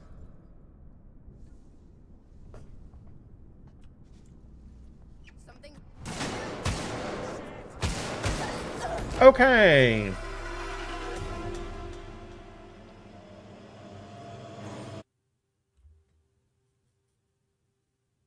Sebastopol Transit System is reporting a good service today.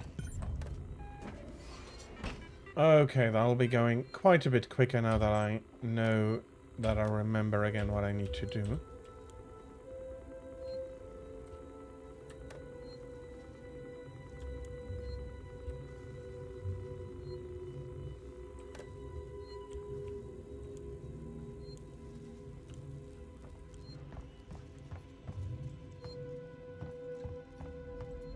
Well, if I will be streaming it properly, then I will be trying to go for a deathless run.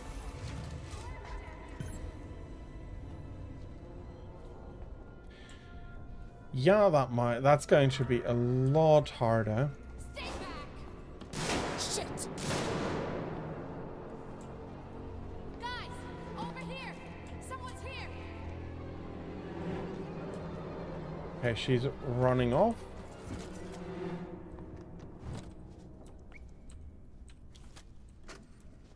Listen to me very carefully. And we have, of course, audio logs Claire, pick up the cat. explaining what happened. We need to find someplace safe till Seegson send a ship. Well, maybe not exactly what happened, but giving you an idea. One of the dirty baseball cap, weird smell. He had something in his coat. I think it was a gun. He just looked right through me. Don't talk to anyone. Don't tell them where you're going. I'll meet you as soon as I can. It's a hop down and she screams like...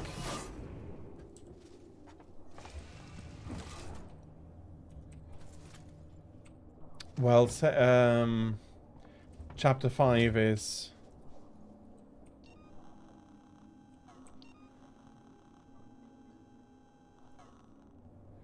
Do I have everything? I do.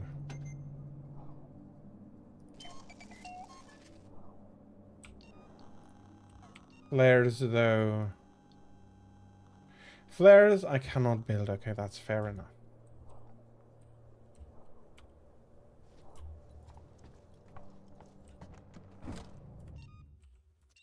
It's not escape. No, I myself got killed.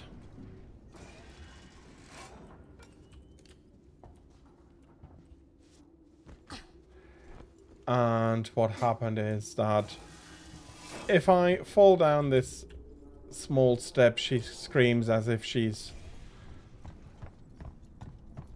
falling from such a height that, yeah.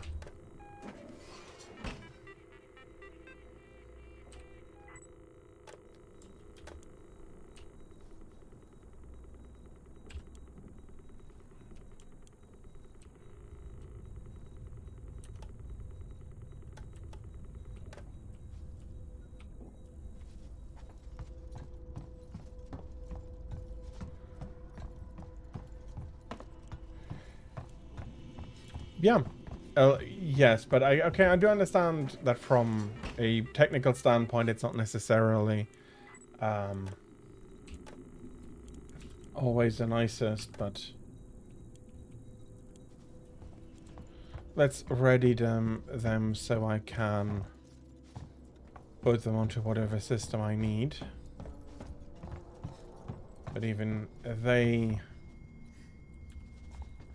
Didn't I have another box here? There it is.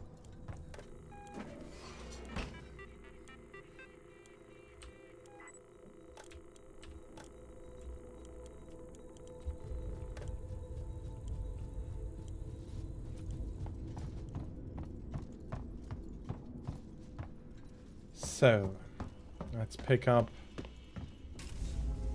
An access to. She was trying to hack the elevator's security. Circuits are fried, easy fix. Just need to find a new data set.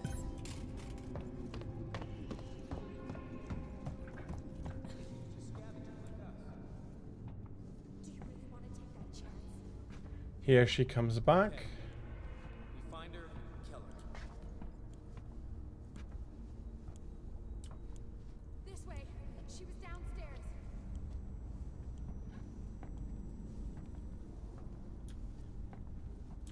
See anything yet? In a way, talk about being scared of people.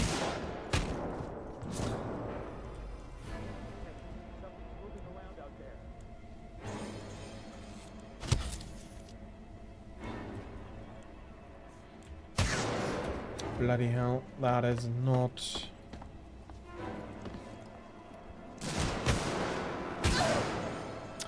Okay, getting shot for the second time. This time I thought I'd be clever. Sebastopol Transit System is reporting a good service today. Okay. It seems like I'm not be getting past this part.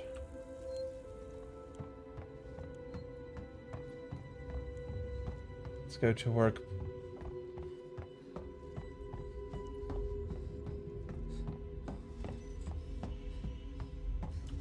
No, that's where I came from.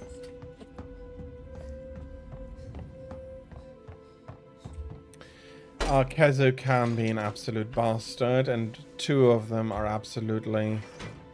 can absolutely be annoying, because even if they only do their normal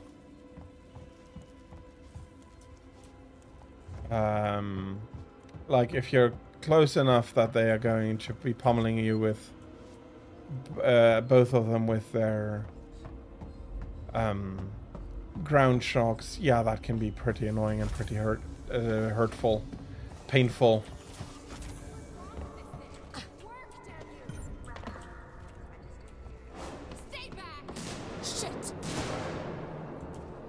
Okay, again, she's a bad shot.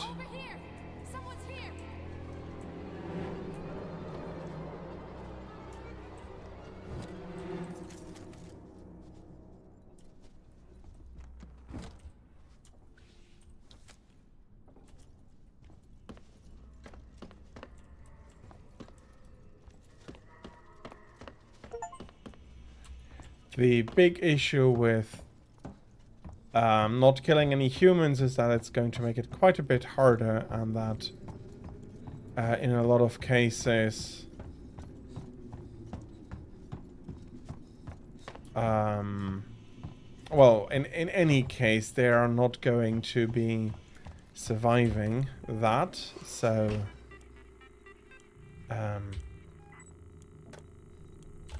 at least you have not taken care of them yourself.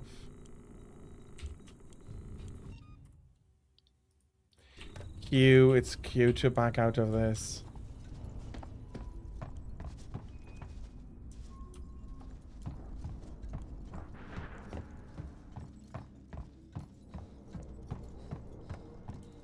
I know, I understand, but it's more of a personal achievement of, or a showcase of her morals, rather than being a hopeful message that people can survive in this. But Because, well, there's not going to be many survivors. Okay. Let's get out of here again. I don't think... Okay, I did get a lot luckier with the items this time. I don't have a plasma cutter, and I will need to go fetch.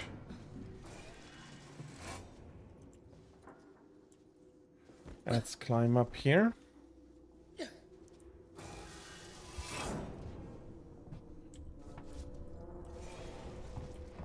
Seeing that it doesn't lead anywhere may not be the best. She was trying to hack the elevator's security. Circuits are fried, easy fix. Just need to find a new data set. She says, like, easy fix without...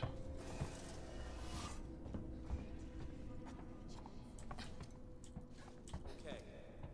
We find her and kill her. This way. She was downstairs.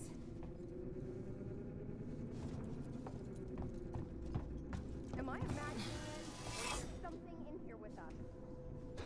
If it was the creature, one of us.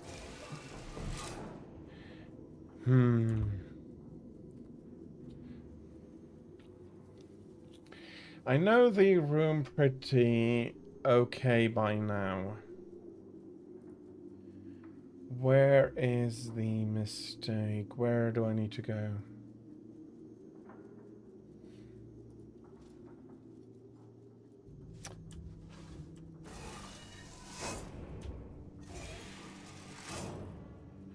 Okay. That was not the timing to open. That was not the time to open that door in specifically.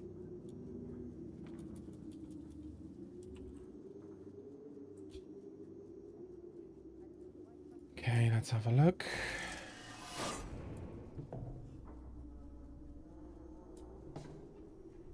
Okay. Glad I'm not alone anyway. Well, before you were quaking in your boots that you were not alone, and now you're happy that you are not alone. Yeah, no. Is that one of you?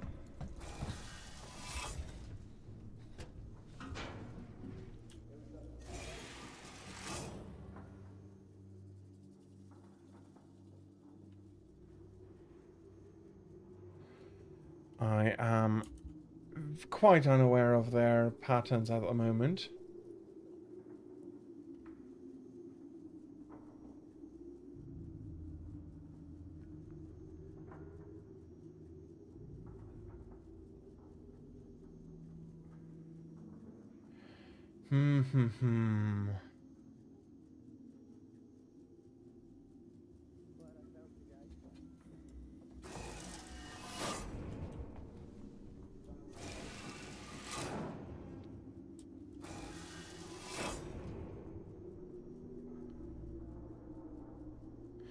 Don't turn around. Take a few more steps forward. It was your idea, not mine.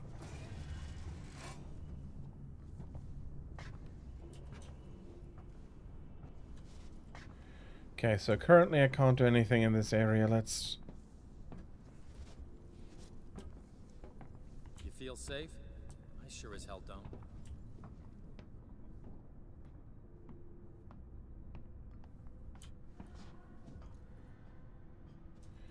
Standing in my bloody way.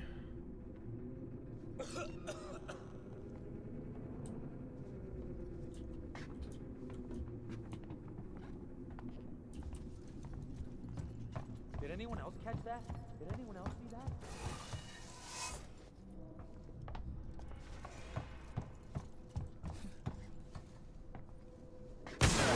Oh, okay.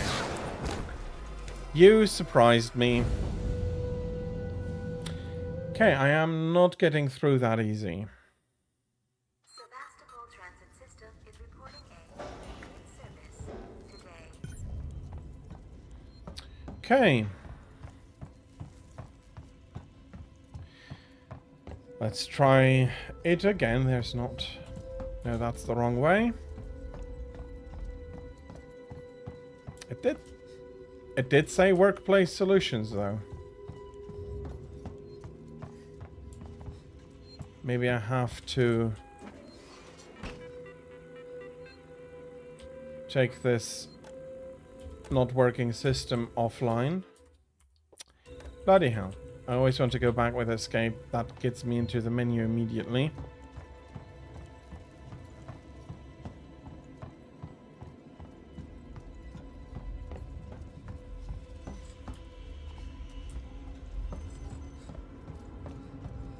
Okay, I did manage to run about in circles again.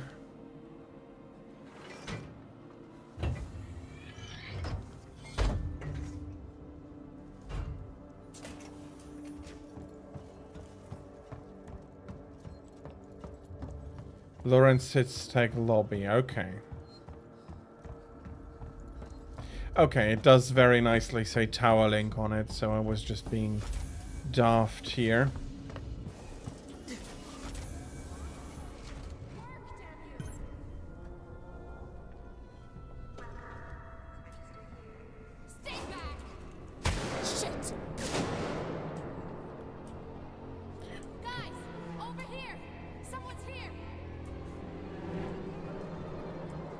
Okay, okay.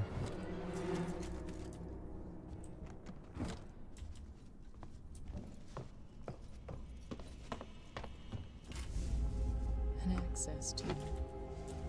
She was trying to hack the elevator's security. Circuits are fried. Easy fix. Just need to find a new data set.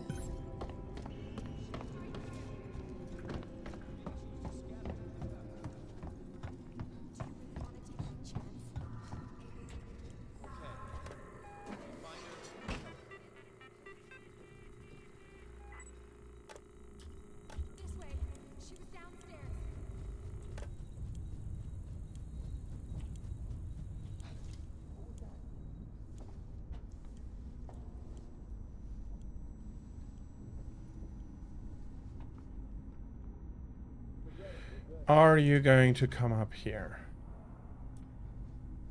And if, when?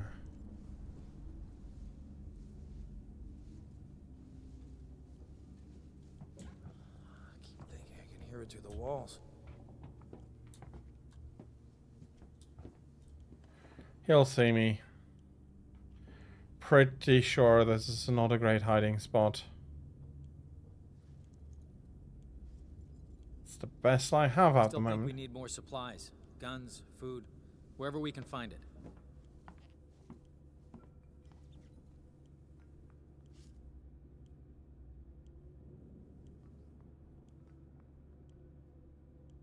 Come on, someone will send help soon.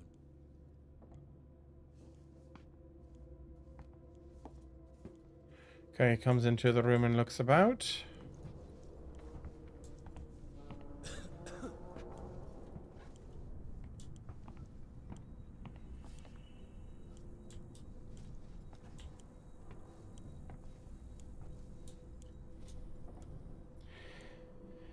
Having the vents here would be pretty nice. Hey, we can do this. What was that? Someone over there! Oh, bloody hell.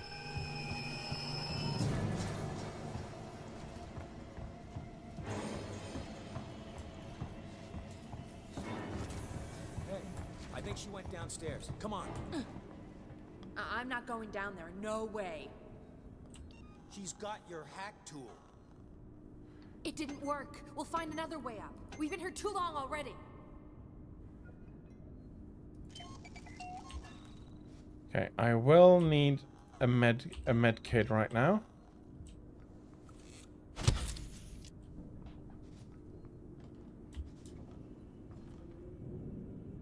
They though did realize that I took the hacking tool.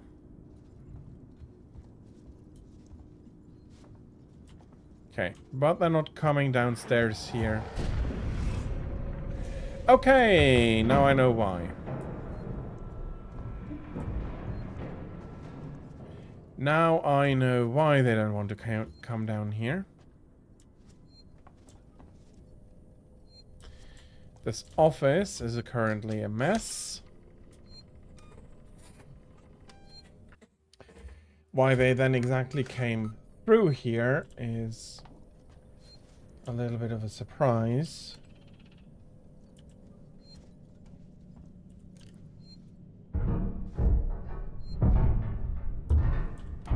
Yep. I'm not getting near that event.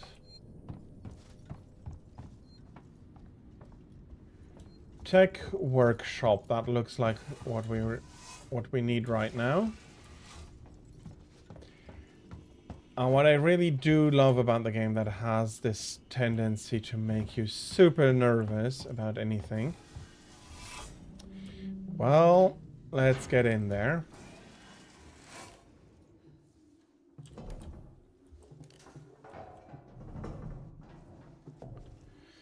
Unfortunately, we are not exactly alone in here.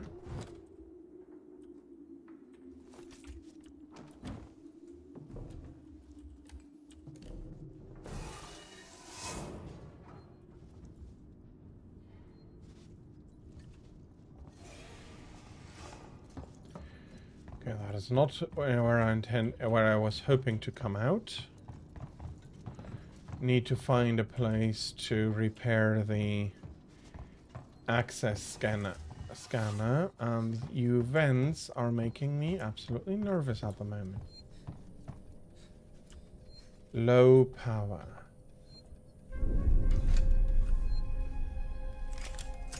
Well, at least I can shoot back.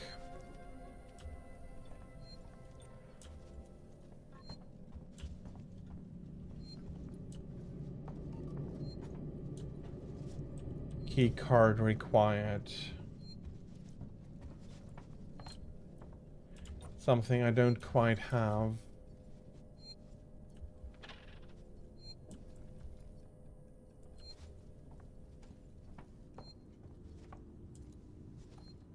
Those are only hiding spots.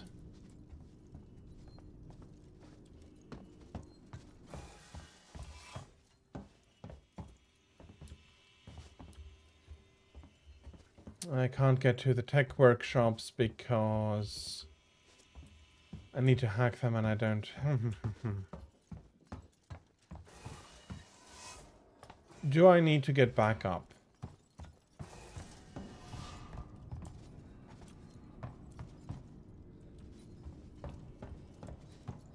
I understand they look cool, but building such huge windows on a space station is a big liability.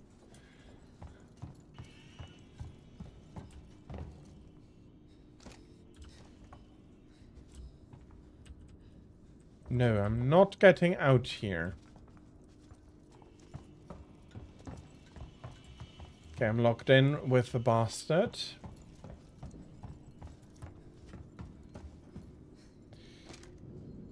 How was it? Was it good? Was the game good enough that if you shoot a window, it crashes out?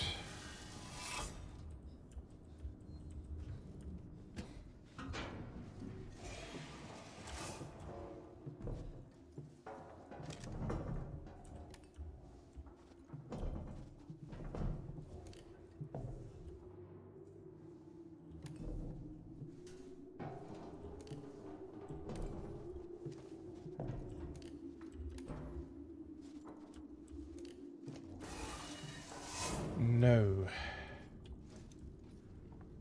The vents are only good as hidey holes and trying to get around something, prowling around on the outside.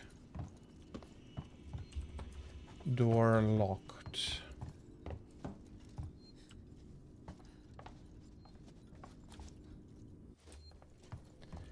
Is there a rewiring box somewhere? No, there is the key card I haven't been looking hard enough for.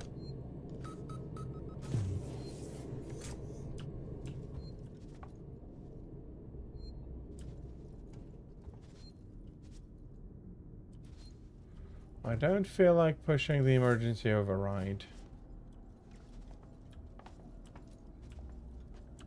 I'm not getting chased at the moment. Whoops.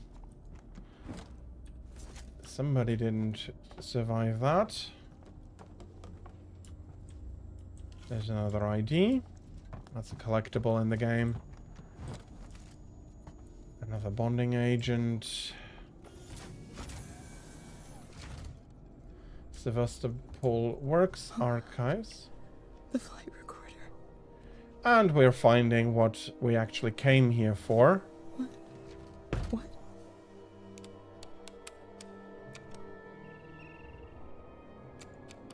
No!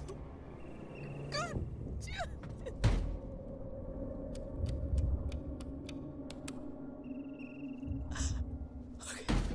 Okay. Stay focused. Unauthorized access detected. Security lockdown initiated. Please wait for security check.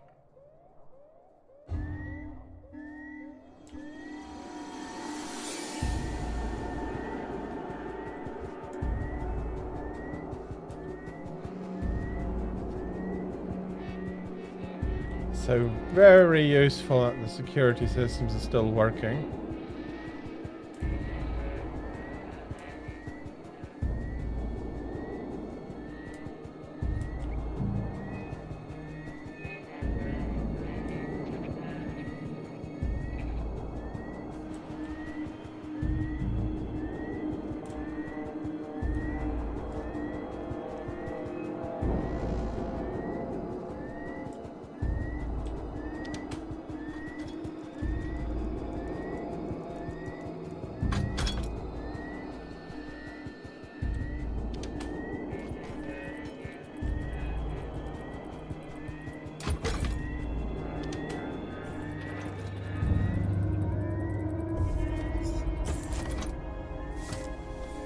Okay, that repaired the tuner. Unworking access tuner.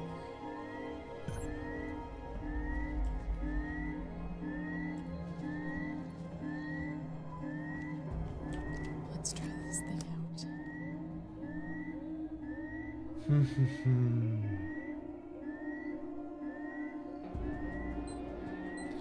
There we go.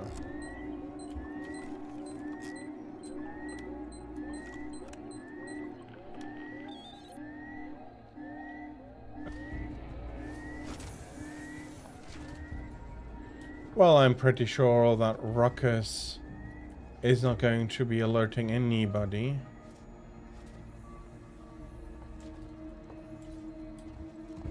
That's actually pretty quiet. Oh, God.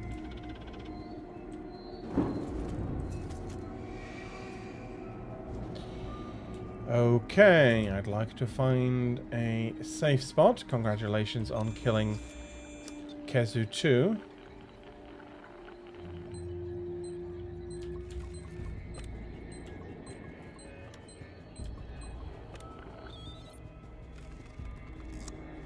Okay. That is room access.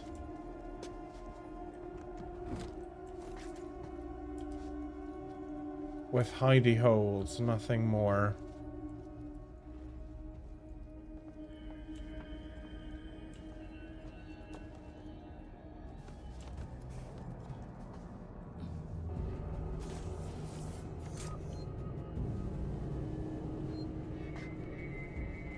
That's the problem. I had to walk underneath where he bloody disappeared. Well, at least I'm not going to lose the progress I've made during the showcase. And as I said, it's really one of the only ones that really can... that I can really properly showcase, because for most others, I don't really get nervous or jumpy. And I think that is one of the things that you want to see. That people want to see when somebody's playing a horror survival game, this is one of the onlys that really can show that to me. More also because the main series, like the movie itself, is still one of the movies I like.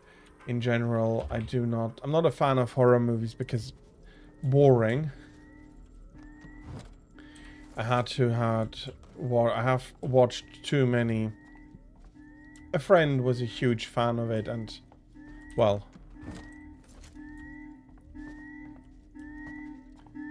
I've become quite desensitized and bored by it then. Okay, I cannot run away from here. So far I did not have to use any distractions. Liked the door to have a window.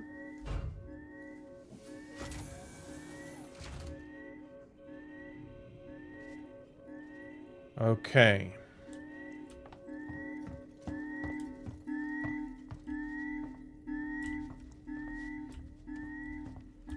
Where is a security? Oh, there is a security lockdown.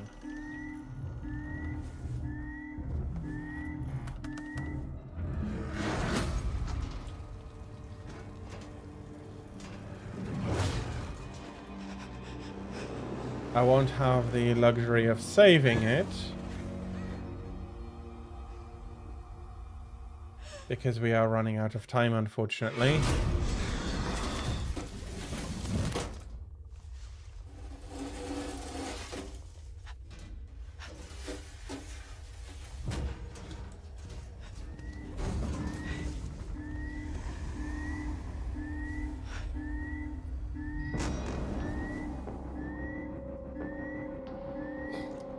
But there is the alien once proper.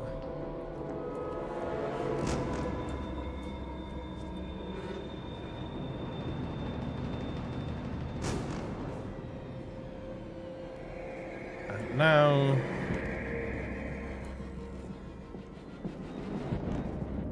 something I really find nice. I wouldn't have needed to be nervous about so much. But here, yeah.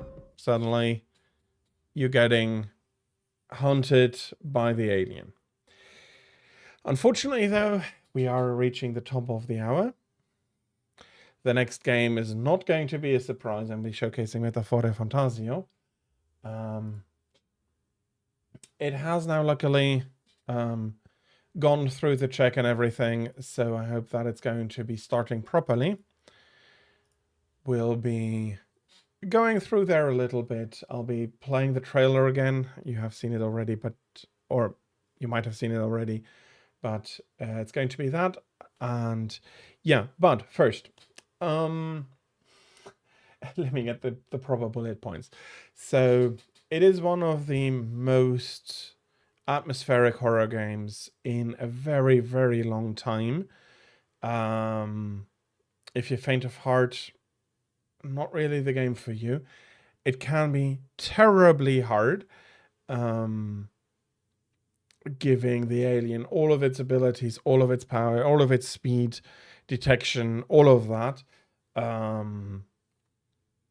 It makes it amazingly tense, but also amazingly deadly, and yet still people have found ways to cheat, not cheat, but to trick and use the quirks of the AI for themselves, and have achieved incredible runs of the game.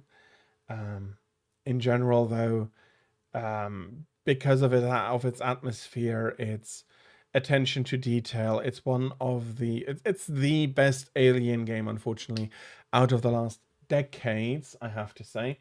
I very much understand that it's not a franchise for everybody, but in general,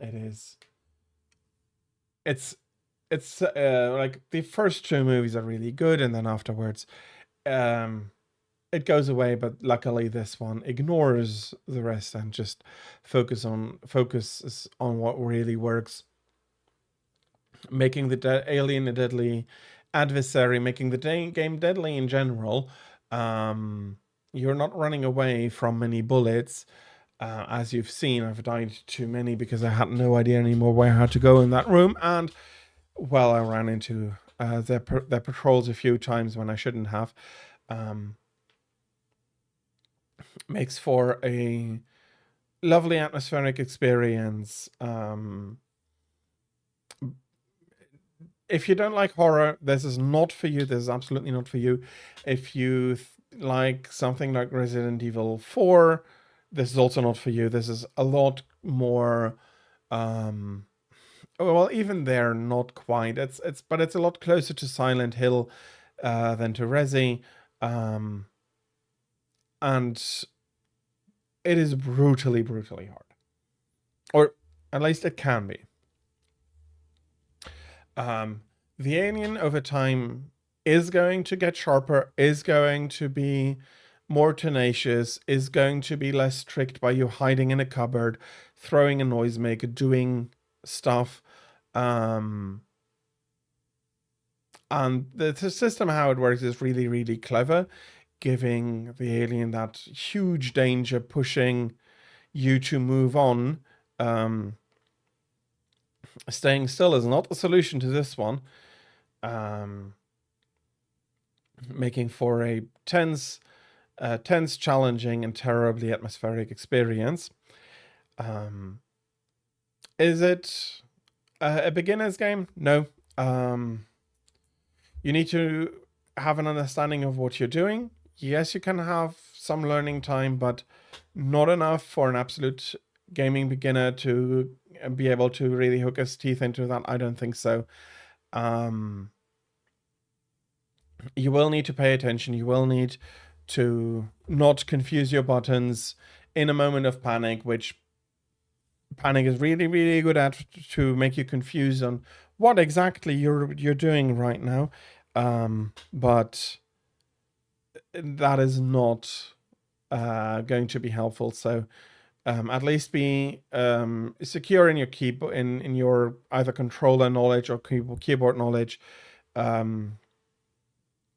Is, I think, a necessity. So it's not a beginner game. It can be played by novices, but not by beginners. So, and again, it's absolutely worth it. Let me have a look at the price. It is one of the pricier games I've selected. It is 40 euros, so 39.99. For its age, it is quite expensive. So wait for a sale, which might be going on right now, but yeah. That being said, we have unfortunately reached the top of the hour, so I'll be taking another short break, run the ads, and run the intro for Metaphor again. I'm sorry for that not working properly. Something did not really want to work, and it ought to be working now. So see you in a few minutes. Thank you very much for your patience through the ads for me, and see you on the other side of the break. And again, thank you very much. Oops, I do want that. Okay.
気休めくらいにはなるでしょ。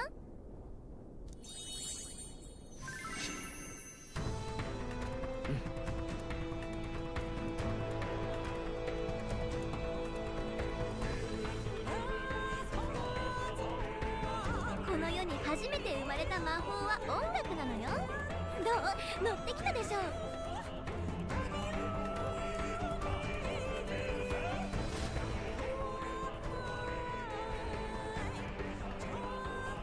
己自身に命じなさい。内なる英雄の姿に変われと。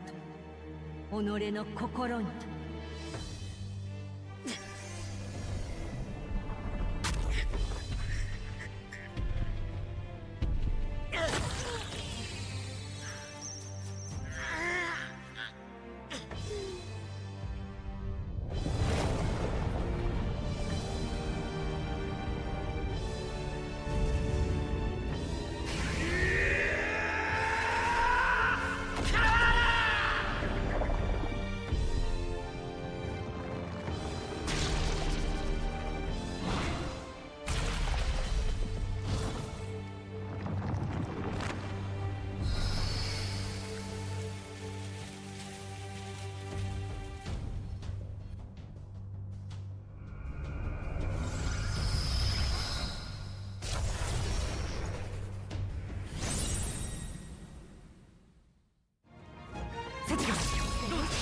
押し切った。このまま止めるぞ。加減はしない。付き合れろ。あと一つ。次もよろしく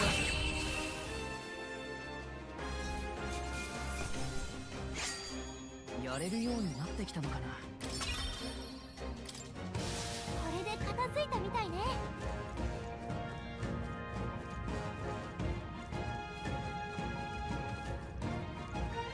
待て。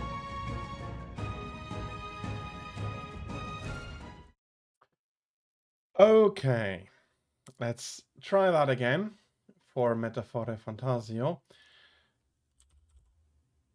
I really hope you're not going to be putting something up again. Okay, no, it seems like this time it's working.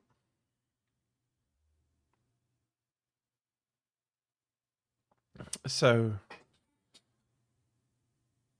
Metafore Fantasio is, in my opinion, one of the best games, if not the best game to have come out 2004, so last year, making it a very recent game, but it coming from Atlus, it being a new Atlus IP, means that it is very much a great game.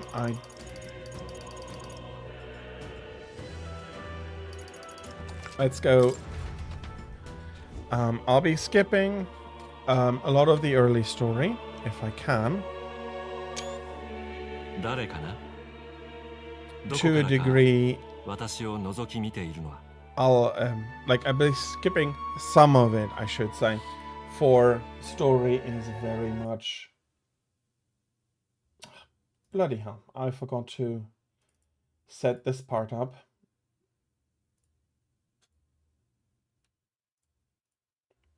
There we go. I should show you the screen. 君が何者かはわからないが、私たちの世界に関心があるのかい？興味深いね。名前を教えてくれないか？他の誰でもない。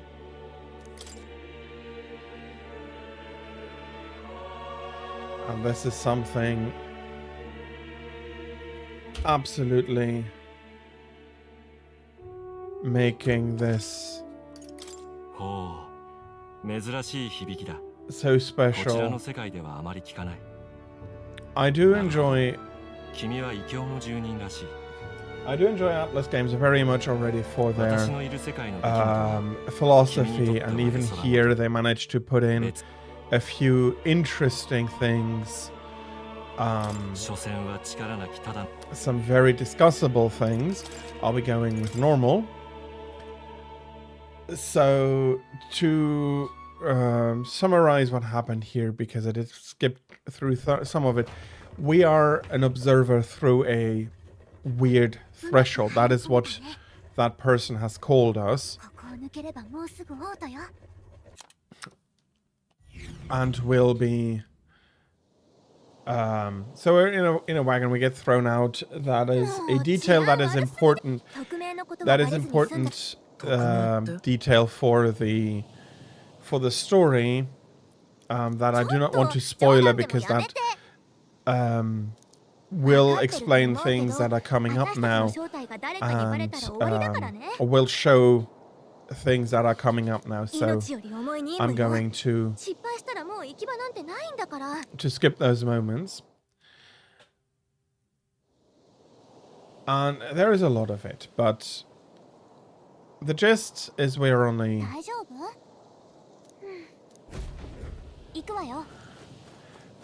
big journey.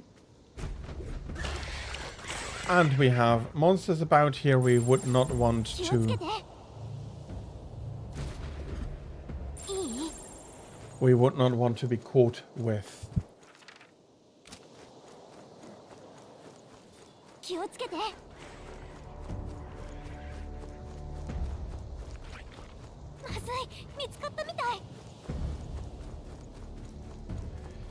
We'll be able to get up here and then cross the desert.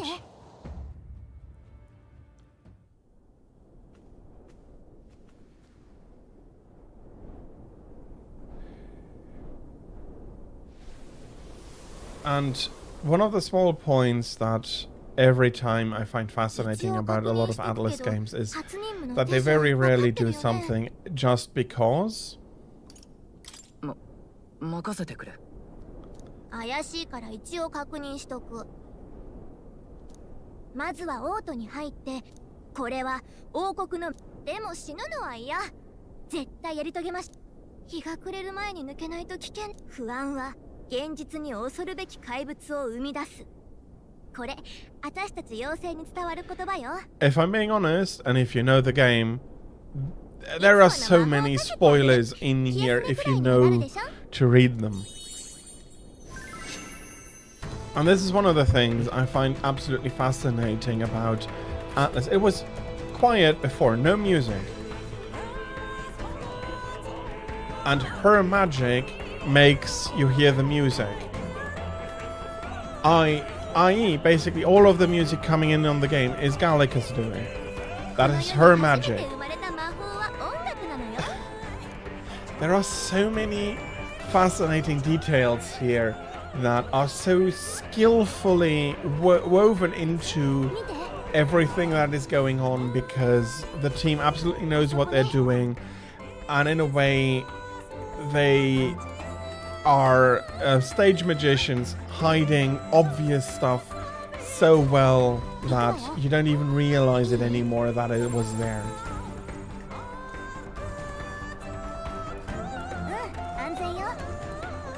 So I do want to, for example, get the items here.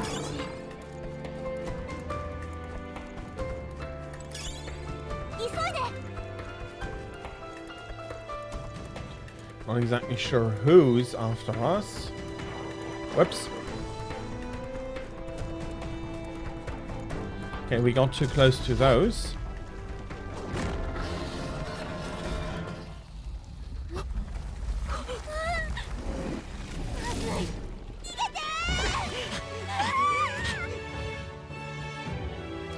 And we got tripped up by the sandworms.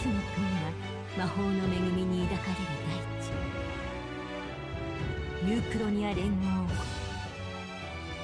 王国歴785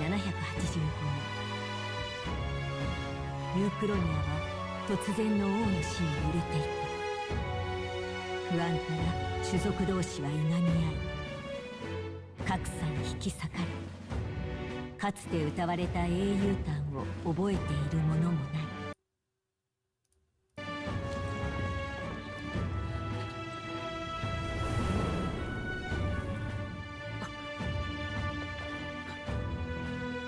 これはそんな世界を塗り替える幻想の物語。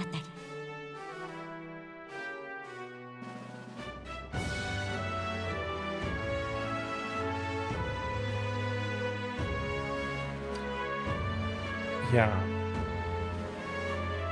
Oh, Great Seeker by Fantasy Empowered, Hear My Wish. Okay, I missed part of it already, but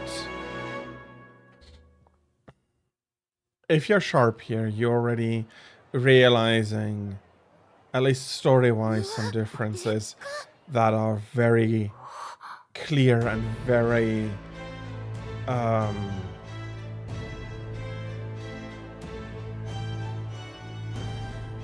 well, maybe even if you are attentive, you might not notice it. I do, and I did notice it very quickly because I do enjoy the Atlas games very much, and I am aware of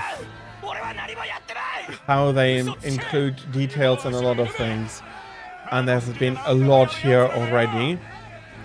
Yeah, and it is not afraid to be tackling some very hard themes.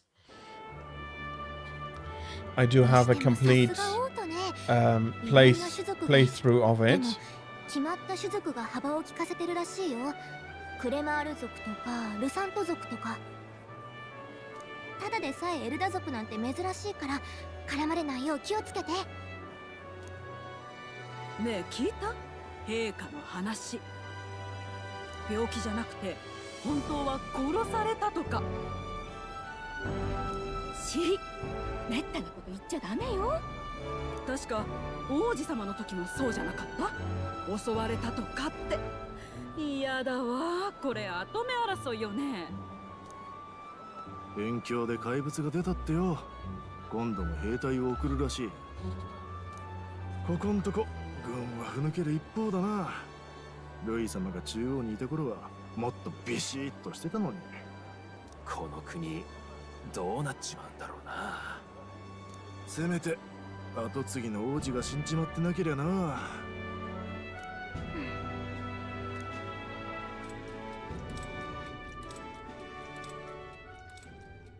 陛下が見まかられたこの一大事にもやはり。 So, quick, he's not quite dead yet, which is part of the mission. まあ、いろいろ思い出しちゃうのも無理ないか。王子様、あんたとは特別仲が良かったしね。さ、オートには入れたけど、こっからが本番よ。伝令のために同志が潜ってる国軍に入隊しないと。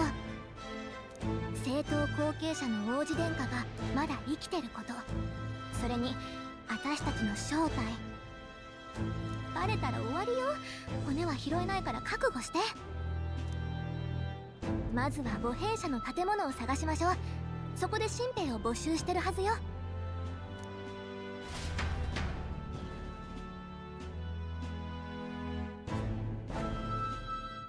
So, as always with Atlas games, very reasonably so. I'm not going to talk to everybody, but there are a lot of people about, and you can talk with them. You can get the lay of the land. You get. 魔導機がこんなに出回ってる。へえ、いろんな。あんまり興味ないかな。もう関心持ちなさいよね。軍でも使われてるんだから。けど魔法を使うのに道具が必要。その点私なんか魔法も使えるし、マグラの流れだって見えちゃうし。まあどっちもちょっぴりだけど。ほう、珍しい。妖精にエルダ族の子供か。この辺のものじゃないの？もしそうなら捕まらないよう気をつけること。ここの金持ちに宝塚が多いから。失礼。私がここの店主だ。魔導機が気になるのか？これなどいかがかな。王爵を模した特別な記念品だ。間に合ってるかな。おや残念。っていうか、あんた王爵の実物を見たことあるの？知らないんだっけ？なんて説明したら。王爵は代々の王が証として受け継いできた一本の尺状だ。天変地異も起こせるようなとんでもない魔法が使えるらしい。要は世界最高の性能を持つ魔導機だな。王はそれを抑止力に国を守ってきたわけだ。けど跡継ぎがいないまま王様が死んだ。そういうことだ。次期王の魔法の加護は途切れる。何しに来たのかは知らないが、ここは近いうちに一波乱ある。覚えておきます。自分の身を守れるのは自分だけだ。肝に銘じた。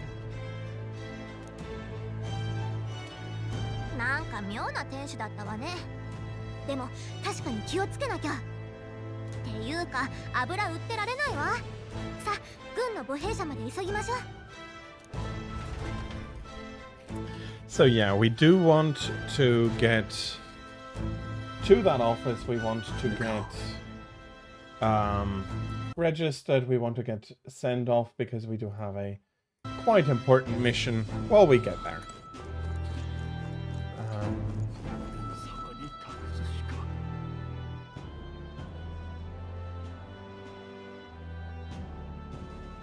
For now, yes.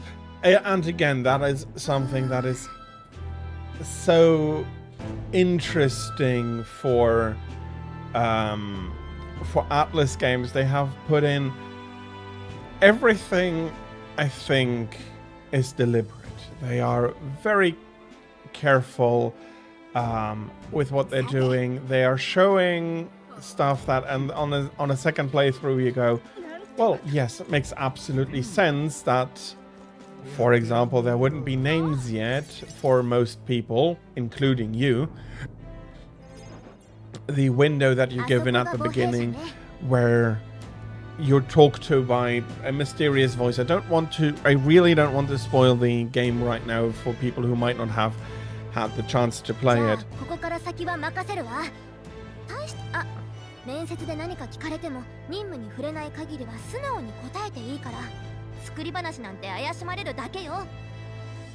うまく採用されるよう頑張って。So yeah, our mission is more important than both our lives, but don't lie.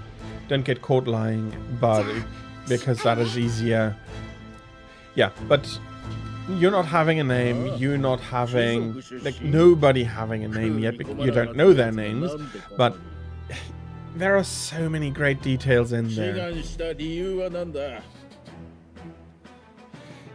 So, I skipped forward a little bit. So, why do I want to enlist? Well, the obvious one is I want to fight for change. 随分熱いことを言うやつだな。ねえな仕草で他に稼ぎ口もなかっただけだろ。で、軍でどういう活躍ができる？得意なことはあるのか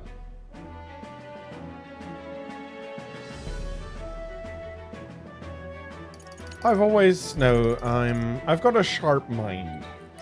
この頭脳を生かしたいです。学もないだろう。自信家だな。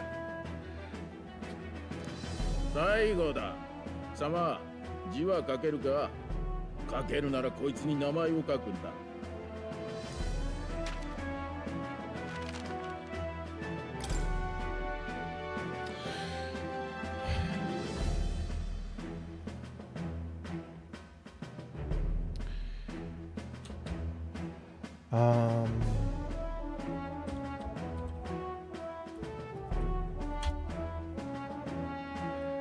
Okay, name is put in.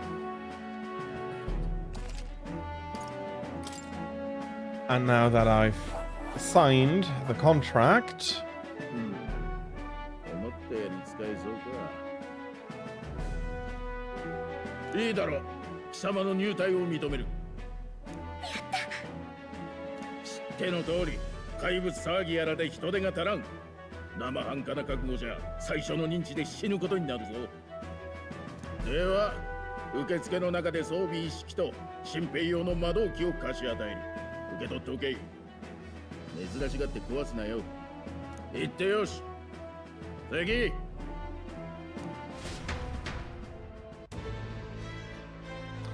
Well, that was a lot easier than maybe expected, but yeah, we have to wait our turn. So we're going to join the queue. We'll be meeting some people here. 出るらしいぜ、あれ。見たこともない怪物だっけ。兵士が足りないのはそいつにやられるからとか。確か名前は人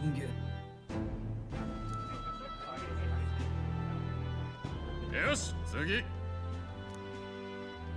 グレマール族か。違う。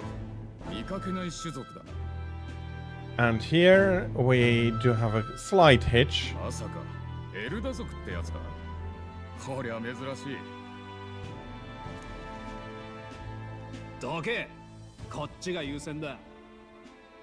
こんなガキに貴重な魔導機の無駄だろ。たくいまいましい。俺ならもっと手柄をあげられる。こいつはもらうぜ。強いなら奪うのは当然か。なんだてめえ。戦う理由は誰にだってある。列に並べ。うるせえクレマール族だ。自分が全部正しいと思い込んでやがる。力じゃ俺たちにかなわねえってのによ。種族は関係ない。これは矜持の問題だ。謝れ。俺と、それから彼にも。おい、そこの新兵ども、死闘は禁止だ。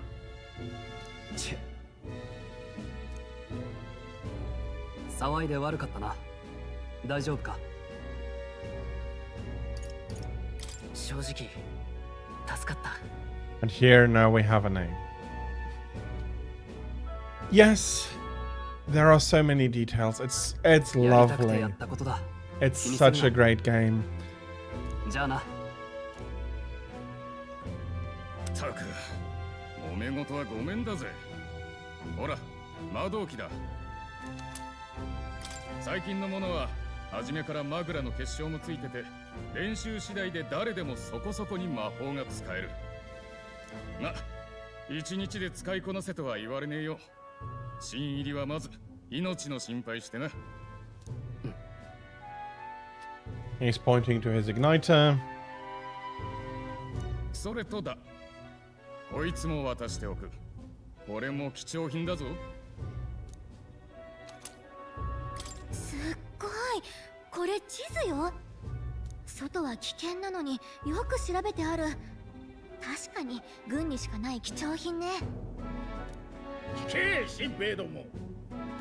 今日から貴様らひよっこどもを預かる兵士長のクリンゲルである。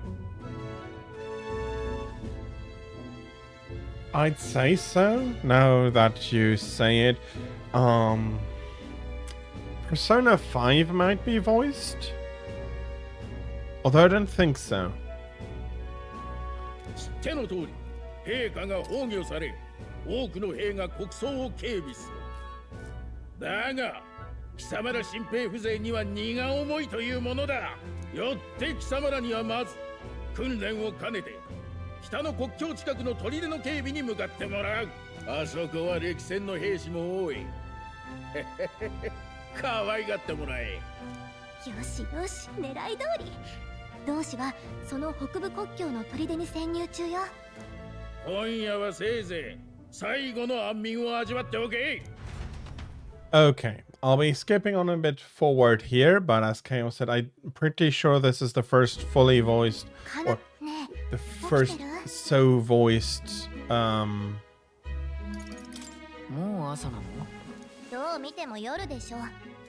なんか、いろいろあったから眠れなくて、話には聞いてたけど、未だにこうも差別されるとはね。大丈夫だった？こんなもんだろ。ま、昔エルダ族の集落を焼き討ちにしてきた。昔の話だ。それは、けど王子だ。そうだ、あんたがいつも読んでる本、王子に。別にいいけど。気にな。and I'll be skipping the read here, if I can.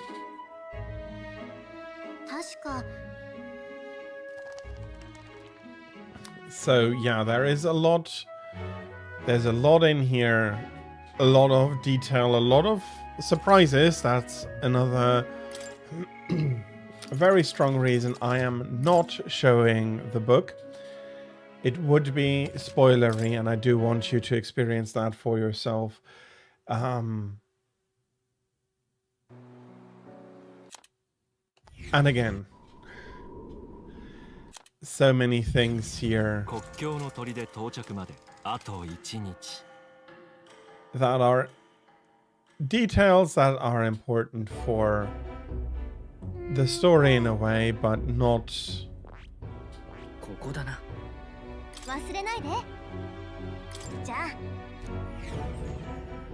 And again, we have a night's rest.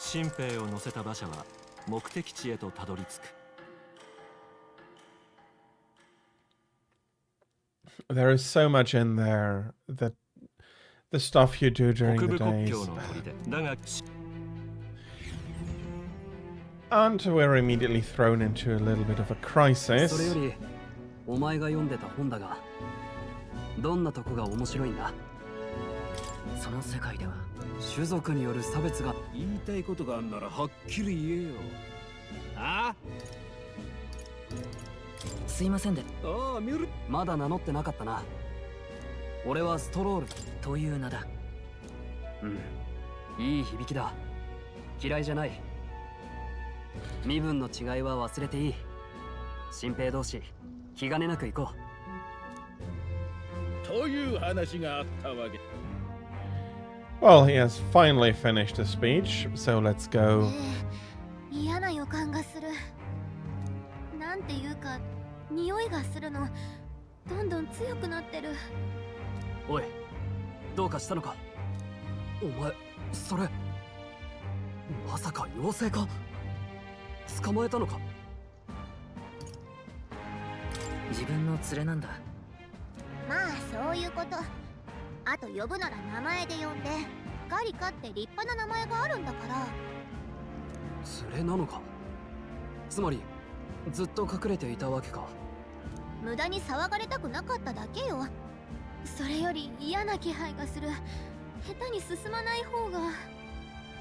ああ、無能な上官に付き合って無駄死にする気はない。先に行った連中を追わず離れてついていこう。お前、魔導機はちゃんと使えるんだろうな。さあどうだろう。使ったことないだろうし。平民だもの。珍しくないでしょ。Gallica's dry humor is so, well, not humor in this case, but her dryness can be so very nice. わかった。とにかく安心しろ。死なせやしない。付き合うぜ。参ったわね。あんたは戦わないで済む予定だったのに。慎重に進んでいきましょう。砦にいる同士の方も無事だといいけど。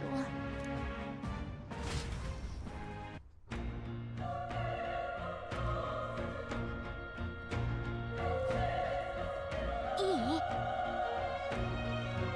頼むわよ。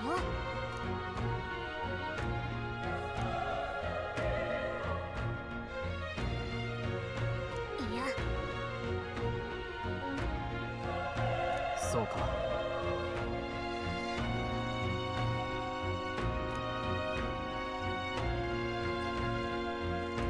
And here comes the first dungeon, so to say.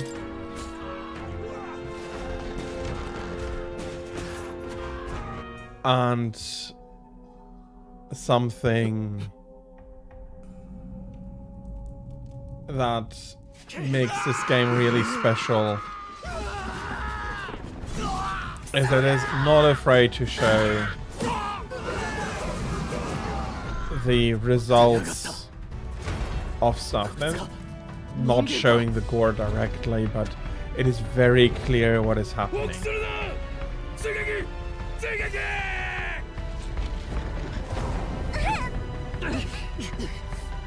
生き残りを助けに行くぞ。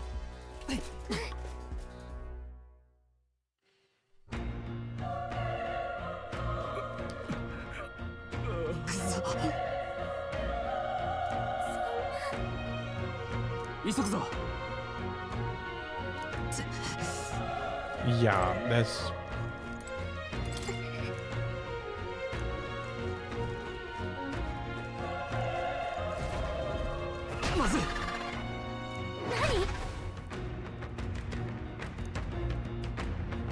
It's smaller, but it's not a human too.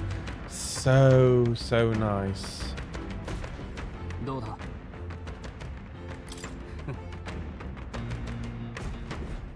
いいか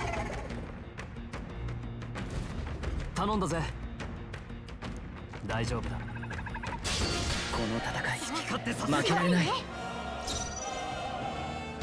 加減はしない燃えろ炎の力だあと一息か Okay. 負けるか I can't control him yet, or... Tactic. No. 燃え尽きろ Tactics is what I wanted, 俺 not... たちの勝利だこれでもうね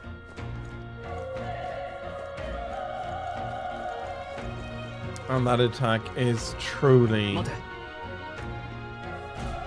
気をつけろ not good for the guard forces here.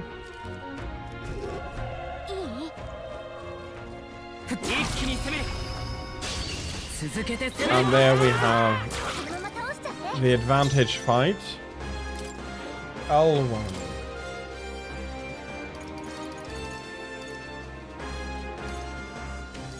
Okay, I cannot control them yet. That is what I thought.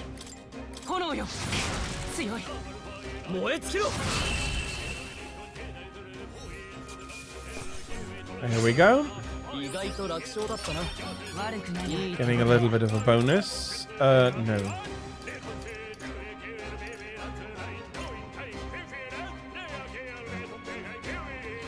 Seriously, I think for him it's the best to level him in a equilibrated way, especially in the beginning, then later on something else will take over in importance. 先制攻撃だ一気に行くぞ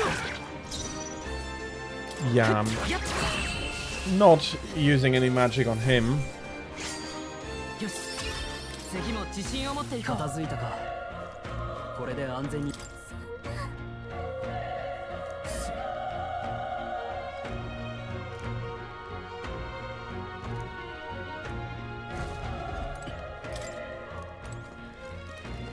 Those were his last words cursing me.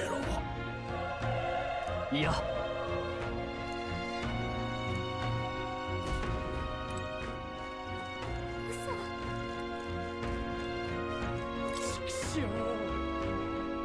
おい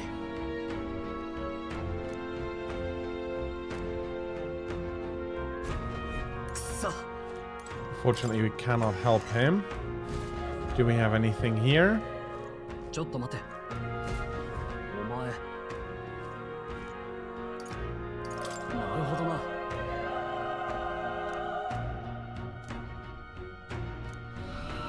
なんだ Oh, we're getting interrupted. 今のって急ぐぞ急ぎましょう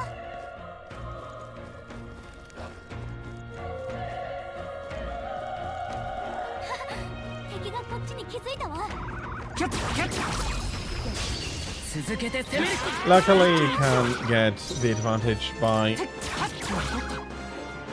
炎の力だ仕上げだこんなとこだな その調子敵どこに行った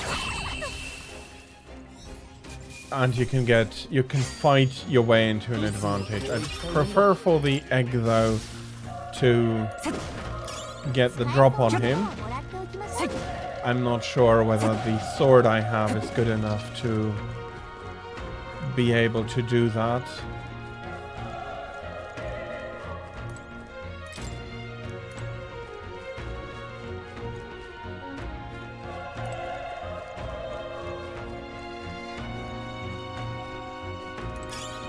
Okay. The indicator was correct. I was just looking on the wrong floor for it.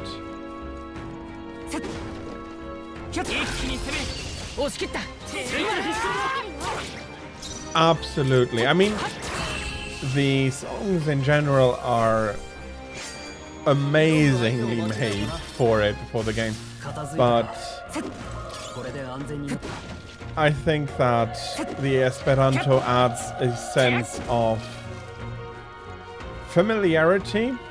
Anybody familiar with the Roman languages or the Latin-derived languages has a sense that there might be something to be understood there. But if you don't know it, if you don't know Esperanto, it's going to be hard to really push that and to really understand what is going on, and that makes it familiar, but this mix of familiarity and unfamiliarity going for quite an interesting contrast and making you feel a little bit uncomfortable, but in this song at least, and then other songs manage to make it sound a lot more heroic. It was a very good idea. But again, I think it was a very well thought through idea of the team, not just some random choices they made. I think a lot of this, as I said, was really planned for.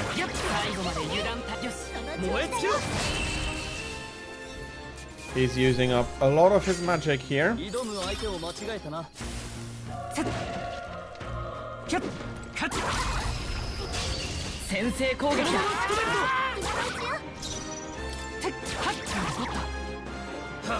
Okay, he hit it with a sword. That was not enough health to really warrant a spell.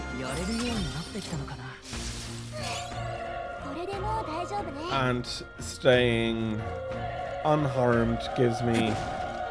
Well, it can give me a little bit of a bonus, but it's not really a farming area for experience. I'm mostly running around to pick up the items. But...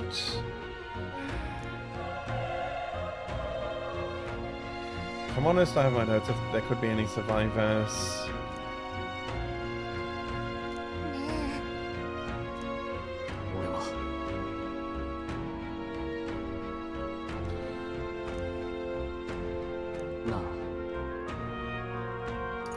I won't let you die up there.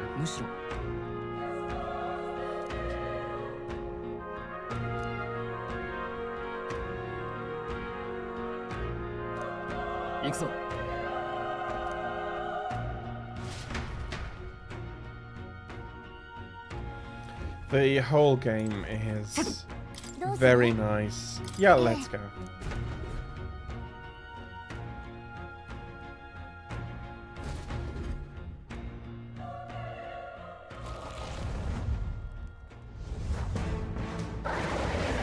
And here is the human, and here the game really properly starts.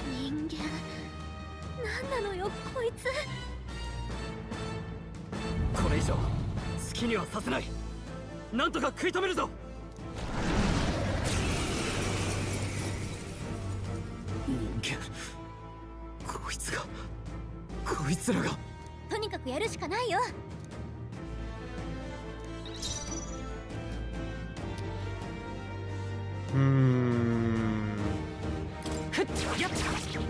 化け物がやってやるさ。 Yeah, that is not doing a lot of damage.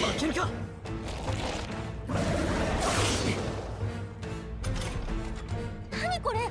砲撃が全然効いてない。あっけなく死んでたまるか。うら！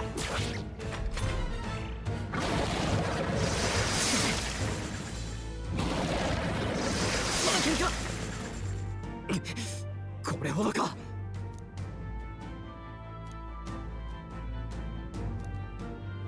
俺が奴を引きつける。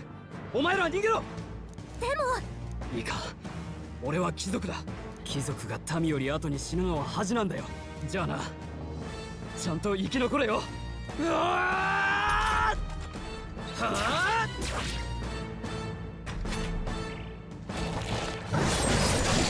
なのか。嘘でしょ。返事してってば。大丈夫か。バカ野郎、早く逃げ。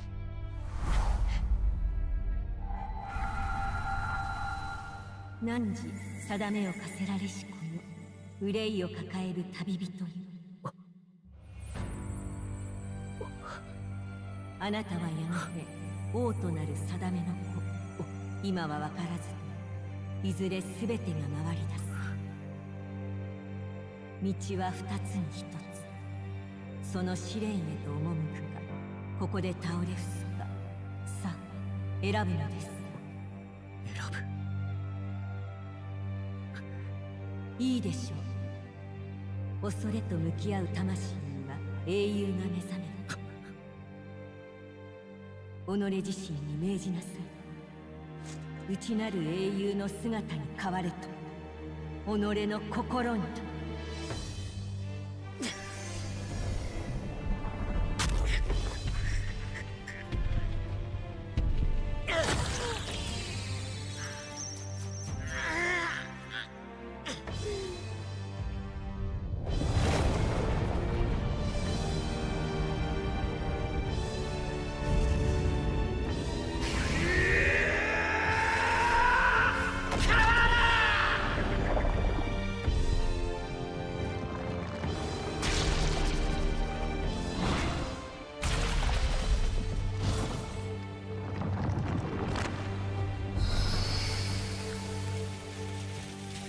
And here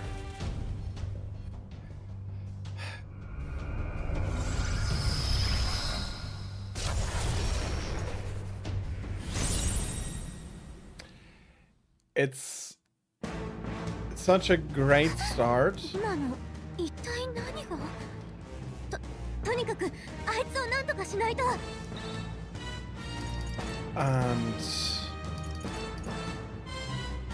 oh,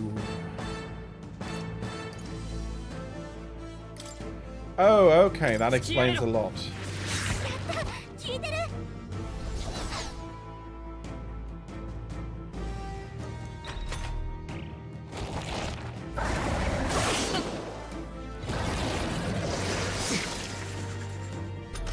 Okay, that makes a second playthrough a lot nicer.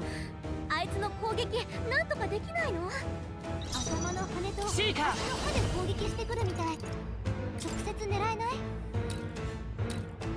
風よ。元気にする。恥ずかしくない戦いをするこの力で。 Seriously, with this firepower. このまま押し切る。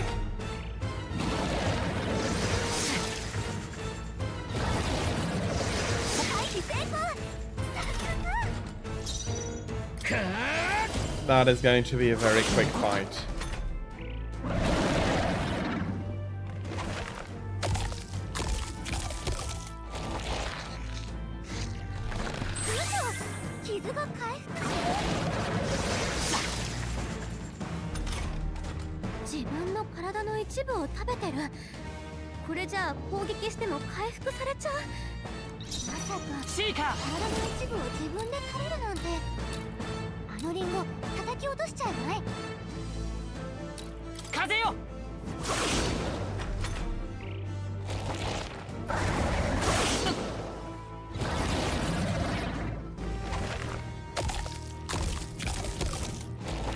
Okay, I do need to target the apples here.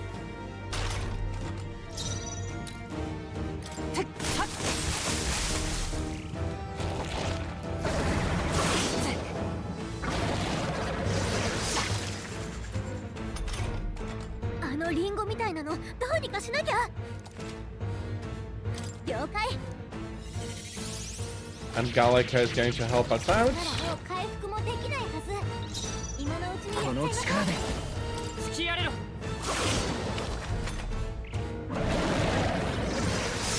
Very nicely done by her.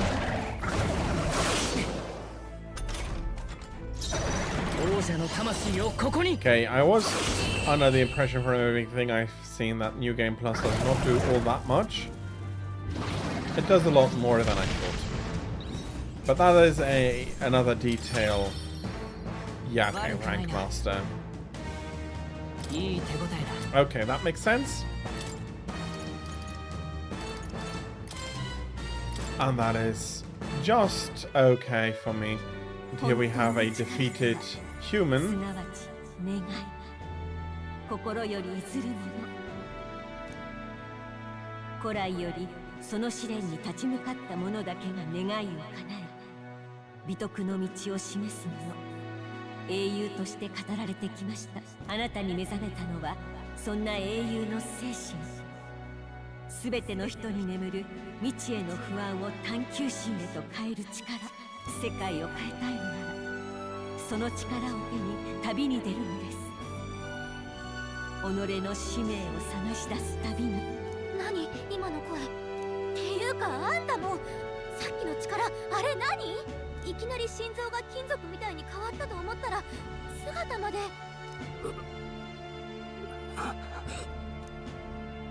見て、ストロールって人まだ生きてる。驚いた。誰か生き残ったのか。その声、もしかしてグライアス？よかった、生きてた。お前、ガリカか。ほら、彼が例の同志よ。伝令を届ける相手。手ひどくやられてるな。肩を貸してくれ。一緒に運んでやろう。血の匂いで獣が寄ってくる。急いでここを離れるぞ。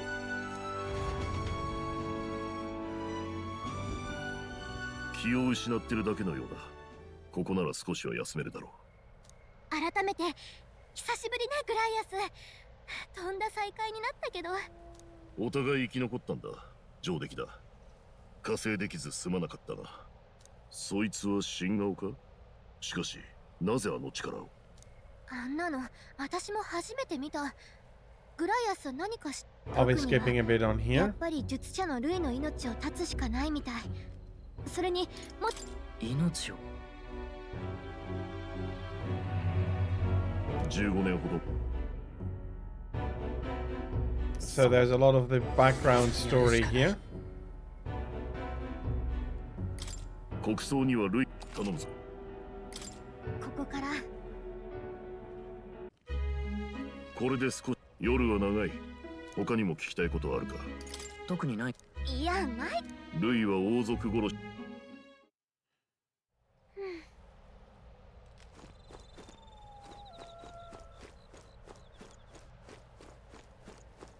I think there was something I missed the first time about here.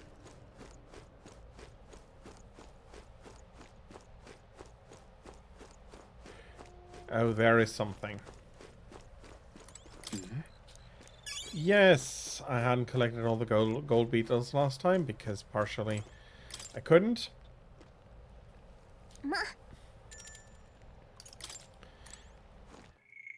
I'll be saving this here, and probably if I do another playthrough I'll be doing that properly. But I want to talk again about why I think this is the best game. It's possibly the best game from last year. For me it was I do like stories, and I do like games that tell stories, and Atlus is one of the best companies at telling stories, and I just had a realization as to why we have a voiced character when we didn't have that before in any Atlus game. In a simple way that should not spoil or anything to anybody who has not yet had the chance of playing this game, is he has a voice because he's not you. I'll leave it at that. If you haven't played the game yet, I'll let you puzzle about it. There's a very good reason for this, and I hope I put it as succinctly and as vaguely as possible. It's a great game. The combat system is very interesting, even though you can become quite overpowered in the end. And a New Game Plus. Bloody hell. this is a lot. This is so much more powerful than I thought. I do not yet have access to the. Yeah, I yet don't have access to the menu I was thinking about, but it is very going to be very strong if I have access to the to all of the archetypes already, which is what the Seeker is. But even if not, if I do need to still unlock them, it's terribly strong. Having them all mastered in my case, it's going to make the following playing a lot easier. But if you're playing for the first time, especially if you're playing on higher difficulty levels, it is an absolute it's a very nice challenge, and it's an absolute blast to play. The combat is very fluent, taking inspiration from Persona 5, so if you like that combat, you'll be pretty happy with this. Yes, there are no demons, but there are other aspects that offer up for a lot of depth, or personas, shadows and personas. It's not Shin Megami Tensei. So yeah, there is a lot of very good things. The story is good. It's tight. It manages to move forward a lot. It's a lot less meandering than I would call a Persona game. Yet you do have enough time to get everything done without much trouble. Be mindful of the people around you, basically. Their stories are very tight. It's all very well done. Again, I only now realize why they chose not to put in a romantic interest, because, again, same reason as before. And there's a lot of really good stuff here that very much is worth a playthrough. If you are not a fan of turn-based combat, then this is not for you, especially not the higher difficulty levels. And that means that you ought to be careful and take a look at the stuff. And also this is something absolutely 16 plus. I think it is Peggy 18. I wouldn't quite go so far. It is very open with a lot of different things. No, it's Peggy 16, so 16 plus is what they suggest as well. The violence is very much is very clear. They are not hiding the consequences of actions. Bad things will have bad consequences. It has an aspect of politics, of the bickering and the meandering and that of politics, for a very good reason. Yeah, it's a very tight JRPG. In basically, if you like Persona, you're going to like this. I do hope that they are not going to be bringing out, like in 2 years, that they're going to bring out the Metaphore Fantasio refantasized edition. I wouldn't know how they would call it, like they did for all of the Personas, which in the beginning I think was a good idea. Adding on FAS to Persona 3 was a good idea. Bringing it out for PlayStation Portable was a good idea. Golden, after so many years, and bringing it to a different console. But there we have the issue. Consoles do limit replay, like the playability of games in the long term. You do not have access to everything anymore once the hardware cycle goes through. It is a huge issue that made it make sense.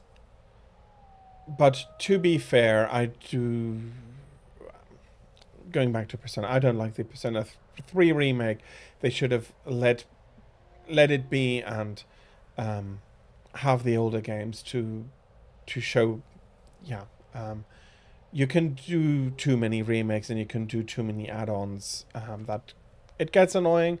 I do hope that Metaphore Fantasia does not that doesn't happen to Metaphore Fantasia, and that a lot more people will be picking it up, because in my opinion it's absolutely complete. There is nothing really where I could see that you have an edge to put something in.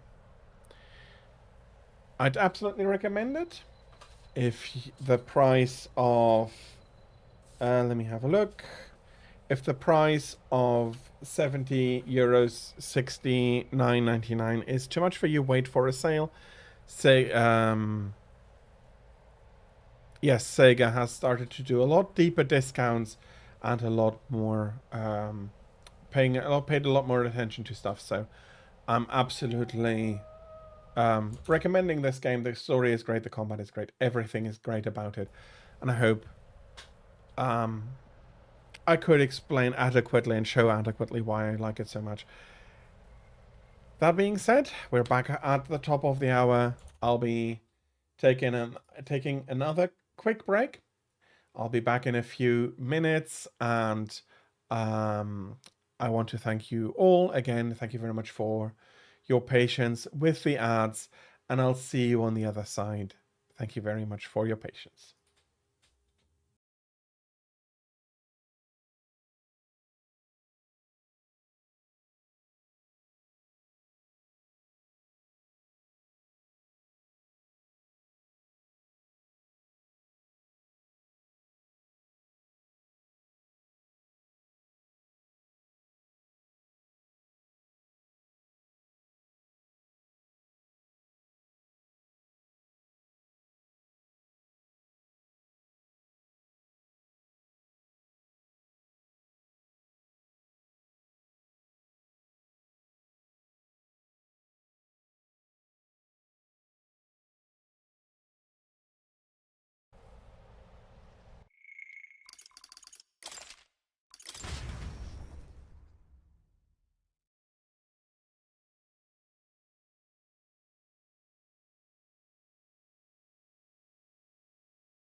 There we go.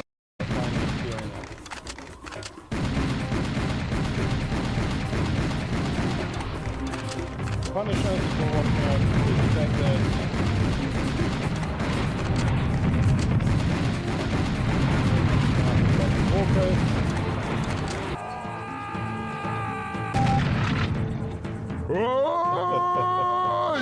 yourself!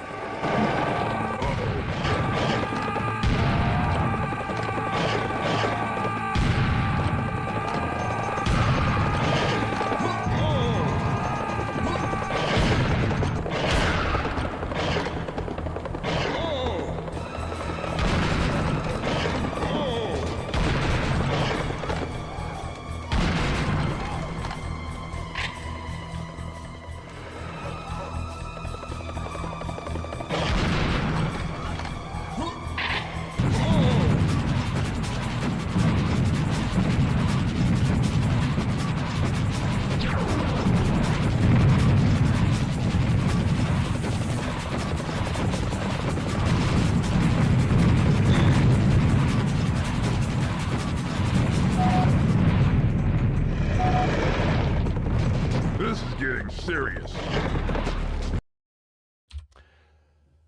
Welcome back to the final game of the night, Serious Sam. An absolute favorite of mine. It's a great game. I did realize too late, unfortunately, that I missed some of that I took the wrong track there. But it's still an absolute fantastic game. It's very old. The original, at least. This is the HD remake. No, that's the wrong word. This is the HD remaster. There's a big difference between a remake and a remaster. Persona Golden, I would call a remake. Even though there's not all that much time there, and it's not in the ideas of the people who made it, something like that. But yeah, I personally do think that this is just a remaster, which I have a lot less issue with than remakes. And for €20 for the HD second encounter, which this is, it's a great price, and it's a lot of fun. It's still good old Serious Sam. Let's read everything through. So yeah, if you have played it before, you know what you're to expect. If you are playing more like, if you enjoy shooters more like Call of Duty or something like that, this is going to be a little bit of a, or something like that. This is going to be a little bit of a shock to you, because this is absolutely not ready for battle. This is absolutely not this. There's a ton more enemies. None of them are humans. Like, seriously, there's nobody here.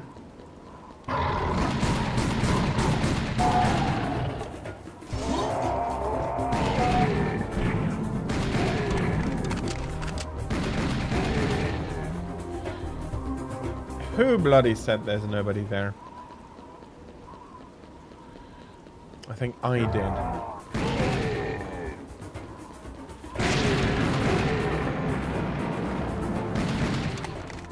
Oh.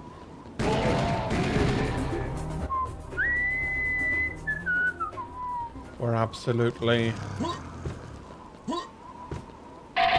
Now that's some serious firepower. Going to pick up quite a few of the secrets. I don't think I'll be going to fetch the secret, the Dune secret over there. But I'll be bringing some of the nice toys that they have already hidden around this level, as for example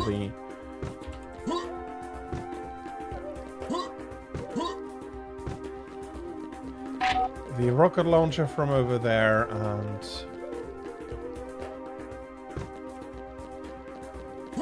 its ammunition from over here. There's two more secrets I want to go fetch downstairs, and then I'll be going through the path that the player is actually expected to take, up to the top of the temple. There's another secret out there. I'm not going to go fetch that today. It is too much walking, too little action. And here we have freed the Serious Sam fans. They'll be wandering into the desert. I wish them well. So, if you have no idea why these secrets are here and what they mean, why am I finding armor secrets? Why am I finding a rocket launcher, one of the stronger weapons in the game, already this early in the beginning?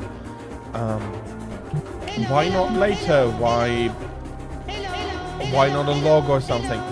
The story of the game is very much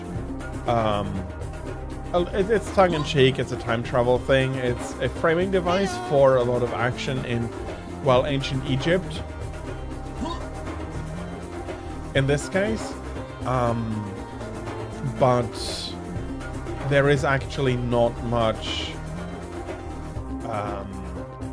to the story. This is very much an action game, a shooter, an old school. I wouldn't exactly call it arena shooter, although it does have arenas and all of that. Hello, yeah, shotgun, boink.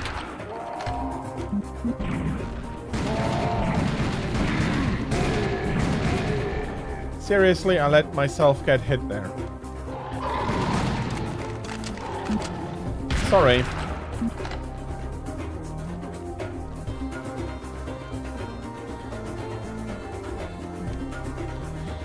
I have little need for that right now.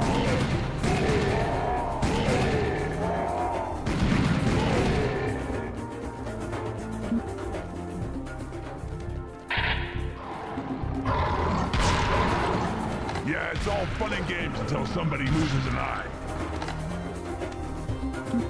Indeed. So this is a game that harkens back to when shooters were quote-unquote non-linear. It's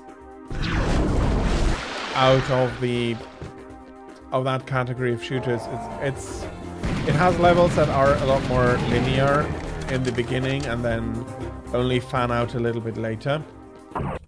Like, seriously, are you going to stop showing me that hint if I push the button? Yeah, baby.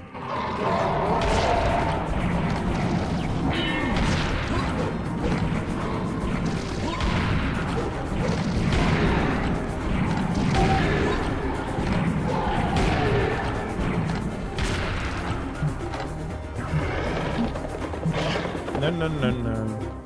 Come on. Bloody clears.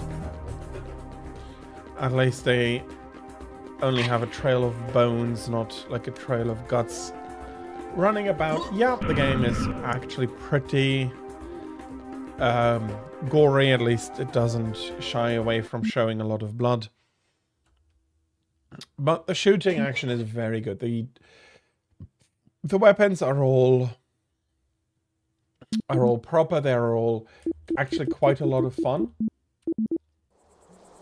The revolvers, of course, are not all that serious of a weapon. And yeah, we did see that. Oh, yourself.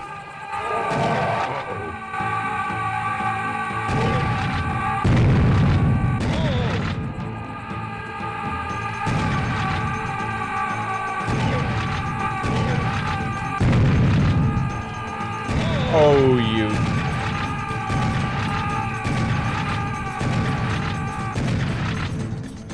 You bastard.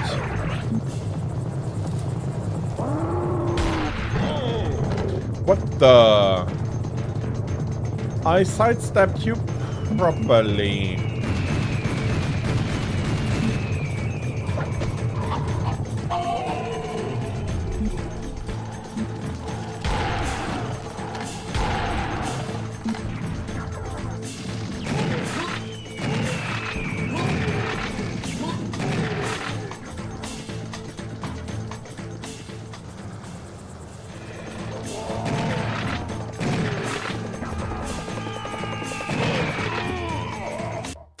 Let's do this again. That was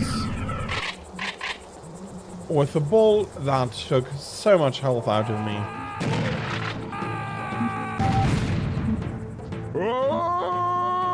Yourself.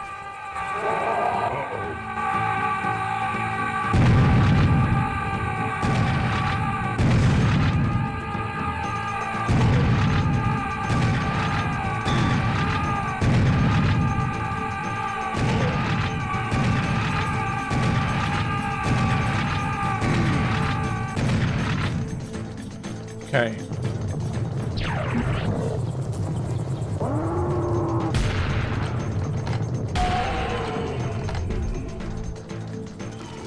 Did knife this ball down.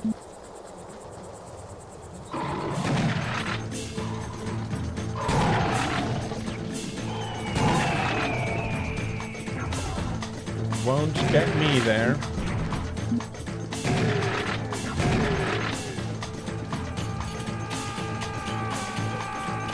Here the bloody clear. Damn it, there was another one. Any others? Okay, you are...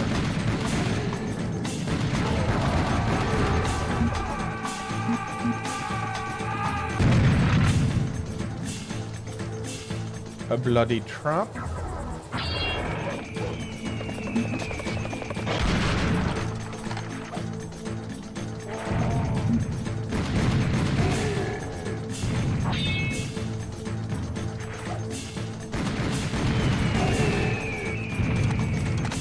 There's some more shotgun ammunition over here.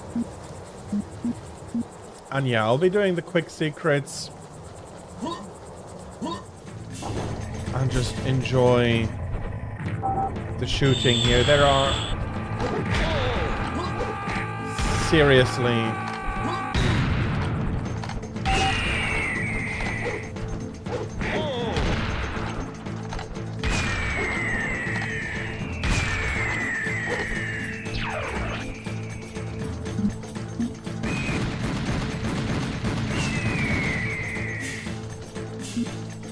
okay. Let's get the items here, and I just realized I have forgotten something. I did forget to do something here.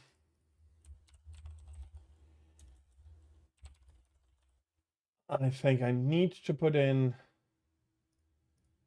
a checklist for tomorrow. I have half of a checklist, but this absolutely needs to be added. Okay, there we go.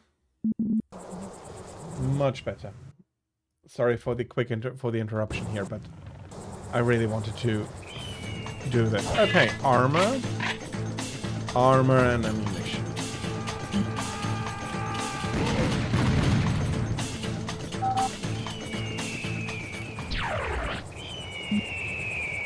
Yes, in a way I do want this.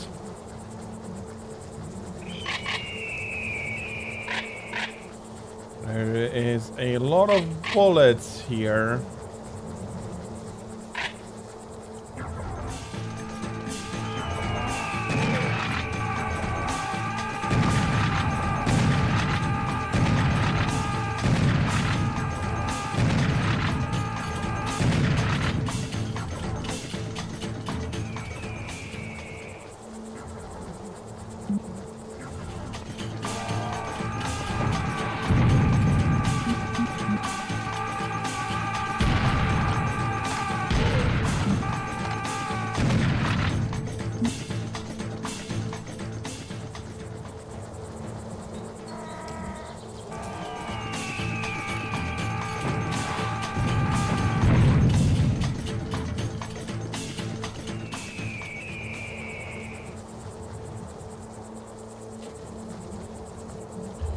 Okay. Let's pick up these rockets. It was nice to use some free ammunition. I'm pretty sure I have something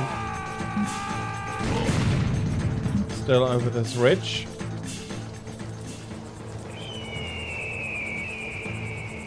Okay, nothing new here. At least that's something. And for the first time we're...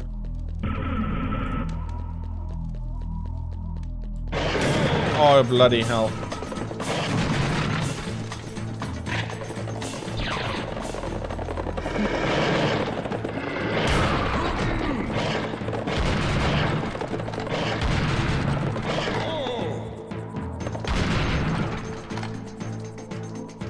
Yeah, you got me. You got me.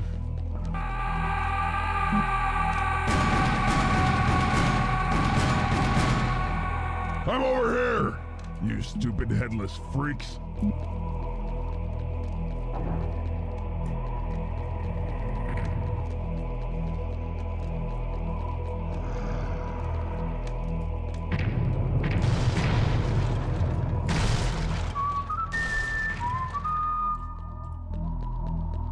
It's also, in a way, very much a game that doesn't mind its pop culture roots. Absolutely unapologetic. Okay. Let me just go away.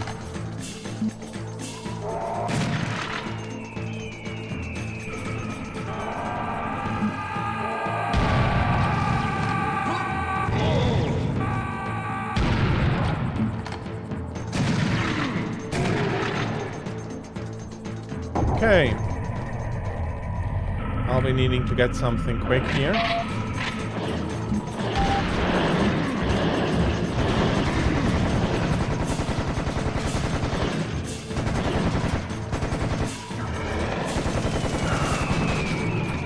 Phew.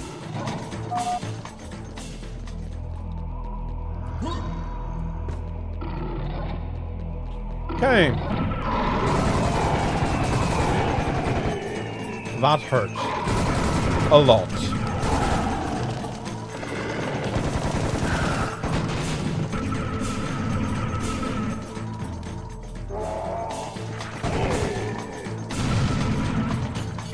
Whee!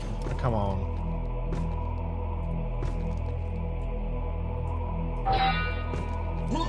Picked up some secret armor. Got some more health.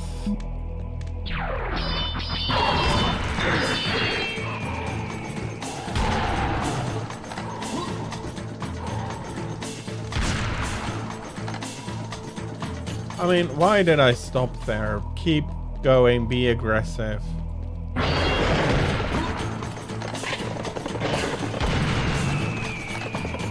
Come on.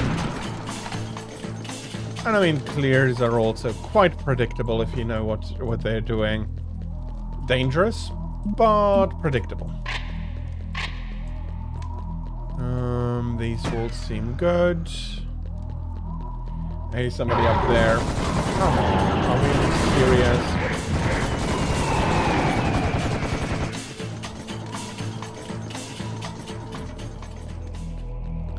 I mean, I do have a bullet hose. That doesn't mean that...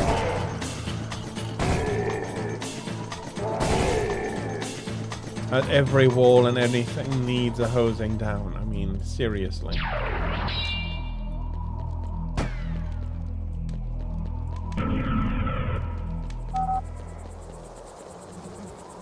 Okay, we're good now.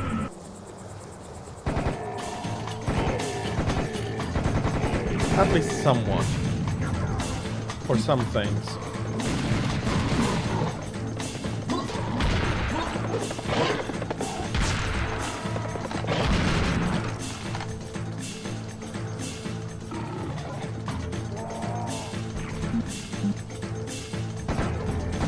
One of the big advantages of the Tommy gun is that it's very precise.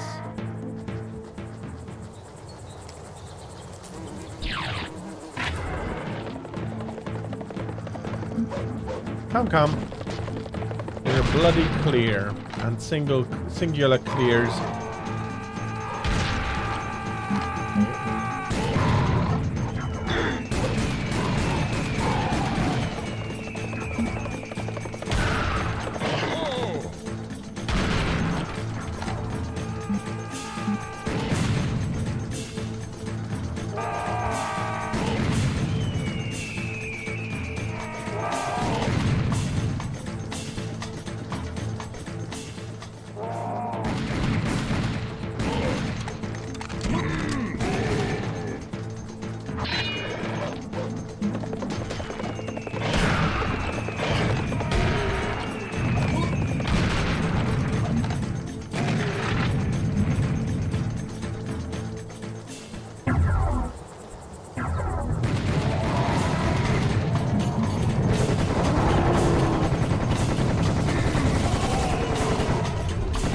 Okay, I am a little bit miffed that those bullets went right through.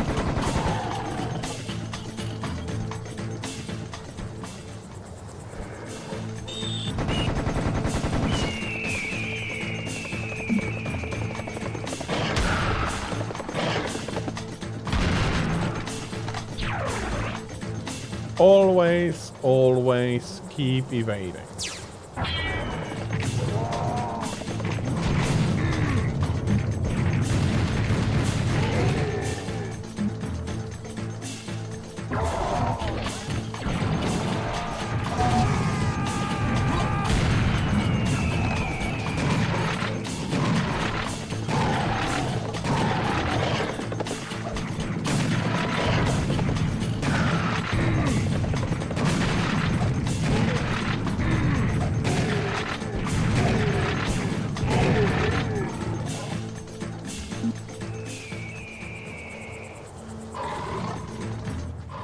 Come on down.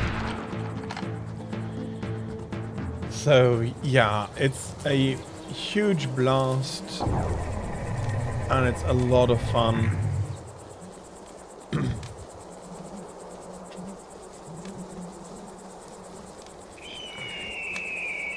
There's a large variety of weapons.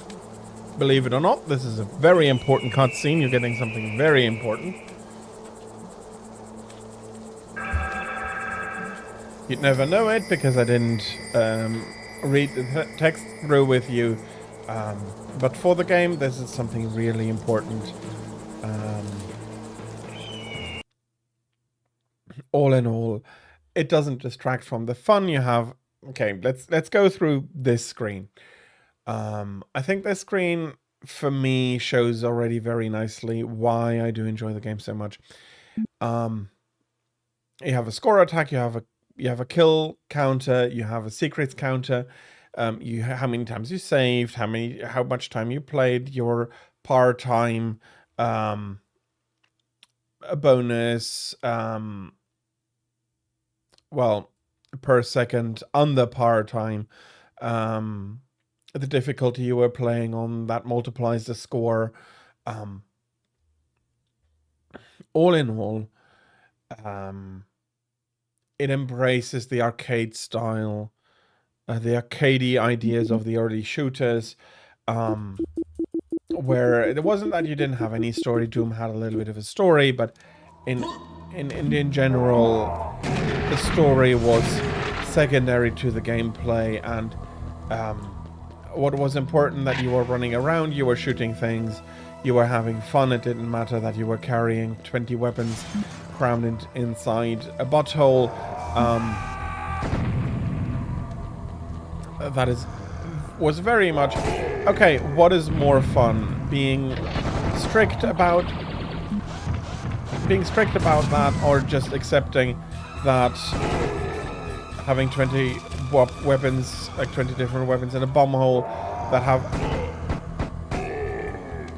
no deal being in there? What is more fun? And they came to the correct conclusion that carrying 20 weapons in a bomb hole is a lot more fun, a lot more interesting, a lot more tactical. You need to be paying a lot more attention. You need to think about what you're doing a ton more than if you only have 2 weapons. If you only have 2 weapons, every problem you encounter must have one of 2 solutions. It doesn't work any differently. If you need to shoot down a tank, they need to give you a rocket launcher. There is no need for you to conserve ammunition for a particular enemy. There is no need for you to pay attention to what you're getting. Everything has only 2 solutions. In a shooter, your weapons and your movement to a certain degree are the language with which you are interacting with the game. And if that language is very limited, i.e. only has 2 different words, then it's not a very interesting language, and thus, from a gameplay perspective, it is not all that interesting. And from there on follows that you don't need to hide weapons in hidey holes that will be a huge surprise for people. You don't need to think about secrets because every solution only has you only have 2 solutions for everything. You need to be careful that you can deal with any challenge with only those 2 tools that the player currently has, and you can't even be sure which 2 tools the player is currently bringing to the table. You might have missed your previous weapon drop completely, so the tank need to be able to take out the tank. Okay, what the hell? You need to be able to take out the tank with a shotgun. You need to be able to take out the tank with your assault rifle. Unless it's a button prompt and you don't need to do anything.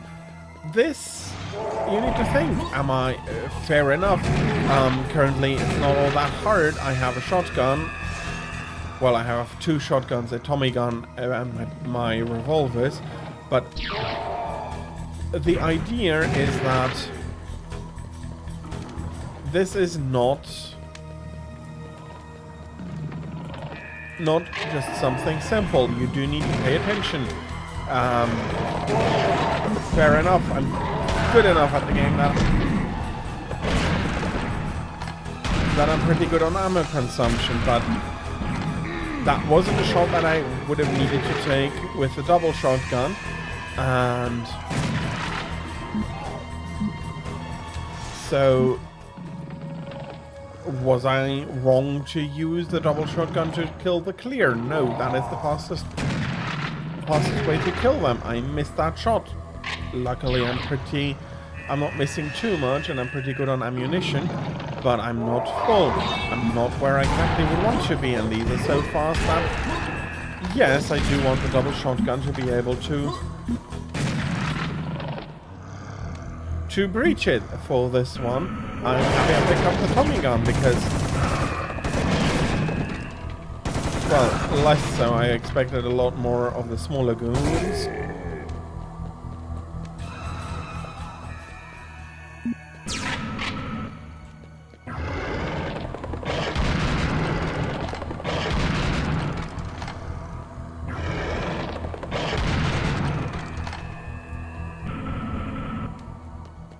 And I mean, locking the player into a room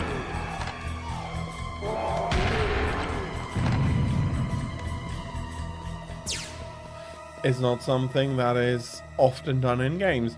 Okay, I'm not sure what is coming. Is it goons or is it clears?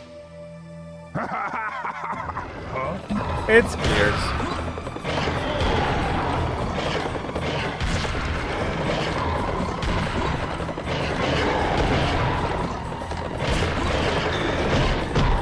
Bloody hell.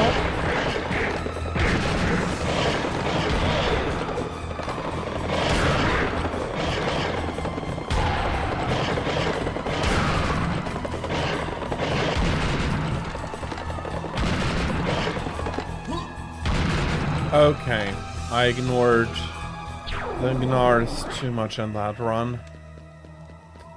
Because they can do a lot more damage.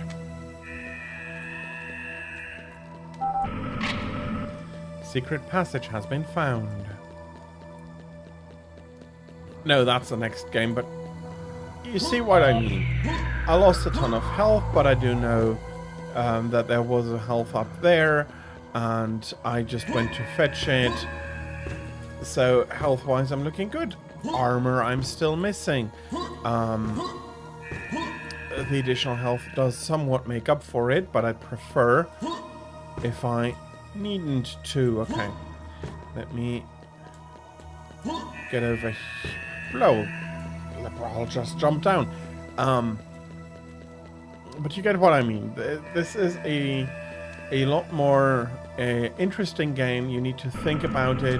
It is not just... Where is the scorpion going to spawn in? I mean, I know you're there.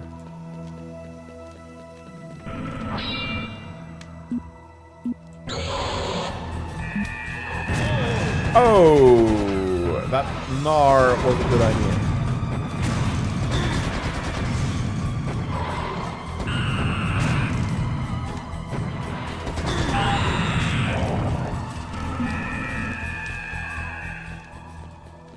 Oh, that Gnar in the face was such a good idea. And that is what I mean. The game... Okay, there's so much screaming about, I have no idea.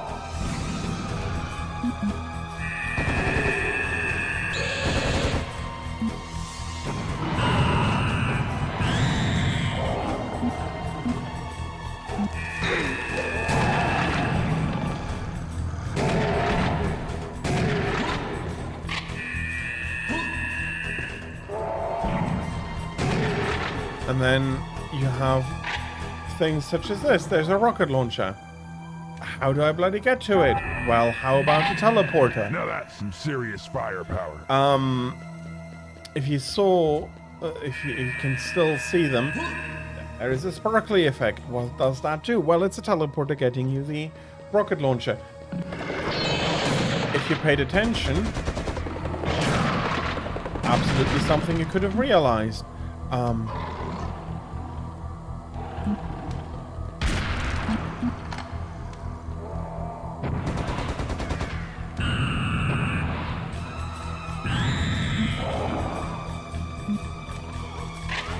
And yes, the game becomes a lot harder if you don't find those secrets, or the other way around, the game becomes a lot easier when you find the secrets. So go look for them. There's a lot of stuff to find. I haven't shown you all of it, you bloody flying Gnar. Oh, the hell do you become more powerful without limbs?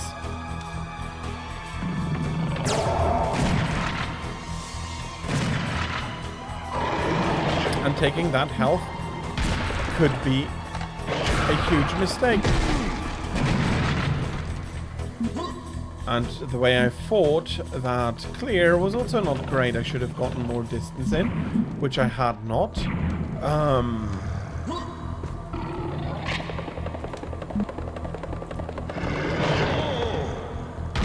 Okay, my bad, I didn't think. Any hell.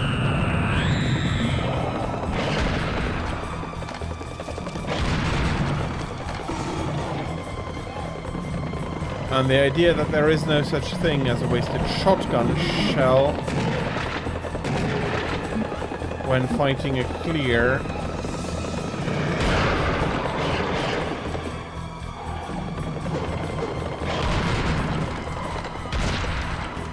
Let's put an eye out there.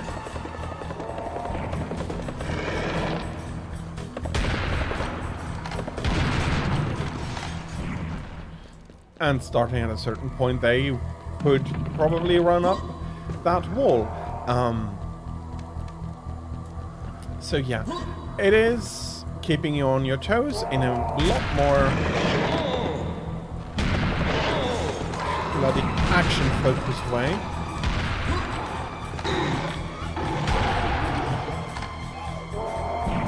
Alien Isolation kept you on your toes because you could not allow you couldn't allow yourself to make a mistake. I have no idea. I have no idea where they bloody are.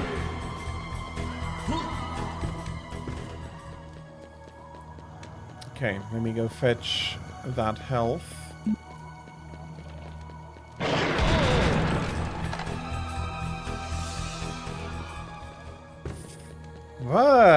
Well, I knew that it was there.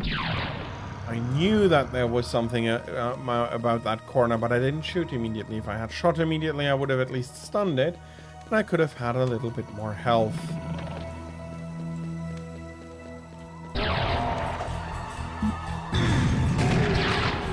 That being an explosive and me not walking forward enough hurt me not as badly as other things could have. Okay, bloody hell, I do not want to go in there yet.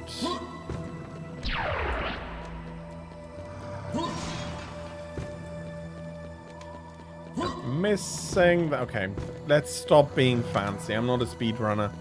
I do not know where I can jump from. I thought I knew. I thought I guesstimated.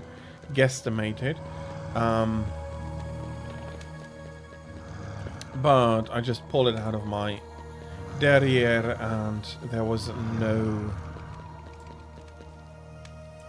empirical evidence behind that belief. Hello, secret health. That looks like the path forward. Still have a few rounds.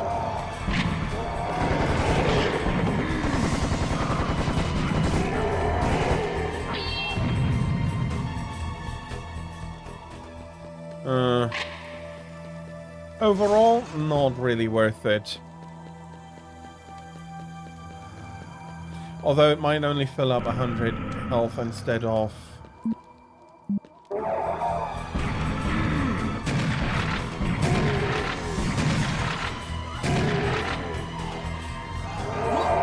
instead of maxing it.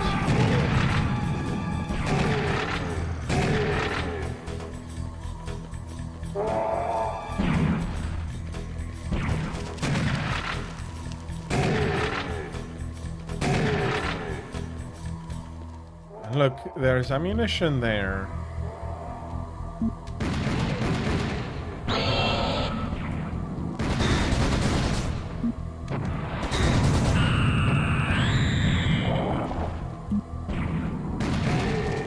Okay, that was silly stupid.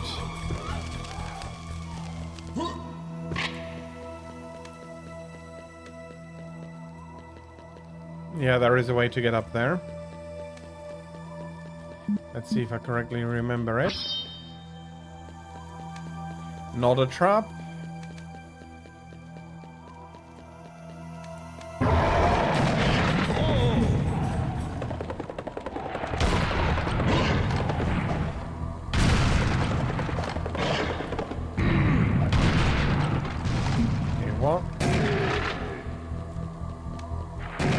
Did hit me there.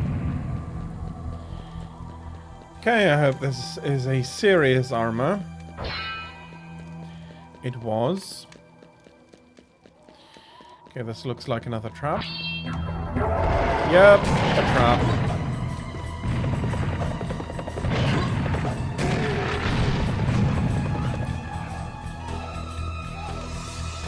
Where is Cloppity Clop?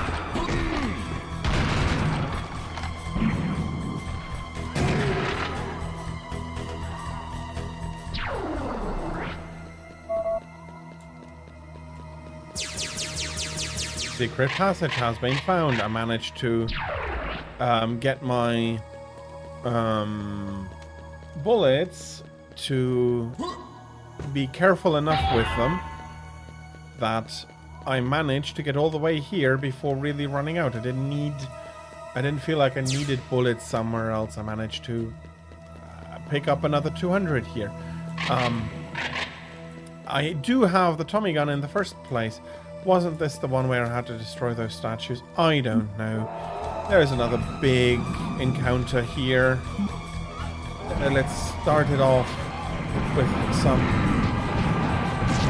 directed rocketry.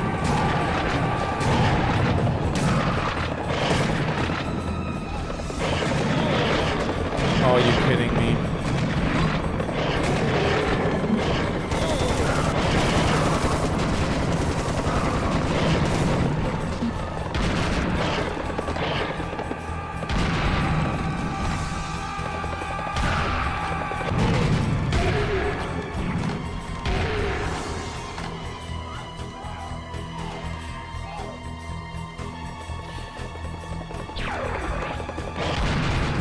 Well, I survived.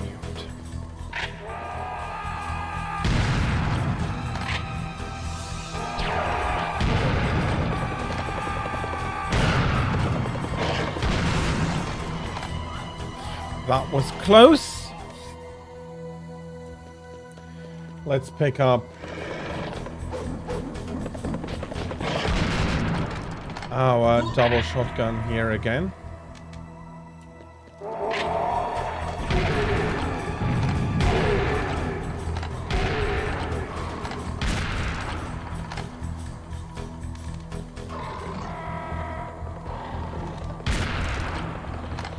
I hear a...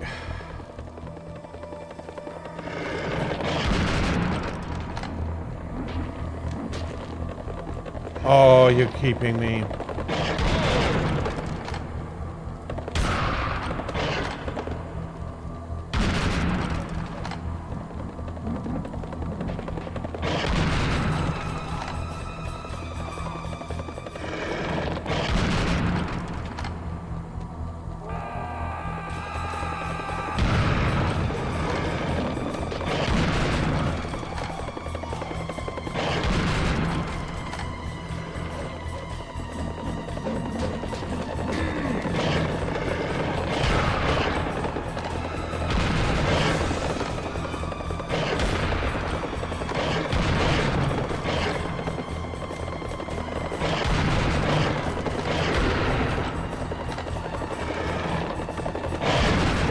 Oh, no, no, no, no, no.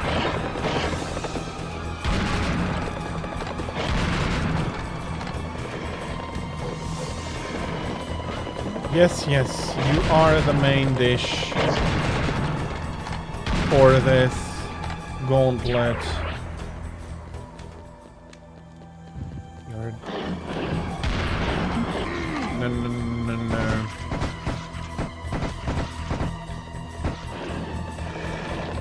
Bloody kidding me.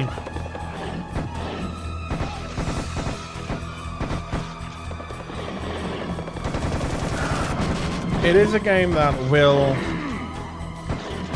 require you to listen, watch. It's not a game you're going to be playing with the sound off.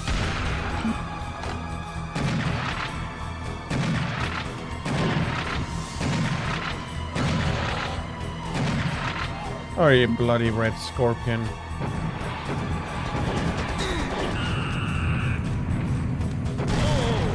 Oh, yeah, great.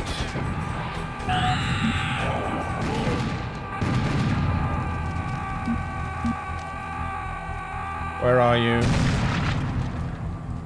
You are triggered, so I want to know where you are.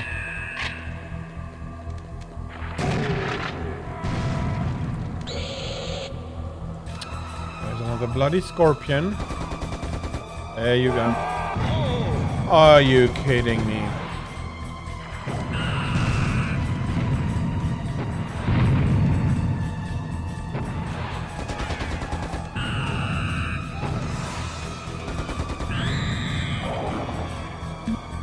That was bloody unfortunate. I knew that there was one around, but I had no idea where.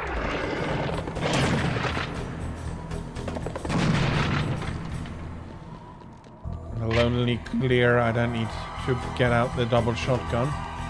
I need 2 shots, that is fair enough. But I don't need the double shotgun. And unlike in a lot of modern shooters, where you only have basically 2 possible solutions for anything,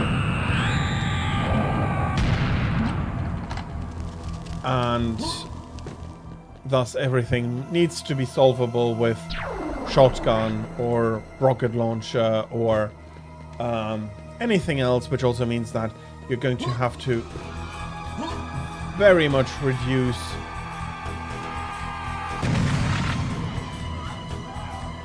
the difficulty. And how do you do that? Well, regenerating health is going to be a brilliant idea, because, well, if the player takes a break, he'll be able to regen his health and he doesn't need to worry about it too much anymore.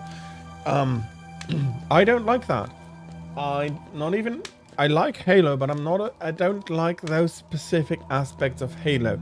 The gunplay and everything else is so good that I can forgive these flaws, but they don't make it disappear. And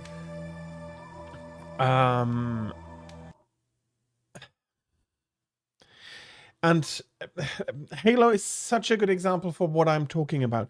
Everything has to be solvable with everything. There are some weapons that are better than others, but everything has to be solvable with anything. And they were so worried about the player running out of ammunition that they made the enemies drop guns. Everything is going to be littered with guns at the end. And yeah. It's becoming a mantra for a good reason. Anything needs to have one of 2 solutions, and because you don't know which solutions the player is going to bring, anything needs to be a solution to the currently shown problem. No planning, you can't look at an area and say, okay, I see these enemies and maybe need to do this. You can't give the player anything to react to at all. A gauntlet like this in Halo would definitely be possible, but it would be looking very different, because anything needs to be solvable with one of 2 solutions. And that might be you only have ammunition left for the pistol, and now the problem still needs to be solvable.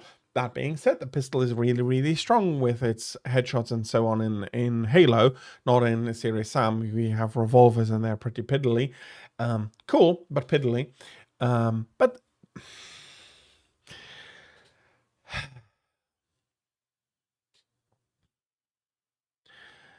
Serious Sam is a great game because it takes so much more of the old ideas of shooters: fun first, logic second, story third, or the other way around with the last 2. It's sometimes hard to say.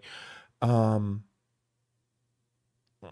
then again, you have Serious Sam 2, which goes like, well, we don't need to have an important story, but we can make it silly and memorable.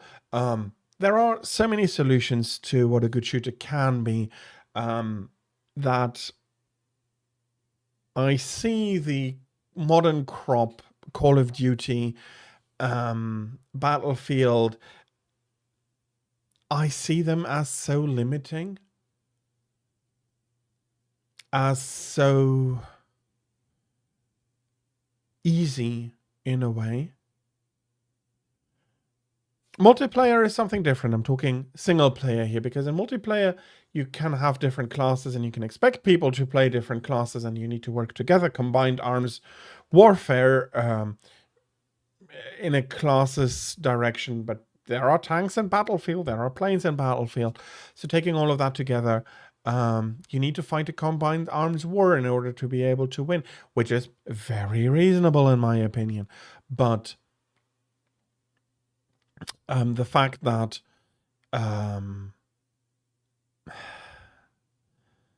that again, everything needs to have 2 solutions in single player, or 1 solution in single player, and you don't know which solution the player is going to bring. So you're either going to give it to them in the beginning, or you need to be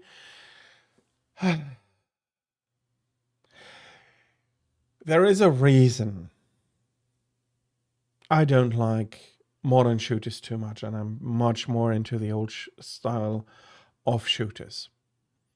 If you enjoy the